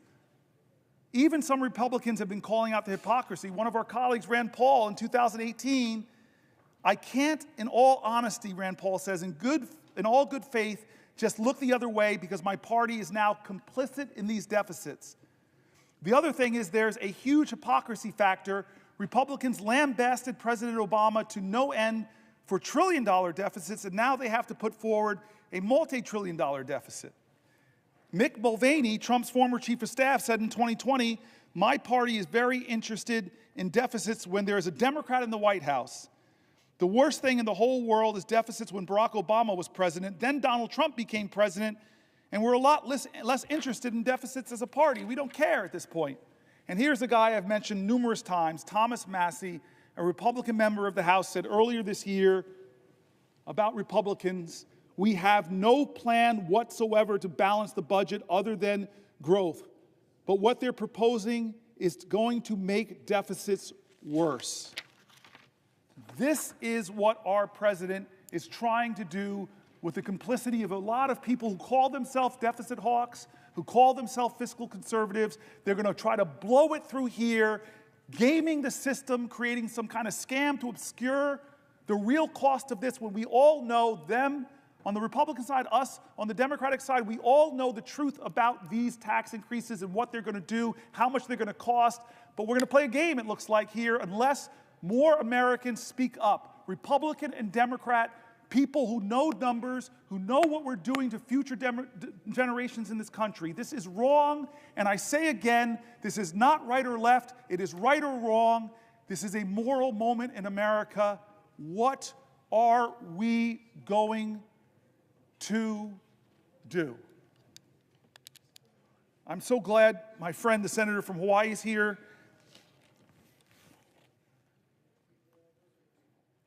I try to keep M&Ms in my desk occasionally if she wants to partake of New Jersey's state product. The M&M was invented in Newark. Truth? Get great trivia here. I'm waiting for the senator from Hawaii, my dear friend, to ask me a question because I have the floor. Will the senator yield to a question? I will yield for a question while retaining the floor. Okay. I'm glad you mentioned M&Ms. Both of us are lawyers, and I remember I got through the studying for the bar exam by eating mounds and mounds of M&Ms. So I thank you, the senator from New Jersey, for continuing to provide me with M&Ms. I want to thank you, Senator Booker, for standing here for hours on end to push back, to fight against this administration's lawlessness. And in fact, a reporter asked me today, do you think this is a good use by Senator Booker of his time to be on the floor to do this? And I said, anytime. any of us gets up and use our voices to counter, to fight against the lawlessness of this administration, it is a good use of our time. So thank you, Senator Booker, for yielding to me and for standing up to the American people. And is it making a difference? Millions of people are watching you, Senator Booker. Millions have watched and are watching you. It's making a difference. So I want to ask you a question about the lawlessness of this administration. As you yourself said last night, quote, "These are not normal times in our nation," end quote. In fact, these are the very words that I often use when I meet with anybody who comes to see me from Hawaii, individuals, organizations. I say, these are not normal times. So Donald Trump has made no secret of the fact that he fancies himself a king with total disregard for the rule of law. And from day one, he and his administration have taken one illegal action after another. On his first day in office, Donald Trump issued an executive order purporting to end birthright citizenship, a right protected in our Constitution for more than a century. Birthright citizenship.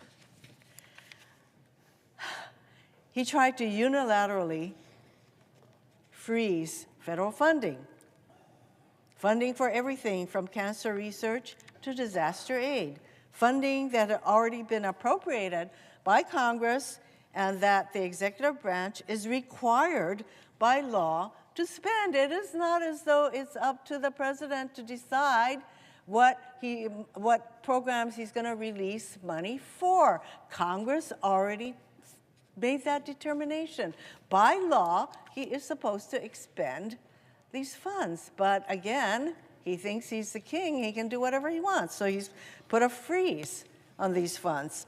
He's enabled Elon Musk, an unelected billionaire, the richest person in the world, whose only qualification is the more than $200 million he spent to get Trump elected, to run roughshod through our government.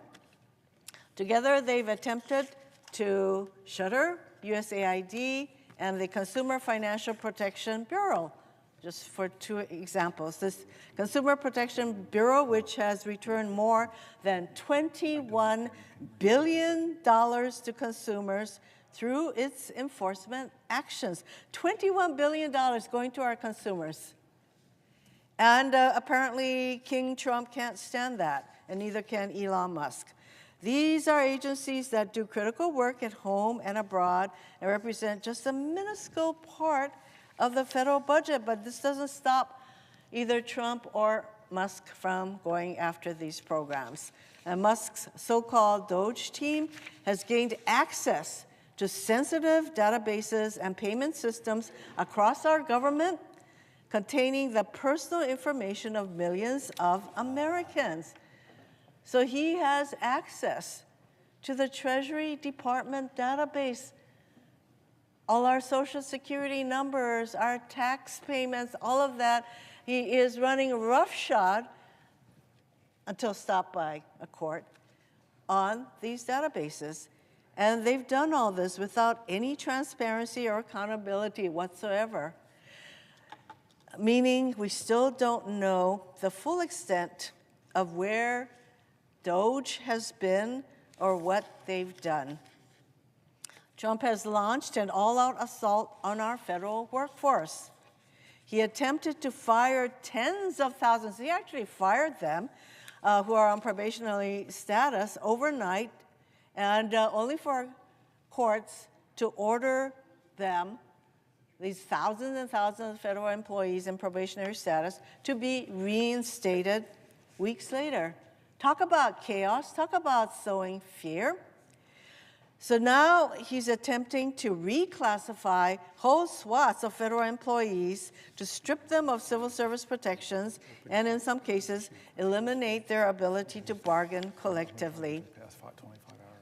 He fired Department of Justice and FBI officers for seemingly no other reason than their involvement in January 6 cases they were assigned to as rank and file officials, not as though these people at DOJ and FBI had a choice in the kind of cases they were going to be assigned. They were assigned January 6 cases, and the names of these people, there's some 6,000 FBI and DOJ employees who worked on January 6 cases, and there's a fear that those names would be disclosed.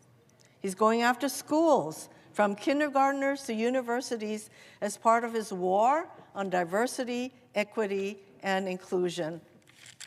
There are many examples of the kind of government overreach that they are exercising through their effort to ferret out what they call diversity, equity, and inclusion, which actually, that is a positive. Don't we want to be inclusive? So I want to give you just one example. There was a teacher in Idaho who had a poster in her classroom that said, "Everyone is welcome here." And there were handprints, different colors, white, black, yellow, handprints. And she was told she had to take this poster down, and that if the handprints were all white handprints, she could have kept the poster up, but she was told she had to take this poster in her classroom that says, "Everyone is welcome here." She took it down at first, but she felt so bad about it that she put it back up, and then she was told by the powers that be at her school that she had a certain amount of time to take this poster down, and otherwise there will be disciplinary action. That is the kind of government overreach that is a hallmark of this administration.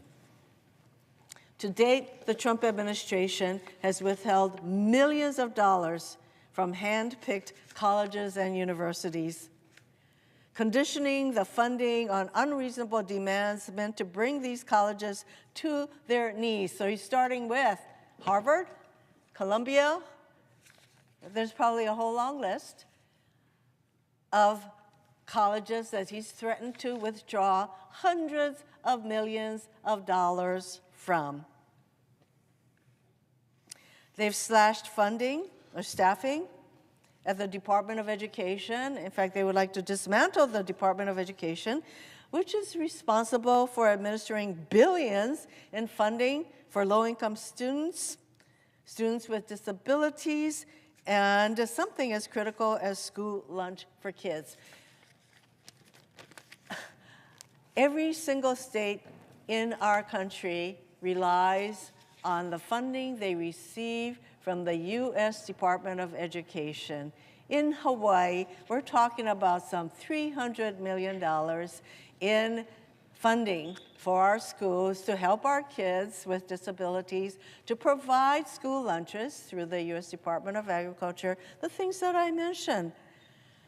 And as Senator Booker knows well, the list goes on and on. This administration continues to abuse its power, acting with total disregard for the rule of law. And we have turned to the courts to stop these illegal acts.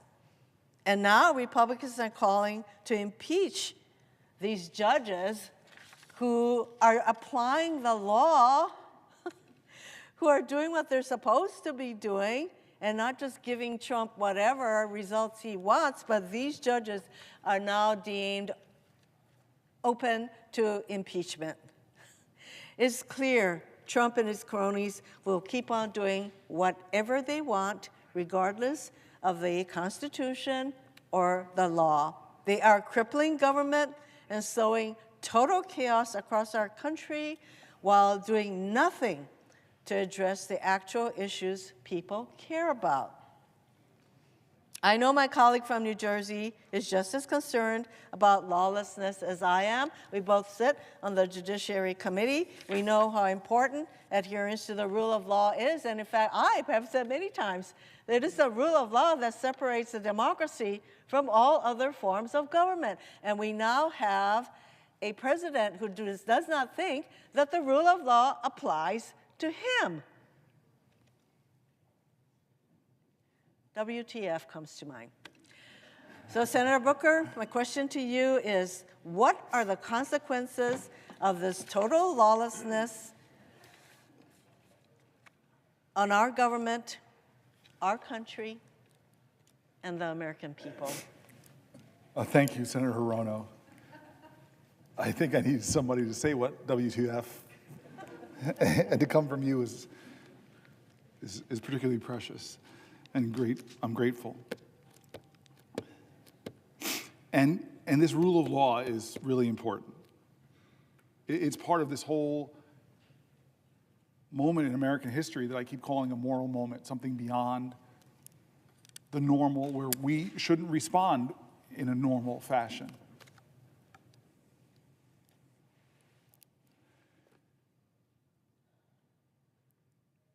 This is a moment where judges rule in his favor and he praises them. They just don't rule for him.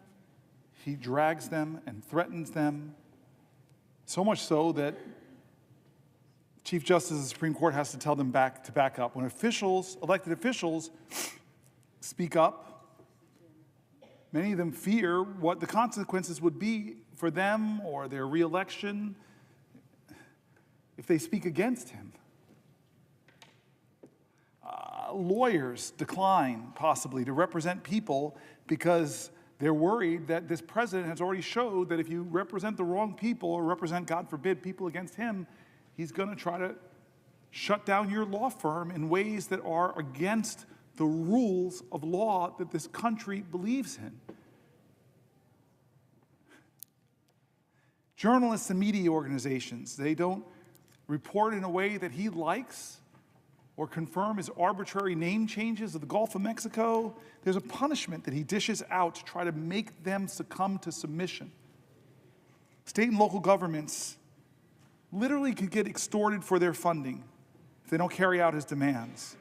Schools and universities who are starving for dollars, trying to invest them in research and science that will propel humanity to new heights, well, they could get targeted by this president if you don't do what he says. It feels like his ultimate goal is to create a country where you cannot trust the outcome of elections that he loses, because he's going to tell you if he lost that election, it's the big lie. It's wrong. I won. I don't care what judge after judge, court after court says. I won. And if you don't believe me, if you don't say that the election I won, well, there'll be consequences for that too. This is a president who, even as we've read, people on both sides of the aisle isn't respecting the Constitution, the separation of powers, isn't respecting the rights that we hold precious, isn't honoring what you call the rule of law. I want to go a little bit into this for a second. Let's talk about the separation of powers. There's many, many different cases right now. But we know that James Madison, the founding father who devised the basic framework of our Constitution, devoted some of the Federalist Papers to the ways the Constitution addresses the danger of concentrating too much power in one person or one branch of government. Written in 1788, Madison's words still have resonance today. This is what he wrote in Federalist 487. The accumulation of all powers, legislative, executive, and judiciary, in the same hands, whether of one, a few, or many, and whether hereditary, self-appointed, or elective, may justly be pronounced the very definition of tyranny. And so what is this president trying to do? He's trying to jam any court decision that's not in his favor, and either the judge is corrupt and should be impeached, or he's just going to deny the ruling or not follow it. Madison explained that the Constitution set up the executive, legislative, and judiciary branches to be separate and distinct and equal and bound together by checks and balances. Quote, "It is agreed on all sides that the powers properly belonging to one of the branches ought not to be directly and completely administered by either of the other branches. It is equally evident that none of them ought to possess directly or indirectly an overruling influence over the others in the administration of their executive respective powers." That's Federalist 48. I'm nerdy enough to have a favorite Federalist paper. I'm going to read from my favorite one, Federalist 51. In order to lay a due foundation for the separate and distinct exercise of the different powers of government essential to the preservation of liberty, it is evident that each department should have a will of its own, so constituted that each should have as little agency as possible in the appointment of the members of the others. But the great security against a gradual concentration of the several powers in the same department consists in giving to those who administer each department the necessary constitutional means to resist the encroachments of the others. To resist the encroachments of the others. We're not doing that in the Senate or in the House. It may, Federalist 51 continues, it may be a reflection on human nature that such devices should be necessary to control the abuses of government. And here's the quote, folks. Here's the quote from our founders. If men were angels, no government would be necessary. If angels were to govern men, neither external nor internal controls on government would be necessary. But our president is no angel. In framing a government, this is 51 continuing, in framing a government which is to be administered by men over men, the great difficulty lies in this. You must first enable the government to control the government, and in the next place oblige it to control itself. They are talking about at great length, our founders, in the separation of powers, in the checks and balances of these institutions, and yet for 72 days of this administration has the Congress, Article 1, the People's House, the Senate, the deliberative body, have we once held this president to account? The most powerful man in the world and the richest man in the world have taken a battle axe to the Veterans Association, a battle axe to the Department of Education, a battle axe to the only agency solely focused on protecting consumers against big banks and other factors that might abuse them, bringing it down. Congress established the Department of Education. Congress established the Consumer Finance Bureau. Congress. But the president doesn't care. He's going to push as hard as he can against the principles of our founders. And what will we do in this body? What will we do in the House of Representatives? Right now, the answer is nothing. Has Elon Musk, the unelected, un-Senate confirmed, billionaire #1 campaign contributor of Donald Trump, who has admitted he's made mistakes. Heck, his website, he keeps taking down the mistakes, keeps getting called out from them, fires people from the FAA, then begs them to come back, fires the people that protect us from nuclear accidents. Oh, wait, come back. Has we ever in the Senate or the House called him in for one oversight hearing to account for what he's doing, to address the fears of a nation? No. Separation of powers. Hey, we have hearings here all the time, but not Elon Musk. You know why? You know why I think why? Tell me I'm a conspiracy theorist. Because what Elon Musk is doing to some of my colleagues on the other side of the aisle is threatening them.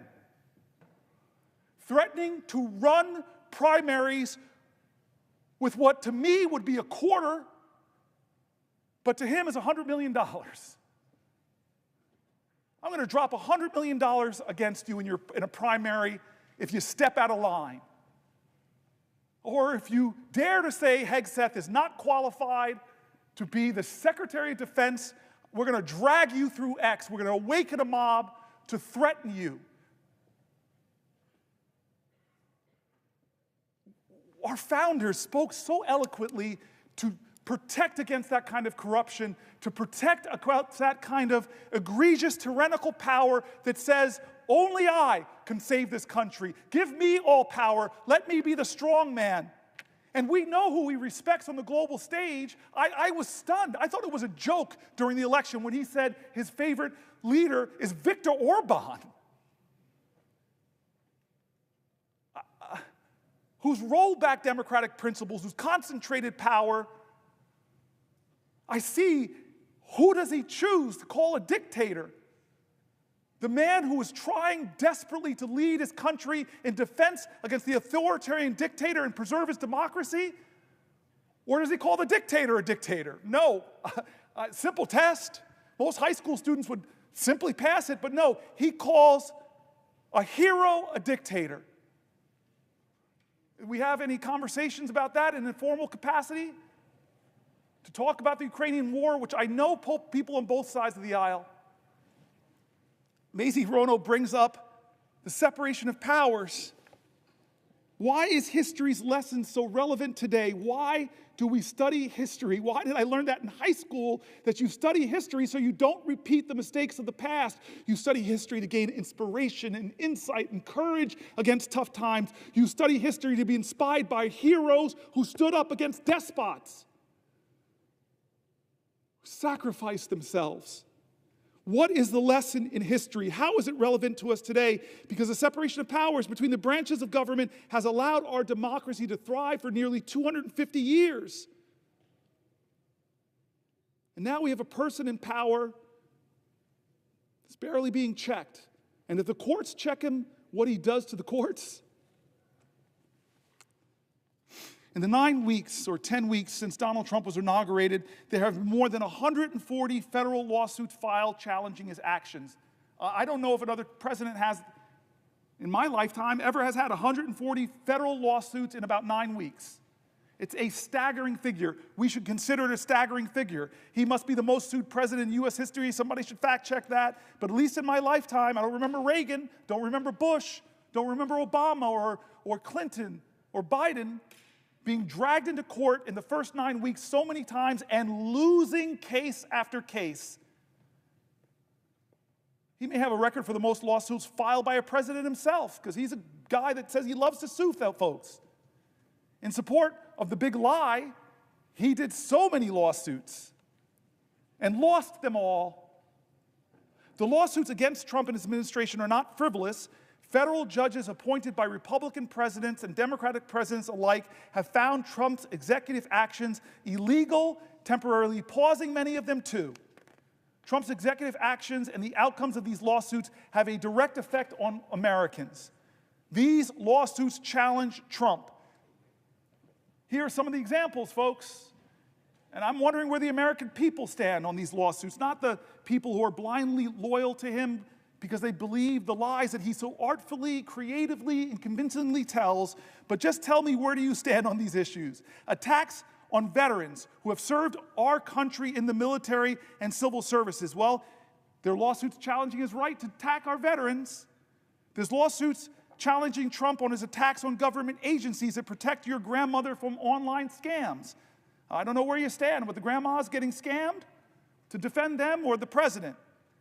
Lawsuits against Trump because of his attacks on lawful American citizens born in this country and guaranteed their citizenship under the U.S. Constitution. There are lawsuits against the president for withholding National Institute of Health funds to support studies of horrific diseases like Alzheimer's and disrupting life-saving medical research and ongoing clinical trials. Now, if you're a student of history, this is the problem often with lawsuits. Brown versus Board of Education, we celebrated as this wonderful case. It was. But was it obeyed? No, it wasn't. I have a picture of Ruby Bridges in my office because it wasn't obeyed. The court didn't declare this, and suddenly everybody said, hey, let black folk go to school with white folks. No, the president had to call in the National Guard to escort a little girl into a class. That's the problem with lawsuits, is you have a defiant executive leadership, they'll defy them. These, where you stand? Do you stand with veterans? Do you stand with your grandmothers against online scams? Do you stand with American citizens born in this country? Do you stand with withholding National Institute of Health funding? It's clearly that. We know the majority of Americans are with that, but people are having to bring him to court to fight on these issues. So many cases being done, so many cases I have here before me, so many cases. I could read them all, but you all know many of them. They're done in the press as he pushes, as Elon Musk push. They push the bounds of the authorities of the Constitution of the United States, and people are bringing lawsuits. But that is not enough. Martin Luther King didn't step down because of Thurgood Marshall's legal work. John Lewis didn't step down. Ella Baker didn't stop. Abraham Joshua Heschel didn't stop. The great Rabbi Joachim Prince didn't stop. The people of the United States of America, more powerful than courts, the people of the United States of America, more powerful than the Constitution. I just said something controversial, so let me defend myself. I believe in the people. I believe in the words of the great learned hand. He said the like of what I just said, so let me read somebody far greater, far more vaunted than this senator from New Jersey. Learned Hand serves as a federal judge from 1909 to 1951. He was nicknamed the 10th Justice of the Supreme Court for his many influential decisions. And he wrote this speech about our Constitution, about our liberties, about the tyrants in every generation who have tried to subvert our democracy. Some of them from this body, like the Red Scare that had so many Americans being unjustly fired, unjustly deported, unjustly jailed, that infringed on freedom of speech, freedom of expression. I'm sorry, every generation of Americans have seen demagogues rise to try to undermine what American stands for. And Learned Hand knew that. He had so much wisdom about our Constitution. We are gathered here to affirm a faith in a common purpose, a common conviction, a common devotion. Some of us have chosen America as the land of our adoption. The rest have come from those who did the same. For this reason, we have some right to consider ourselves a picked group, a group of those who had the courage to break from the past and brave the dangers and the loneliness of a strange land. What was the object that so nerved us, or those who went before us, to this choice? We sought liberty, freedom from oppression, freedom from want, freedom to be ourselves. This is what we sought. This we now believe that we are by way of winning. What do we mean when we say that first of all we seek liberty? I often wonder whether we do not rest our hopes too much upon constitutions, upon laws, and upon our courts. These are false hopes. Believe me, these are false hopes. Liberty lies in the hearts of men and women. When it dies there, no constitution, no law, no court can save it. No constitution, no law, no court can even do much to help it. While it lies in our hearts, there it needs no constitution, no law, no court. And what is this liberty which must lie in the hearts of men and women? Please, please, please listen to what he writes next. What is this liberty which must lie in the hearts of us Americans? This is what he says next. It is not the ruthless, the unbridled will. It is not freedom to do as one likes. That is the denial of liberty and leads straight to its overthrow. A society in which men recognize no check upon their freedom soon becomes a society where freedom is a possession of only a savage few, as we have learned in this country to our sorrow. What then is the spirit of liberty? I cannot define it. I can only tell you my own faith. The spirit of liberty is the spirit which is not too sure that it is right. The spirit of liberty is the spirit which seeks to understand the minds of other men and women. The spirit of liberty is a spirit which weighs their interest alongside its own without bias. The spirit of liberty remembers that not even a sparrow falls to earth unheeded. The spirit of liberty is a spirit of him who, near 2,000 years ago, taught mankind that lesson it has never learned, but has never quite yet forgotten. that there may be a kingdom where the last shall be heard and considered side by side with the greatest. And now, in the spirit of that great America for which our young men are at this moment fighting and dying, in that spirit of a liberty and America, I ask you to rise and say with me the pledge of our faith in the glorious destiny of our beloved country. I now ask you to raise your hands and repeat after me this pledge. And he says, the Pledge of Allegiance.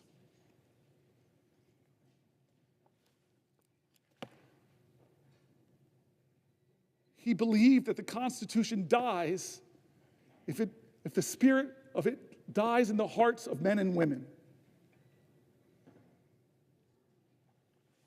I will tell you,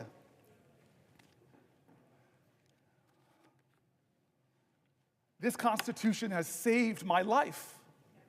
It made my life because people marched to make real on the promise of our democracy. People bled to make real on this democracy. When some people told us that this Constitution didn't apply for us, this body, Republicans in America stood up and said, no, President Johnson, we're going to do amendments. We saw the 13th Amendment, the 14th Amendment, the 15th Amendment would guarantee my ancestors finally full citizenship in the United States of America and the protections of the Constitution. I am here in this body because of past generations that fought to uphold the Constitution, not because the Constitution was real to them, but because they brought reality and hope and love and promise to the Constitution. They were Americans that said, like Langston Hughes, America never was America to me, but I swear this oath, America will be. They loved this country so much even when it didn't love them back. I am here because of that. I'm the fourth black person popularly elected to this body because of generations that believed so much in this document that they were going to make it real. It lived in them. I quoted earlier today.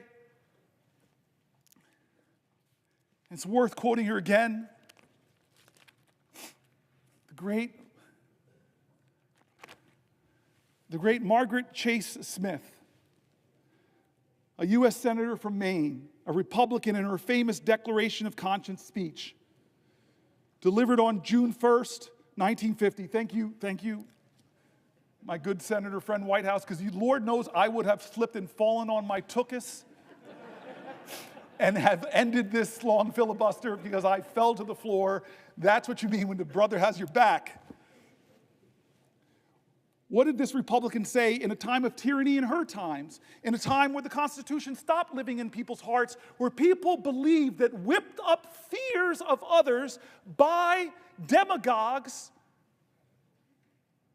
where people believed the fear that they heard again and again on the radio, that we should fear other Americans, when people believed their fear justified them inhibiting the greatness of the Constitution. What's that old saying from one of our great leaders of the past? If you're willing to give up your liberty in order to ensure your security, you will lose them both. And so here was this courageous Republican who, in a time that demagogues were whipping up fear, where First Amendment rights were being trampled, where people were being intimidated into silence, where people were afraid to go up against the big and the powerful and the rich, where people were being deported from our country, where Jews were being deported and accused of being communists as justification to take them out of the country because they didn't have permanent legal status. Yeah, that's our history. What did she stand up and say in the Senate? This Republican putting her own career at risk to call out Senator McCarthy. She said, I don't believe the Republican Party is in any sense a party of fear. I do believe that the Republican Party has made an alliance, though, with the four horsemen of fear. The fear of communists, the fear of labor unions, the fear of the future, and the fear of progress. There are people fear-mongering now. There are people trying to tell Americans to hate Americans, either with a great dear leader or you're a danger and an enemy. And it's not just Democrats that are being drugged. There are being other Republicans. I saw it happen. I saw it happen to one of our vice president's daughters, a congresswoman. I saw it happen to colleagues of mine like Jeff Flake, like John McCain, like Corker, who stood up in this body and told the truth about dear leader, and they saw the consequences politically. You want to talk about where the Constitution lives and defending the Constitution? First, make it real in your heart, like those women did before the amendment that granted them the right to vote, who love this country so much. You want to know where the Constitution lives in your heart? I just met with extraordinary men and women who are Native Americans to this country, were here before any of us. They love this country so much, even with the sins against them. You want to know where the Constitution lives? Let it live in the hearts of all Americans now, and ask yourself, is the leader of our country, is he living the Constitution in his heart? Because his learned hand says it's not braggadocious, it's not mean, it is loving, it is kind, it is expansive. We are Americans.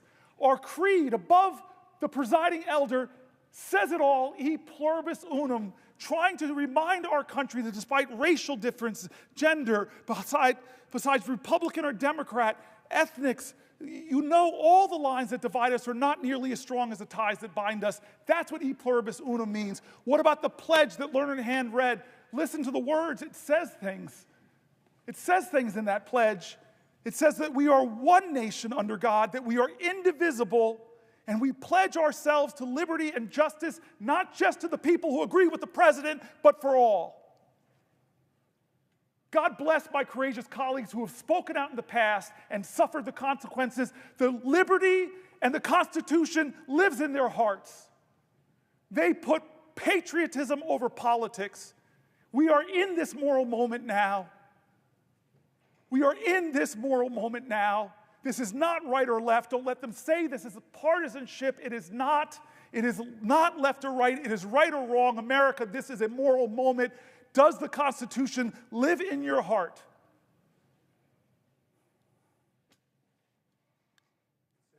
Or a question. Before I yield, I love this power trip.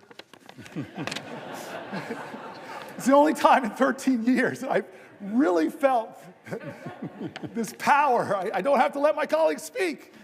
And I, first amongst us all, really love to speak.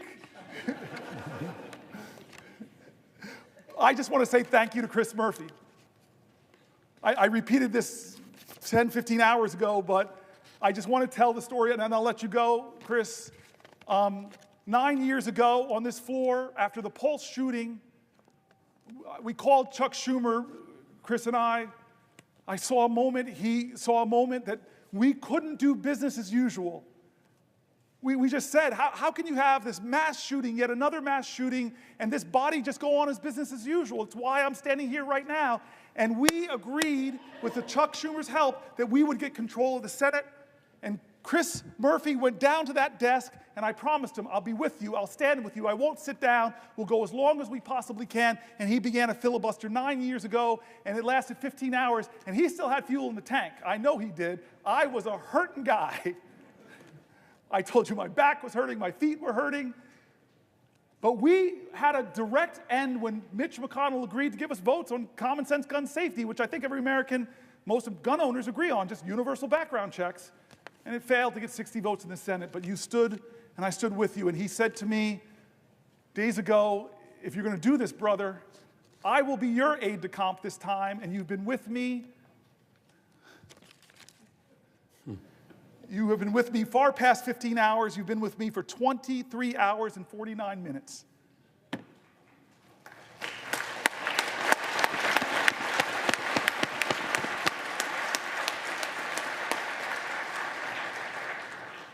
Although my cousin Pam in the gallery, she's been here the same amount of time. All right, so I'm going to yield my power. It's not going to go to my head. This is why we need separation of powers, checks on men, because men are not angels. I yield for a question while retaining the floor.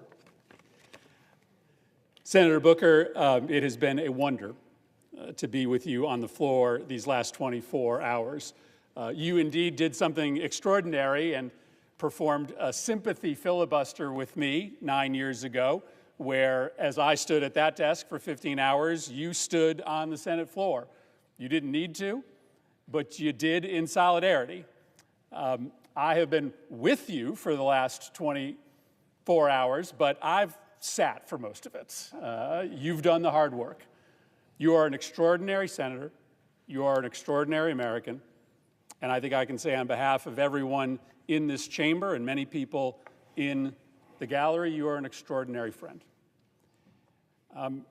And so I think all of us feel privileged to be here with you at this moment of peril, this moment of danger, this moment of opportunity for the nation, but also this moment of history. On August 28, 1957, at about 8:45 p.m., Strom Thurmond took this floor. And he took the floor with the intent of trying to block the 1957 Civil Rights Bill. This was the most significant, really the only civil rights bill that had been before the United States Senate in 90 years. Most famously, about 10 years before, when he was running for president as a Dixiecrat, he had said, "There's not enough troops in the Army to force the Southern people to break down segregation and admit the Negro race into our theaters, into our swimming pools, into our homes, and into our churches." And he sat on this floor for just over 24 hours, and he made the case for why this nation should continue to segregate black and white.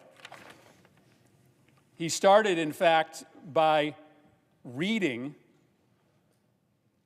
every single state's voting rights laws.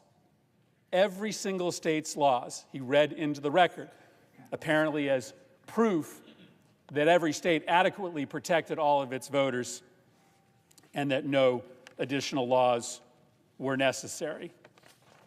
He had friends in his cause to preserve segregation that came down to the floor and asked him long questions to give him breathers. At the end of that 24 hours, at around 9 p.m. the following night, he could go no longer. His final words in his 24-hour record-breaking filibuster were, "I expect to vote against the bill." But within hours, the bill passed. It became law. It established the Office of Civil Rights at the Department of Justice. It was not nearly enough, but it broke 90 years of inaction. What you have done here today, Senator Booker, couldn't be more different than what occurred on this floor in 1957. Strom Thurmond was standing in the way of inevitable progress towards equal political and economic rights for black Americans. It was inevitable only because the people of this nation were standing up at that moment, the beginning of the civil rights movement, to make clear that progress was inevitable. And I say that that moment is so different from this moment because today you are standing in the way not of progress, but of retreat. You are standing in the way of retreat from the rule of law, retreat from our commitment to provide care to the most vulnerable, retreat from our common cause, at least we used to be in common cause, that we would have zero tolerance from corruption at the highest levels of government. And you have recognized rightly that this multifaceted retreat from everything that makes this country so special, and the speed of that retreat over the last 71 days, it is an exceptional moment. You've said that word over and over again. It is not normal what this administration has been doing to rob from us the values that used to unite left and right in this nation. And so you made this bold decision to engage in an exceptional tactic, to declare 24 hours ago that you were going to stand on this floor for as long as you could to try to raise the specter of failure in our fight against this retreat for our colleagues and for the American public. The exceptional nature we have heard so eloquently from you over the course of the last 24 hours, the massive transfer of wealth in this reconciliation bill from the poor and the middle class to the wealthy, the industrial scale harassment of journalists, of universities, of law firms, the destruction of the independence of the Department of Justice, the destruction of the American knowledge economy and the research economy, the use of the White House in violation of the Constitution to make those in power richer. You have laid out the case.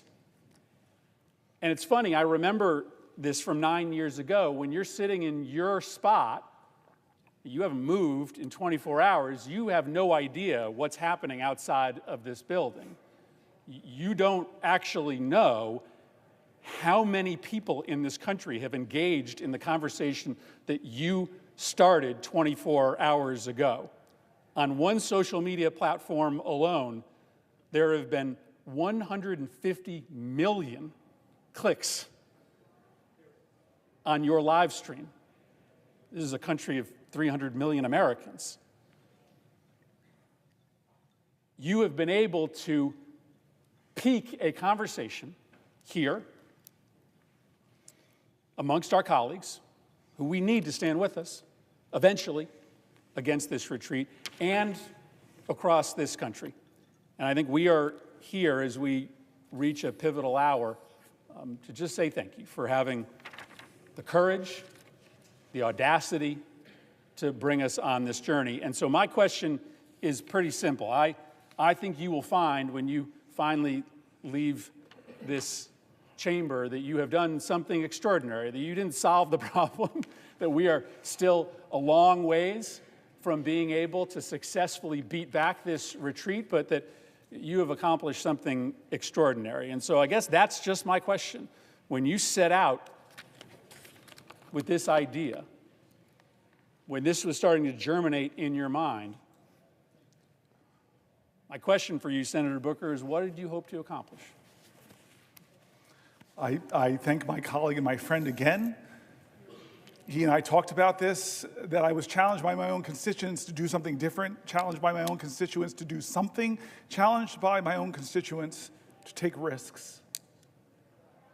My staff here, who should get a lot of credit for making it thus far, I'm not sitting down, but I'm mindful of what you said about Strom Thurmond.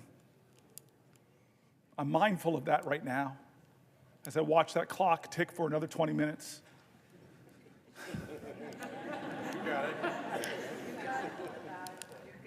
I'm grateful for my staff. I'm grateful for the parliamentarians, the clerks. I'm grateful for the Republican presiding officers. I don't know if I want to out Curtis on the note that the good senator on the presiding officer, forgive me, on the note he sent me, but this is the kind of specialness in this place that I love. I want to tell a few connecting stories. I think some of my colleagues know a few of these, but I want to explain why I started this whole 24 hours talking about John Lewis and good trouble. 60 years ago, when he was on the Edmund Pettus Bridge, he shook New Jersey as he shook the nation. When Bloody Sunday happened, there was a white guy on a couch in New Jersey who was watching TV and was so shaken. This lawyer said, I gotta go to Alabama. He realized he couldn't afford a plane ticket. So this man slumped back down on his couch, and then he said, at a moral moment in America, I'm not gonna let my inability to do everything undermine my determination to do something different. And he got up and said, okay, it was a meager calculation, but it was different. I can afford 1 hour a month of pro bono work. And he called around and he found this woman named Lee Porter, who was heading up an organization called the Fair Housing Council and said, can you use a lawyer? And she's like, hallelujah, thank you, Jesus. Yeah, we need some help. And they worked together and they designed a sting operation where they would send black families in areas of New Jersey that would not sell homes to black people, where usually the best public schools were. And if they were told the house was sold, they'd send a white couple behind them to expose that the house was still for sale and expose all of this. Well, they had a lot of success getting things written about the severe housing discrimination in my state. And he said that after about 4 years, I got this case file of a black family trying to move to New Jersey, and they were frustrated because every time they'd look at homes in the places of the best public schools, which happened to be white communities, they said they couldn't find a home. So they did the sting operation. They sent the black couple in. They were told this incredible house was not for sale. They loved the house, so when the white couple went, they just threw in a bid to see if it would be accepted. The bid was accepted. Papers were drawn up on the day of the closing. The white couple did not show up. The black man did. Lawyer Marty Friedman marched in, confronted the real estate agent. You would think 1969, a year after the Fair Housing Act, that he would capitulate, but he didn't. This lawyer gets up so angry, this real estate agent gets up so angry, he punches the lawyer in the face and sings a Doberman Pinscher on the black guy. They get out of there shaken up, and they start writing letters back and forth. The good owners of the home found out what was going on. They were so aghast. They said, let us sell the house directly to the black family. The black family moved in. And 43 years later, the baby from that family became the 4th popularly elected black senator in our country, me. Now, I tell that story because I started with John Lewis 24 hours ago, and it was John Lewis and a bunch of marchers on a bridge that influenced the destiny of my life and my family's life. We're all interconnected. As King says, we're all caught in an inescapable network of mutuality, tied in that common garment of destiny. But I want to tell you the second time John Lewis shook up my life. I was mayor of the city of Newark, and I got called to be on a TV show. I got called by a guy named Skip Gates, who I love, admire, and he calls me and he jazzes me up. He fills my ego. He just flatters me. Hey, I got this show called Finding Your Roots, Cory Booker, and you're a rising star. You're this hot shot. We should feature you in this. And I'm like, oh, great. Oh, don't say that, Skip. But okay, yeah, of course. And then I said, okay, well, who are you going to pair me with? And I thought it was going to be another young hotshot, up-and-coming politician in America. No, he goes, I'm going to pair you with John Lewis. And my heart sank a little bit. Actually, maybe it was my ego that sank. My heart got excited because I know how these shows start. They start with biographies. And so imagine the show starting. John Lewis, hero of the civil rights movement, literally bled the southern soil red for freedom and justice. And then it goes to my biography. Cory Booker, riding his big wheel in suburban New Jersey. The show was unbelievable, mountain and boy. But I got to meet John Lewis. I got to tell him that story, that he changed my life, and I didn't even know it. On a bridge in Alabama, changed the course of events in New Jersey that led to me. Third take on John Lewis. My colleagues know I got here in a special election in 2013. What all my colleagues might not know is I came here with a broken heart. My mom and I came here with a broken heart because I was elected in October, sworn in October, but also in October, my dad died of Parkinson's. That's why I got choked up reading these letters from people with Parkinson's. And so we came down here, we were grieving. My dad was not with us. My mom lost her husband of nearly 50 years, and I'm going to get sworn in. It's a big event, but my parents and my campaign decided, you know what we should do? Right before you get sworn in or brought over here to be escorted to the president, vice president, that you should go and sit with John Lewis. And so we went to John Lewis's office, and a lot of my colleagues from the CBC, a lot of my colleagues from the House, a lot of my colleagues like here who came over to the House know his office. You walk into his office, and it looks like a civil rights museum, except he's in all the pictures. And this is John Lewis, we who knew him. This was him, mountain of a man. He had already prepared eggs and grits, a good Southern breakfast, and wouldn't let my mom and I get up, and he serves us all, and he humbly is saying, this is why I marched, this is why I sacrificed for history-making days like this. He told us how special this was for him. He told me that he would be right here where my friends are sitting, watching me get sworn in, and how proud he was going to be. In a sense, he stood in for my dad on this floor, and then boom, I'm a senator. I find colleagues and friends here, and I find a lot of colleagues and friends in the CBC. At that point, I was the only African American in our caucus, and found so many friends, so many heroes that have gone up from the Senate now who looked at me, adopted me, helped me. Dick Durbin, you were amazing in those early months. And this is the next time I meet John Lewis for a moment that changed my life. Chris Murphy, Brian Schatz, remember this moment. It was during the 2017 healthcare debate, when I didn't know how we were going to stop that bill from passing and taking away 20 million health care from 20 million Americans. But John Lewis, hey, Cory, let's do something different. What you got in mind? And I said, well, John Lewis, I got this phone. It's very powerful. Let's do a Facebook Live. And so I opened it up, Facebook Live. We meet in between in the Capitol, and then he says, hey, where can we go to sit down for a place? And I love it, my favorite place to sit. I watch Schoolhouse Rock so much, it's right on the steps of the Capitol. Let's just sit there and talk. Chris Murphy, Brian Schatz, first people out to sit with us. And the time lapse is amazing. First 2, 3 people, then 10 people, then 50 people, then hundreds of people. I have it all. Coming because of the moral magnetism of this man, John Lewis. And he talked to people that night who were looking for, what can I do? I'm just one person. And this guy who in his 20s, who was just one person and caused a heck of a lot of good trouble, he told them, don't lose faith, don't lose hope.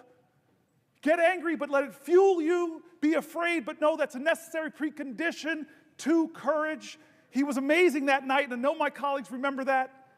And then there was the next time. Oh, Brother Warnock, you're going to love this one. The next time I was with John Lewis, Jimmy Carter had gotten a little sick. But then he got better and went back to teaching Sunday school. And I thought, this man is in his 90s. I need to go to Sunday school. And so who do I know? Because there's a waiting line. It's like people sleep out all night. I might have been a little selfish. How do I know I can get in? Call John Lewis. I say, hey, I got this great idea. Why don't we go to Jimmy Carter to watch him teach Sunday school? So I have the singular greatest road trip. I fly into Atlanta, we get into a car, and we drive all those hours to Plains, Georgia. Indeed, people were waiting outside, but it's John Lewis. Come on in. We sit in the front row. I must be in the front row. And we sit down. And then this marvelous, incredible moment comes. Somebody comes and says, Congressman Lewis, Senator Booker, the President, First Lady would love to see you beforehand. It's my first time meeting President Jimmy Carter. But I walk in, I'm sort of on the sidelines. These two men are hugging each other. He and the First Lady. And then two of them whisper for a second, and Jimmy Carter walks over to me and says, I hear you're thinking about running for President of the United States. And he does something incredible. He says, I think you should run, but only if you run, and he pokes my heart, only if you run from here. The last time of the powerful moments I've had in my life with that man, that so many of us have had these powerful moments, the last time happened because of a man named Michael Collins. I know there are people in this room that got the same phone call I got, that it won't be long now, that John Lewis is going to pass very soon. He can't speak, but I know he would want you to have your moment to say goodbye to him. And what do I do? What do I do? To say goodbye to a man that's a legend in my life, a legend in our nation. What do you do to say goodbye to him? I wasn't prepared. I can't say I said anything eloquent. Michael Collins, God bless you, man. You put the phone by his ear and you just gave me my time to have a conversation with the man that would soon die. The man that changed my life, that helped my family get into a neighborhood that loved me and cherished me. God love Harrington Park. The man who stood in for my father when heaven brought him home. The man that showed me on the steps of this Capitol how powerful the people are. It wasn't about him, it was about them. The man that brought me to see a president who flattered every senator's ego, tell them what they want to hear, run for president. And so I said everything I could, but the last thing I said I remember very well. I said, I love you. I said, I love you. And I said, John, I know you're going to be in heaven looking down on us. And I promise you, John Lewis, that I will do everything possible, that we'll do everything possible to make you proud.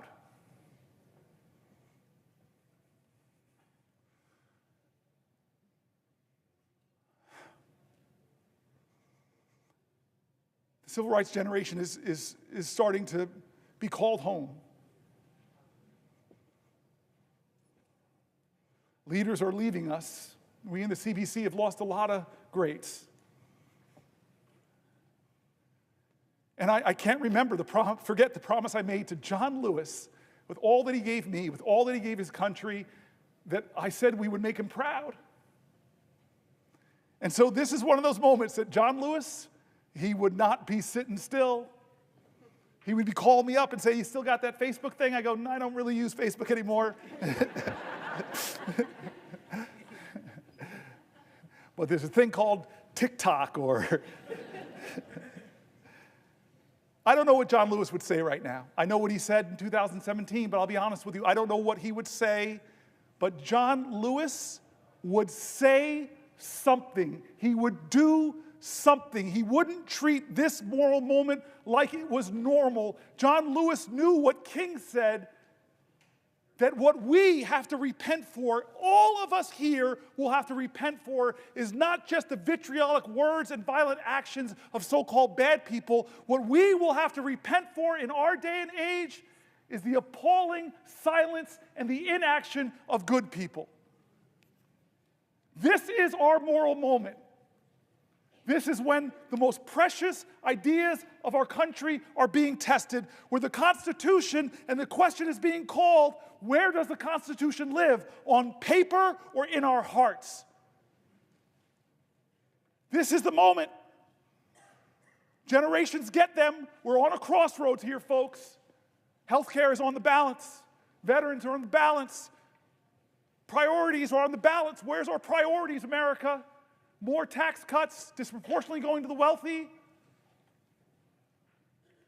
Greater budget deficits in the trillions and trillions of dollars? Or are we going to do something different like John Lewis would call us to do? He would call us to get into good trouble, necessary trouble, save the soul of America. But you all know John. Don't hate each other. Don't let anybody pull you so low as to hate them. I said this about the presiding elder. Different parties, but he showed me an act of kindness during this speech. He and I have talked about energy policy. He has amazing ideas. I want to partner with him. Don't hate anybody. Did the folks in Birmingham, did Martin Luther King, Fred Shuttlesworth, Dorothea Cotton, James Bevel, did they bring bigger dogs and bigger fire hoses to match the sheriff's? Bull Connor, thank you. I've been standing here a long time. They didn't do that. They were creative artists of activism. They called to the conscience of a country. They challenged our moral imagination, not to focus on hate, but focus on what is possible in America if we redeem the dream, if we dream America anew. That generation in their 20s and 30s, that's what they demanded. Martin Luther King didn't go to the March on Washington with a list of grievances against the racists in our country. He went there and called to the conscience of a country. He said he had a dream. That's what we need in our generation. Vision now. That's what we need in our generation. A vision to redeem the dream, to call our country together. Yes, there is a man in the White House who's the most powerful man in the land, and his partner is the richest man in the world.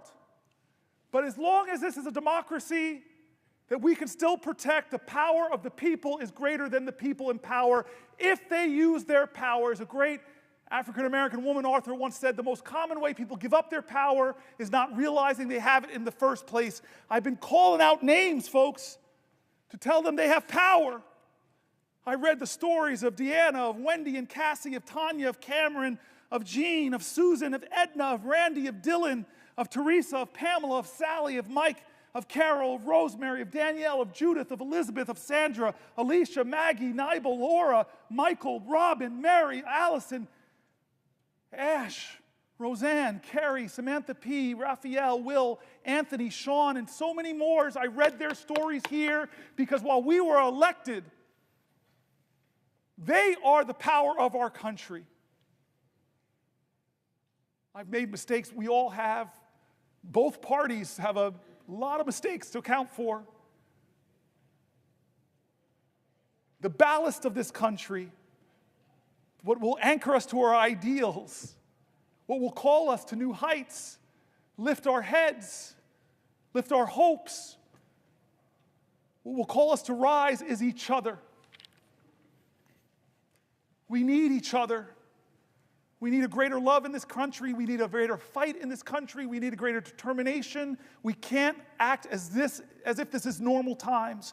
These people's stories that I wrote were calling out for help. Senator, help me. Someone help me. I'm in danger of losing my health care. Someone help me. I'm a veteran. Look what happened to me. It's not fair. I fought for this country. Help me, help me. I'm worried about my Social Security, and the rural office I go to is being closed. Help. People calling out for help. And what Americans do when people are calling out for help?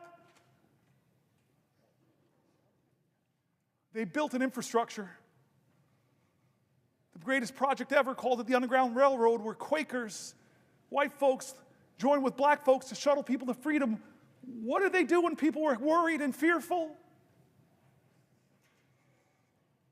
They called people together from across our country. Let's have a conference. Let's go to Seneca Falls. What did they do when they faced violence?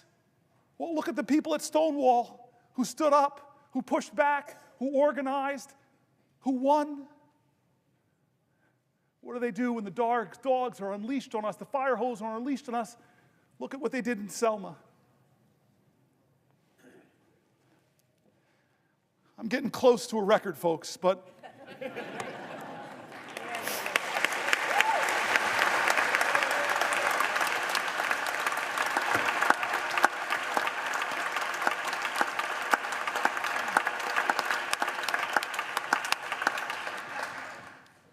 there's a room here in the Senate named after Strom Thurmond.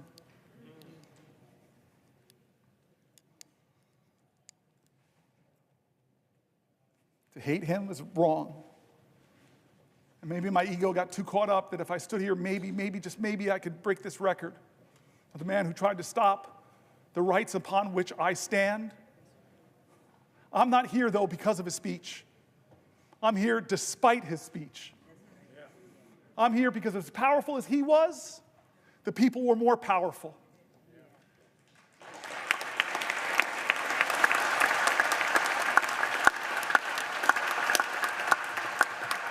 But I remind you, all those people who believe like me that we've got to redeem the dream, turn again to John Lewis, because you all know the story, my colleagues, of when the man that beat him savagely, drew blood, cracked bones. Decades later, he was a congressman. That man brought his grandson with him to ask for forgiveness from John Lewis.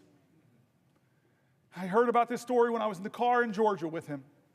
What did you do, John? This man that so viciously beat you, wounded you, bruised you, battered you. What did you do when he came to ask you for forgiveness? What did you do? And a good Christian man of faith, simply said, every one of us needs mercy. Every one of us needs redemption. I forgave him. I hugged him. We wept. And I looked at the boy. This nation needs you too.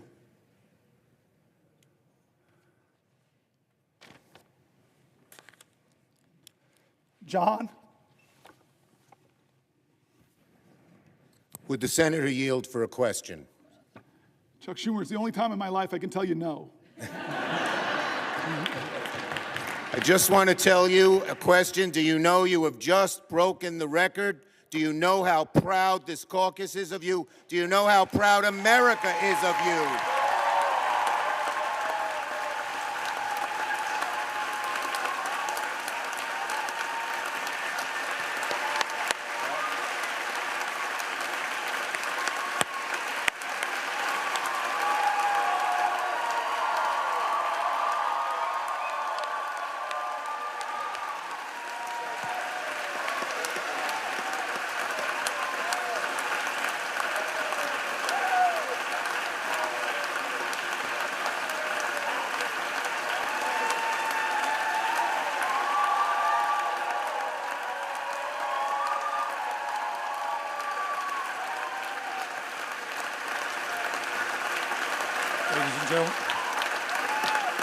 Ladies and gentlemen, ladies and gentlemen,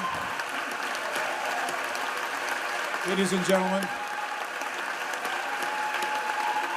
ladies and gentlemen,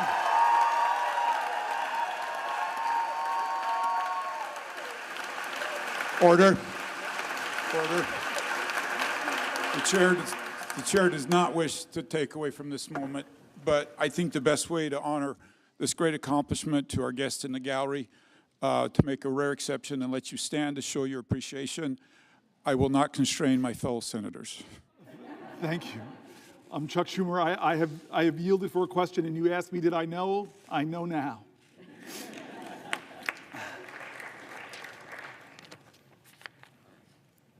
I want to not quite wrap this up yet. I don't want to wrap this up yet. My mom's senator. My mom's been watching. I know Catherine Cortez Masto has a podium in front of her. She can give me a rest. I'd like to go a little further if we can, just a little further. I love, and again, I know people are trying to train each other, and all of our media operations, they give the worst images of the people of the other party. But I want to tell you, one of the funny tweets my staff gave me is something Ted Cruz said. Is he's around 19-20 hours, he said, maybe I should pull a fire alarm. He's going to break my record. I'm going to pause in a moment if she has a question for me to Catherine Cortez Masto, because she's my mother. But I do want to just say again, 2 points to make if I can. One is how grateful I am to my staff. When we decided to do this many days ago,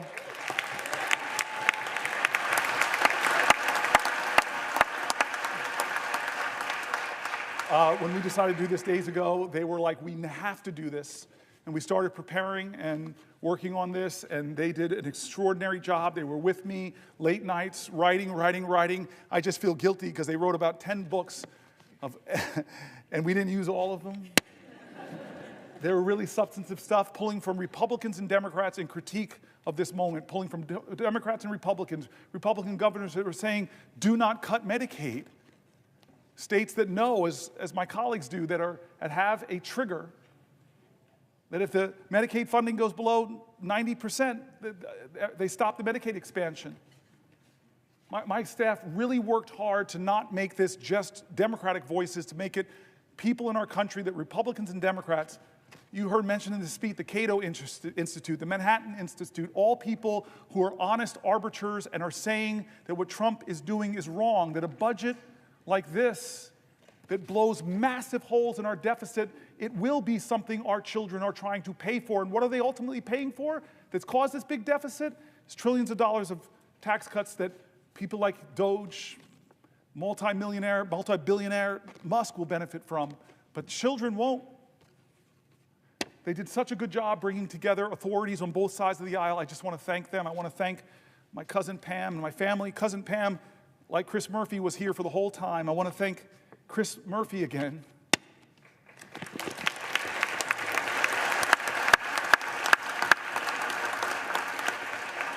Who never stopped telling me we could do this, we can do this, we can do this, and said, I will stay with you.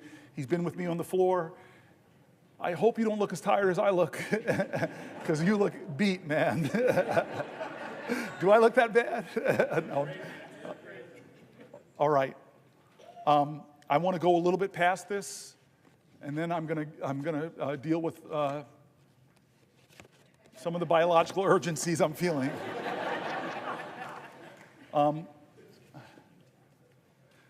But I'm going to wait here because I have the power, I have the floor. Somebody has to ask me, perhaps from my mom's state, the way that's supposed to work.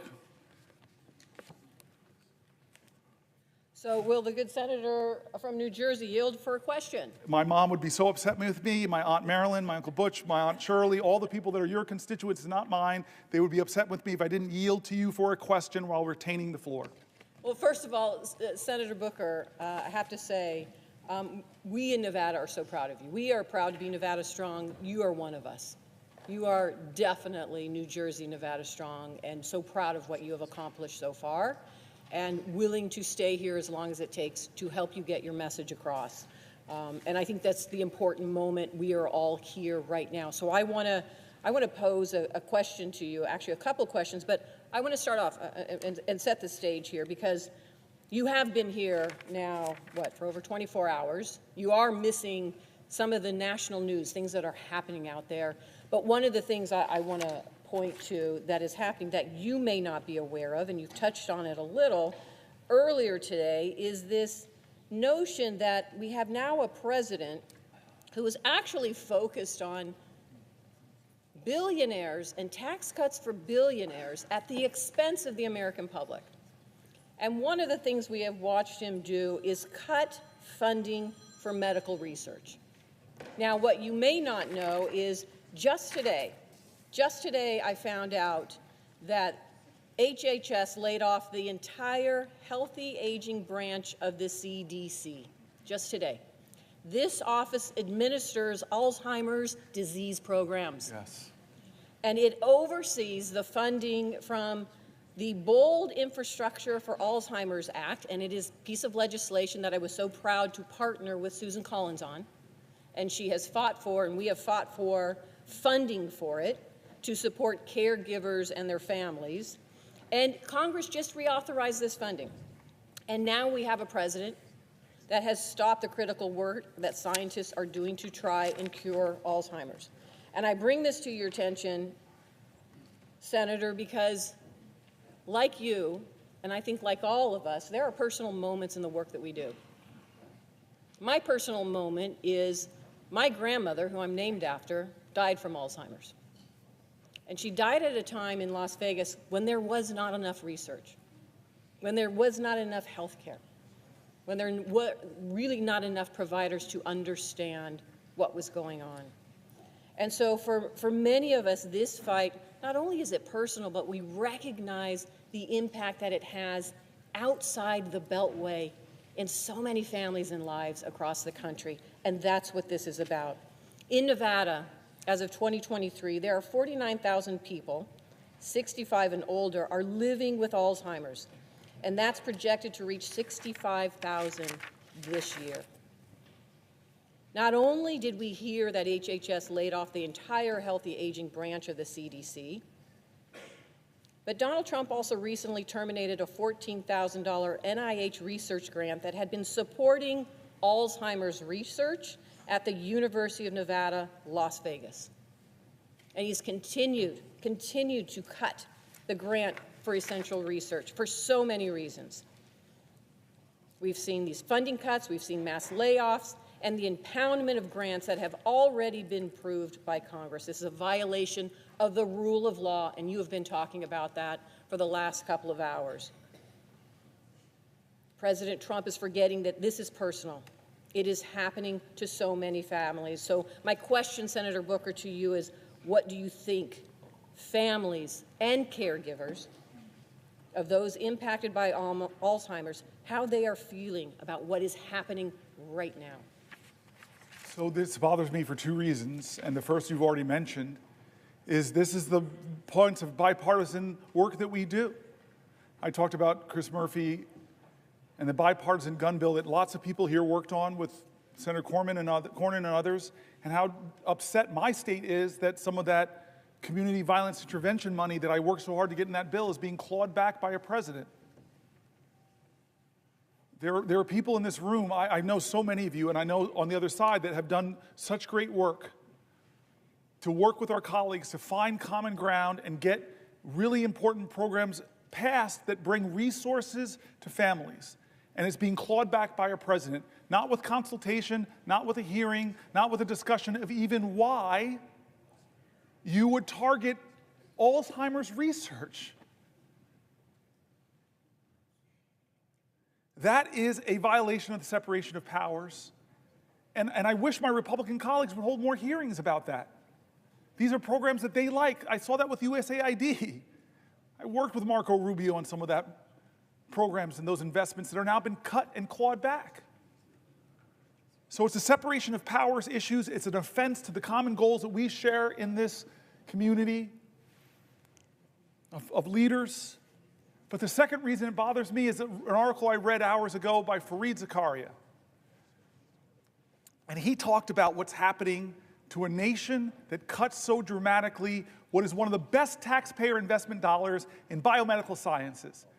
If you're an investor, and I told you there's an investment that every dollar you invest, you would get $5 back for your economy, folks would be invested in that vehicle. Well, that's NIH funding. Every dollar you invest, who would cut a profit center? It's not just a profit center, though. The outcomes, the discoveries, could change the lives of people who are suffering in your nation and around the world. But he's attacking them. I read all these universities from around the country. This shows you how magnanimous I'm trying to be. I even read stories from USC. I'm sorry, rival. That all of these universities are cutting their postdocs, cutting their PhDs, cutting the lending because they don't know, as Donald Trump threatens, the direct costs they're stopping. And Fareed Zakaria said so painfully to all Americans with Americans' pride, as we are doing that, China, who, when they had that Cultural Revolution, they first went after their universities. Now, modern China, their government is doing the opposite. They're trying to out-America us. They're massively increasing their investments in scientific research because they know if they get ahead of us on quantum computing, all of our subs can be located, and God knows what could happen. They could, any kind of cryptology they could break.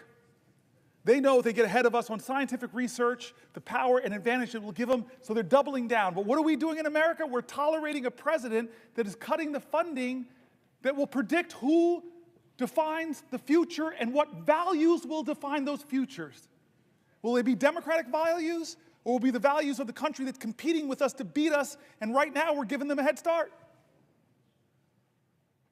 And then the final reason that question bothers me is because my father died of Parkinson's, and he had Parkinson's-related dementia. And I know what that's like. I know the pain families are enduring. I remember the time that my dad and my mom, we were in the movie theater, and my mother just shook my world. She was in Georgia. And so many people here in this room have had the same experience.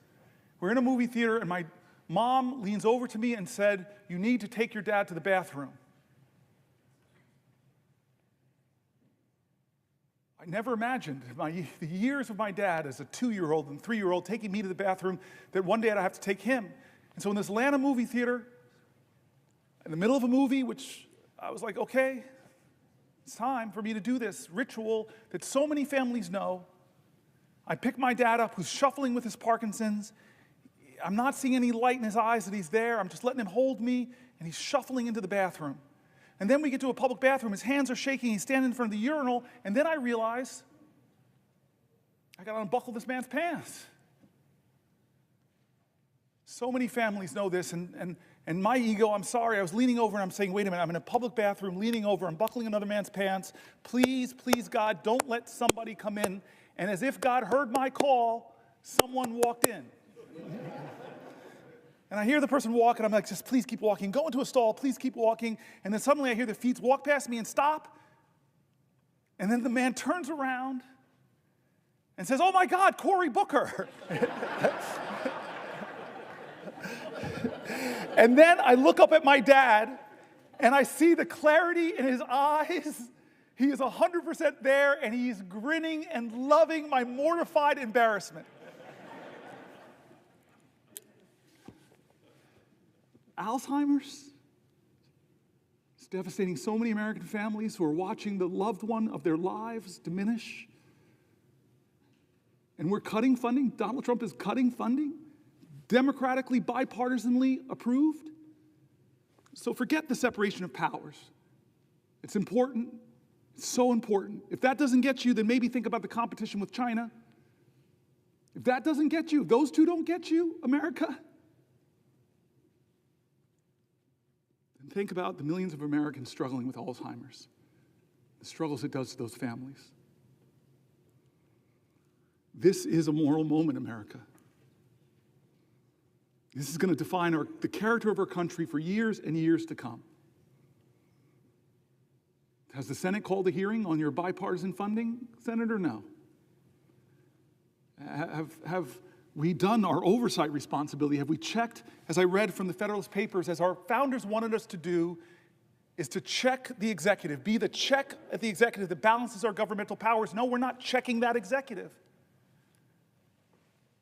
With Signalgate, I have heard from Republicans that serve in Congress, of the 535 with us, I know other colleagues here have heard, they're mortified. You talked about that. Mortified about that. And again, this is not partisan. The Biden administration made foreign policy mistakes. Obama made foreign policy mistakes. Reagan, when I was growing up, I was hearing about the Iran-Contra scandal. So I'm not going to be one of those people that the pristine, perfect Democrats. We've made mistakes. We've made failings. We've let the public down. We have some reckoning in our own party that we're working on right now. But that doesn't say that you should just be one of these people that says, well, Biden did it.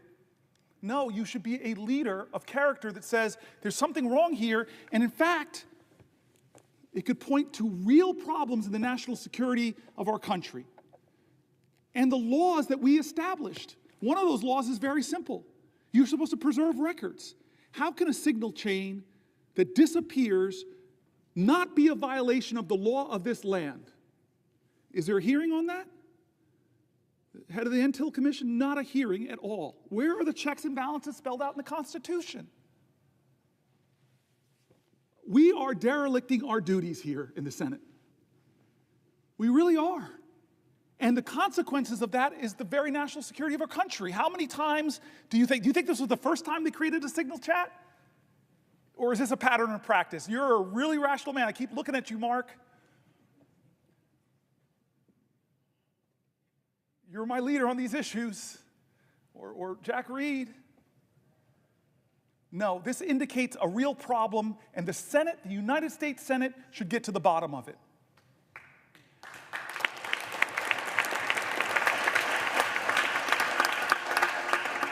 This is a moral moment. I keep saying it's a moral moment.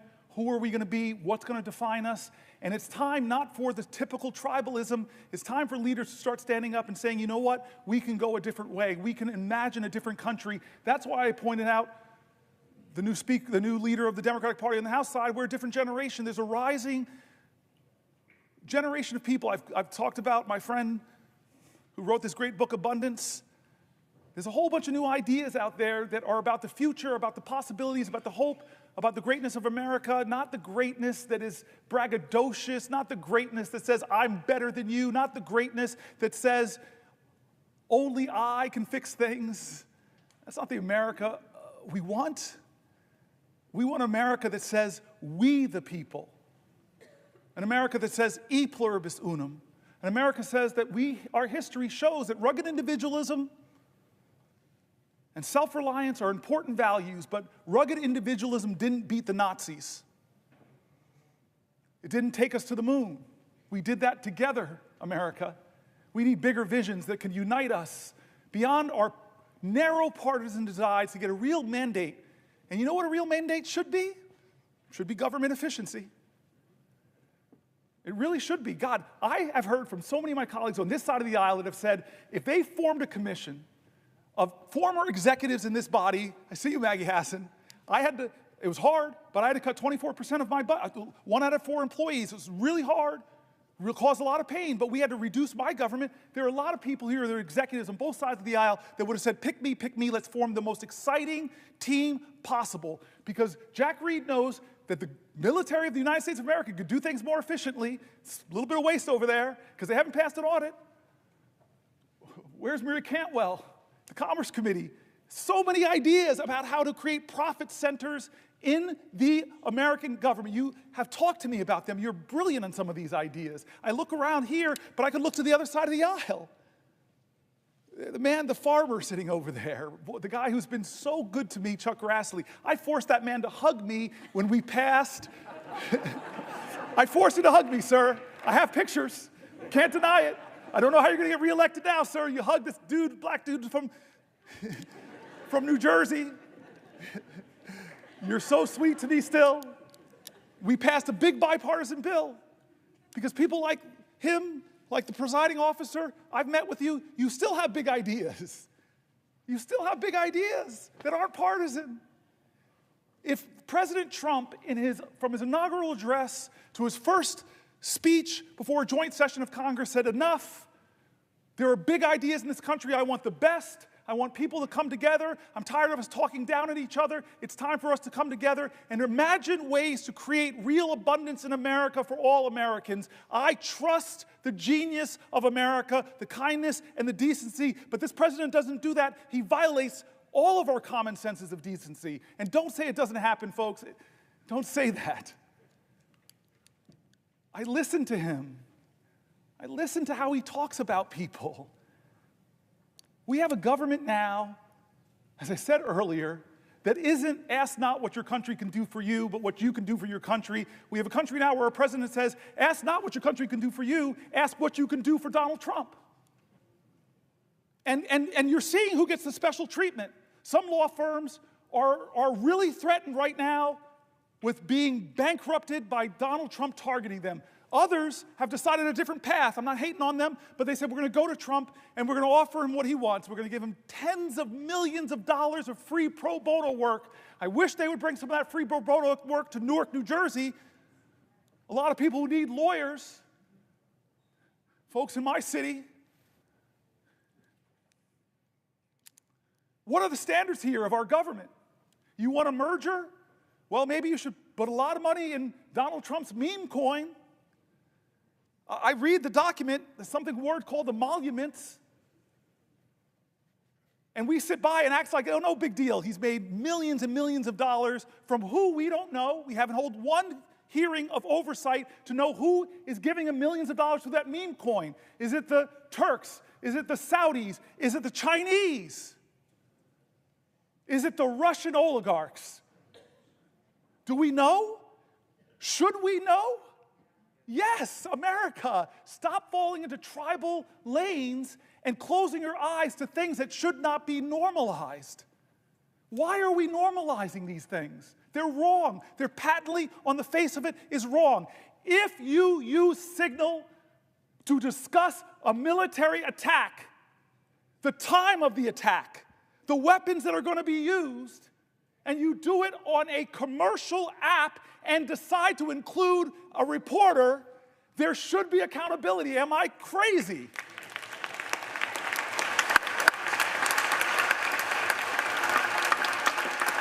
Order. Order.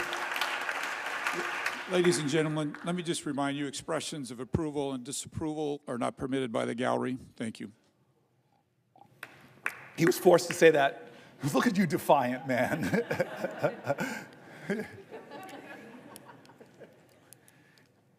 The Senate and the House should be checks and balances on the President of the United States. The Senate and the House should not allow business as usual in this moment when the President is insisting that no one has the power to check and balance him. When a judge does it, when a judge decides on the soundness of his legal observations to have a ruling, and then the President of the United States doesn't appeal the ruling like most people kind of do, but starts to drag and insult and threaten that judge with impeachment. And some people, astonishing to me, in our government said, oh, that's right, we should impeach this guy. That's not a question of left or right, that's a question of right or wrong. We normalizing this behavior, we're letting him do things that Republicans and Democrats should say together are wrong.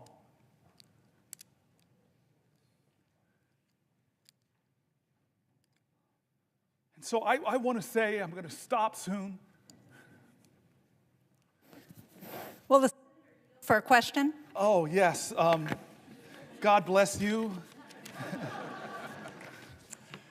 I will yield for a question while retaining the floor. Thank you. I want to start, before I get to my question, with just saying how proud I am, how proud we all are of you.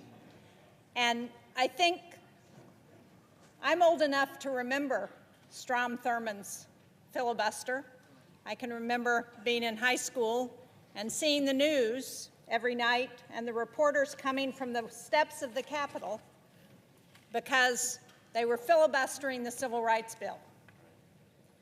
And what I'm proud of is that your focus on democracy and the opportunities that democracy opens up for all of our rights, in my mind, cancels out what Strom Thurmond did to prevent African Americans and others from getting the rights they deserve in this country. So I'm proud of that.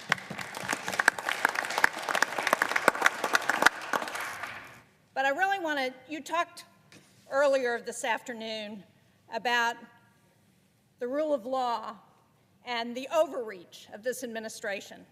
And as part of that, you went through a litany of agencies that Congress had established that this president is trying to take away.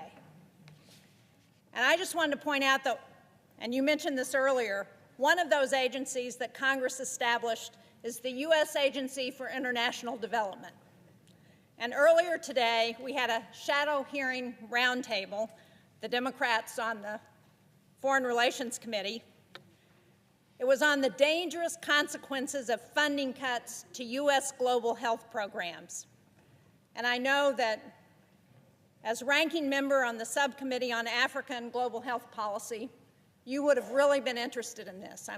I'm glad you were here on the floor, but I wish you could have heard what we heard from the people who testified. We heard from Atul Gawande, who used to be the administrator of USAID, their global health program. We heard from Dan Schwartz, who is the Vice President of Management Sciences for Health, that's a contractor that works on global health programs. And we heard from Nick Enrich, who's the former Assistant Administrator for Global Health at USAID. And they started out by talking about what global health has accomplished through USAID. PEPFAR has saved more than 26 million lives. It's reversed the spread of HIV/AIDS. They've done malaria prevention and control for over 500 million people. They've eradicated smallpox and eliminated most of polio. They've reduced infant mortality by more than 59% since 1990. They've supported cholera, measles, and Ebola outbreak response. And one of the things Dr. Gawande pointed out is that they took the response to Ebola outbreak from 2 weeks. Many of us remember that during the Obama administration when Ebola was coming to the United States. They took that response from 2 weeks down to 24 to 48 hours to be in there to be responding to the Ebola epidemic. And what has this president done? What has Elon Musk and DOGE done? They've gone in to USAID. They've cut the global health workforce from over 800 to about 60. They've taken the system that was designed to make programs more efficient, and they dismantled it.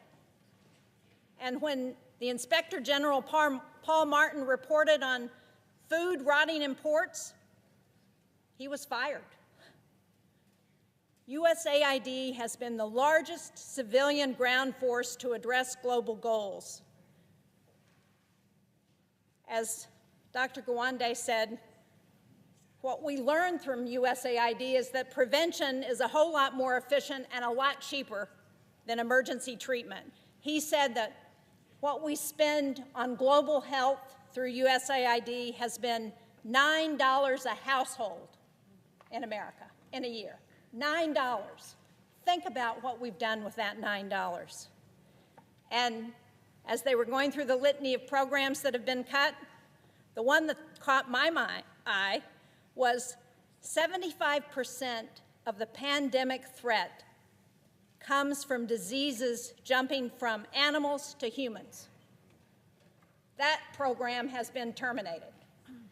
75% of the threat of future pandemics. So, as we think about rule of law and the overreach of this president, would you agree with me that there has been no consultation with Congress about any effort to move USAID into the Department of State, and that because Congress created this agency, Congress has got to be involved in reauthorizing whatever comes next, and that this president and his DOGE boys need to understand that before they take any more steps at USAID? Yes, yes, yes. You and I both know that in a bipartisan way, we created some of these programs principally to keep America safe. Many of us remember that dramatic hearing where Trump's Secretary of Defense, James Mattis, sat before the American people when they were discussing the budgets for USAID and the State Department. And John Mattis knew the power of those programs to keep us safe. You mentioned infectious diseases. Well, we live in a world where an infectious disease anywhere is a threat to public health everywhere. So pulling our scientists out of the fight against Ebola, pulling our scientists out of drug-resistant tuberculosis fights, it makes no sense. And then, in terms of our safety, he just simply said, if you cut these programs, buy me more bullets, because our fight's to spread democracy. There are nations in Africa, for example, where the Chinese are trying to influence a different way of life. That's why so many African countries now won't criticize China for things that the rest of the world say are bad, because they owe them so much debt, they're so engaged, they're so overplaying the fact. Chris Coons said something, I think it was Chris Coons said something painful earlier about Myanmar. This horrific thing. America, the most generous country on the planet, when there's a crisis, we lead the rest. I've sat in meetings in a bipartisan way with ambassadors from other countries where we had the moral authority to tell them, you're not doing enough. And in the Myanmar crisis right now, as Chris Coons said, who's standing there? Not Americans. We don't have the capacity anymore to help in a horrific crisis like that, but the Chinese government's there. Again, it's what defines us. I keep saying this is not a left-right moment. This is a moral moment, and we tell our truth with what we do with our resources. And here's the thing. When you poll people and ask them how much money you spend on USAID, they say, oh, it must be 10% of the American budget. It must be 5% of the American budget. It's around 1% or less. A penny of what tax dollars you send down to Washington goes to help us to make sure that around the globe we're countering the hard power of some countries with the power of our light and our soft power. We have been the envy of the world, where people see and know how special America is, because we live the value of every major religion, that we're going to love our neighbors, we're going to be there for you in your times of need. And we all know, when a terrorist group from far away did the most horrific attack,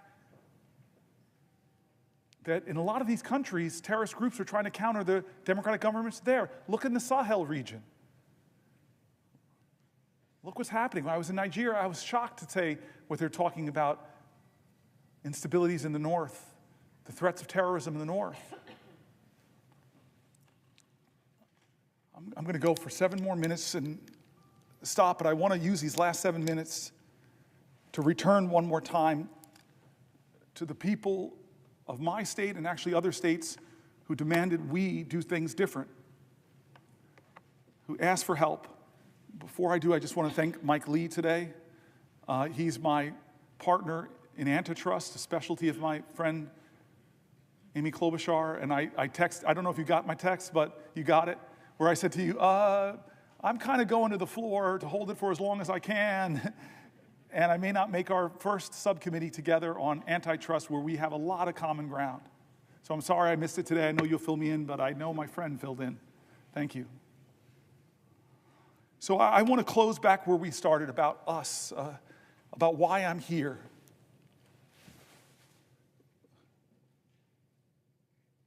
I believe that there is an urgent crisis in our country that we are not talking about. It's not a left-right crisis, it's a right-wrong crisis.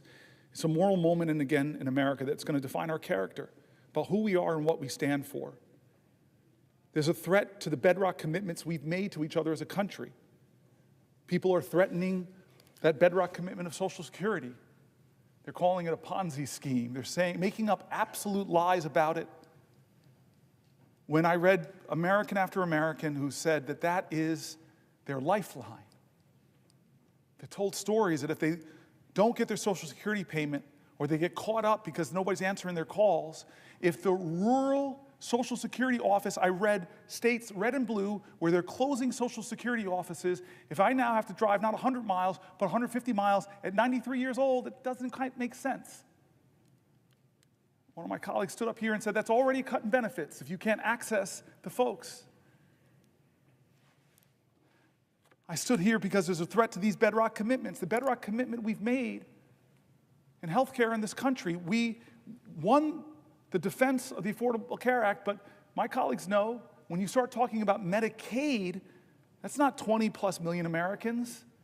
It's 70, 80, 90 million Americans. It's our elders and nursing homes. It's our children with disabilities. It's our moms giving birth that are still giving birth in the country with about the highest maternal mortality rates in the industrial world. It's a moral moment. Who do we stand for? Like Schumer shocked me when he said they're going to use some kind of budget gimmick to push this through. He shocked me, Chuck. I thought this was going to come down to the parliamentarian, but it doesn't sound like it. Now it's just going to get done. With the math, and I read from Manhattan Institute criticized it on the right. AEI criticized it on the right. They said, what are you doing? What are you doing, America? You're going to rake up trillions and trillions of dollars in debt that our children and our children's children are going to have to pay for, passing the bucks that will grow. Are you doing that to help people get more access to health care, more access to retirement security, more access to the things we believe in, big ideas like universal child care, paid family leave? No, we're doing that in order to renew the tax cuts that I read conservative budget folks, moderate budget folks, all across the spectrum who said it will blow up our deficit. And the benefits of those tax cuts, not all, let's not use hyperbole, but most will go to the richest people in our country who I promise you, I celebrate people who've brought their ingenuity and their expertise and their grit and their tireless work who've built wealth in this country. Should not be us versus them, but I'm telling you that those folks do not need another tax cut. And the corporations who came here, you all remember, and said we would like a 25% rate. The people I read said that when we kicked it to 21, not even what they were asking for from 35, it exploded. One of the main reasons it exploded our debt. And we read from conservative groups who just said all these promises that we would grow our way out of our deficit, they didn't materialize. All the promises that were made. Trump, for those who don't remember or weren't here when I read it, was going around telling folks that, oh, my tariffs, this is 2017, my tariffs, the money that I get, that will be what we could pay down the debt. The math that they did was that would account for about 1/750th of the debt at that time. But he used that money to try to compensate the farmers that he was hurting with his tariffs. This is a moral moment, and people are getting hurt, and people are afraid because of the threats to Medicaid cuts. There were people writing in and said $880 billion would devastate me, but even small cuts to services, my whole family, fragile architecture of our finances, if you just pull out the transportation money that my disabled child uses, that will crumble my financial world. And so when you talk about the bigger cuts, we know the math.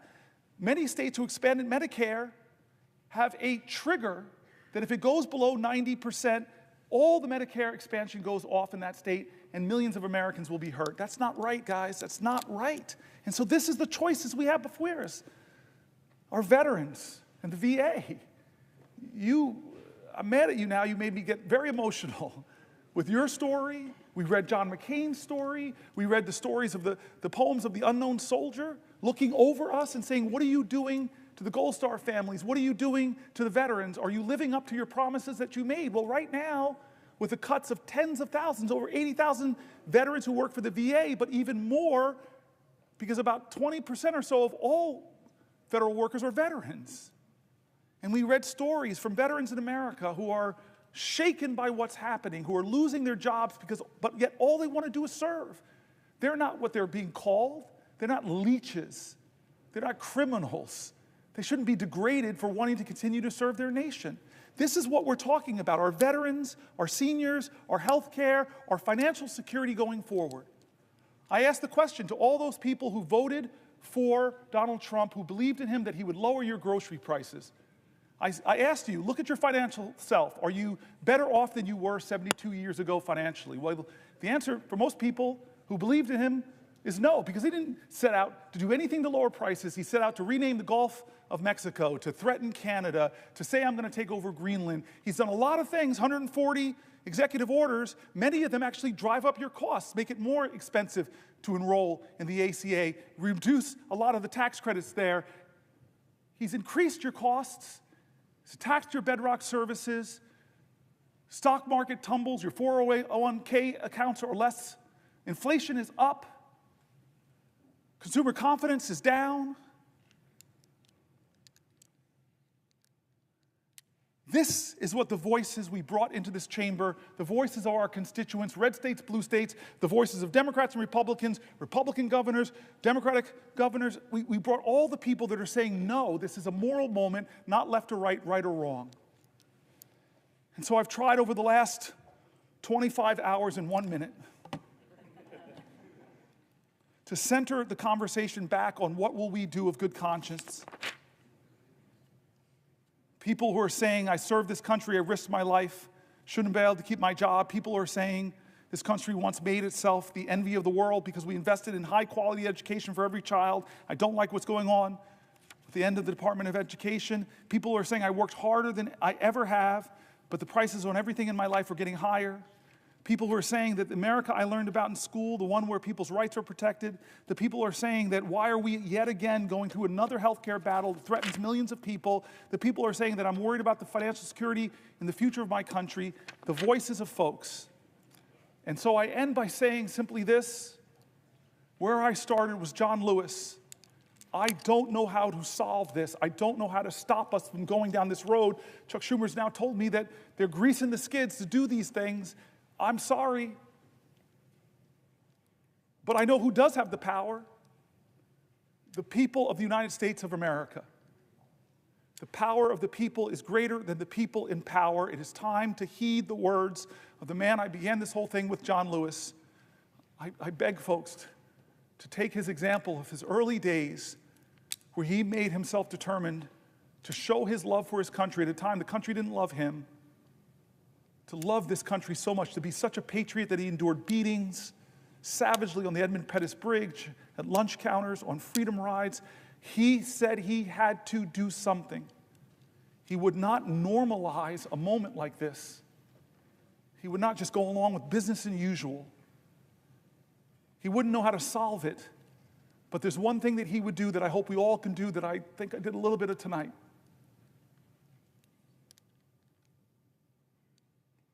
He said for us to go out and cause some good trouble, necessary trouble, to redeem the soul of our nation. I want you to redeem the dream. Let's be bold in America, not demean and degrade Americans, not divide us against each other. Let's be bolder in America with a vision that inspires, with hope that starts with the people of the United States of America. That's how this country started. We, the people, Let's get back to the ideals that others are threatening. Let's get back to our founding documents, that those imperfect geniuses had some very special words at the end of the Declaration of Independence. It was one of the greatest in all of humanity declarations of interdependence. When our founders said we must mutually pledge to each other our lives, our fortunes, and our sacred honor. We need that now from all Americans. This is a moral moment. It's not left or right, it's right or wrong.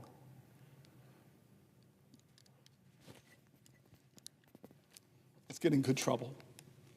My friend, Madam President, I yield the floor.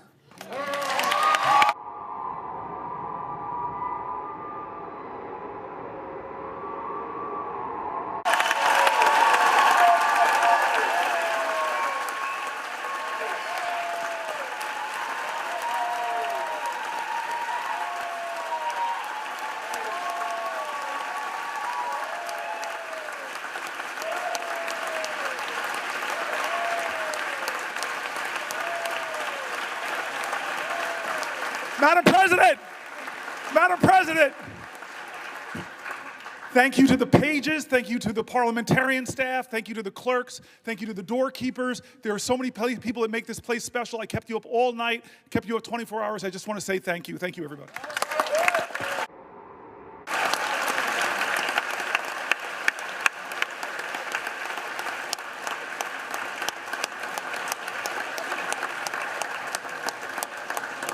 Madam President. Madam President. Senator from Idaho. Madam President, this next regular order of business, confirmation of Mr. Matthew Whitaker.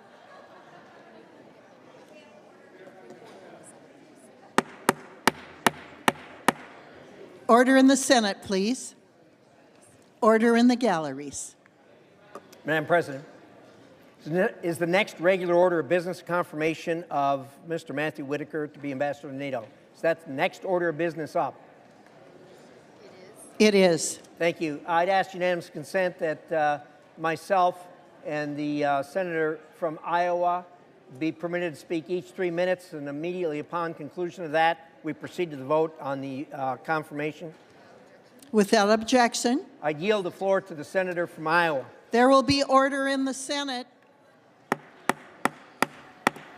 There will be order in the Senate.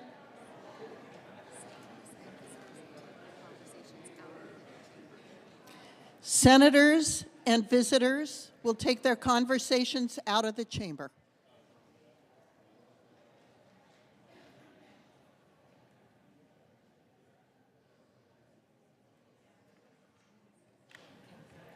The senator from Idaho. Thank you. Excuse me, Iowa.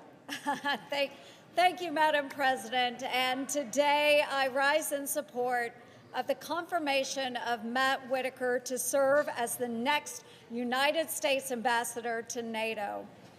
Matt is not only a proud Iowan, he is a dedicated public servant, an accomplished leader, a loving father, and a very, very dear friend. Matt was honorably served. He has honorably served our state and our country as the U.S. Attorney for the Southern District of Iowa, in private practice, and most recently as the former acting Attorney General of the United States. Will the gentlewoman yield? Yes, I will, Madam President. The Senate will be in order. Please, senators, take your conversations off the floor.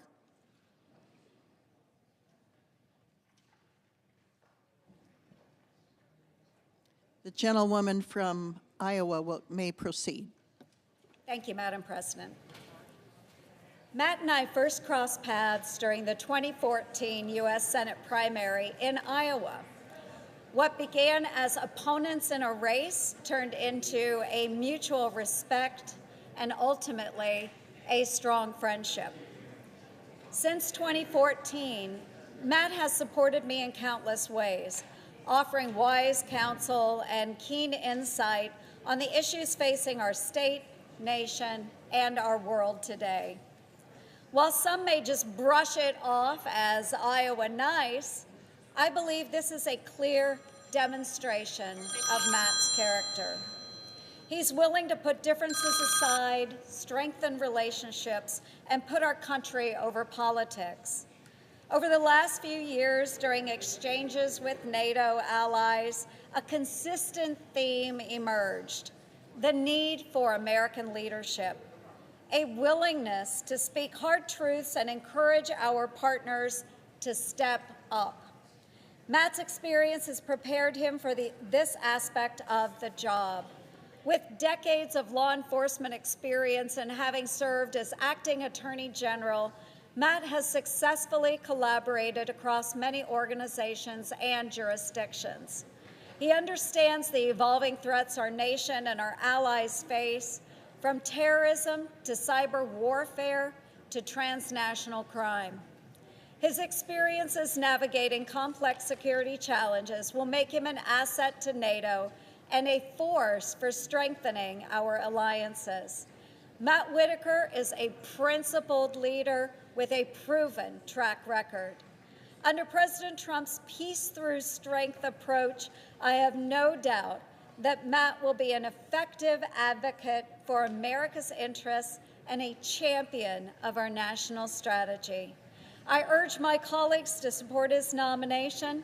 He is the right leader at the right time for this critical role. Thank you, Madam President. I yield to the gentleman from Idaho. Thank you, Madam President. I rise today in support of President Trump's nominee to be ambassador to NATO, Mr. Matthew Whitaker.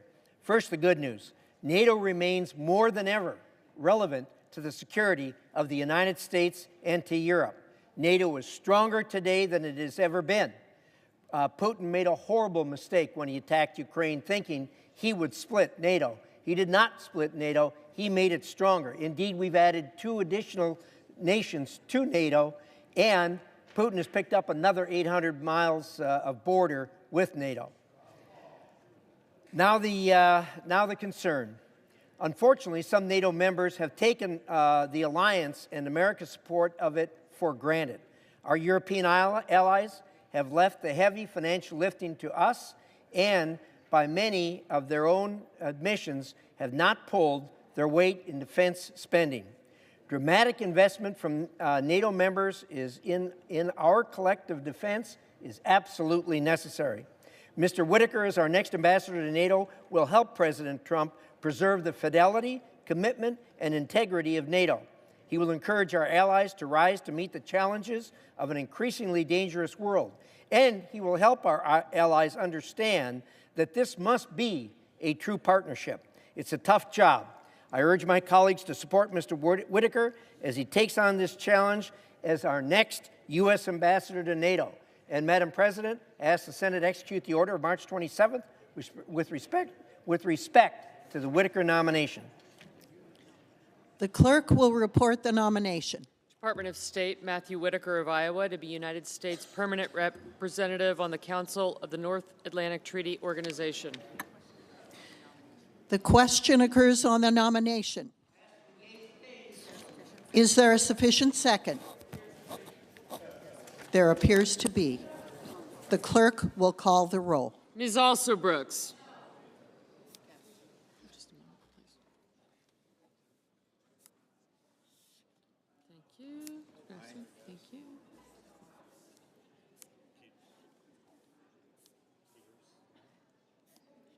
Thank you. Thank you. Thank you.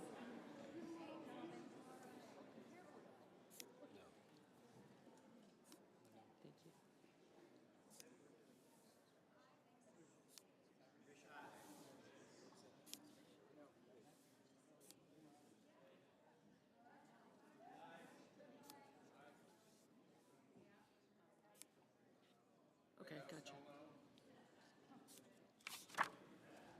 Sure, thank you. Gotcha, thank you. One. I got you. Excuse me, sorry, Maria. Ms. Baldwin. Mr. Banks. Thank you. Okay.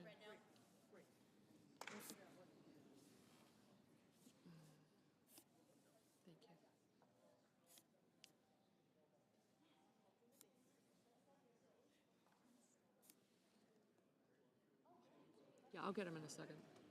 Mr. Barrasso, Mr. Bennett, Mrs. Blackburn. Haggerty, Scott, Daines.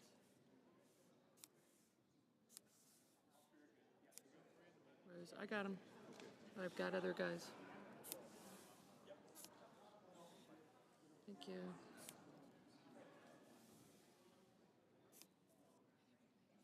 Thank you.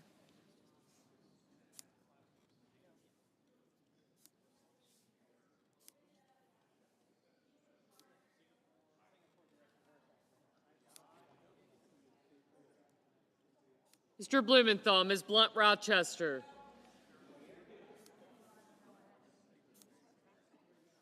Just a second.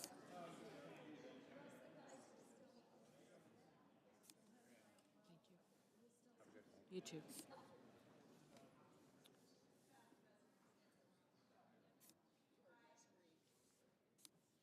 I did, thank you.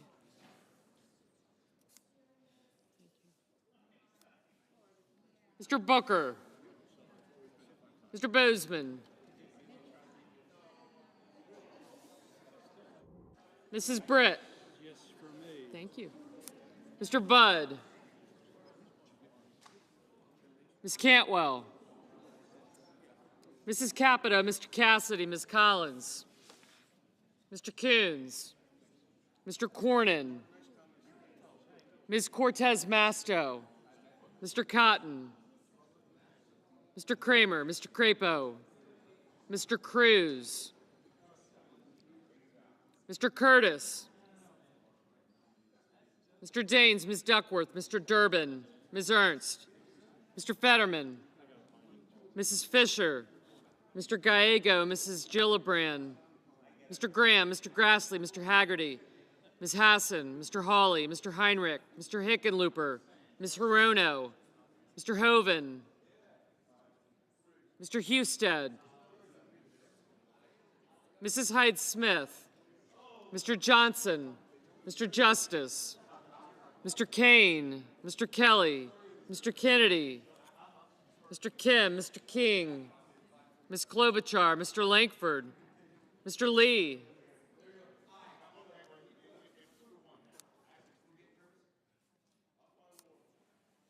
Mr. Lujan, Ms. Lummis, Mr. Murphy, Mr. Marshall,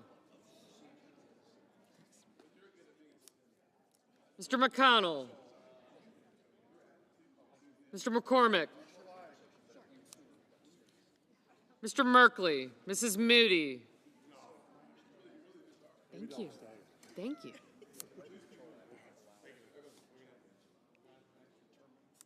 I got you. You guys picked out your evening.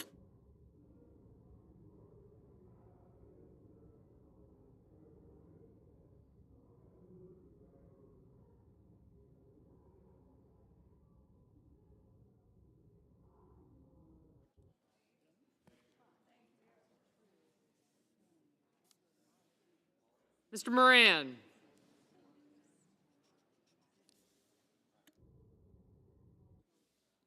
Mr. Marino, Mr. Mullen, Ms. Murkowski,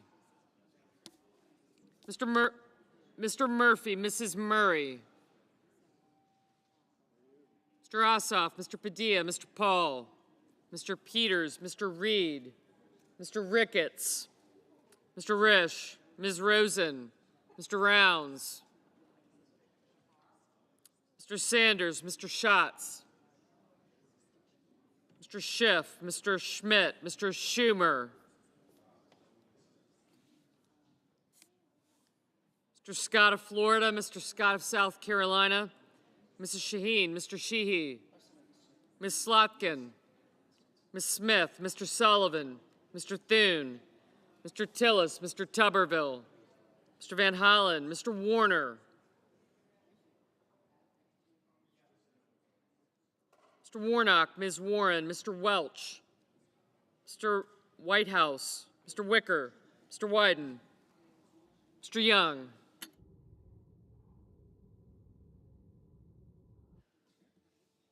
Senators voting in the affirmative: Banks, Barrasso, Blackburn, Bozeman, Capito, Cassidy, Cotton, Crapo, Curtis, Daines, Ernst, Fisher, Graham, Grassley, Haggerty, Justice, Kennedy, Lankford, Lee, Lummis, Marshall, Marino, Risch, Scott of South Carolina, Shaheen, Tillis, and Tuberville.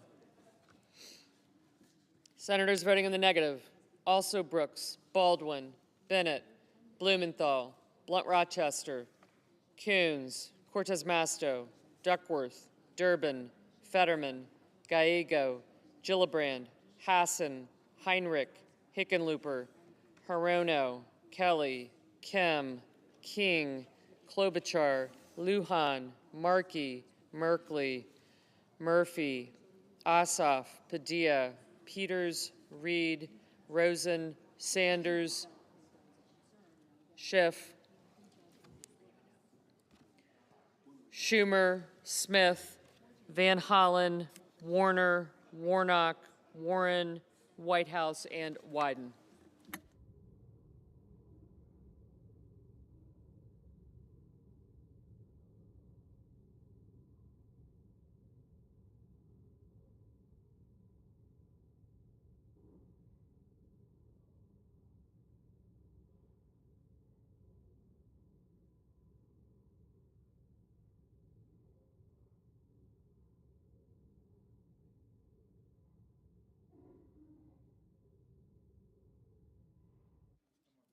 Mr. Scott of Florida, aye.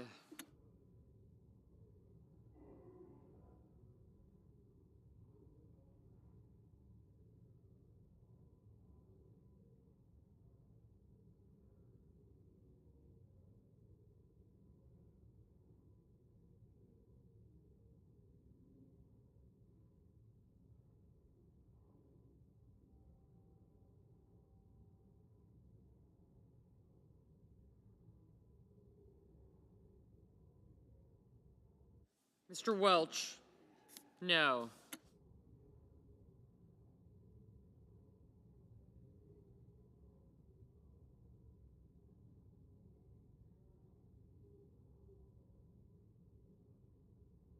Ms. Murkowski, aye. Mr. Kramer, aye.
Mr. Mullen, aye.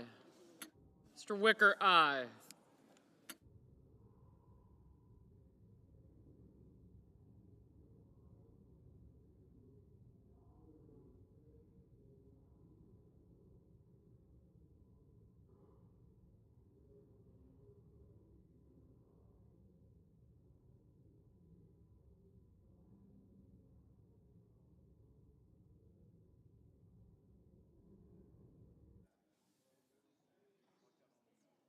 Mr. Young, aye.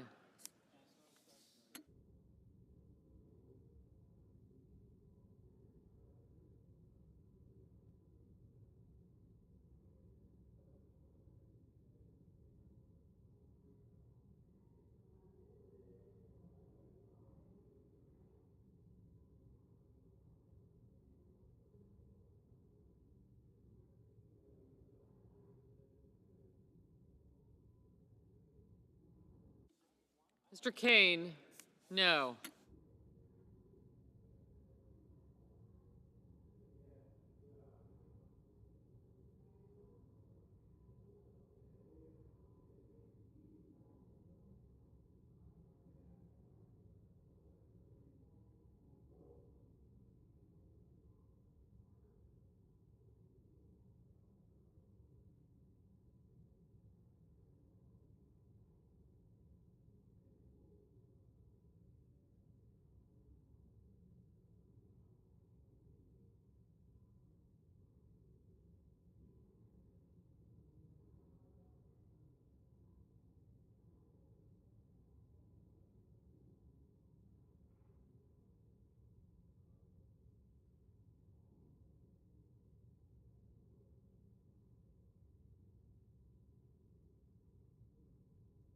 Mr. McConnell, aye.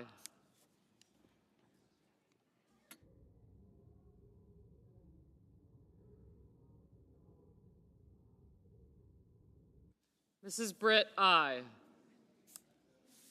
Mr. Sullivan, aye.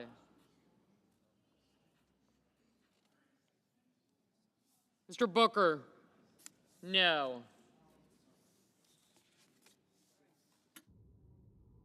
Ms. Slotkin, no.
Mr. Schatz, no.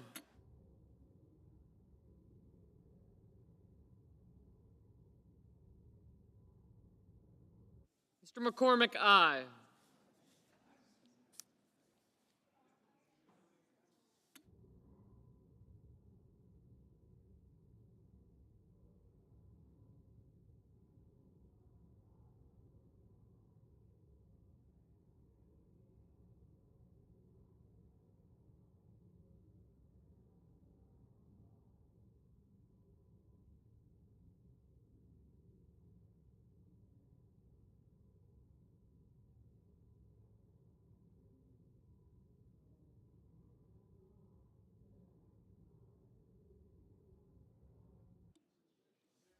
Mr. Husted, aye. Mr. Budd, aye.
Mr. Cornyn, aye.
Ms. Collins, aye.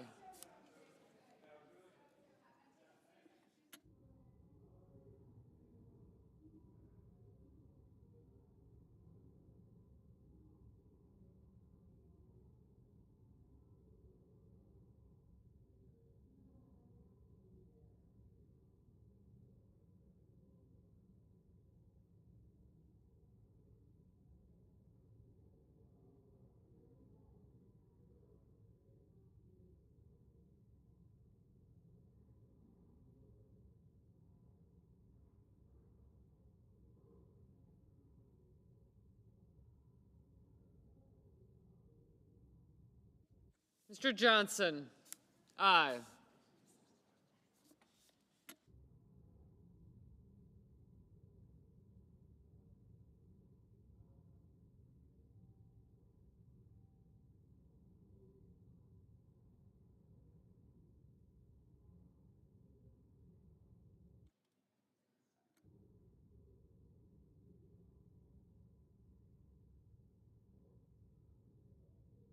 Mr. Rounds, aye. Mr. Sheehy, aye.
Mr. Thune, aye.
Mr. Hoeven, aye.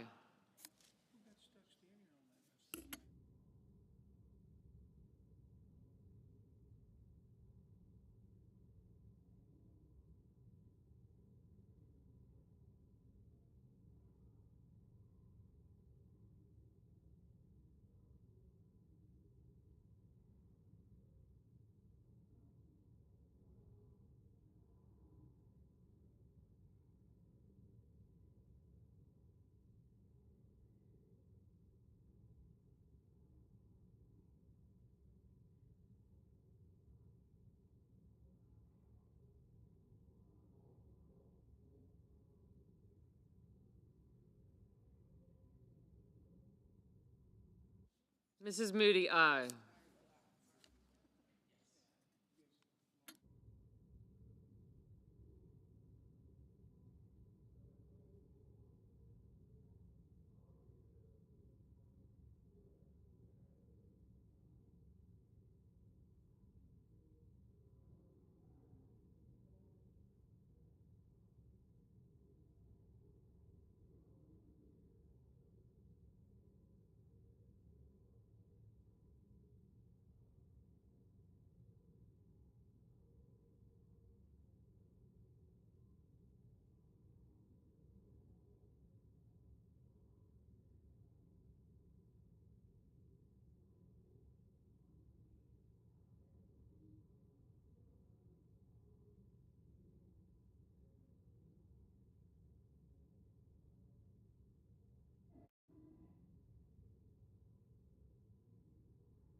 Great.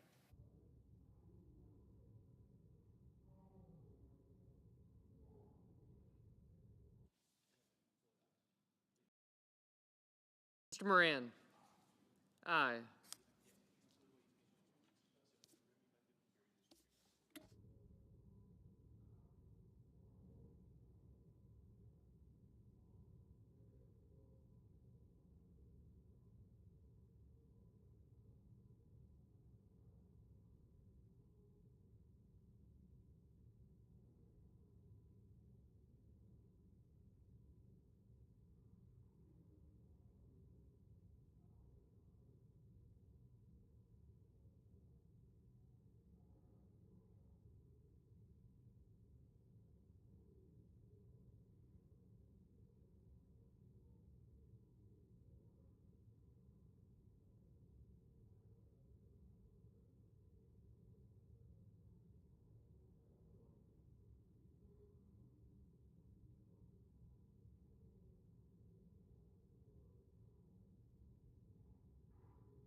Mrs. Hyde-Smith, aye.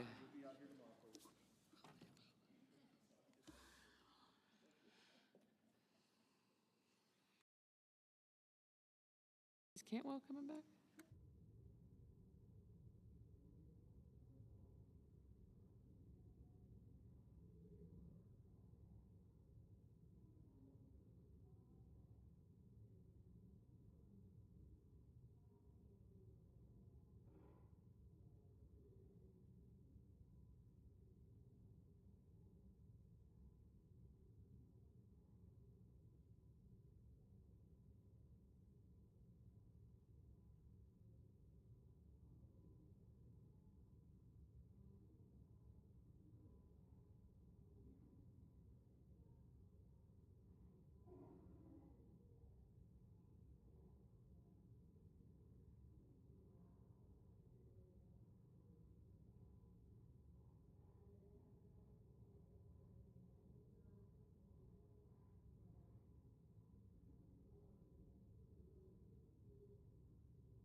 Mr. Cruz, aye.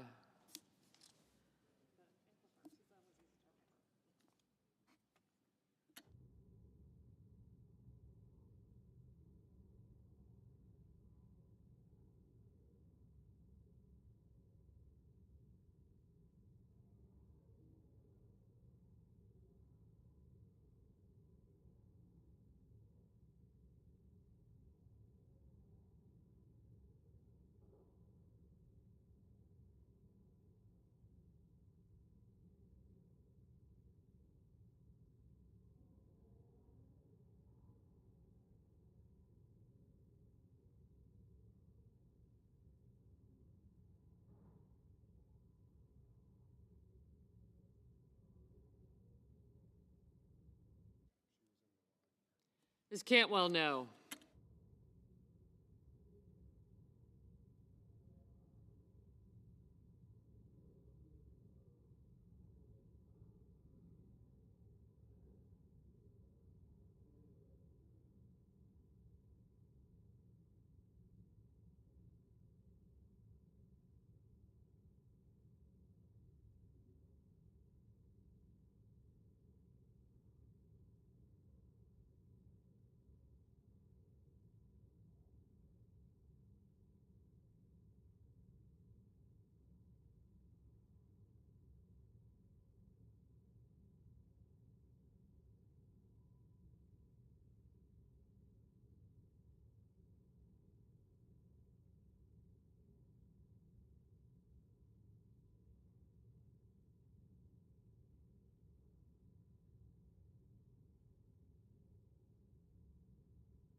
Mr. Ricketts, aye.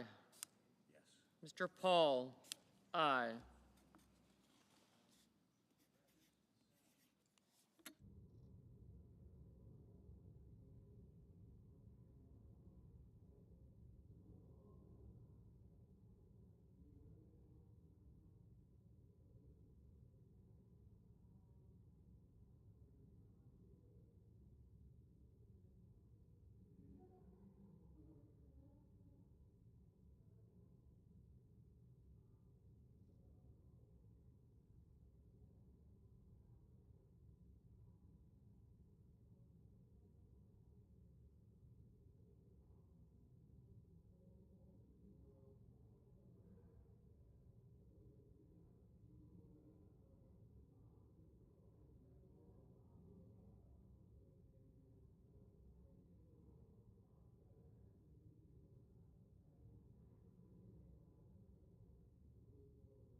Another weekend of violence is leaving its mark on Charlotte communities. CMPD says it's investigating several shootings from over the weekend. 2 of those were deadly. Another one put 3 people in the hospital. WCNC Charlotte's Jesse Pierre is in